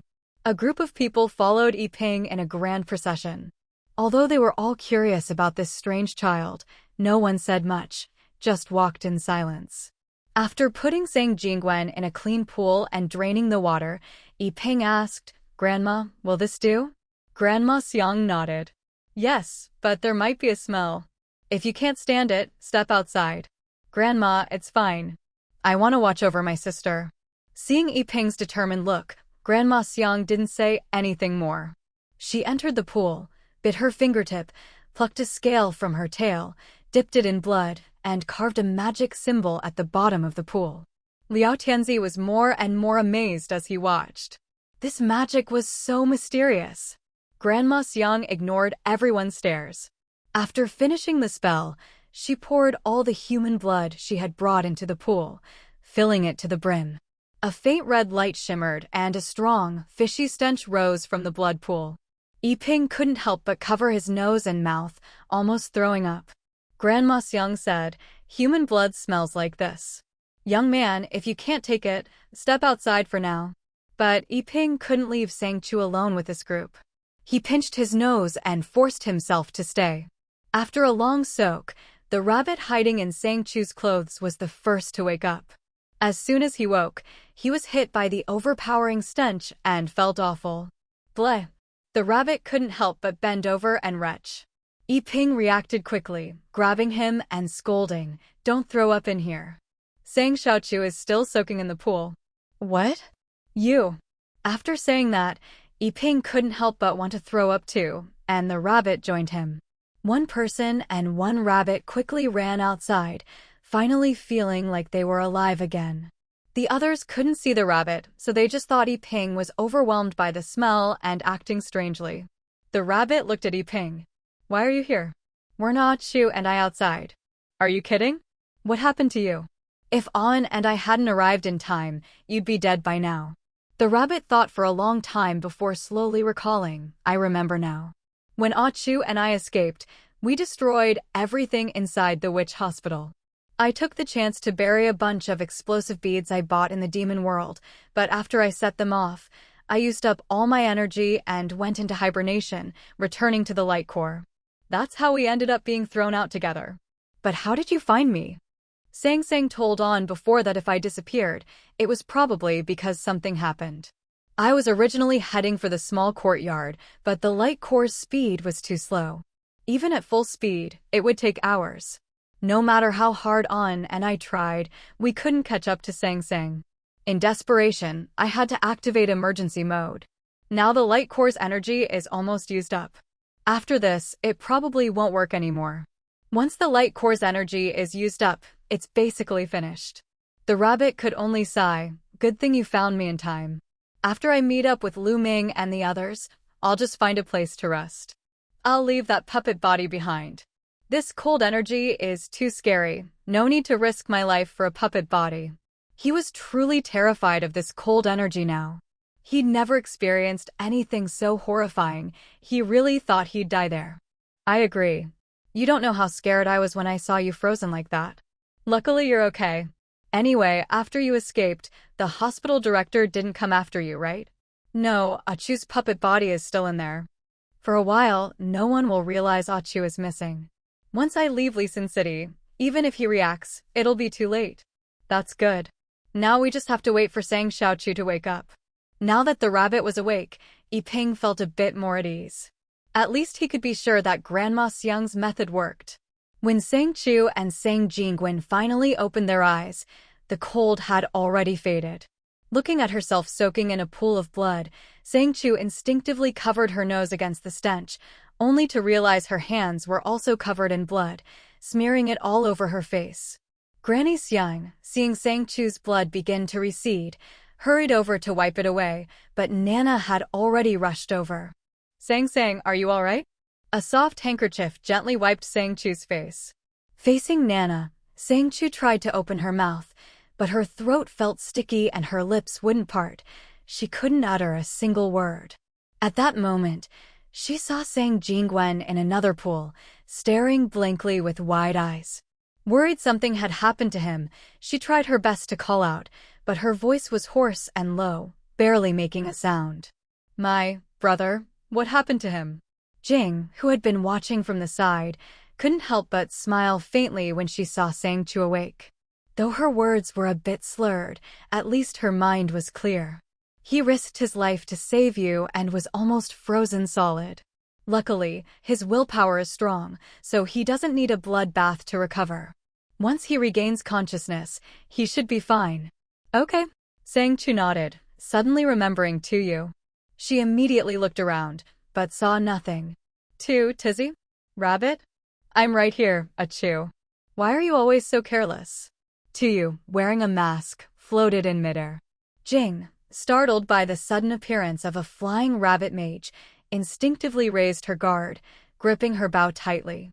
Tu glanced at her, then looked at Sang Chu, neither close nor distant. "You look much better now. I was too reckless this time. If you hadn't suddenly joined Sang Jingwen in the fight, I really would have died out there." Sang Chu also felt a lingering fear. She had rushed to her brother purely out of a deep sense of unease. She didn't know why, but she felt she had to get to him, and only after stepping in did Sang Jingwen wake up. In that critical moment, she trusted only her brother. Thankfully, he was there, and now he was awake too.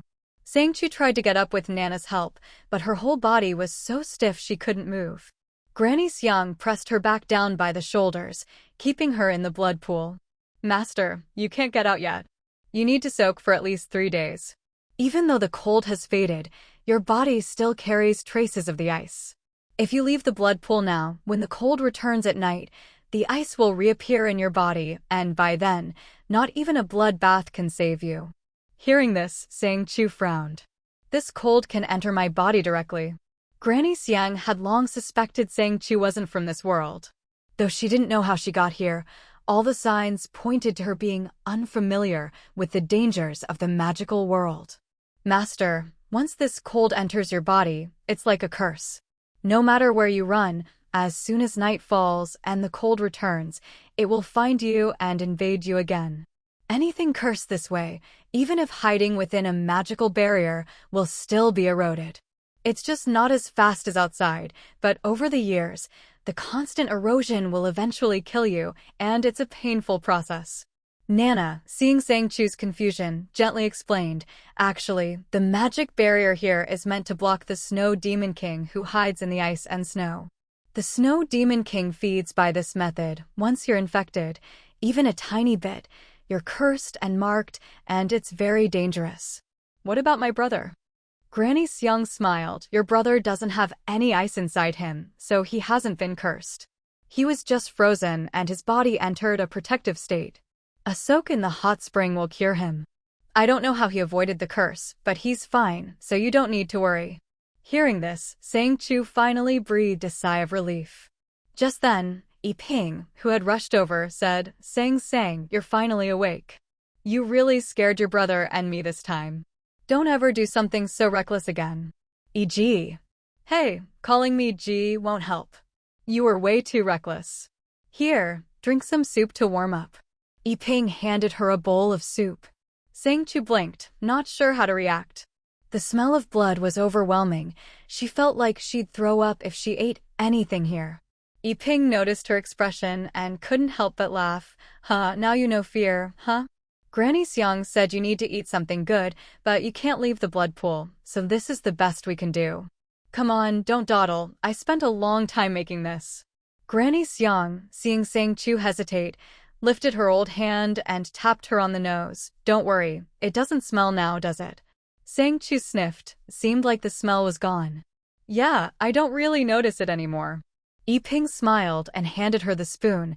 "All right, then eat up."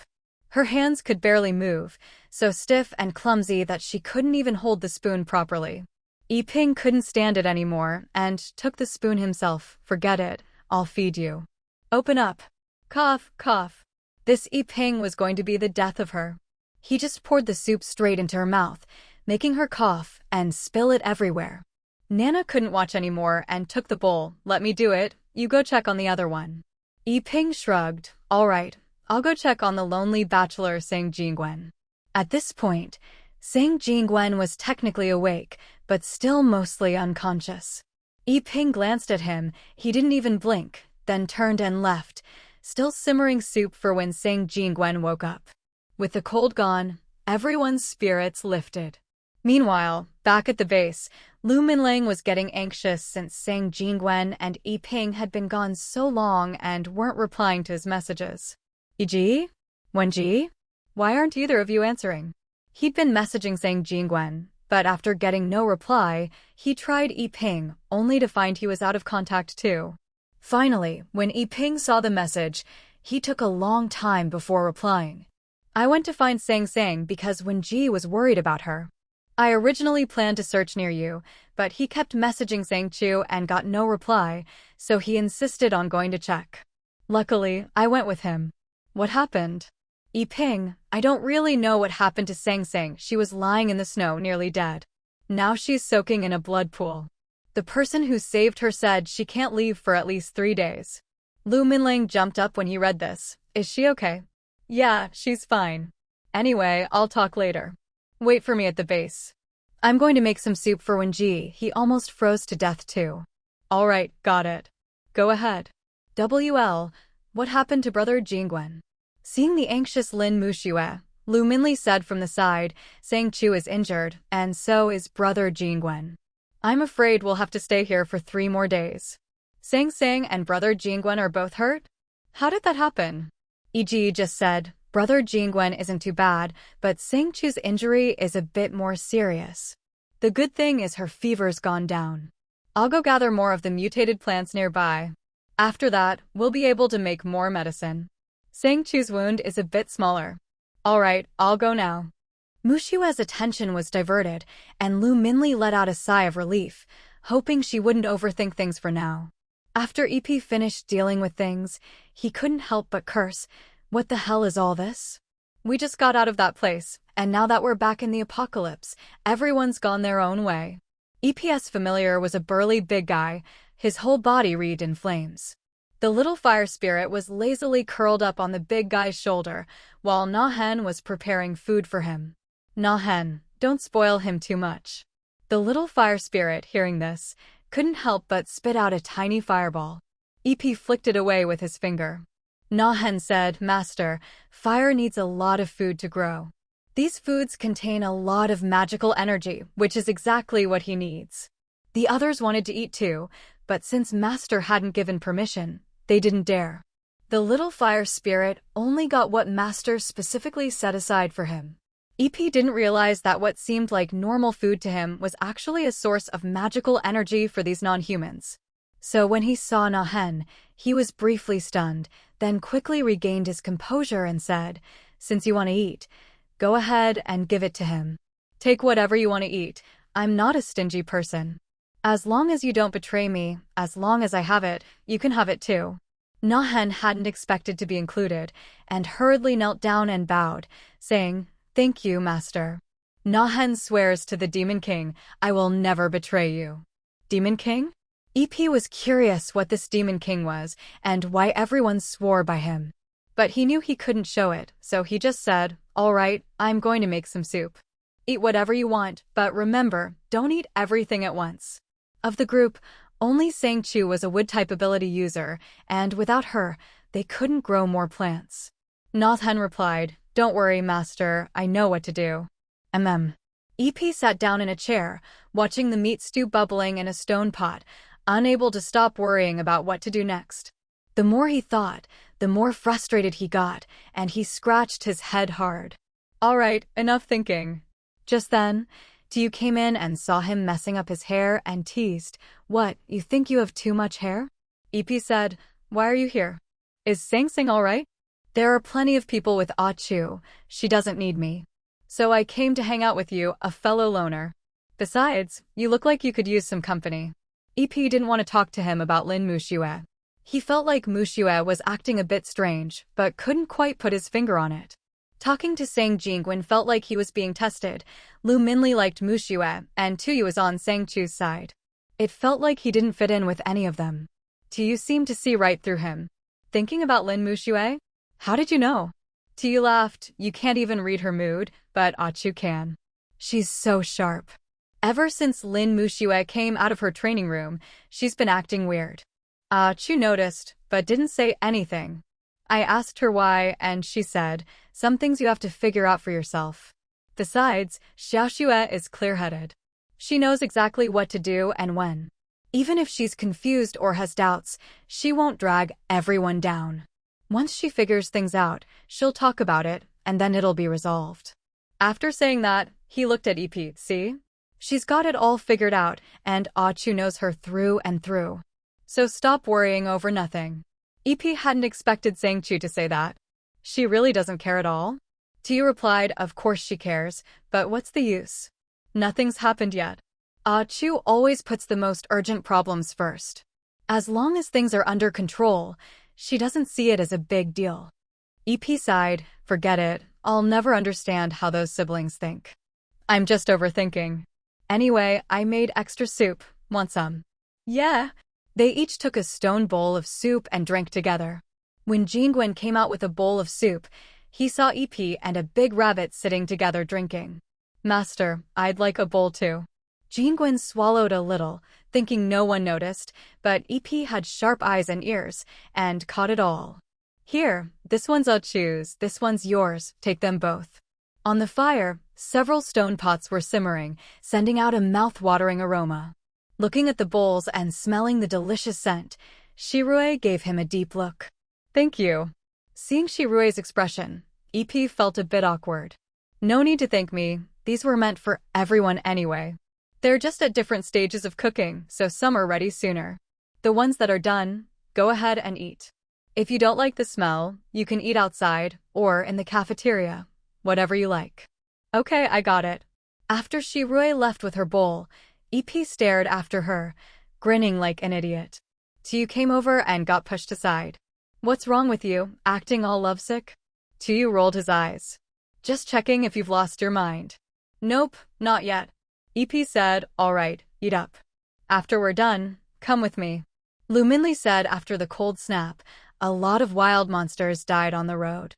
We need to go collect them. Tsu was confused. Didn't they say the Snow Demon King ate everything? Why are there so many corpses left on the road? How should I know? Let's go, stop dawdling. If we're late, the good stuff will be gone. Fine. Tsu gulped down the rest of his soup, then followed EP, Nahen, and the little fire spirit out. Meng Weian stood beside Sang Chu, carefully holding a bowl of crushed Shirue Miao in his hands. Watching the faint magical energy swirling around, Meng Weian hesitated before speaking. Master, as you said, could you give me a little more food, and also a quiet, safe room? Sang Chu looked at his anxious expression and said, Don't worry, eat what's in your hands first. I have plenty of this stuff. If you want more, you can help yourself. Later, I'll teach you how to use the appliances in the room. Tonight, when it gets cold, I'll be in the room next door. At this moment, Granny Xiang spoke up, Master, I wouldn't recommend going out at night. Ruawa town is quite backward, but as long as you cross the dark mink forest, there are many witches who hunt at night. Sang Chu looked at her curiously. Why? How do they avoid the cold at night? Granny Xiang replied, There's a special kind of fur that can resist the magic of the Demon King. Hearing this, Sang Chu suddenly remembered that she'd just sent Tsu out to hunt monsters, and couldn't help but ask, Granny, you said the Demon King releases cold air to hunt for food. So why are there so many monsters left behind? Granny Xiang smiled. Master, why not take a look at these creatures before you decide? After she finished speaking, Sang Chu suddenly remembered the frozen corpses she'd seen before and quickly sent a message to Tsu. Rabbit, after you catch those monsters, cut them open and see if they're all frozen inside. Tsu paused for a moment. She was in the middle of gutting a palm-sized rat and found that all of its internal organs were frozen, so fragile that they shattered at the slightest touch. Ah, Chu, how did you know? Look. All the organs of this monster are frozen and brittle, they're falling to pieces all over the ground. Sang Chu turned to Granny Xiang and asked, So, can these monsters still be eaten? Don't worry, Master, they can. The Snow Demon King only eats the frozen organs of these monsters. The rest is discarded, and monster meat itself isn't worth much, so it's edible. That's good. Otherwise, it would be such a waste to kill so many for nothing. Yipping and Tsu continued hunting, but the carriage moved slowly. Along the way, Yipping and Tsu kept an eye out, staying alert in case they ran into any dangerous or mutated monsters. Wow, this is exhausting.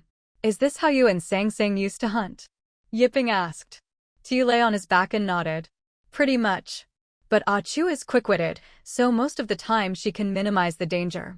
We rarely ran into real trouble. This time is the most dangerous it's ever been. This magical world is a real pain. Yipping sighed, well, there's nothing we can do. We've killed so many, but who knows how much money we'll get for them. Sigh, it's stressful. Before the apocalypse, he never worried about money. During the apocalypse, money was useless. Now, in this world, he finally realized how hard it was to earn money. Tsu said, Alright, let's hunt as much as we can. We're almost at the mole rat nest. Yipping glanced at his watch. It'll take another hour. I'll rest for a bit, and then keep hunting. Okay. The two split up. Yiping was glad he could teleport instantly, while Tuyu sped up, searching nonstop for targets. As they neared the mole rat nest, they happened to run into Mu Shui and Lu Minli, who were coming back from hunting monsters. Jade? Why are you alone? Where are the others? Lu Minli asked. Yiping was surprised to see her. You're out hunting too? Yeah, Mu Shui is just up ahead. Tuyu is nearby too, but my spatial ability seems to be running low, so I'm moving slowly.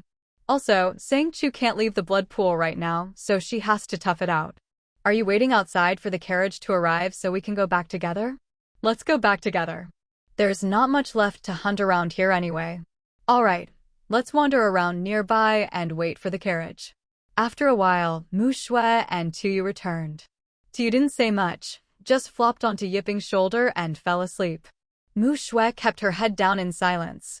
Lu Minli didn't know what to say, so she just held her hand to comfort her. Yiping said, "Hey, the carriage is here. I'll go take a look." With that, he ran ahead. Mu Shui bit her lip as she watched him go, feeling as if there was now an invisible barrier between them, one that she herself had created. Jade is always in such a hurry. I'll go too. Yeah, let's go. Mu Shui used to be so lively, but now she was so quiet. Lu Minli felt bad, but didn't know what to do. Xiaoxue. I'm fine, just have some things I haven't figured out yet. Don't worry, I'll go talk to Sang Sang. Seeing her forced smile, Lu Minli felt it was so unfamiliar. This wasn't the Mu Shui she knew. All she could do was hope Sang Chu could help her sort out her feelings. No matter what happens, I'll be here for you. Don't worry. Mu Shui looked at her, then finally smiled from the heart. She took a deep breath, held Lu Minli's hand, and said, "All right, I know. I just have some things on my mind. It's not the end of the world. Let's go see how Sang Sang and Wen Ge are doing."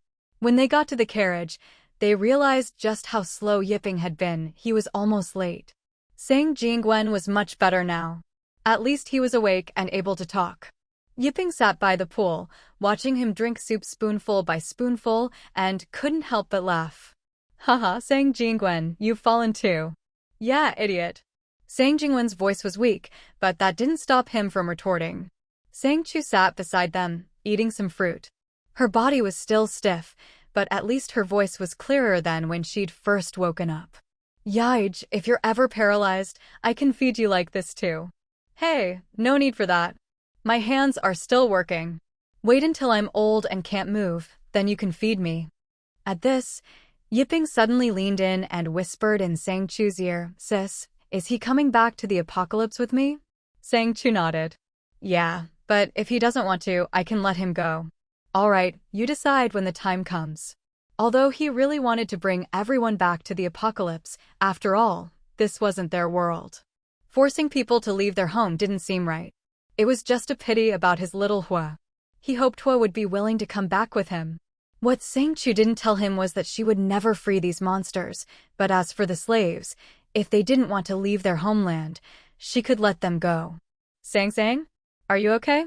When Mu Shui and Lu Min came in, what they saw was Sang Chu and Sang Jingwen, one lying in a pool of blood, the other looking fine, just a bit bruised.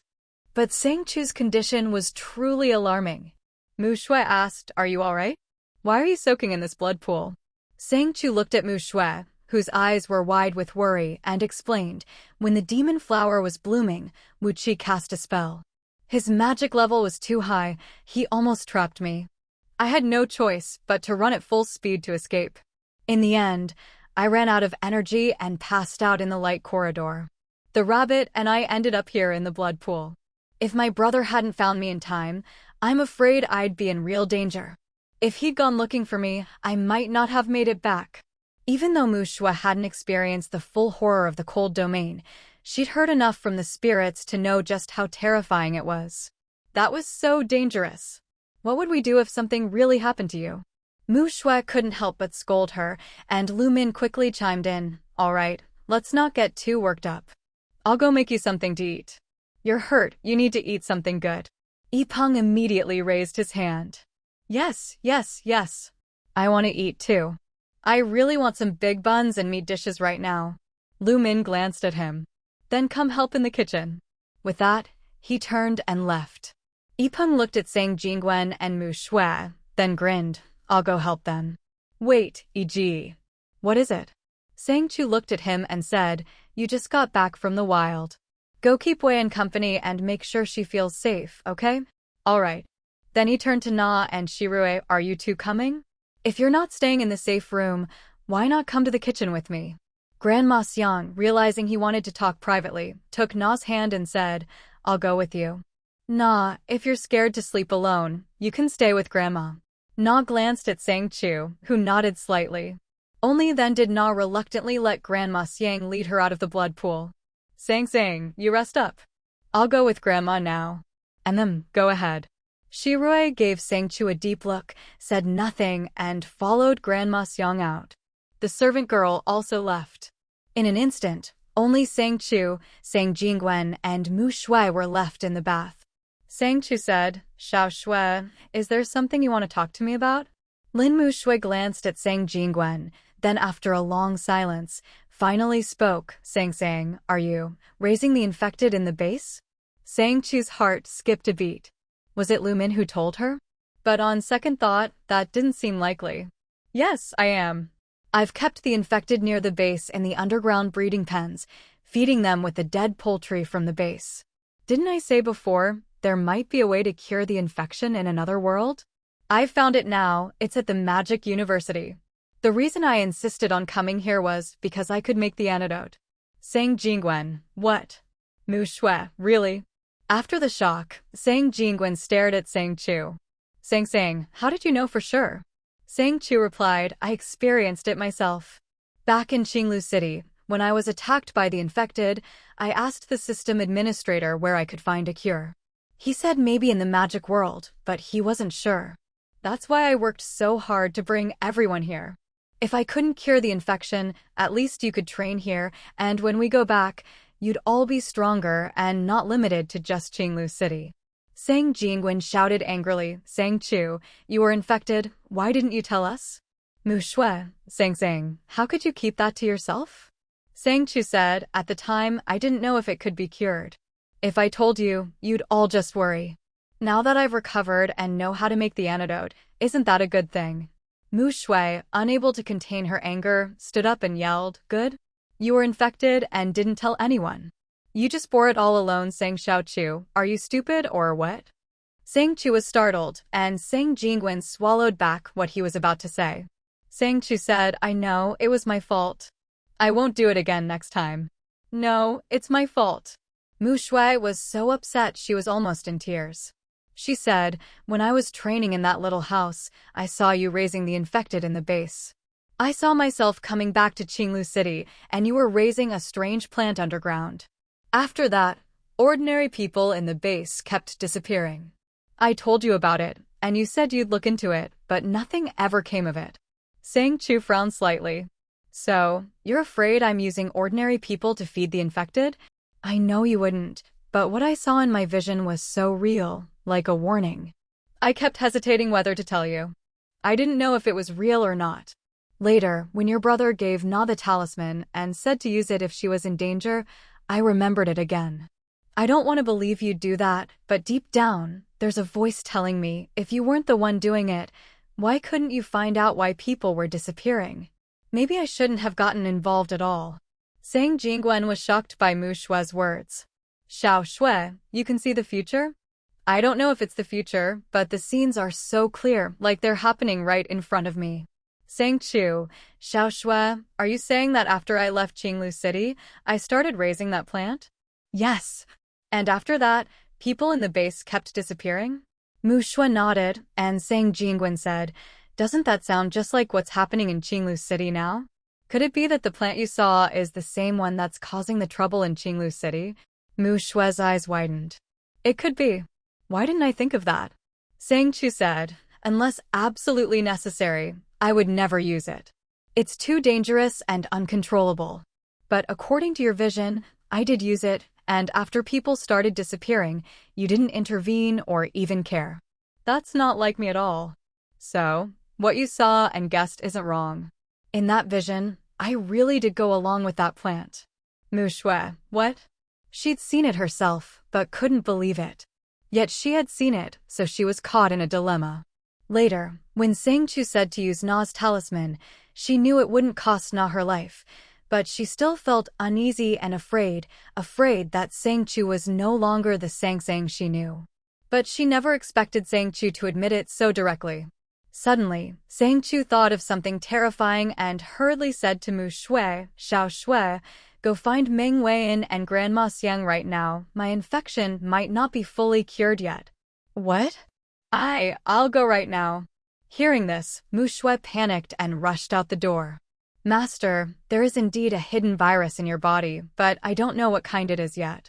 Meng Weian was already shocked when Mu Shui dragged him over, but after examining Sang Chu's body, he was even more stunned. If Sang Chu hadn't suspected there was a hidden virus in her body, he wouldn't have used magic to examine her spine. Granny Xiang looked at Meng Weian. "Can you tell roughly where the virus is hiding?" Meng Weian shook his head. "With magic, I can see red spots showing that there's something threatening the master's body, but as for where exactly it is or what kind of virus, I can't tell. Unless I use a much higher level spell." He was only at level 2, so the magic he could use was also level 2. There was no way for him to accurately determine what kind of virus Sang Chu had. At that moment, Sci-Fi suddenly said, "Master, let me try. If it's a virus, maybe I can use healing magic to get rid of it." Sang Chu nodded. "Okay, give it a try." Sang Chu closed her eyes, and Sci-Fi raised his hand. A greenish magical aura spread from his palm, enveloping Sang Chu and slowly seeping into her body. As the magic was channeled, Sci-Fi's face grew paler and paler, sweat beading on his forehead. In the end, he could only withdraw his hand helplessly. Liao Tian, standing beside him, caught him and asked, "How did it go?" "No good. The virus is hidden too deep, and there's a powerful force protecting it." "I can't do anything." Granny Xiang asked, "Master, do you know who poisoned you?" "It wasn't a person. It was a high-level corrupt spirit. I used my own corrupt spirit power to force the poison out and neutralize it, but I didn't expect there would still be something hidden inside me." "Weian, I'll give you some corrupt spirit DNA. Is there anything you can do with it?" Meng Weian replied, "The DNA itself isn't a problem, but if you were bitten by a high-level corrupt spirit, then the DNA from a low-level one might only help suppress the virus. The thing is, I can only make level 2 potions right now, but what you need is probably level 4 or even higher." He sounded nervous as he spoke, afraid that if he became useless, Sang Chu would just get rid of him. After all, anything without value wouldn't be kept around. "If I give you magic crystals and all kinds of flowers, how long will it take you to level up your magic?" "Magic crystals? Flowers?" Faced with everyone's surprise, Sang Chu calmly explained, "Yes, flowers, roses, or any kind you need, I can get them for you. I also have a lot of corrupt spirit DNA, though I can't tell which is high level and which is what you need. But I can give you all of it. My only condition is that you must level up your magic and make the potion that can save my life." Meng Weian hurriedly knelt before Sang Chu and gave the highest salute. "Master, as long as you give me the resources, I guarantee I can do it in less than a week." Liao Tian also knelt and said, "Master, I'd like some magic crystals too. Once I level up my magic, I can lend my power to Weian when he needs it." He was a mage, and in terms of magic, he was even more skilled than Meng Weian. Sci-Fi, standing to the side, didn't dare speak up. He knew he couldn't help with this. Sang Chu was silent for a moment, then looked at the rabbit nearby and said, "Rabbit, go with Mu Shui to the flower house and let him use it." "Will that work?" Sang Chu replied, "It has to. The so-called high-level ones might not be reliable. It's better to trust our own people." Granny Xiang looked at Sang Chu and said, "Master, since we're setting up a flower house, why don't I help too? I know some lost techniques for cultivating flowers that can greatly enhance their effects and the magic within them." "All right, then let's all work together." Rabbit said, "Let's go then. The sooner we get this set up, the sooner he can level up. This can't be delayed." Mu Shui nodded eagerly. Yes, let's hurry." At this moment, she wished she could go back and smack her past self. If only she had told Sang Chu about this as soon as she saw the signs, Maybe they could have found a solution sooner and wouldn't have to wait until now. Watching everyone rush around busily, Shirui stood guard by Sang Chu's side. If I'd known earlier, I would have insisted you go to the Elven lands. Back then, she wanted Sang Chu to go, but Granny Xiang said she could cure her, so the trip to the Elven lands was put off. Now, she truly regretted it. But regret was useless. If they turned back now, it would be a long journey. Sang Chu asked, "Would going to the Elven lands cure me?" Shirui was silent for a moment, then smiled. "You want me to become an elf, right? If I shed my current body, the poison would naturally disappear." Shirui looked at Sang Chu in surprise, not understanding how she knew. Sang Chu was dumbfounded herself. She'd just blurted it out. "Really?" Shirui nodded. "Yes, through a ritual, I can summon an elven body. Then, I'll extract your soul and put it into the elven body." "I really love you." Shirui looked at Sang Chu seriously. "No need to thank me. You're my master. Of course I have to find a way to keep you alive." Yi Ping, standing nearby, was sweating coldly. Thank goodness they hadn't gone through with it earlier, otherwise, he'd be a sinner for all eternity. You, don't stay here anymore. Go help set up the flower house. You're too scary." Yi Ping hurriedly tried to push Shirui out, but before he could touch her, she flipped him over. "Touch me and I'll chop your paws off." Yi Ping had no idea how he'd been thrown. "Hey, big sis, I wasn't even trying to touch you. Just go help with the flower house. I'll watch things here." "Humph." Shirui snorted coldly at him and strode away. Only then did Yi Ping slowly get up, looking at Sang Chu apologetically. "Sorry, little sis. I almost turned you into a monster. It's fine. You were just trying to save me. I just didn't expect Shirui to be so hardcore." Sigh, if you hadn't guessed it, she probably wouldn't have said anything. "She's too scary, my god. Anyway, about your poison." Sang Jingwen said, "According to what Mushua said, the thing controlling Sang Sang's body is that mutated plant, but the one that bit her was that servant." "What's going on?" Sang Chu replied, "The servant was probably controlled by the mutated plant. In fact, all the poor people in Qinglu City are under its control. I originally wanted to make a deal with it, but now I'm not sure if the city's crystal cores are safe to use. E.g., take the crystal cores from Qinglu City and give them to Weian for testing. If there's a hidden virus, then none of us should use them." "All right, I'll go right now." 3 days in the blood pool passed in the blink of an eye. When Sang Chu emerged from the pool, she felt as if she'd been reborn. Sure enough, her skin was now smooth and flawless. The dark patches and small scars that had once marked her body were all gone. Even the calluses on her hands had disappeared. Mu Shui held Sang Chu's hand, gently rubbing it in amazement. "This is incredible. Look at you. It's like you've shed your old skin." Granny Xiang stood nearby, collecting the blood pool, and explained with a smile, "Human mermaid blood has the power to renew the body. But if you want to avoid any side effects, you have to use magic to remove the curses embedded in human mermaid blood. Otherwise, strange patches will appear on your body, and you'll end up as a half-human monster." Mu Shui looked at Granny Xiang curiously. "Granny, what do you mean by half-human monster?" Granny Xiang replied, "They're hideous creatures, not quite human, not quite merfolk. They can't live among humans, nor can they return to the sea. They're forced to live in the shadows, like some of our merfolk mages." Sang Chu put on her dry clothes and looked at Granny Xiang. "What about Wu Qi? Did he end up like that too?" Granny Xiang's hands trembled slightly at the mention of that name. She was clearly afraid, and after a moment of silence, she spoke in a low voice. "No, he didn't. He trapped me in a magic circle and kept using an extractor to drain my blood. He knows how to use merfolk magic, and he also knows how to harness the laws hidden within the magic of blood. That's why she called herself a sinner of the human merfolk race. Many newborn merfolk were captured by Wu Qi's men and taken to his lab to suffer inhuman torment. If Sang Chu hadn't destroyed the Witches' Institute, they would all have died there." At this point, Granny Xiang looked at Sang Chu with gratitude. "If it weren't for you, Master, we would all have been tortured to death. Master, I don't know where you're going next, but if possible, please take us with you." Sang Chu sighed softly and, with Mu Shui's help, sat on the stone edge of the pool. "Granny, to be honest, the world I'm from is a wasteland. All the water sources there are contaminated with deadly viruses, so toxic that even a drop will rot your skin and brain, leading to a painful death.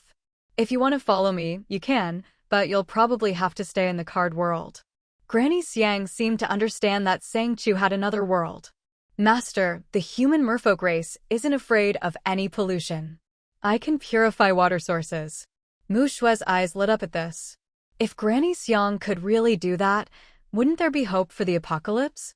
She looked expectantly at Sang Chu, but heard her say, "Even if you can purify water, I'm afraid I can't let you return to the sea." "If you're sure, are you willing?" I'm willing. As long as Master lets me follow, I'm happy." "All right. I hope you remember what you said today and don't regret it later." She hadn't planned to take them along, but since they insisted, she wouldn't refuse. Lumen knocked on the door from outside. "Ah, Chu, Xiaoshui, are you ready?" "Yes, we're ready." "Have you packed up?" Lumen said he was ready, so Sang Chu pushed open the door. "Good. The cold current has already passed. I'll take my flying squirrel and set off now. By the time we reach the dark weasel forest, it should be dawn. When we get there, I'll switch to my main body. Crossing the dark weasel forest will take a lot of time. Are you all up for it?" He had already stayed here too long. If he didn't hurry, it would be hard to reach Rose City within a month. Besides, who knew what might happen along the way? "No problem. My brother will put away the flying squirrel first and repair it later. I'll head out now." After getting onto Lumen's flying squirrel, Sang Chu finally relaxed. They headed straight for the dark weasel forest. It took a full day and night before they finally reached the edge of the forest. Crossing it would take even longer. Granny Xiang had taken the transformation pill Sang Chu gave her, shedding her fishtail and becoming a two-legged human. She walked up to Sang Chu and said, Sang, once we enter the dark weasel forest, we can't ride the flying squirrel anymore. There might be dark witches inside. Everyone needs to be extra careful. It's best if we cross on foot." She had already warned them before, and now she was repeating it, which showed just how dangerous this forest was. Sang Chu glanced at Min, "How long can your stealth skill last at most?" "About a day, if there aren't too many people." Sang Chu thought for a moment, and took out the stealth cloaks. "Let's do this. Xiao Shui, you and I will take turns using the cloaks to stay hidden. Xiao Shui, I'll need you to use your spatial powers to cover a wide area around me. If you sense anything, let me know immediately. And if your prophetic ability activates again, don't be afraid of what you see, just tell me. Only if I know can I try to resolve it." Mu Shui nodded seriously. "I understand. Like you said, what I see might not be the whole truth, but it's always a sign of something. I'll remember. If I see anything, I'll tell you right away." "Good." Sang Chu turned to Iga. "Iga, your eyesight is the best. Keep a close watch on the road ahead. If you notice anything unusual, let me know immediately. Don't worry, leave it to me." Iga patted his chest confidently, as if to say, "With me here, you can relax. Nashi Rue, you stay in the card house for now. There are plenty of flowers in the greenhouse, so you can rest there." Originally, she wanted to keep Rue out of danger, but Rue said, "Master, can you give me the same transformation pill you gave Granny? My mental power is pretty good, and I can attack from a distance. There are others like me among the merfolk. As long as I change my appearance, no one will notice." "You're sure? There will be a lot of people out there." "Yes, I'm not afraid. Besides, on land, I can transform into a snake. Granny Xiang can disguise herself as a noblewoman. That way, we can even confuse Wu Qi's spies." Sang Jingwen looked at Rue. "That's actually a good idea." Lumin agreed, this might really work. "I've dealt with snake folk before. They often take on delivery jobs for witches. Jingwen can release his tail, Iga has his little fire, and with Nizan and Ri, plus Sang Chu and Rue, we'll have a pretty strong little team. Then at Shadow-san e.g., you release the magic F for Granny Xiang, you hold on to it." Sang Chu handed her a few, all of them were at sections that Meng Weian had made to suppress the poison. Sang Chu restrained herself and pursed her lips, mirror copy. The antidote that could completely clear the poison couldn't be developed, so they could only make some suppressing antidotes. As long as you took one, it could hold the poison at bay for a while. My task is just to deliver these antidotes. Although it seems a bit pointless, the logic behind the task is reasonable. First, the magic level isn't high. Second, it's for the elderly. Wanting someone to protect her isn't too much to ask. Granny Xiang accepted them readily. Thank you. All right, let's all be careful. We'll go on foot from here. Muxue, you must pay attention. My safety depends largely on you. If you run into a situation where your abilities are running low, let me know in advance so I can make arrangements. I know. Muxue responded briskly. Lu Minli took the camouflage cloak and disappeared in an instant. After Sang Chu and the others carefully descended, they waited for Lu Minli to put away the cloak and then entered the forest. The moment they stepped into the dark weasel forest, it felt like the whole world changed. The midnight forest should have been pitch black, but the sky above the forest was actually covered in a vast expanse of light. A whole swath of purple-blue light, like a giant dome, enveloped the entire dark weasel forest. Yiping had never seen such light before and was dumbfounded, his mouth agape. This shouldn't be called the dark weasel forest, it should be called the glowing forest. Granny Xiang explained, the dark weasel forest is named for the dark weasels that live here. They're a naturally occurring species with small, black, and agile bodies. They dart through the forest like shadows hidden in the darkness. Everyone needs to be careful. Although it's rare to see dark weasels now, they still exist. Dark weasels love to eat meat, especially fresh meat, so be on your guard. Sang Chu said, all right, everyone stay alert. Sang Chu and Shi Rui walked at the front. Yiping and Sang Jingwen escorted Granny Xiang in the middle, with Ri and Nation behind them. Following at the end were Wei the fox and a white wolf. Shi Rui led the way, eyes and ears alert, but she couldn't compare to Muxue's abilities. Muxue and Lu Minli were also in the middle of the group. After walking for a while, she used her light magic to send a message to everyone. Be careful, someone is approaching me. Yiping replied in surprise, what? I didn't notice anything. Sang Jingwen, Xiaoxue, can you tell how far away they are? Before, she couldn't pinpoint the distance, but after training in the cultivation room, both her spatial sense and spiritual power had improved greatly. About 10 meters away. I encountered them on this path. Sang Chu fell silent for a moment. Sang Jingwen said, Sang, should we keep going? Xiaoxue, can you sense how many people there are? Muxue modeled the energy in the air and quickly replied, there are 3 people, and they're riding a horse with some strange energy. It feels like there's something else with them too. Sang Chu, can you sense their magic level? Their magic level feels similar to Nation's, but there's something odd on their horse, a big, egg-shaped sphere alive, but I can't sense any magic from it. Sang Chu originally wanted to go check them out, but since Sang Jingwen and Muxue were in the group, she hesitated. Now, knowing their magic level was about the same as Nation's, there was no need to take unnecessary risks. Let's change our route. Is there a path with no one on it? Muxue sensed for a moment and pointed to the side. This way feels safer, but it's a much longer route. Sang Chu, let's take it. Safety first. Without another word, Sang Chu changed their course. Shi Rui noticed, but said nothing. She knew Sang Chu had some private way of communicating, she just didn't know how. Suddenly, Shi Rui came to a complete stop, her bow already drawn. Something's there. Sang Chu raised her hands slightly, and everyone stopped instantly. Shi Rui slowly moved in front of Sang Chu, her gaze fixed on something in the distance. Granny Xiang, you get behind me. That thing is staring right at us. Looking in the direction Shi Rui pointed, all they saw was a strange, large tree, nothing else. Yiping, standing next to Shi Rui, stared at the tree. Holding onto Granny Xiang with one hand, he pulled her between himself and Sang Jingwen with the other. That thing is pitch black, long and skinny, looks kind of like a rat.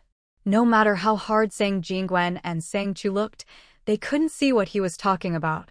In the end, they could only say, we can't see it.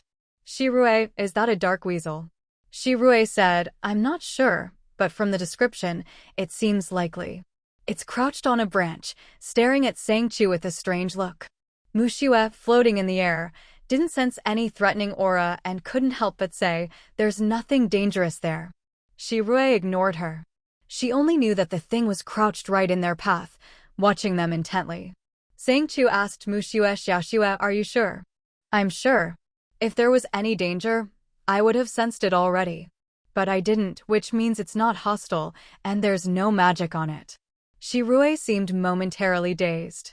She had assumed that thing was dangerous, but since Mushue said it wasn't, and she trusted Mushue, she looked at the crouching dark weasel again. It really didn't seem aggressive. Granny Xiang hesitated. Could the legend be true? Sang Chu, Granny, what legend? When I was young, I heard a story that the dark weasels angered the forest king, who drained all their magic. Since then, their descendants have become ordinary animals. Ordinary animals, but how could they be so tough? Shirue didn't let down her guard just because of Granny Xiang's words, not until the dark weasel disappeared into the forest. Yi Ping exclaimed, damn, it just turned gray and vanished. Shirue saw it too, and looked at Yi Ping curiously. She was of the elf clan, born with night vision, and could see clearly even in the dark. But Yi Ping was just an ordinary person.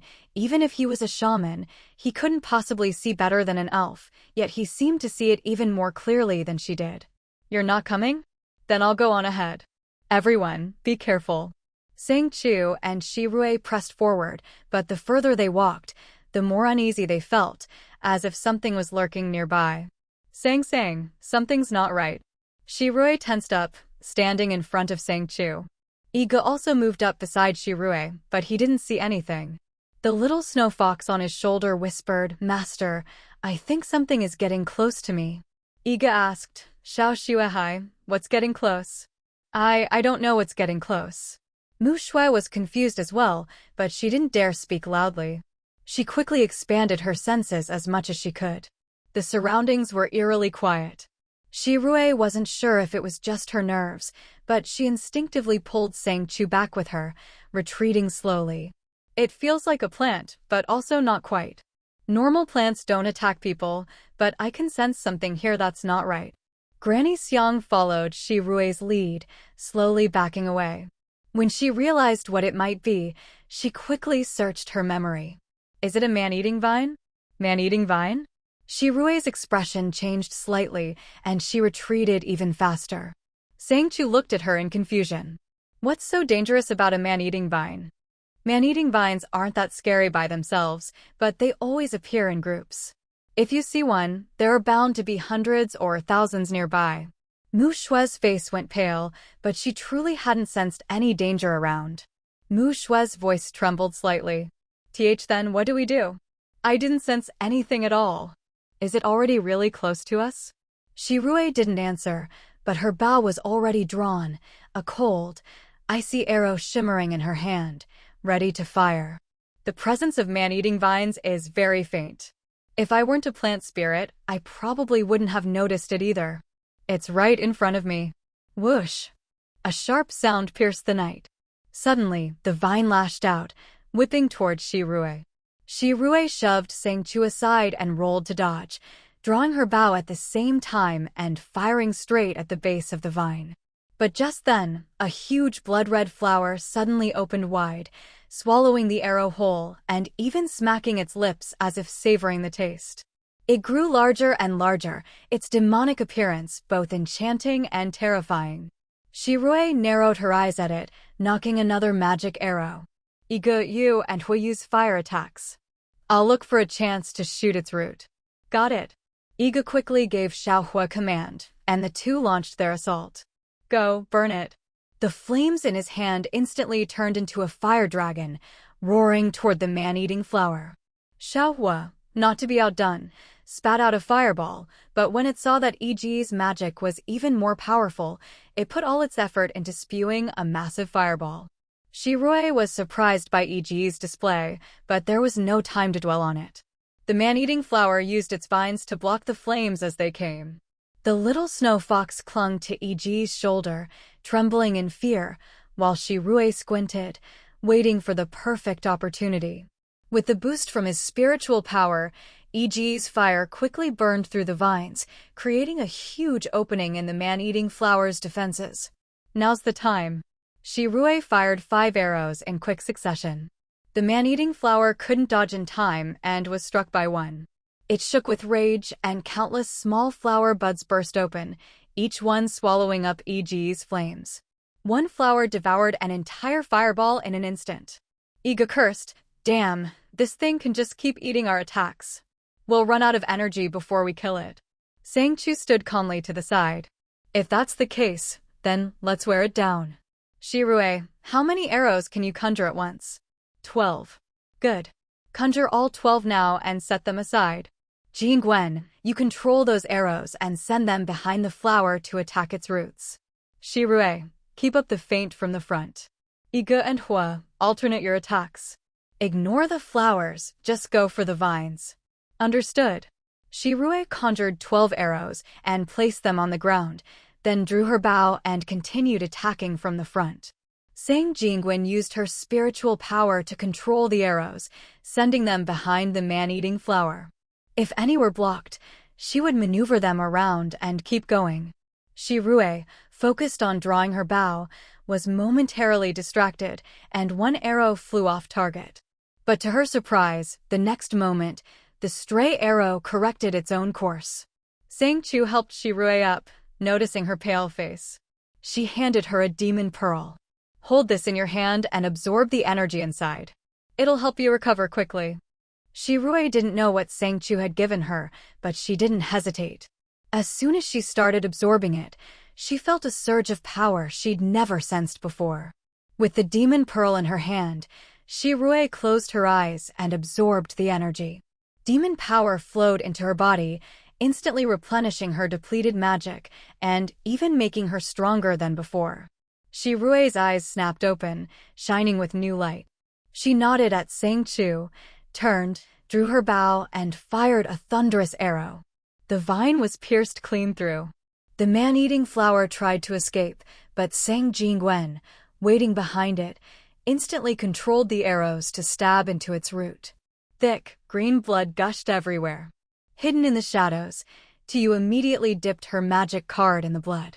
"Achoo, someone's coming at me fast." Mu Shui sensed someone approaching at high speed and quickly warned Sang Chu. But before she could finish, the person appeared in the sky, with a pair of white wings on his back. He looked down at the battlefield and couldn't help but applaud. "What a wonderful show." Tiu moved to Sang Chu's side. "This guy is strong, his magic level must be high." "Achoo, be careful." Sang Chu didn't reply. She simply put her hands behind her back. Tiu instantly understood, handed her the blood-soaked card, and bit Sang Chu's finger to drip blood onto it.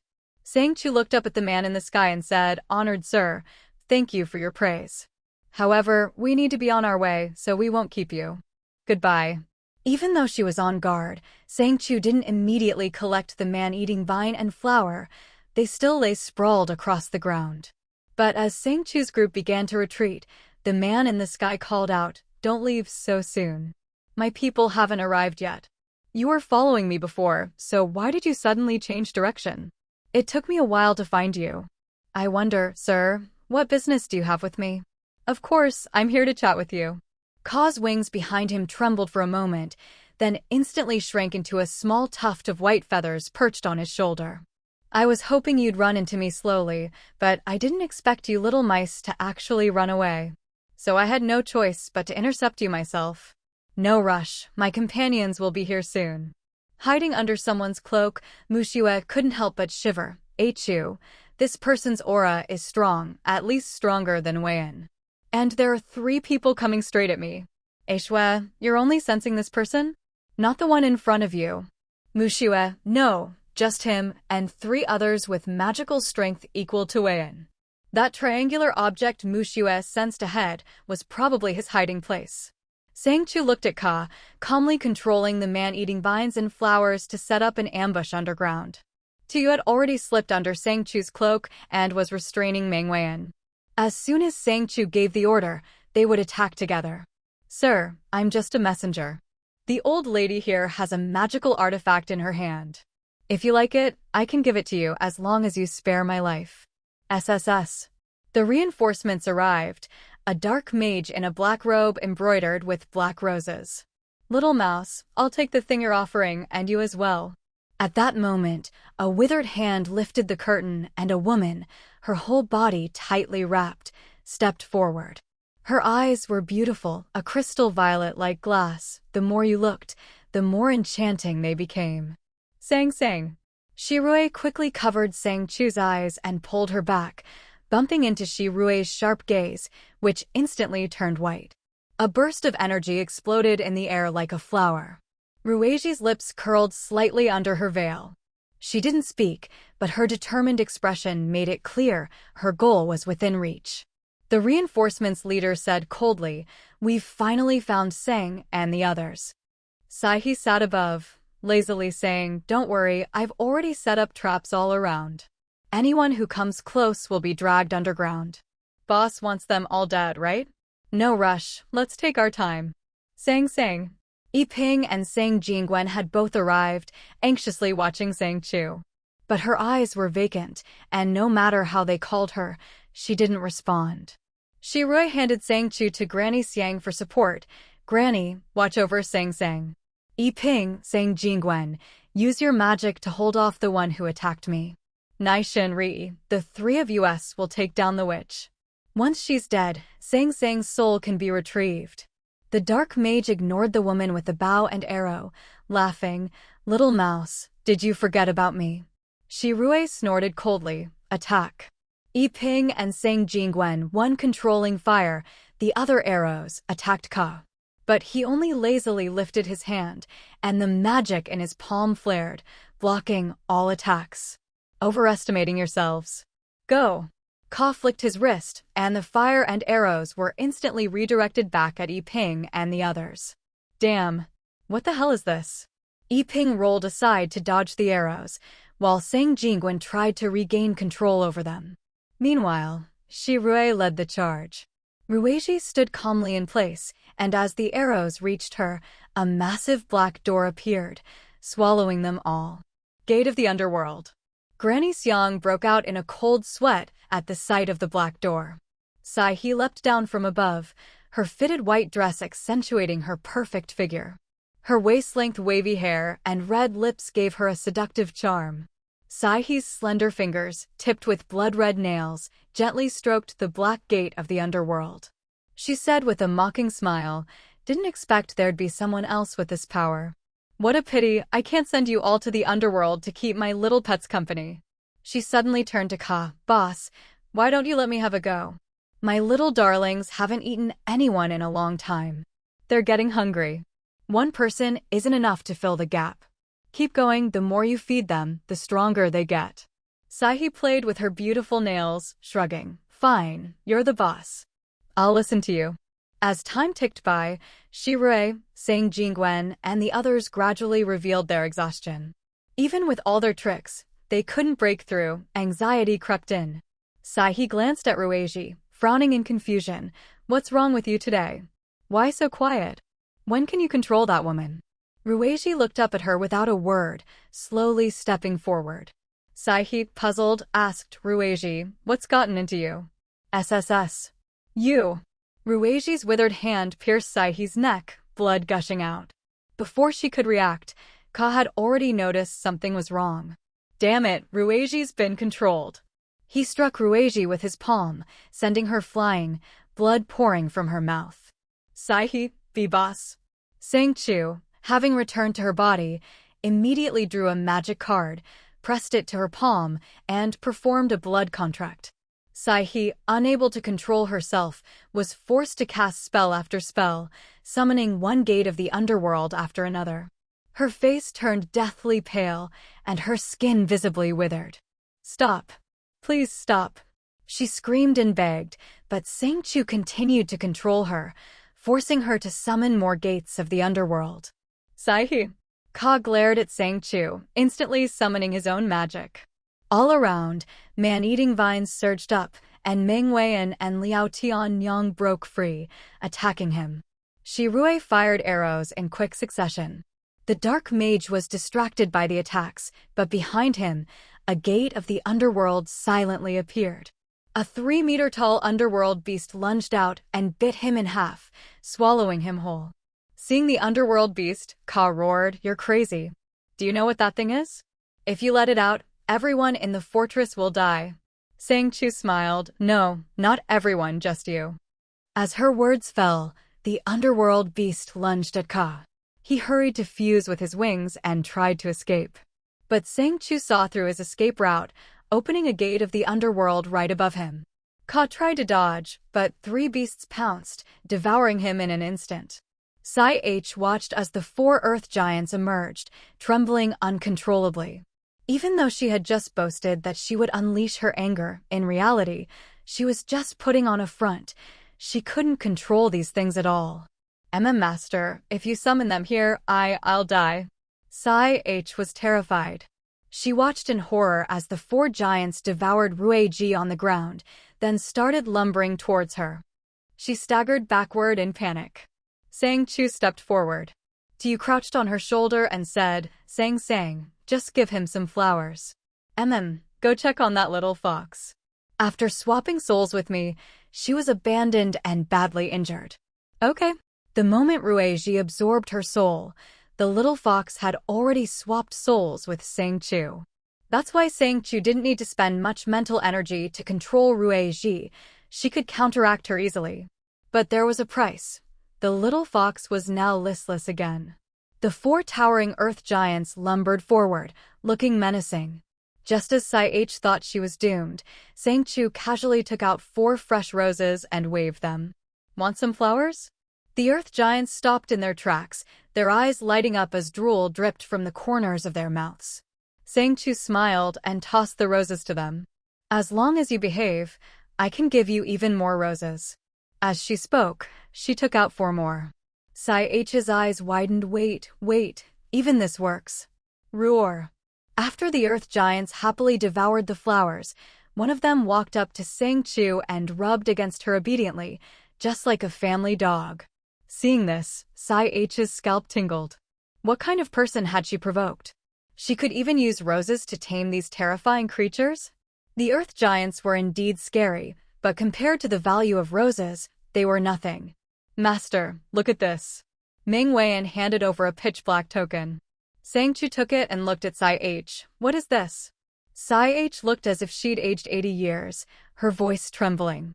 This is a pursuit token. The witches of Lisan City's witch clan issued it to the Dark Witch Alliance, saying they want to hunt down anyone connected to the Dark Ferret Forest. Everyone. Sci-H nodded. Yes. Do you know why? Sci-H replied, I heard their witch academy was blown up, and everything inside was destroyed. Apparently, it was done by a woman named Sang Chu, but they don't know where she is, so they're lying in ambush in the forest, waiting to catch anyone who enters. Hearing this, Sang Jingwen stepped forward. Sang, your puppet has been discovered? I'm afraid so, Sang Chu said. Sci-H, how many Dark Witch squads are there in the Dark Ferret Forest? I only know of 5. I'm not sure about the rest, the forest is just too big. Sang Chu tossed her a demon core. Take this and recover your strength. I'm heading into the forest. If anyone gets in our way, just have the doggies eat them. Why yes, master. Sci-H understood now, her current master, Sang Chu, was the very woman the witch clan wanted to hunt down. Sang Chu said, everyone, get in the carriage. I need to rest up. The Dark Ferret Forest isn't safe. Rahar roar. The 4 earth giants, afraid Sang Chu would put them away again, kept rubbing against her like giant dogs. Sang Chu couldn't help but smile at the sight. All right, get out of the way. I won't put you away for now, but before we leave the forest, you have to guard the carriage. If anyone approaches, eat them.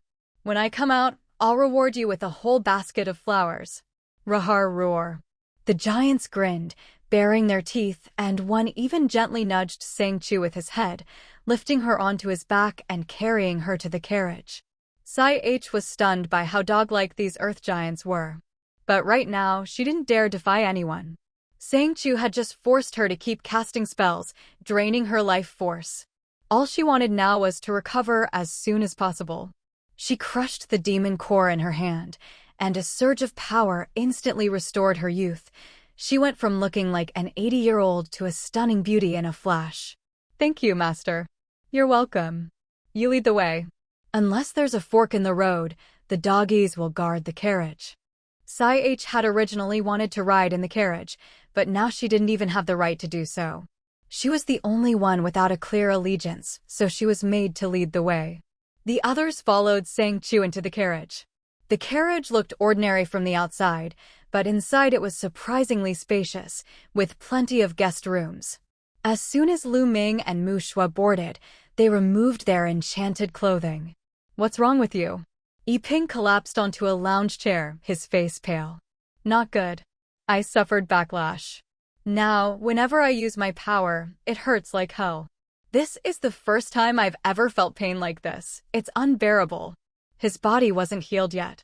After being hit by that magical attack, he hurt all over, especially from the backlash of his own power.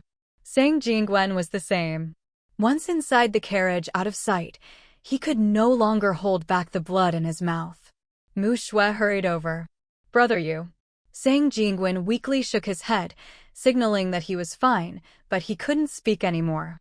At that moment, Granny Xiang noticed Sang Chu, who had been silent since boarding. She hurried over, only to see Sang Chu's pale, trembling hands. "Sang Sang! Sang Sang!" Granny Xiang unconsciously raised her voice, finally drawing everyone's attention to Sang Chu sitting in the corner. They all rushed over. Yiping asked, "What's wrong with her?" Shirui said, "She must have been injured during the soul swap, and then again when controlling that witch." Pfft. A mouthful of blood spurted out. Shirui quickly wiped the blood from her lips, while Tuyu panted anxiously. "It's okay. It's okay. Now that the blood is out, she'll get better." He was just as worried. Who knew what would happen? Ming Weian hurriedly gave Sang Chu a potion. "Do you need to rest in the carriage?" Sang Chu weakly shook her head. "No, I want to go back to my room and rest." "Don't leave the carriage, no matter what happens outside. With the Earth Giants here, everything will be fine. The Magic University is dangerous. If I'm not here, don't go out and don't try to save anyone." Before she could finish, blood kept pouring from her mouth. Sang Jingwen's eyes reddened with worry. "No, you can't. I'm here, so just rest." Rabbit quickly helped Sang Sang to her room. "Oh, okay." The rabbit spirit had transformed into human form and was supporting Sang Chu as she sat beside the magic array. "How are you still alive after all that?" "I won't die, don't worry." "Where's the fox spirit?" "She's in the same state as you, half dead. One of her tails has already fallen into a coma." This time was really dangerous. If the fox spirit hadn't managed to break the Dark Witch's secret spell, we'd all be finished. Sitting on a pile of rough jade stones, Sang Chu finally felt herself breathe a sigh of relief, as if she couldn't wait to shove a handful of spirit pills into her mouth. "We're not all finished at most, it just means that witch could control us for a bit longer. I've been dealing with this kind of mental manipulation for ages. She wants to devour my soul, but it's not that easy. You don't need to keep watching me, go keep an eye on him. Don't let him run off." All right, I'll trust you, big brother. He's not some naive fool, it's just you who treats him like one. I'll stay here and keep watch over you, so stop overthinking." Exhaustion overwhelmed her, and Sang Chu's consciousness began to blur. Hearing the rabbit spirit's gentle words, she no longer resisted, adjusting her posture and slowly settling into meditation. "Sang Sang will be okay, right?" Mu Shui looked at the blood-soaked spot where Sang Chu had been sitting, her heart full of fear. Lu Min, blade in hand, was equally tense, but forced himself to comfort her coldly. "Chu will be fine. What we need to do now is not let her down." After speaking, he turned to Shirui and Granny Xiang. "Is there a way to clean up all this blood? It's hard to tidy up with so much stuff lying around." Shirui nodded, placing her hand on the blood-stained ground and directly absorbing the blood. "The master's injuries are severe, and there's a curse mixed in with the blood." "Ming Weian, how's your progress?" "No progress yet." As soon as Mu Shui heard the word curse, she was stunned. A curse? What curse? Didn't Sang just get poisoned? Shirue, sitting to the side, explained, it's both a curse and a poison. Then, are you alright? Faced with her concern, Shirue paused, then realized Mu Shui was worried she'd been poisoned by absorbing Sang Chu's blood. She patiently explained, this curse is linked to the master. Unless she wants to transfer it to me, I won't be affected. Don't worry. Okay. Wei-en, then you. Mu Shui wanted Meng Wei-en to go study the curse, but remembering how exhausted he was, she wasn't sure he'd be up for it. Sang Jingwen spoke up, everyone's worked hard. Here are some demon cores, share them and recover as much as you can. Next, we'll need to deal with Mu Fan, so stay alert. Granny Xiang hadn't contributed much, so she hadn't expected a share, but Sang Jingwen still handed her a core. Granny, we'll be entering closed cultivation soon. If anything happens, just call for me. I understand. Go on. Sang Jingwen nodded, and with Yiping supporting each other, they entered the first room. Mu Shui watched his retreating figure, feeling a bit lost. Lu Min came over. I'll find a place to cultivate too. Next time, I want to be able to help. Soon, the rooms upstairs filled with people. Only Shirue and Granny Xiang remained in the hall, keeping watch. Watching Shirue silently polishing her bow, Granny Xiang asked, what do you think of Sang Chu? She's someone worth following. Granny Xiang smiled. Then will you stay? Without looking up, Shirue kept polishing her bow. What about you? Do you dare to suggest staying? She saved my life. As long as I have a place to stay, I can go anywhere. But you're different. You're the spirit queen. If you stay, there will be no more spirit clan in this world. Shirue's hands paused, then she leaned back against the wall with a bitter smile. It's not like I have a choice. The spirit clan was wiped out long ago. If this world can't tolerate me, then I'll justify it. Granny Xiang didn't reply, just looked down at the demon core in her hand. After a long while, a faint smile appeared on her aged face. Our master isn't just skilled, she's got quite a collection of treasures, too. Indeed. After I was captured by the witch Chiga Tontian, I lost all my power. I only managed to recover by drinking her blood. Now, after absorbing a demon core, I've almost fully recovered. That's not easy to achieve. Let's hope she'll be alright. For those upstairs, the days of cultivation were quite pleasant. But for Saihi, things were tough. Even though she was a second-rank witch, she was a dark witch, her power rivaled that of an ordinary fourth-rank witch. Yet, she couldn't even get a spot upstairs. She wasn't even qualified to do chores. If it weren't for the pack of hellhounds eyeing her hungrily, she'd have dragged that second-rank witch down from her position long ago. Why did she have to walk on her own legs like this? Hey, isn't this the famous beauty Saihi? Why are you walking around instead of sitting upstairs? The hellhound pack leader spoke up. The 4 giant dogs were the magical beasts of the Saihi tribe. Saihi glanced at him coldly, waving her hand dismissively. These people aren't ones you can mess with. Move along. Haha, Saihi, have you found a new master? Where is he? Does he know you've switched sides? Move along, I'm warning you. Otherwise, don't blame me for not reminding you.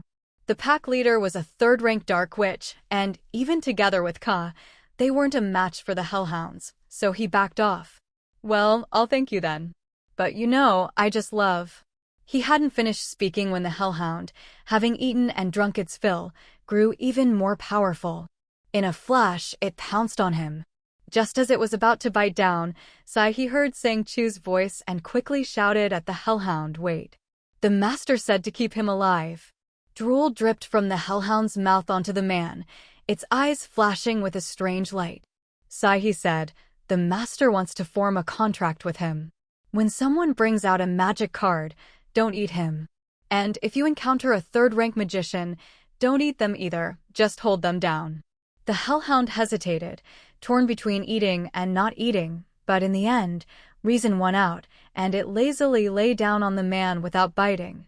The third-rank dark witch was stunned by this turn of events, but he already guessed what was happening and didn't dare resist. Rabbit Spirit, in rabbit form, hopped over and pressed a magic card onto the man's body. If you don't want to die, draw your own blood and drip it on here. He didn't hesitate before the hellhound could bite. He bit his own hand and pressed his bloody hand onto the magic card, looking pleadingly at Rabbit Spirit. After he took back the card, Rabbit Spirit tossed him a dagger. Here, as long as you behave, these are yours. Si and Sei walked at the front, surrounded by towering Earth Guardians. Huh? Isn't this? Si was now certain that Sei hadn't secretly switched allegiances. The mastermind behind the scenes had finally revealed themselves and could even make all the witches and Earth Guardians obedient. That was not something just anyone could do. And their signature move was the rose. Sei glanced back at Si and said, "You still haven't figured out who I belong to?" Si was dumbfounded. Did that mean? He glanced at Sei, then glared at him with a sigh. Why didn't you say so earlier? Now I'm stuck here with you. Sei couldn't help but roll his eyes. Didn't I tell you to leave? You insisted on staying, so don't blame me. Besides, do you know how many witches and witch hunters are lurking around here? No idea, probably quite a few. After all, the crystal rewards are generous. So what? Is there a problem? Sei smiled with a hint of mischief. I just want to see how many fools will run straight into our trap. Si looked at Sei nervously. Wait, are those people up ahead? MHM. Seeing Sei's sly smile, Si gave him a thumbs up. You're really something. But before he could finish, a thought struck him and he suddenly lowered his voice. But people don't have to just walk into the trap, right? I bet the master is short on manpower behind the scenes. Sei's eyes sparkled as he tapped his long nails. I think you're right. So, shall we keep moving? Let's go. As they walked out of the dark weasel forest, Sei made sure to release his magical aura to attract others. Tiu originally wanted to go back and stay with Sang Chu, but he couldn't rest easy knowing these two were up to something, so he hopped onto Si's shoulder.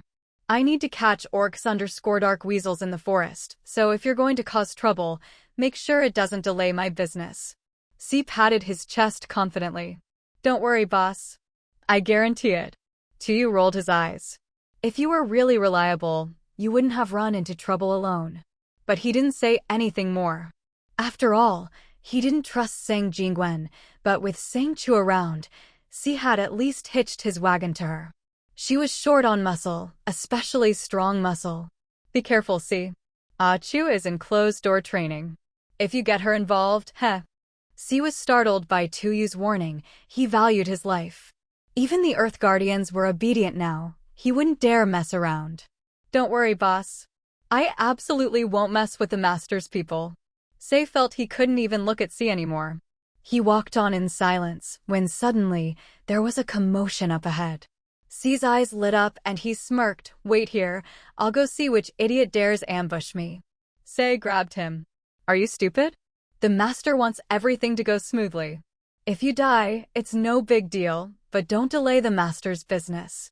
To you enough, doggy, you and the Earth Guardian go clear out the ambushers up ahead. As for the witches, do as you please. Roar, roar.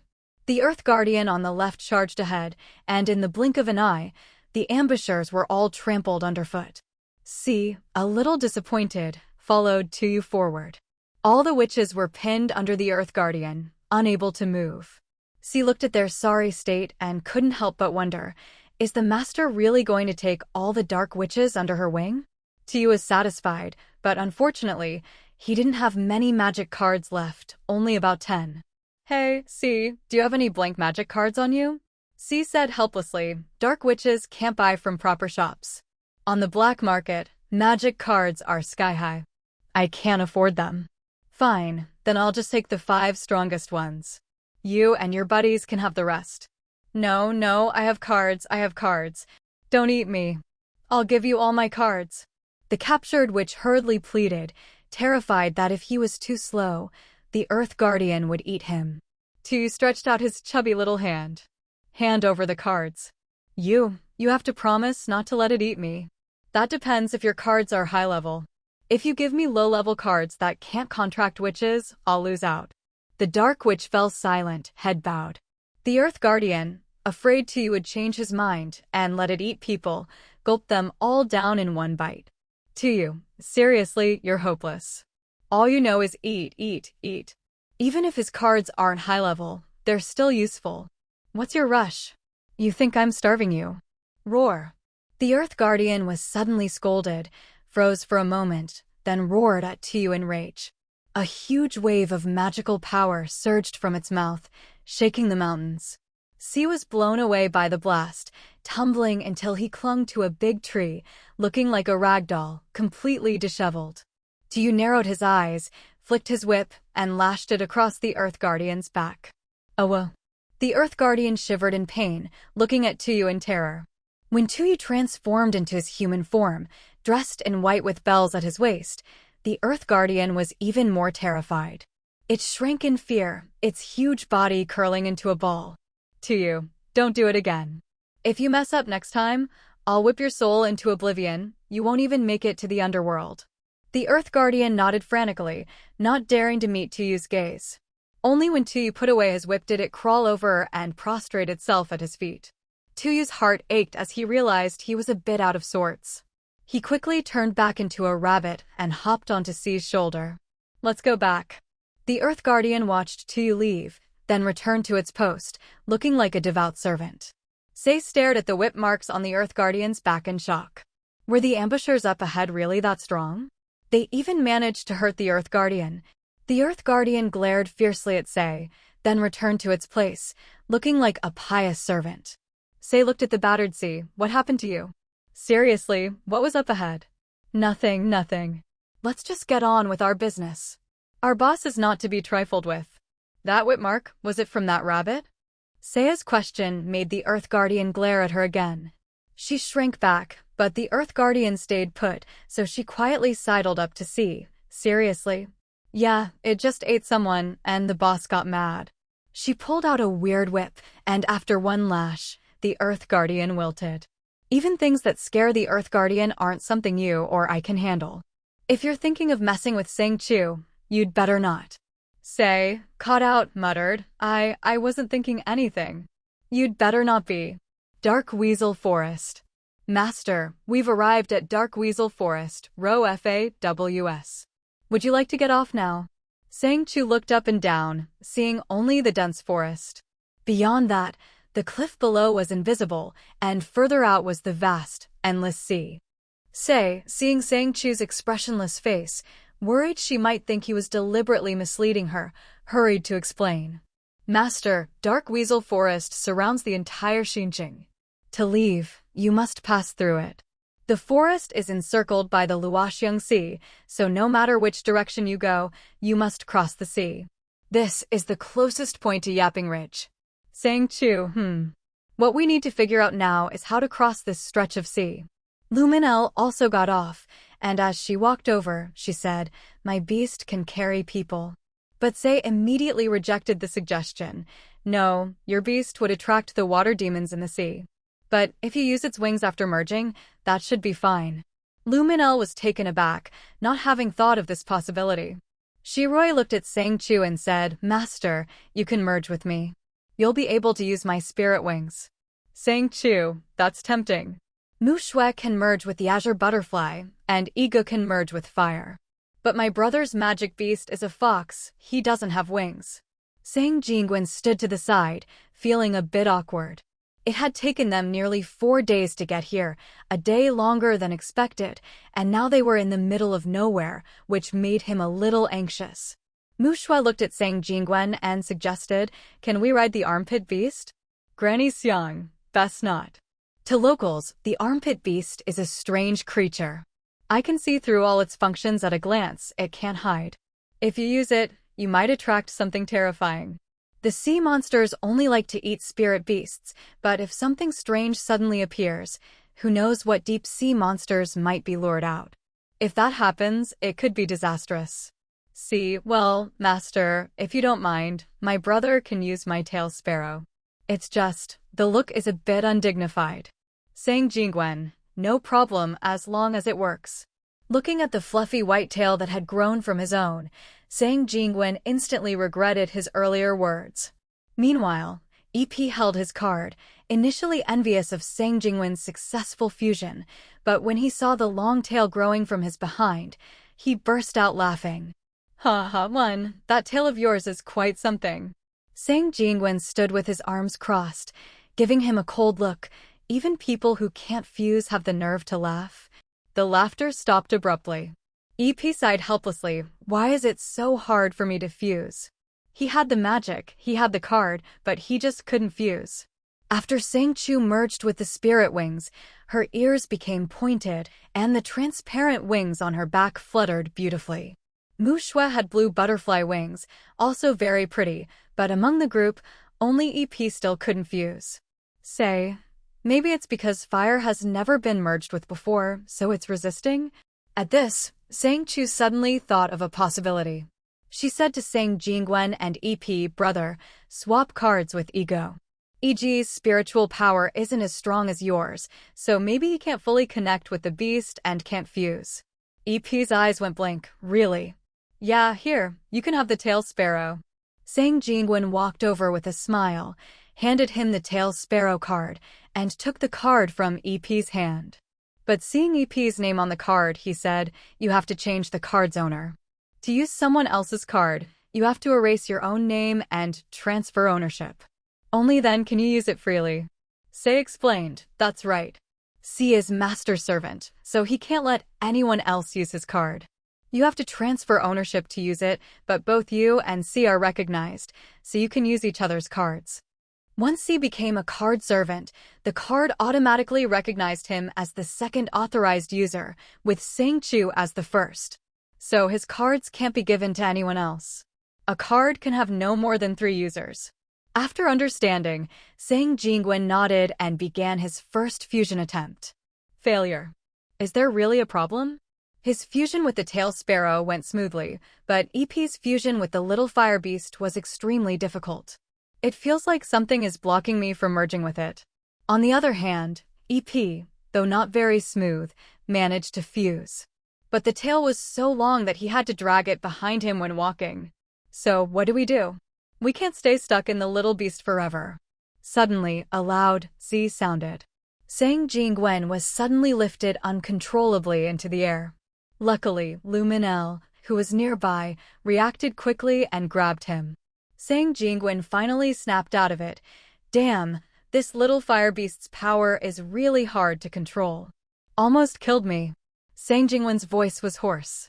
Sang Chu hurried over to grab his other hand, feeling that Sang Jingwen's body was burning hot, so hot that her own palm turned red. Brother, how do you feel? Not good. My whole body feels hot, like I'm about to catch fire. When you're on fire. Mu Shui screamed in terror, pointing at his back. Sure enough, Sang Jingwen's clothes were burning. Brother, quickly cancel the fusion. Boom. Another loud noise. The little beast's shield instantly retracted, and EP was thrown straight onto Sang Jingwen. Sang Chu and Lu Minel supported him from both sides. Suddenly, EP had an idea. Should I carry one across? Sang Chu was startled and looked at Say. Is that possible? Well, it's not impossible. People from the Grand Magic Academy never considered carrying others, so she'd never thought about it either. So when EP suggested it, she was stunned.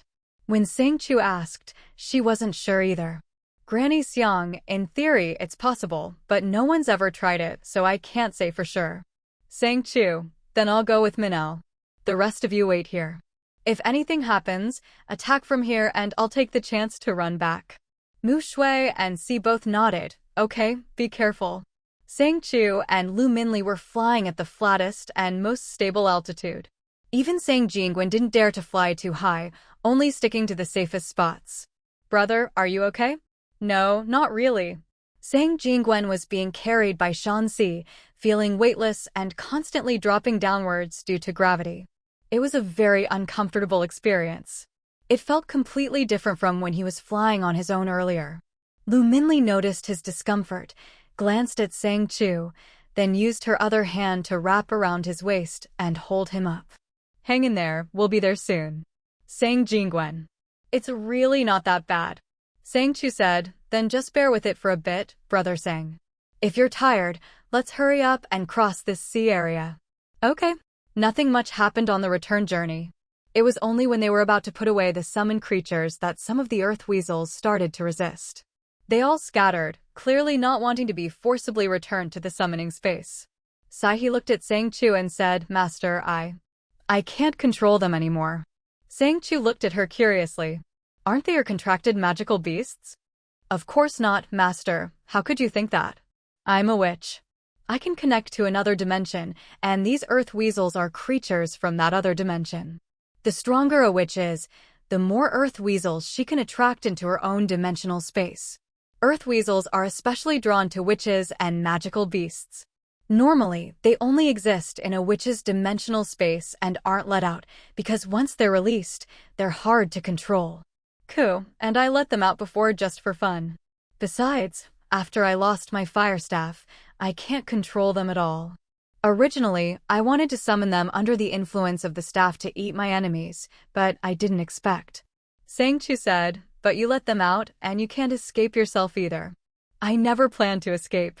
Practicing black magic is a dead end anyway. If I had a choice, I wouldn't have gone down this path.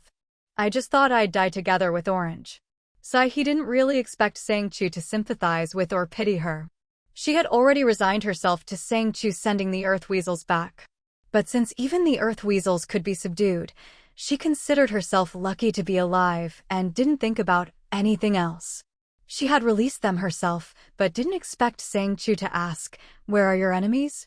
Sai blinked, stunned for a while. Then the crow beside her answered, "My enemies are basically all the same person, the Grand Witch of Black Magic.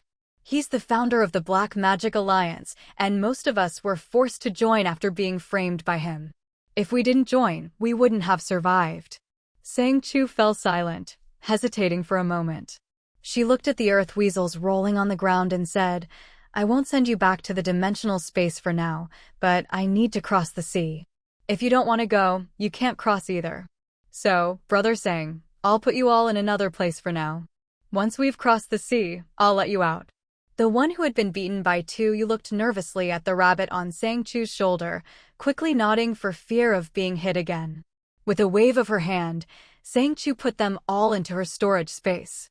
Tu also slipped inside, just in case they messed with anything outside. Sang Chu said, "You two, into the card." After speaking, she took out the card and put Sai, the magical beasts between her and Granny Xiang, and all the card slaves into the card. Only Sang Chu and her 4 companions remained. "Let's go." At first, Sang Chu and Lu Minli carried Sang Jingwen, but halfway through, they switched to Yiping and Mu Shui. After flying for most of the day, they finally saw a small village in the distance. The 5 of them headed toward the small village.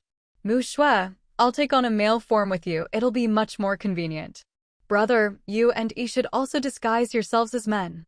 Once everyone had changed their identities, they landed.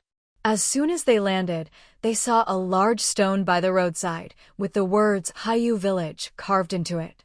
Black witches rarely appeared in towns. It was hard for them to blend in, and it had been a long time since they'd enjoyed the normal world. Sang Chu had given them a light powder she'd developed, which could change their appearance and even alter their magical aura, so that even those familiar with them wouldn't recognize them. At first, Sai was nervous entering the village, but when she realized they'd really entered without anyone raising the alarm, she couldn't help grinning from ear to ear. "Master, Chu, this is amazing. How did you do it?" Magic rings can change a person's appearance, but not their magical aura. However, the pill Sang Chu got from Granny Xiang in the other world could change both appearance and aura. Even though it was a little clumsy, it was still hard to detect. "It's just a little trick. Let's find a place to stay, it's getting late. The sea breeze is even colder at night. Let's go." Sang Chu was now in male form, and Sai immediately linked arms with her and pulled her aside. But as they walked down the street, Sai's eyes were glued to the little trinkets, unable to move. Chu, I want to buy something." Sang Chu had seen this kind of thing before. These were all local specialties, sea products and crafts made from shells, many of them strange and beautiful, small and exquisite. There were all kinds of sea creatures, both alive and dead, as well as seaweed and various plants. "Brother, you two go with Sai to look at the trinkets and buy some ordinary clothes. Mu Shui and Minli, go with Granny Xiang to check out the seaweed and plants. As for the seafood, buy as much as you can, both fresh and dried. I'll go ahead and see if there's anywhere to stay. Keep in touch with the communication stone. Okay, I'm off then. After everyone split up, Tuyu, bored, squatted on Sang Chu's shoulder. Seeing him appear, Sang Chu smiled and said, "So, did those earth weasels finally quiet down?" The Jade storage space was filled with all kinds of plants and flowers. Originally, Tuyu had planned to go in and sleep among the flowers, but ended up heading straight for the plants, quickly turning into human form to explain. They all fell asleep. They wore me out. I feel like I'm about to be drained dry. Luckily, I bought the Heavenly Punishment Whip from Brother Mion, or I wouldn't have been able to handle them. Sang Chu walked ahead, laughing. When you bought it, didn't you complain it was too expensive? When Tuyu was shopping in the world of the dead, Qin Simeon had asked if he wanted a whip. Tuyu hadn't planned to buy it, but after thinking about it, since Qin Simeon had recommended it, it must be useful. It was just expensive, 10 spirit stones for a single whip. Luckily, Sang Chu made the decision to buy it. Otherwise, in the dark weasel forest, Tuyu wouldn't have dared to mention to Sang Chu about letting the earth weasels out. The Heavenly Punishment Whip was an ancient magical tool, more than enough to deal with a bunch of little earth weasels. The only problem was that it consumed a lot of energy, and Tuyu was exhausted. Looking at the completely wooden building, Sang Chu stepped onto the threshold, his eyes scanning the place. Suddenly, a strange bird popped out from the beam above, dragging its body as it stared at Sang Chu, instantly startling him. "Welcome, welcome. Are you here to stay, guest?" The people inside didn't even bother to look up, as if they were used to this. Sang Chu, carrying his bag, walked past them. The innkeeper, dressed in simple clothes with dark skin, yawned lazily. But when his sleepy eyes caught sight of Sang Chu in his mage's robe, he immediately straightened up and greeted him with a cheerful smile. "Honored mage, welcome. Are you looking for a room?" "Yes, there are 7 of us. Please give us 7 rooms." At this, the innkeeper looked a little troubled. "Honored mage, recently everyone in O Village is heading to Lisan City for the pilgrimage. There are only 3 rooms left in my inn. I'll take them all." Before Sang Chu could respond, a young man nearby quickly claimed the rooms. Sang Chu smiled at the young man who stepped forward. "Young man, do you not understand the rules here?" The young man glanced at Sang Chu's robe, clearly from a lower-ranked city, and snorted disdainfully. "Innkeeper, I'll pay double for your rooms. Arrange them for me. I'm exhausted from traveling." The innkeeper, though only wearing a Magic Academy's black robe with a white camellia badge, hurriedly replied, all right, the 3 rooms are yours." Watching the young man's departing figure, Sang Chu frowned slightly. Rabbit Spirit, unable to understand, asked in his mind, "Chu, I have money. Why didn't you just outbid him?" "No need. I'll let him have it. You go see if you can find out why so many mages are heading to Lisan City. I'll look for another inn." Rabbit Spirit sometimes didn't quite understand Sang Chu's thinking, but since he'd already said so, she could only go along with it. At the same time, Sang Chu messaged Sang Jingwen and Lu Minli. "There are a lot of people in this village heading to Lisan City. See if you can find out what the merchants are saying." Sang Jingwen replied, "I just arrived at the square. Seems like something happened in Lisan City. A batch of rose flowers appeared, and the city lord has declared a 3-day holiday, 1 month from now." Sang Chu, rose flowers? City lord? These words weren't unfamiliar, but why did they sound so strange together? Lu Minli, is it related to that mage Chi-Chi and the rose flowers we encountered at the flower shop? Sang Chu fell silent for a moment, then messaged Sci-Fi, the black mage. "Sci-Fi, do you black mages just pick up quests like this?" Sci-Fi, who had been shopping, was startled by Sang Chu's direct question in her ear. She was a little uncomfortable. This was the first time someone had used the slave contract on her. "Master, there are no black mages in this area. I can't see the new quest marker." Sang Chu, how far is your black mage base from here? "About 3 days' journey." Sang Chu, I'll give you a bottle of healing potion and 4 rose flowers. You can go back to report, but first I need you to check on something. Saiha immediately put down what she was doing. Master, just say the word. I need to know if Mage Chi-Chi is alive or dead. Saiha was stunned for a moment, then replied, Master, Chi-Chi issued a wanted order. How could he be dead? That's why I need you to check. If his quest hasn't been cancelled, it means he's probably alive. Saiha, if the quest is gone, it means the issuer is dead. Understood, Master. I'll go right away. Where should I meet you? Come here. I'll put the potion on a card for you. Find me at the inn's entrance, I'll be waiting. Okay, I'm on my way. Saiha and Si hurried toward Sang Chu, causing Sang Jingwen and Lu Minli to exchange anxious glances. Sang Chu, brother, Minli, you two go with Saiha and help her investigate. Sang Jingwen wanted to object, but seeing Sang Chu's determination, he kept quiet. While waiting, Sang Chu stood outside the title guest inn, watching the people coming and going. He was dressed plainly. For a moment, he almost felt like he was just an ordinary traveler, not someone who had transmigrated. Sir, would you like to buy some seafood? An old man carrying a basket approached Sang Chu, speaking carefully.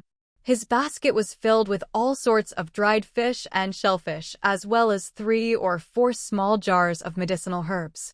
How much for all of this, old man? If you want it all, 30 crystal shards, sir. Is that all right? All right, I'll take it all. Sang Chu took out 30 crystal shards from his wooden ring.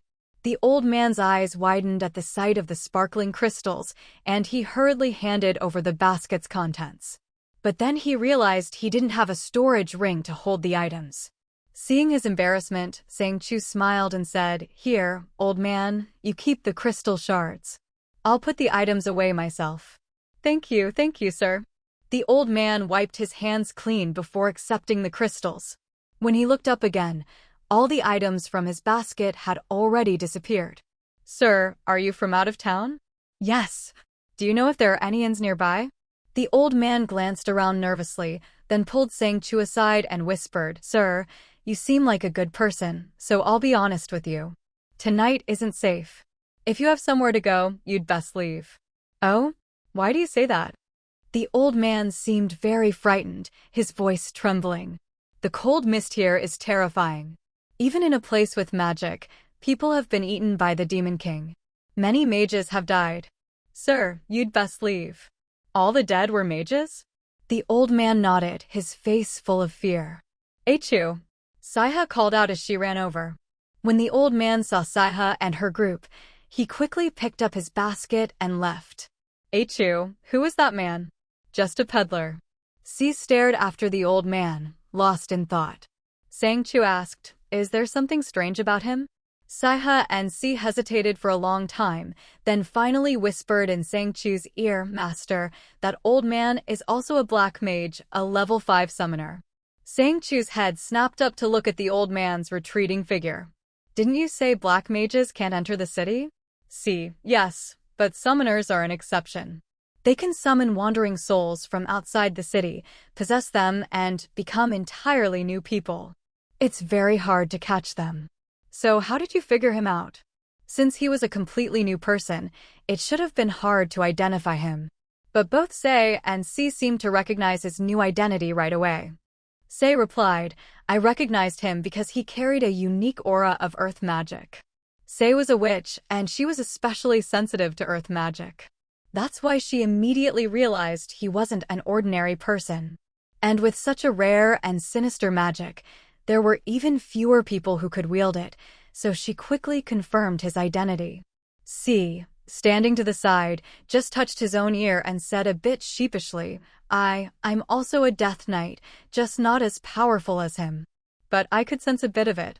Sang Chu asked, How many spells of that level do you have in your repertoire? Sei replied, Not many, but each one is very powerful. That's why I wanted to find a way to summon more earth magic without alerting him, and just wait for him to reveal himself. Sang Chu said, All right, then I'll leave it to you. Go undercover and investigate the matter of the witch clan. I need to confirm whether he's dead or alive. I'll give you each a defensive talisman for protection. I need you to return safely with news of the earth magic. Can you do that? Sei and Si replied, Yes, master. After sending the two of them off with a card each, Mu Shui watched his departing figure in a daze, a hint of sorrow in her eyes. I feel like he... What's wrong? Sang Chu turned back to look at Mu Shui, who seemed hesitant to speak. He felt she was still a bit young and often afraid to express herself. Xiao Shui, whatever it is, you can tell me. Remember, I'm your family. No matter how strange or unimportant you think it is, it doesn't matter. You don't have to keep these things bottled up inside. Sang Jingguan added, Xiao Shui, go ahead and say it. It's okay, your big brother is here.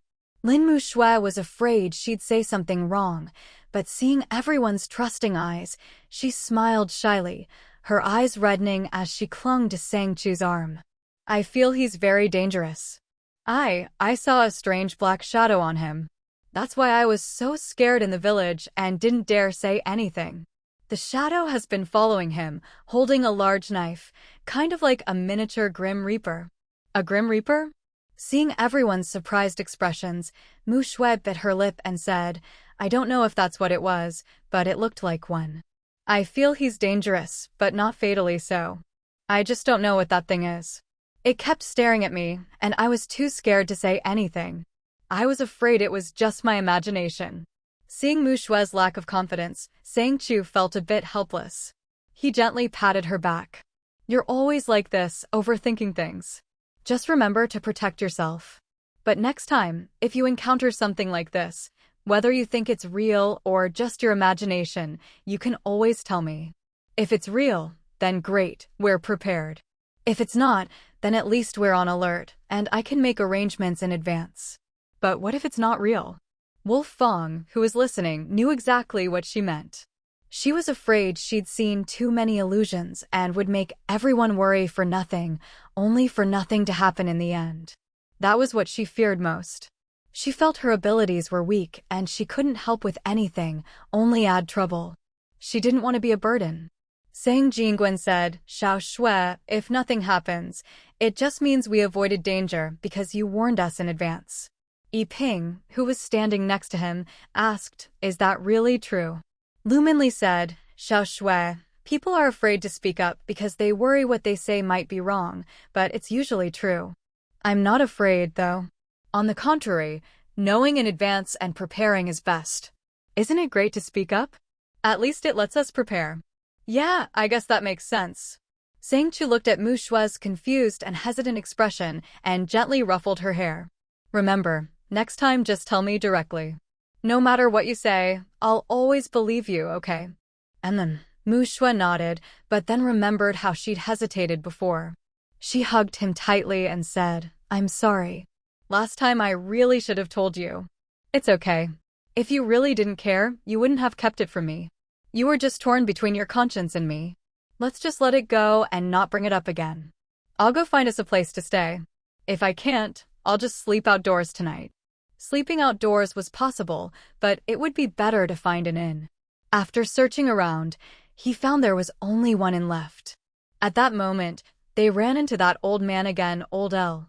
Sang Chu said, Old man, we meet again. What a coincidence. Old L smiled kindly and walked up to Sang Chu, noticing there were only 5 of them now, the witch wasn't there.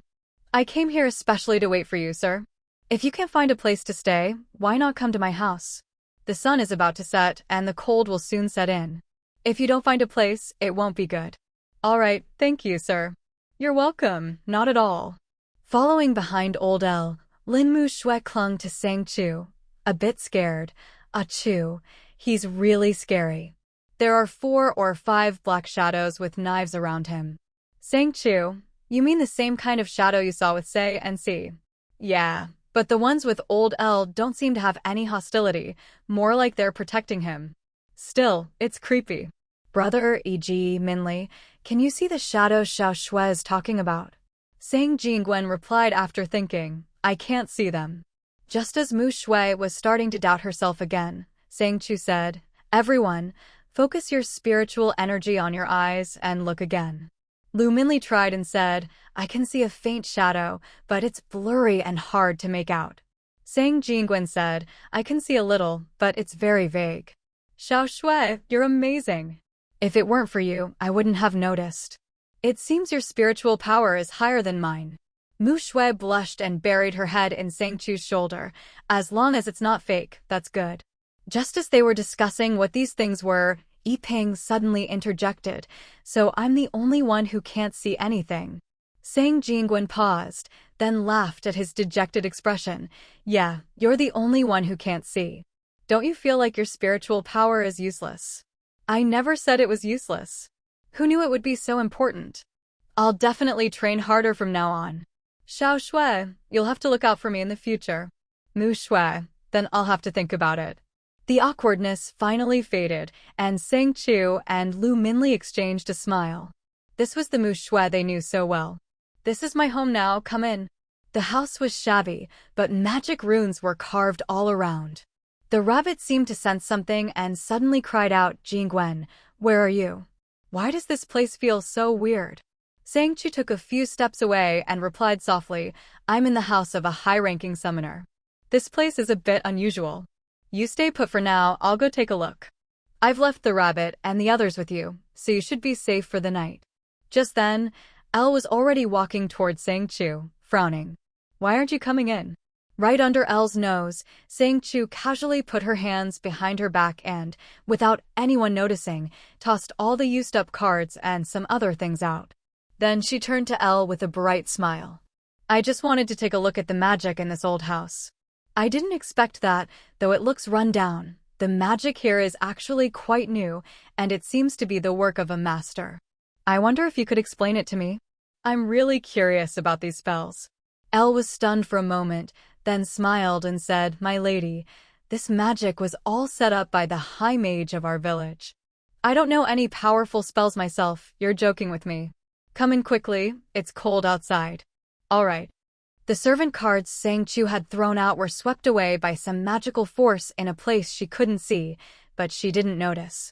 The rabbit, however, sniffed out something and, grabbing a few cards in its mouth, darted out the door. As soon as the magic was triggered, Elle immediately noticed and turned to look at Sang Chu, a half-smile on his face. I didn't expect Her Highness to have something that could control Earth spirits and even make them obey you. Hearing Elle call her Your Highness, Sang Jingwen hurried over to Sang Chu's side, looking anxious. Sang Chu reached out to comfort him, then smiled at Elle. I didn't expect that. Just to catch a little witch, the High Mage would be summoned. I wonder how much Peiqi paid you. I'll double it, how about that? Elle hadn't expected Sang Chu to see through him, and his old eyes glared fiercely at her. How did Your Highness recognize me? Since you know I can make Earth spirits obey, you should also know I have more than one trump card. Isn't it only natural that I know who you are? Elle suddenly thought of the witch who wasn't with the group. Was it that person just now? Knowing he hadn't recognized Sci-Fi and the others, Sang Chu was secretly pleased. That pill really worked, it even fooled a high mage. Let's not talk in circles. I do have a question, though. I wonder if the high mage can answer it for me. Elle glanced at her, wary of the earth spirits outside, but didn't dare act rashly. He simply sat down and looked at her. Please, Your Highness, ask away. I know Peiqi is plotting against me, but with his abilities, he shouldn't be able to summon a high mage just to deal with a minor witch like me. So, I want to know, who is really after me? Elle replied evasively, how should I know? Maybe Your Highness just has too many enemies.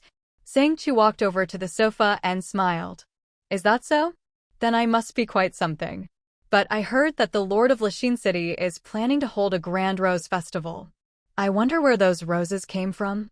You wouldn't happen to know, would you? Elle's eyes stared coldly at Sang Chu, but she didn't care and kept smiling, feeling like she was teasing him. It's not so rare for the Lord of Lachine City to have roses, is it? Am I wrong to guess that you supplied them? Sang Chu smiled at Elle, as if probing. Hi Mage, you and Peiqi are enemies, right? He's after my life, and someone wants to use me as bait. That's fine, I don't mind being a pawn.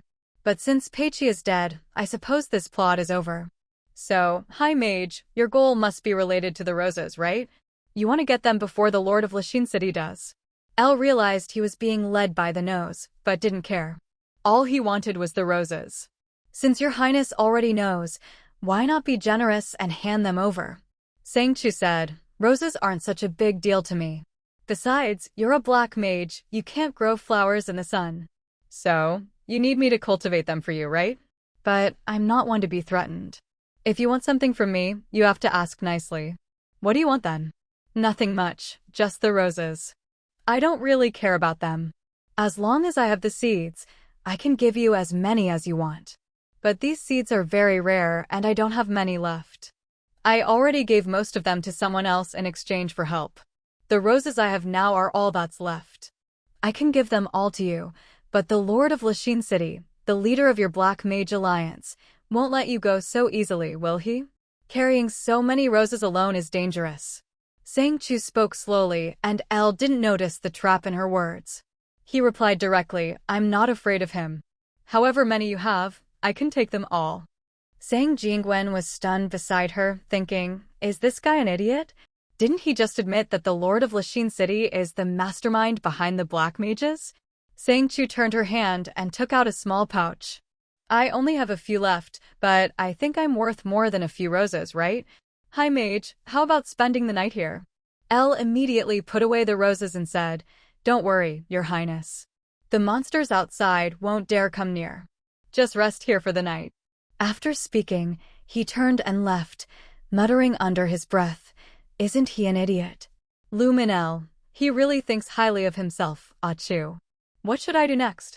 Don't rush. Hide from the monsters first. The rabbit is outside with the earth spirits, so it's fine. I'll check out what's harming the village and deal with it. When Saihe and the others get back, we'll talk. Sang Jingwen, be careful out there. Sang Chu, I've already sent the rabbit in. I have about 3 months left, so I want to see if I can contract Elle. With him, my journey will be much safer. But I don't have any high-level cards on me right now, so I'll have to wait for Saihe. Everyone stared at Sang Chu in shock. Yi Ping exclaimed, you're really something. He could probably kill me with just one hand. 5 witches. He's even stronger than those 3 witches from before, almost took down a man-eating vine by himself. Seeing Yi Ping's expression, Sang Chu laughed and said, don't worry, I'm not that scary. After everyone finished chatting around the fire, Sang Chu stood up and said, let's get ready, everyone. We'll be heading out soon. Yeah, the fire's already burning. Let's warm up a bit. Sang Jingwen moved closer to the fire for warmth, while Sang Chu went off to take care of something. Meanwhile, after Elle got the rose, she was pondering over it when a sudden cold wind swept by. Huh, is this the rose? I haven't seen one in a long time. A man dressed in white, his robes trailing on the snow, stepped out from the blizzard. His features were as if carved from ice and jade, and he was intoxicated by the rose, greedily inhaling its scent. As the magic in the rose gradually faded, Elle shouted angrily, who are you? Let me go. The man in white looked up at him, his eyes flashing with a cold light. In that instant, Elle felt as if he'd lost all will, like a puppet. Is the rose yours? Like a marionette, Elle stiffly replied, it was given to me by someone named Sang Chu. Sang Chu. The man in white waved his hand, and the snow instantly swept Elle away, leaving him lying on the ground like a wisp of cotton. By the time Mu Shui sensed something was wrong, it was already too late. She tried to speak, but her whole body was immobilized. Brother? Xiao Shui. The person sitting next to her suddenly stopped moving. Sang Chu immediately sensed something was wrong. Suddenly, he felt someone behind him. As he turned, he found himself completely paralyzed. Who are you? Isn't this the monster from outside? How did it get in? The man in white was very tall, at least as tall as Sang Chu's most dangerous enemy. He tossed Yi Ping and Sang Jingwen, who were sitting on the sand, to the ground, then sat down himself. Are you Sang Chu? Realizing that resistance was futile, Sang Chu replied, yes. Are you looking for me? I want flowers. Lots and lots of roses. Sang Chu stared at him. This man seemed obsessed with flowers. Are you the Lord of Lachine City? Hearing this, the man in white straightened his back and sneered, I'm not some minor character who can't show his face in public.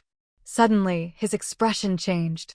In a flash, he appeared beside Xiang, sniffing her for a long moment before pulling back and frowning. Strange. You have a strong trace of my cold curse on you, yet you're still alive. Curse?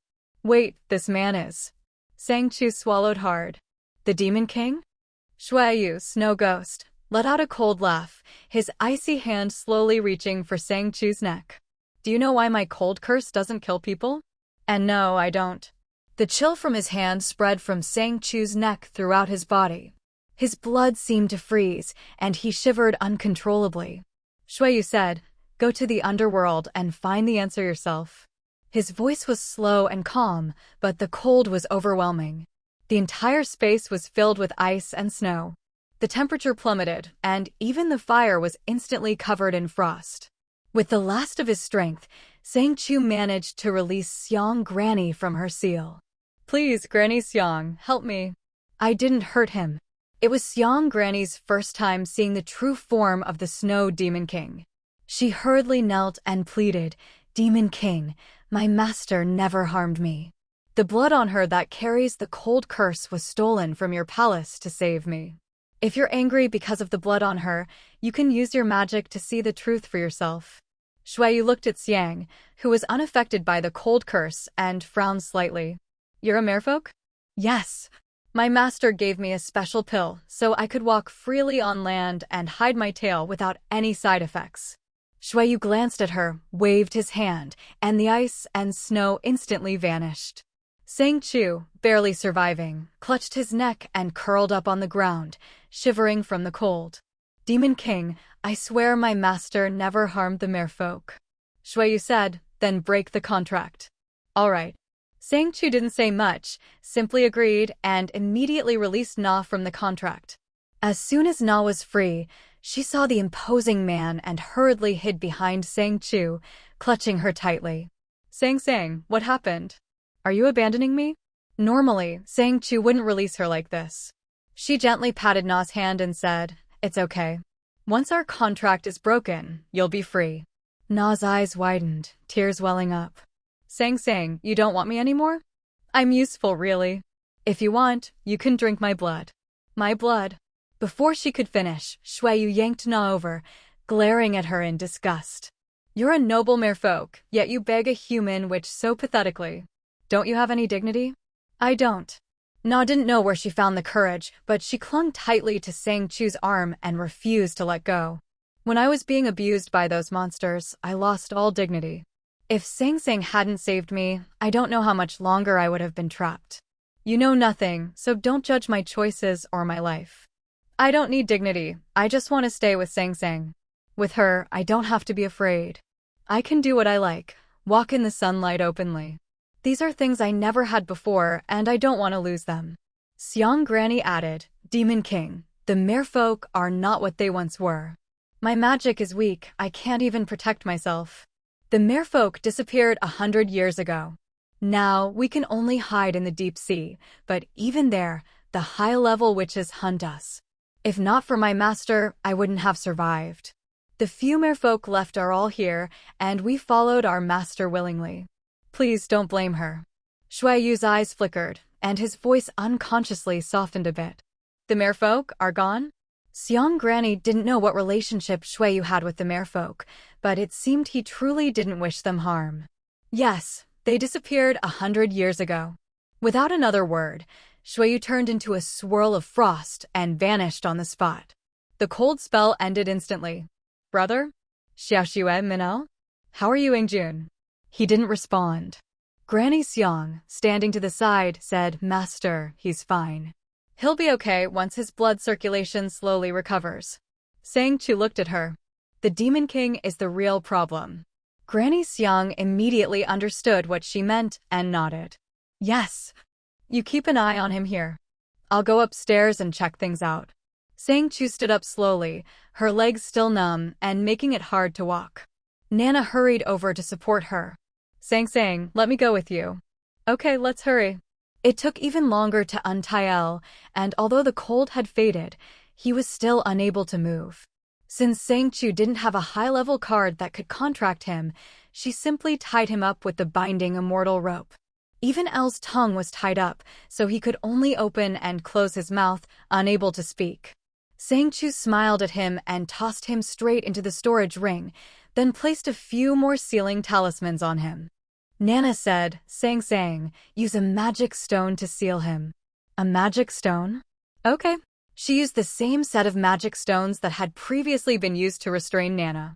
After sealing him, Shirue also came out. She saw the 5 witches in the storage ring. Although she didn't know how they'd been captured, she knew it wasn't a good sign. Chu, are you alright? It's a long story. I'll explain when I come down.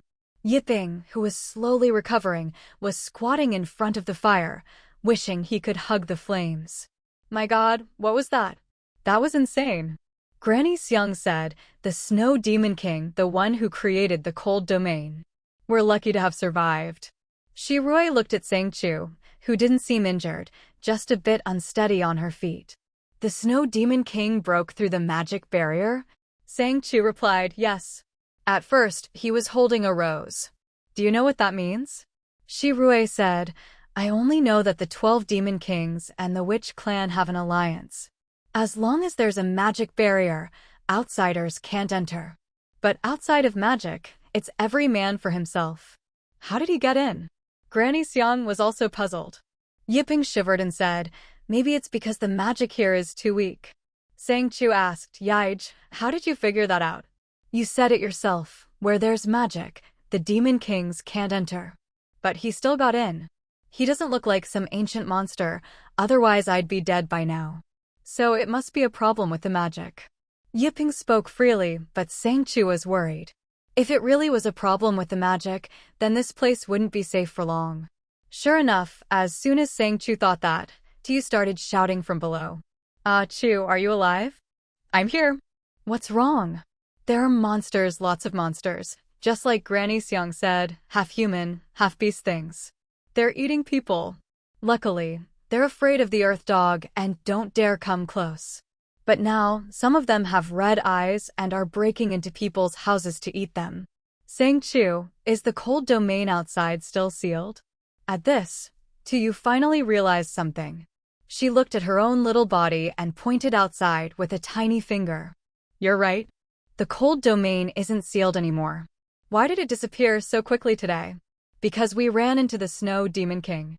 Never mind that for now. The monster's attacks are getting fiercer. To you, they don't look that strong, but they're not afraid of the cold. The cold in O Village seems even heavier and scarier than elsewhere. These monsters are taking advantage of it. When the witch's magic weakens, they break into houses to attack people. Alright, hide for now. I'll find a way out. To you, okay? Sang Chu turned to Shirue. Do you have a way to break this barrier? If it's like Yiping said, and the magic is incomplete, then yes. But are you sure? Sang Chu replied, I trust Yade's almost animal-like instincts. Shirue nodded, drew her bow, and in an instant, 10 magic arrows shot out, hitting the walls, windows, and floor. Whoosh! A hole opened in the floor. Shirue fired 3 more arrows at the opening, blasting out a large dog-sized hole. Shirue said, I'll go down first. Be careful. Shirue jumped straight down the hole, shooting as she went. Soon, she landed safely at the bottom. As soon as she came out, she saw Tu on the earth dog's back. The earth dog stared at the suddenly appearing Shirue, eyes wide, body tensed and ready to attack, but then it recognized her and relaxed. Then it suddenly turned and, like a big dog, started rubbing up against Sang Chu. Shirue. Chu, look, quick. Tu floated in midair, pointing at a family. Sang Chu was being pawed by the earth dog, and Shirue was the first to rush over. She saw a monster wrapped in rags, grabbing a child and about to bite his neck. Shirue instantly fired an arrow. At the same time, Yiping's fireball flew at the monster. Zap! The monster dropped instantly. Yiping and Shirue didn't hesitate, knowing she didn't want to touch people. Shirue walked over and checked the child's breathing. He's alive. Granny Xiang came over and saw the fallen monster, curiously approaching. Hey, aren't these things from the Witch Clan's inner circle?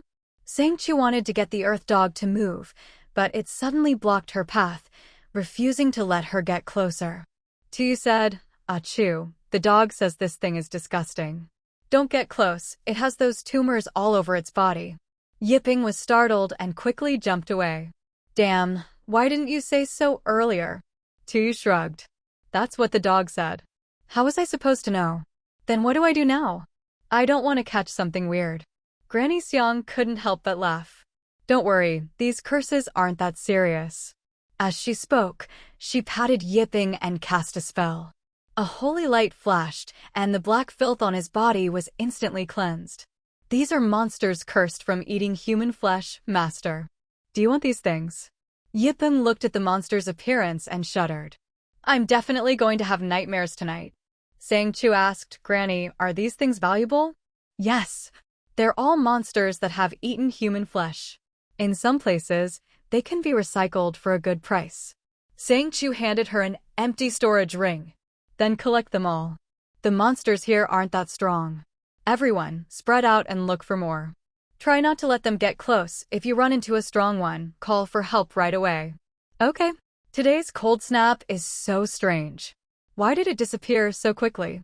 In the garden, the 3 beginner magic students from the academy were sitting by the big bonfire with the tied guest Sijuan. Sijuan glanced at Xiaoxi, who seemed distracted, and replied, I don't know. You 3 guests, please rest here for a while. I'll go check on Xiaoxia. Bang! Suddenly, the main door was flung open. A grotesque, shabby-looking monster stepped in, 1 step at a time. Its skin was covered in lumps, oozing a bluish-gray liquid, and patches of its body were studded with barbs as if forcibly embedded. It walked upright on 2 legs, leaving deep marks on the ground with every step. Seeing the monster approaching the bonfire outside, Sijuan's face instantly turned pale. The 3 magic students hurriedly stood up, gripping their magic wands, ready for battle. Don't worry, I'm here. You guys go find a place to hide. Forcing himself to calm down, Sijuan looked at the 3 magic students, his face full of hope. Then I'll have to rely on you, great mages. Chung scratched his head shyly, holding his wand in one hand and awkwardly touching his earlobe with the other. I'm not a mage yet, Sijuan said, but in my heart, you 3 are already great mages. Don't underestimate yourselves. You're all outstanding young people. One day, you'll become real mages. I'm just calling you that a little early. Besides, you saved me today. In my heart, you 3 are no different from real mages. Chao Hai, always proud, was instantly inspired by Sijuan's words. He felt like he wasn't just a student, but a true mage. He waved his big hand. Just watch, I'll take care of this monster. Chao Hai was the first to step forward, his eyes shining with confidence. He raised his wand, and a streak of blue light shot toward the monster. The blue light struck the monster's chest like a whip, sending up tiny sparks with a sizzling sound. The monster blinked, looked down, and saw the sparks jumping around like fleas.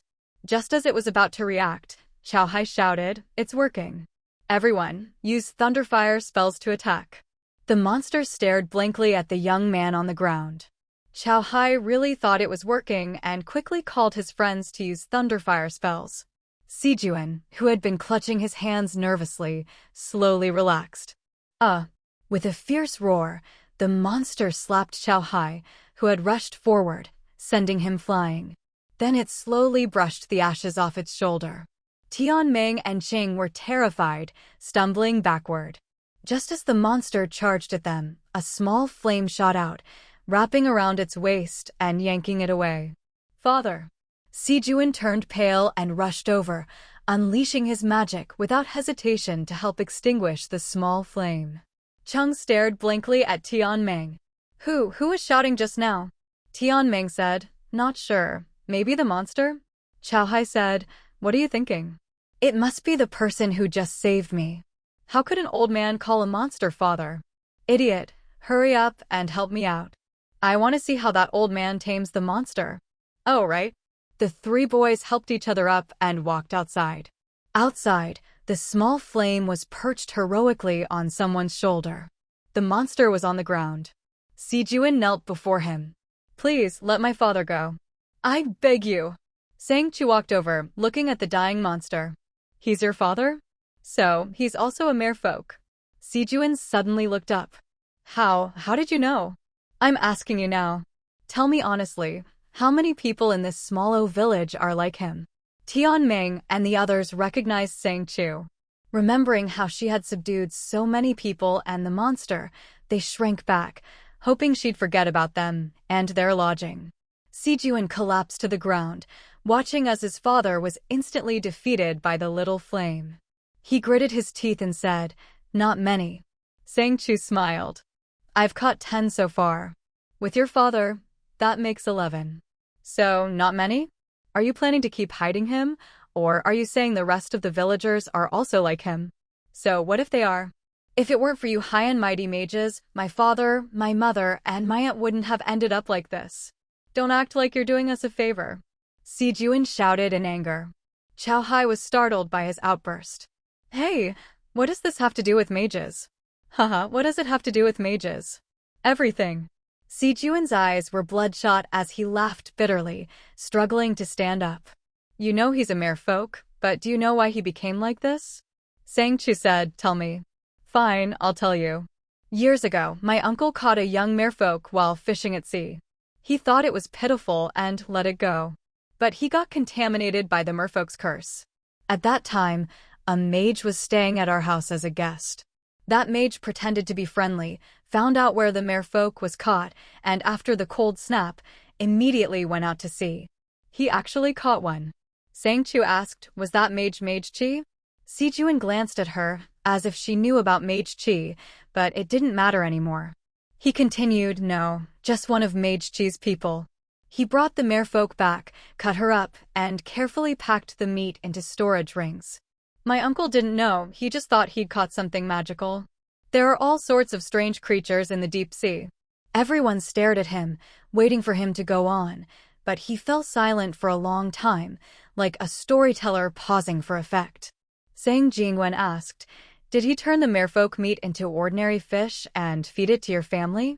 Someone finally spoke up. Sijun gave a bitter smile and sat on the ground. "More than that. He turned the merfolk meat into regular fish and gave it to many people. I didn't like fish, so I escaped that fate. But as you can see, my father became a monster and was taken away." Sang Chu asked, "He turned into a monster before being taken away?" "Yes." With that, all of Sang Chu's previous deductions were overturned. If he became a monster before being sent to the Mage Academy, then Mage Chi might not be the mastermind behind the academy after all. "Granny, when you were at the Witch Academy, were there a lot of monsters like this?" "The dorms were separate, so I only know that he was also at the Witch Academy." Sang Chu asked Sijin, "Let me ask you again, how did your father escape from there?" "Escape? There was no need. My father had some uncles and elders who were also failed witches, so they just stayed there. He said that recently, the magic in many households has weakened.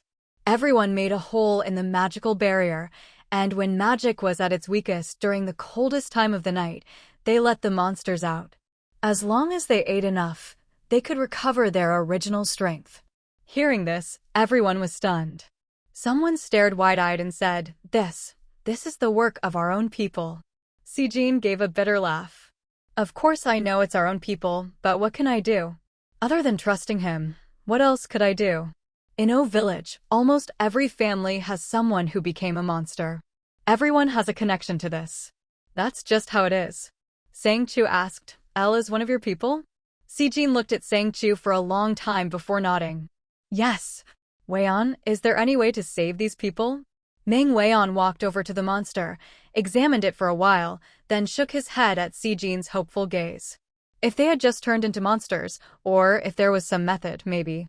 But he's eaten too many witches, the curse is too deep, there's nothing we can do.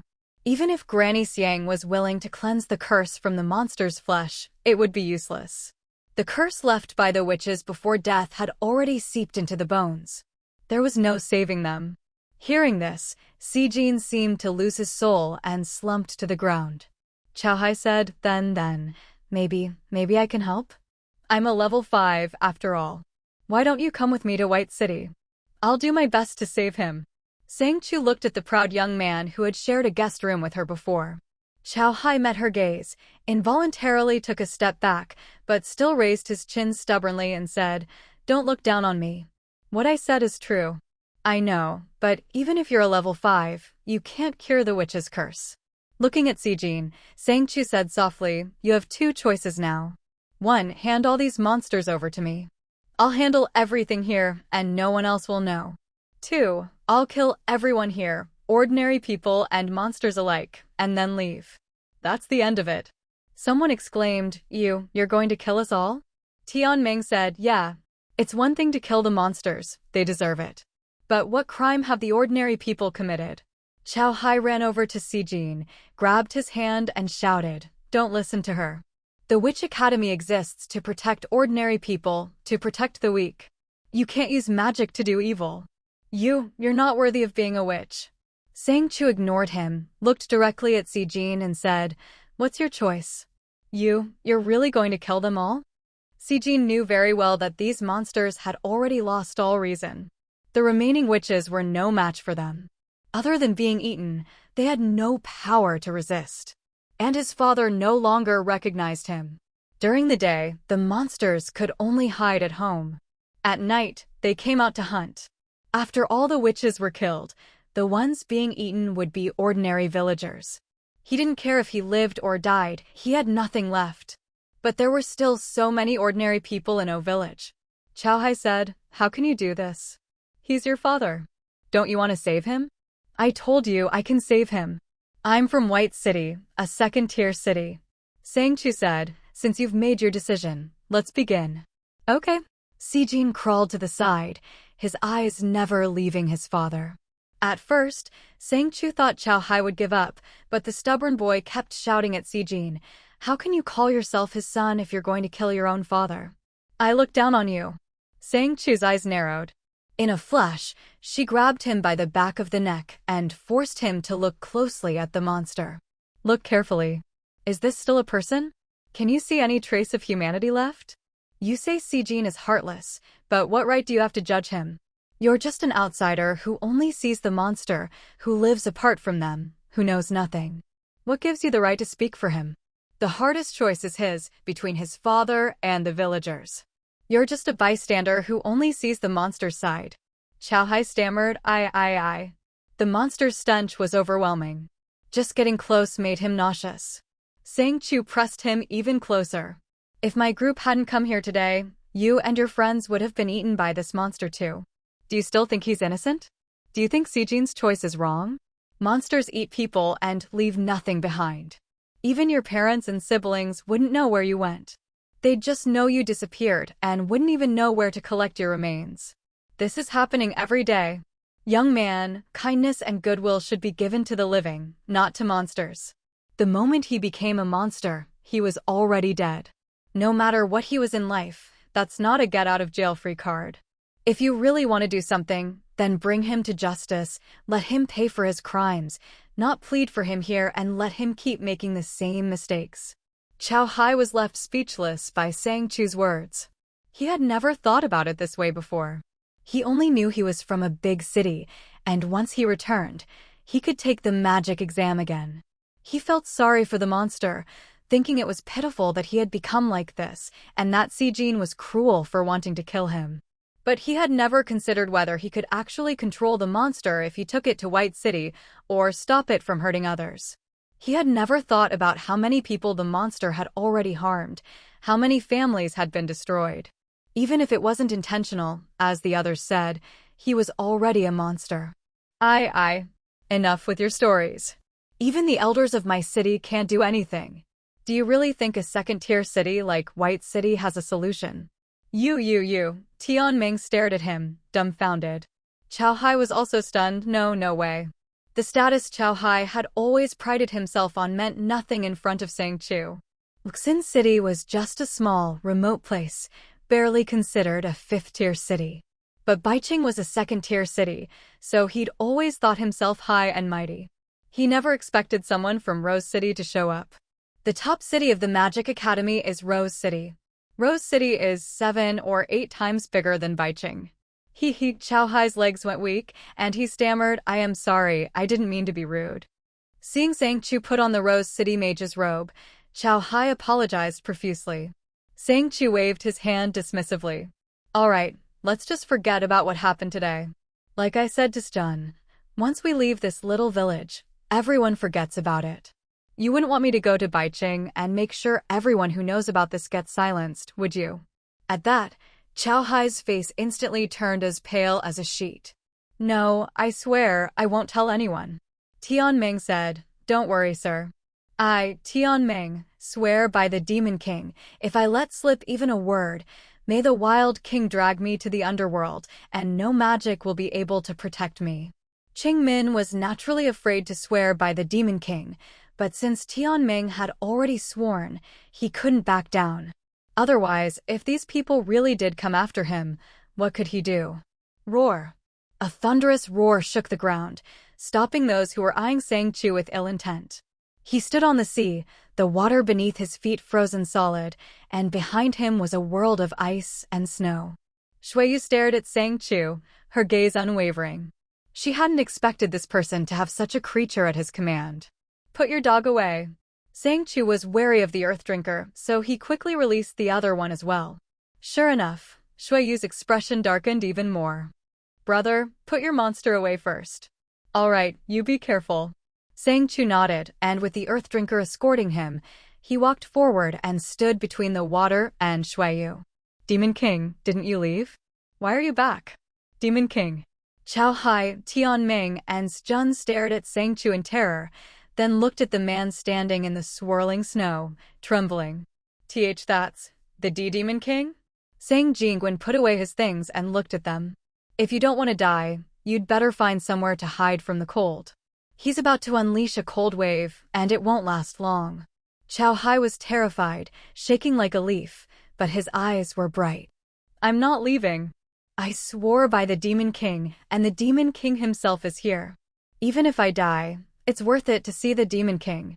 Tianming said, Yeah, I have to see this for myself.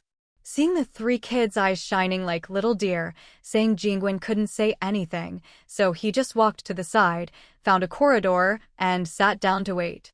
Shuiyu approached the children, originally intending to chase them away, but with the Earth Drinker watching like a tiger eyeing its prey, even if she wasn't afraid, being stared at by that beast was unsettling. You, where are you from? Sang Chu was taken aback. Granny Xiang, standing nearby, whispered, Master, tell the truth. All right. Guzzy, come here. The Earth Drinker obediently returned to Sang Chu's side. Only then did Granny Xiang climb onto its back, and together they ran across the frozen water. Shuiyu immediately cast a magic barrier, and in an instant, icy cold enveloped the entire sea, blocking all view of those inside. Qiao Hai stared blankly at the blue ice. We can't see the Demon King anymore. Sang Jingwen looked helplessly at the kids. Don't worry, little ones. Lu Minli said, I'm heading inside. This Snow Demon King is unpredictable. If she suddenly attacks, I won't be able to stop her. All right. After Sang Jingwen and the others put away their monsters, they went inside, each finding a place to sit. Lu Minli watched the kids' excited faces and smiled. Big brother, big sister, I'm just here to hide for a bit too. After speaking, he quickly took out his crystal card. I won't freeload, I can pay. He was obviously just trying to stick around and catch a glimpse of the Demon King. Tianming, Chengmin, and Jun also ran inside, and for a while, the room was lively. But Sang Chu and Shuiyu were left facing each other. Shuiyu was very wary of the Earth Drinker, especially its gaze. If it were just one, she could handle it, but with both out, not only could she not act, she had to be on guard against being ambushed. What do you want? Sang Chu smiled and patted Guzzy. I'm from another world. Saving those people was an accident. The sea has been corrupted by evil, and people can't return to their homes. So, after discussing with Granny Xiang and the survivors, they decided to follow me out. Demon King, I hope you don't mind. No, they can't leave. Do you know what will happen to the sea if the people leave? Sang Chu had a guess. Ever since Granny Xiang said the people could purify the water, she knew that without them, the water would slowly deteriorate. But what could she do? If they stayed, they'd all die. Rather than let them die here, it was better to give them a chance. Demon King, if I hadn't saved him, he'd be dead already. I don't believe you haven't noticed the changes in the seawater. Shuiyu stared at Sang Chu, then said, You came to this village because you noticed something was wrong with those monsters, didn't you? What do you know? Sang Chu smiled. Just a guess.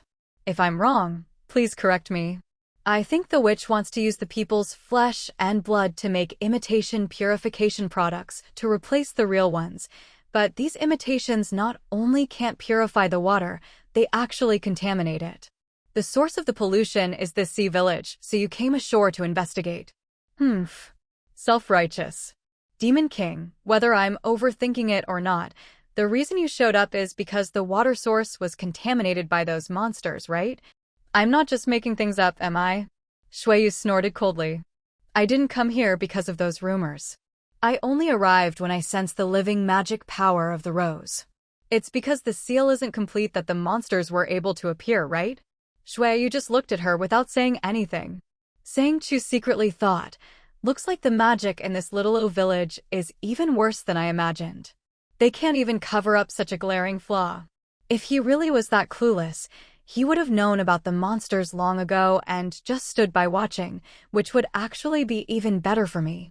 Sang Chu's lips curled up in a faint, calculating smile. So that's how it is. I guess I was just overthinking. I thought, given how much the Demon King cares about the monster clan, you must have come for those monsters. No need to test me. Since the monster clan has already disappeared, my promise is fulfilled. Since you want to take care of the rest of them, I'll leave it to you. A look of deep resentment flashed in Shuiyu's eyes as he stared at Sang Chu. Sang Chu hadn't expected this. Was there an unexpected gain here? Sang Chu said, Demon King, I can't handle these things on my own, you. Shuiyu tossed her a black and gold card.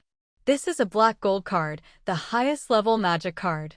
One of them contains my blood. Just form a contract with it directly, and I'll follow you. Sang Chu looked at the card in her hand, then at Shuiyu. Demon King, are you planning to use my hand to leave the land of ice and snow? Shuiyu replied, that's right. Because of the contract with the monster clan, I've been trapped in the ice and snow maze for hundreds of years. Since you're not from this world, I'm not worried about being hunted by other demon kings after I escape. Besides, you have the earth dog with you. I don't think anyone would dare to mess with you.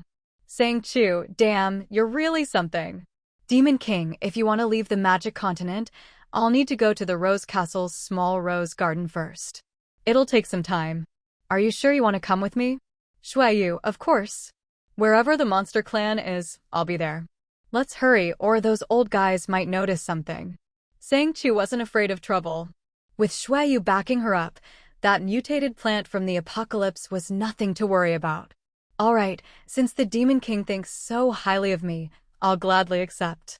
She decisively pricked her finger and let a drop of blood fall onto the card. Instantly, a terrifying, heaven and earth-shaking aura erupted.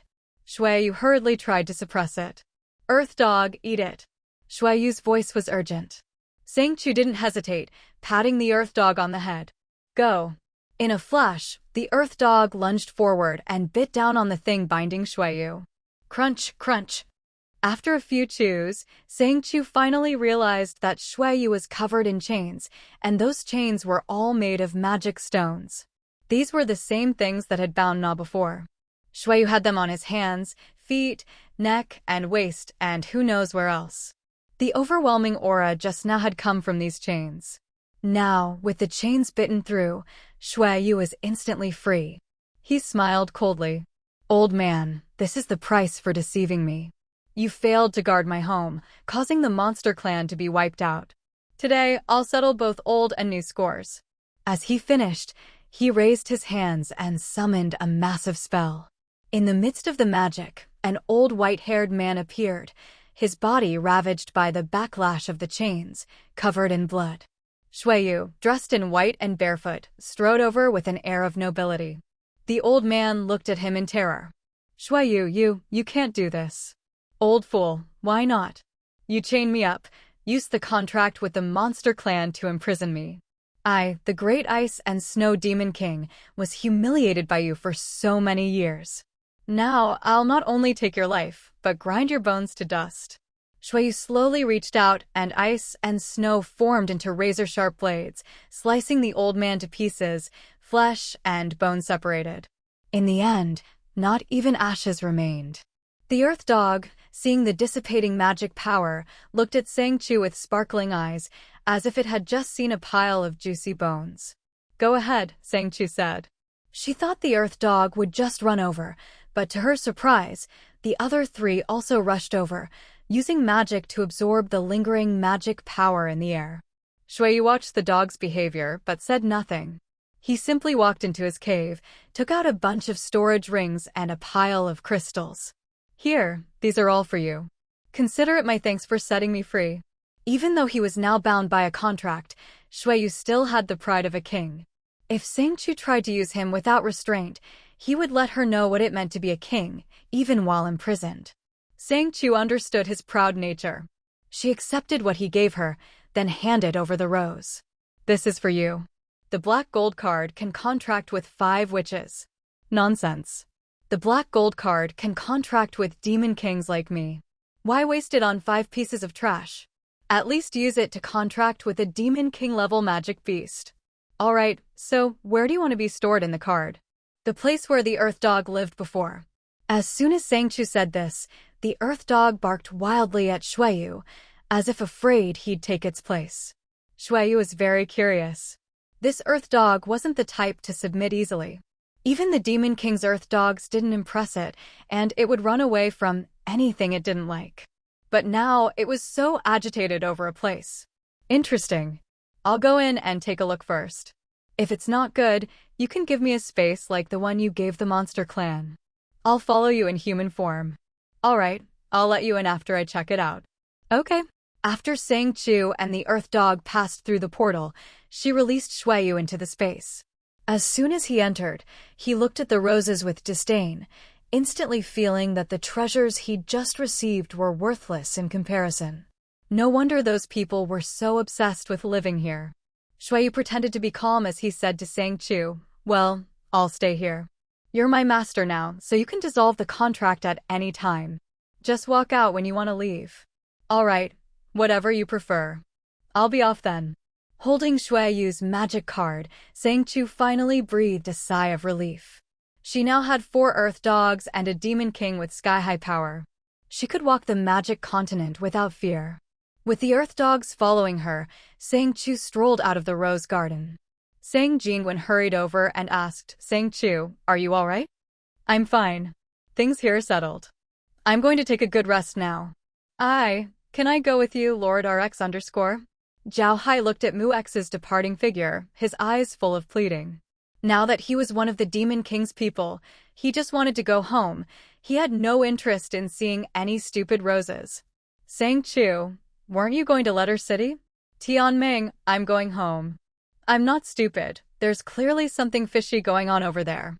I'd rather go home and tell my dad that I saw the Demon King." Zhao Hai blinked in confusion and looked at Tianming. "What's so fishy? How come I don't know anything about it?" Chen glanced at Tianming, then shifted his wrinkled fan with a flick. He's just talking big, trying to impress Lord Wu. "So, when can we set off?" It would be even better if they could leave by carriage. After all, he was heading back to Rose City anyway, and that meant passing through White City. Jun looked at Sang Chu, who hadn't said a word, and felt a little scared as he stepped off the carriage. All the monsters are gone. Coincidentally, there's a cold snap coming, so you can blame all the monsters' disappearance on that. If anyone asks, just say you don't know anything. I need you to keep your mouth shut." Jun nodded repeatedly. Shuiyu, hidden in Sang Chu's jade pendant space, controlled his hand and made Jun use magic. A beam of light flashed, and he collapsed instantly. The same thing happened to Zhao Hai and the other two, except Sang Chu didn't bother to use magic on them directly. "Brother, e.g. Minlu, please carry these 3 back to the inn for me, then come down." "Alright." Sang Chu hoisted Jun over her shoulder, while Sang Jingwen and the others carried the 3 young boys back to the inn. At that moment, Sai H and C sent a message, "Master, you guessed right. Wuqi is dead, and the entire witch hospital has been razed to the ground." But strangely, the Lord of Letter City appeared at Rose Flower Lane and personally announced Wuqi's crimes. Sang Chu, not strange at all. The Lord of Letter City is your boss, the leader of the Black Witch Alliance. Didn't you know that? Upon hearing this, Sai H and C were both shocked. How could they not know that the Lord of Letter City was actually the boss? Master, is this information reliable? Sang Chu, you'll know if you go check it out. The ground drink can distinguish between black witches and ordinary witches. Once someone dies, it can't be hidden anymore. Sci-H understood Sang Chu's meaning. But if he had to go to Roseflower Lane, it might delay him a bit. Still, if the Lord of Letter City was the boss, there was no need to return to the Witch Alliance. In that sense, it was actually a good thing. See, Master, should I make a trip to Roseflower Lane? Sang Chu, yes. It's not safe for me to stay in Sea Village for long. We'll be traveling overnight. Next stop is Moyo City. Once you're done, come join us. Understood, Master. After settling June and the other three in the inn, Sang Chu's group immediately set off for Sea Village in their carriage. Mu Shui sat in the carriage, leaning against Sang Chu's shoulder and yawning. Sang, will he be alright staying behind? He'll be fine, don't worry. Do you want to go to your room and sleep for a bit? We'll probably be camping outdoors for the rest of the journey. Then I'll go. Good night, everyone. Mu Shui got up and left. Suddenly, Sang Chu called out, Xiao Shui, can you sense if Sci-H is in any danger right now? Huh? Mu Shui closed her eyes and concentrated for a long time before opening them again. It seems like that uneasy feeling in my heart is gone. She sounded uncertain, as if she wasn't sure herself. Sang Chu said, that's good. Go get some rest. Okay, then I'm off. Still half asleep, Mu Shui wandered back to her room. Sang Jingwen closed the door after her, then turned to Sang Chu. Sang, did you discover something? Following Sci-H, Xiao Shui said she sensed something like the aura of death, a servant soul of the Black Witches. The higher the magic level, the more souls they have. If you can't subdue it, it will mature and follow the witch who raised it. In other words, if the Lord of Letter City is the leader of the Black Witch Alliance, and he's currently at Roseflower Lane, then Sci-H will have no problem dealing with the ground drink. But if not, and he goes to the Black Witch Alliance, there's a high chance he'll be possessed by the servant soul. I just wanted Mu Shui to make sure Sci-H wouldn't have any trouble. The ground drink could track her, but if Sci-H was possessed or his body taken over by the servant soul, it would be useless. But Sang Chu didn't say this directly. Sang Jingwen, so that's why you were investigating. But what if he's just passing by? It doesn't matter. If not, it's just a detour. Everyone's worked hard all night. If you're tired, get some rest. Yiping yawned and pulled Sang Jingwen up. Now that Mu Shui's gone to sleep, I want to sleep too. I'm exhausted. Let's go, back to bed. Lu Minlu, then I'll head back too. Okay, good night, everyone. After everyone had left, Shirui finally sat down beside Sang Chu. Master, who told you about the servant soul? Someone trustworthy. Don't worry. You should get some rest too.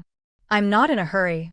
By the way, looking at the 4 black gold cards left in her hand, Sang Chu felt a bit troubled. To contract with a level 5 witch or higher, you needed to use a special colored card. White, purple, and black gold were the 3 special card types, with black gold being the highest. To contract with an L-level witch, you needed at least a white card. But white cards were extremely rare. Even if someone had one, they might not be willing to sell it. This was something Shuiyu had just told her. If Shuiyu hadn't mentioned it, she wouldn't have known there were so many rules about the cards. Shirui glanced at the cards in Sang Chu's hand and was stunned. She had only ever heard of black gold cards, never actually seen one, yet Sang Chu had 4. Seeing Shirui's dumbfounded look, Sang Chu asked, Shirui, do you think I can use a black gold card to contract with an L-level witch? No way, master. That would be such a waste. I know, but if I had a level 5 witch traveling with me, the ground drink wouldn't be exposed, and we could stay hidden. But white cards are so hard to get. Shirui looked at Sang Chu. Master, who told you white cards are hard to get? Huh? Aren't they? White cards aren't hard to find. Any first or second-tier city sells them. Purple cards are also available, though rarer. But black gold cards, only the royal family of Rose City might have those. Alright, at Yong now, then I'll go visit the 2 cities closest to me first. Now that the nights are cold, Hanyu doesn't go out anymore. I'll add some orgs to the route. Shirui looked at Sang Chu, not understanding what she was longing for, Master, why is Hanyu not going out anymore? You'll see tonight. Alpha, you should get some rest too. I'll take the night watch. Granny Xiang and Na originally wanted to stay, but Sang Chu insisted they go rest, so they didn't say anything more and went straight back to their rooms. In the vast residence, only Sang Chu was left, leaning quietly, lost in thought. Flower Street. When Sci-H and C entered the city, they couldn't help but feel a bit nervous. After all, the magic laws in the city were stricter than in the villages. But after smoothly entering the city, they both let out a sigh of relief. See, so, what do we do now? Sci-H, let's head to the Witch Academy first. Alright, let's go. Because Sang Chu had told them that the city lord of Lisan City was the boss, both of them were cautious and went straight to the main quest. Although they knew the Witch Academy was already in ruins, seeing it with their own eyes was still shocking. Look. Following C's finger, they saw that a sizable new building had already been constructed, looking somewhat like the old Witch Academy. C glanced at Sci-H, and after she nodded, they slowly walked toward the academy. A tall, imposing man stopped them. Halt. C smiled at the man, secretly holding a vial of poison in her hand. Big brother, my sister, and I have just returned to the city after much hardship. We heard about what happened to the Witch Academy and wanted to come take a look. Is there anything we can collect? The man looked at them coldly. How much do you have in your hand? C glanced around sneakily, then slowly held up 3 fingers. Just a little. All right, follow me. The man led them through a winding corridor and into a small villa. Seeing the Lisan City badge on the wall, Sci-H and C exchanged a quick glance, becoming even more alert. Inside the villa, the man stopped in front of a large door. Wait here. After speaking, he pushed open the door and went in. A long while later, the door opened again. The man gestured to them. Give me what you have. I need to check first. C and Sci-H didn't hesitate. C took out a small drop of human blood. Big brother, I came all this way just to report about the Witch Academy, so I didn't dare bring too much. This human blood should be proof enough that I have the goods, right? Let them in. A deep voice came from inside. C and Sci-H both shivered at the sound, and when they looked at each other, they saw the same fear in each other's eyes. Still, they steadied themselves and followed the man inside. A man in black sat in a chair, wearing a witch's robe embroidered with the Lisan City emblem. He waved his hand, and the door closed behind them, locking the guard outside. I recognized your voices right away. I didn't expect you'd be able to hide your identities so well, Sci-H. Sci-H and C immediately knelt. Master. The city lord looked at the two kneeling before him, absent-mindedly fiddling with a porcelain rose on the table. What are you doing here? Sci-H, Master, I previously accepted a mission from Witch Chi. In the dark weasel forest, I saw a group that looked like Sang Chu's party. But Ka and the others were all killed. I escaped using the earthworm drink, so... The city lord smiled. So you're here to report? Yes, but later Witch Chi died, so C and I came to report together. The city lord, you're afraid Witch Chi would blow your cover. C, it's possible. That person was cunning and could do anything. Fortunately, I intercepted a group in the dark weasel forest. They had a kind of brain-devouring mushroom. After eating it, not only can you change your appearance, you can also alter your magic signature. To prevent anyone from finding out, after killing them, I went straight to Flower Street. The city lord was very interested. Where is it? Sci-H, in my bag. Bring it here. Yes. Sci-H walked over, head lowered, posture humble, looking no different from usual. But just as the city lord reached out for the pill Sang Chu had given him, C flicked her wrist and the earthworm drink shot out like a whip. So fast the city lord didn't have time to react before it swallowed him whole. Sci-H stared at the earthworm drink chewing on the sand, as if everything before his eyes was a dream, his mind dazed. A boss who had always seemed like a mountain in their hearts was just gone. C walked over in a daze, staring at the earthworm drink. He was really eaten. Sci-H, yeah, I think so. The earthworm drink, seeing their dazed expressions and suspicion, couldn't help but roll its eyes, then spat out a bone and tossed it to them. C instinctively caught it. Sure enough, it was the boss's skull. Was he really dead? He's really dead. A smile finally appeared on C's face, as if she had finally accepted the reality of the boss's death. Master. The guard outside suddenly knocked on the door. Sci-H glanced at C, the corners of her mouth curling into a wicked smile. Since the master Sang Chu doesn't like this place, let's give it a thorough cleaning. C, yeah, let's give the real master a gift. The dead city lord loved being above everyone else, so he demanded everyone call him master.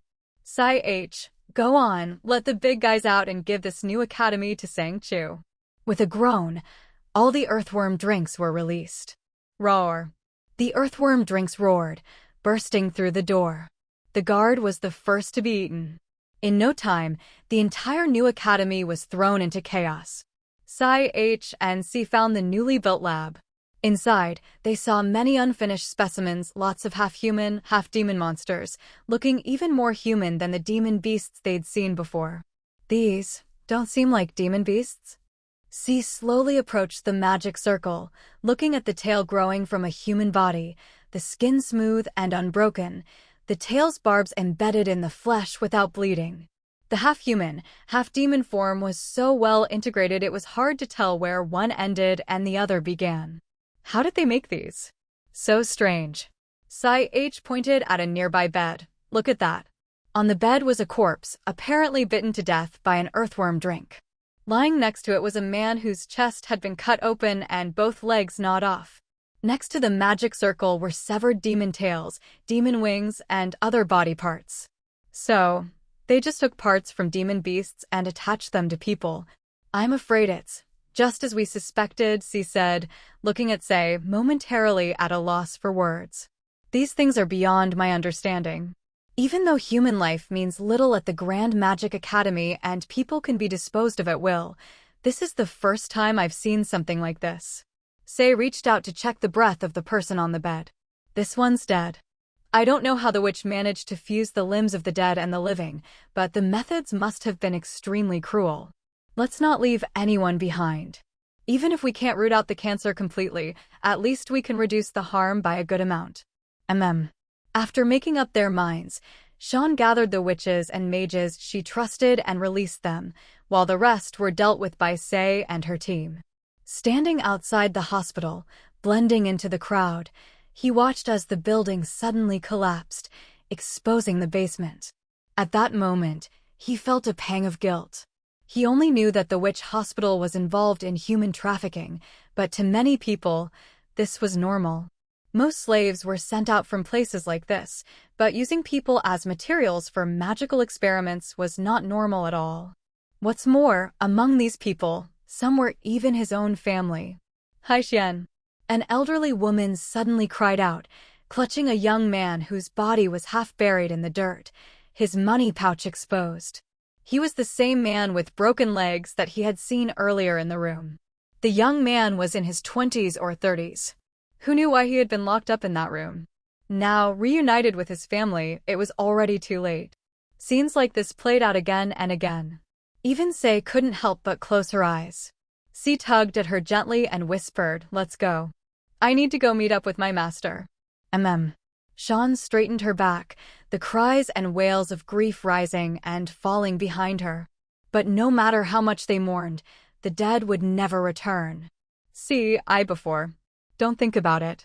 Just treat it as a nightmare.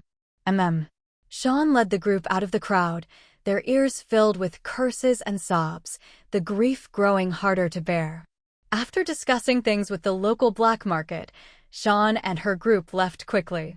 Half a month later, Sang Chu and the others finally arrived at a second-tier city, Xiangqing. Looking up at the city gates, where a giant sunflower was carved from golden stone, Mushue felt a bit uneasy. Sang, why did they have to carve the city gate like this? Second-tier cities were grand even without entering. Just standing outside the gates, you could feel the city's scale. But a city gate shaped like a massive sunflower was, well, not exactly ugly, just odd. Say and C had already met up with Sang Chu and the others. Say thought the gate looked beautiful and couldn't understand why Mushue seemed so lost for words. Isn't it pretty? Mushue replied, it's not that it's ugly, just, It feels a bit strange. Sang Chu looked at the huge gate and seemed to understand why Mushue felt that way. The sunflower was carved so vividly, the center and petals lifelike. But from where they stood, a little distance from the gate, it gave off an indescribable sense of unease. Sang Chu said, "It won't look weird up close. Once we're inside, let's split up. Buy whatever catches your eye, don't worry about money. After we get in, I'll go sell off the stuff we brought, then transfer the money to you. Everyone, put on your Rose Witch robes and try to use your Rose Crystal cards for payment. The Rose City Witch identity is really useful. I have 4 black market vouchers, so let's split into 4 groups. You don't need to count me, I'll go with 2. We'll probably buy more things that might be useful back in the apocalypse. Even if something is useless in the magic world, it might be valuable in the apocalypse." Mushue asked, Sang, "You're not shopping with me?" Sang Chu replied, "No need. You all go ahead. I'll sell our goods, find a place to stay, and check out the slave market. The more magic items, the better. If you see any white or purple magic cards in the magic shops, buy a few if the price isn't outrageous. If there aren't any, that's fine." Lumin said, "All right, then give me a voucher. I'll go with Xiaoxue and anyone interested can join us." Yiping said, "I'll go with all one. We want a voucher too." Seeing the groups form, Sang Chu smiled helplessly. "All right, my brother gets 1, Min gets 1, Sei gets 1, and Granny Xiong gets 1. For groups, sort it out among yourselves. I'll head into the city first." Okay. When they reached the city gates, they were stopped by guards. Foreigners are not allowed to ride into the city, nor to use magic in the city. Please hand over your entry crystal for inspection. The guard's voice was loud. As they walked up, the guards noticed their uniform Rose Witch robes and their expressions froze for a moment. Then, the guard softened his tone, honored guests' apologies. "These are the rules of Xiangqing. Please forgive any offense." Sang Chu handed over the crystal card. "It's fine. Just follow the rules." When the guards saw the rose card, their attitude instantly became respectful. "Thank you for your understanding, Your Highness. The crystal is fine. Please keep your card. You may enter." The guards immediately lined up and opened the city gates, respectfully welcoming the group inside. This was the first time they'd received such treatment. Along the way, Mushue was curious. Why is this city so different from the others? I don't remember getting this kind of treatment anywhere else. Sei, though a dark witch, had traveled a bit and explained, because Xiangqing is a major city, there's only one in the region. Wearing a Rose Witch robe means you're from Rose City, but having a rose card means you're royalty. The higher the city's rank, the more respect they show to the royal family. In remote places, it's the opposite.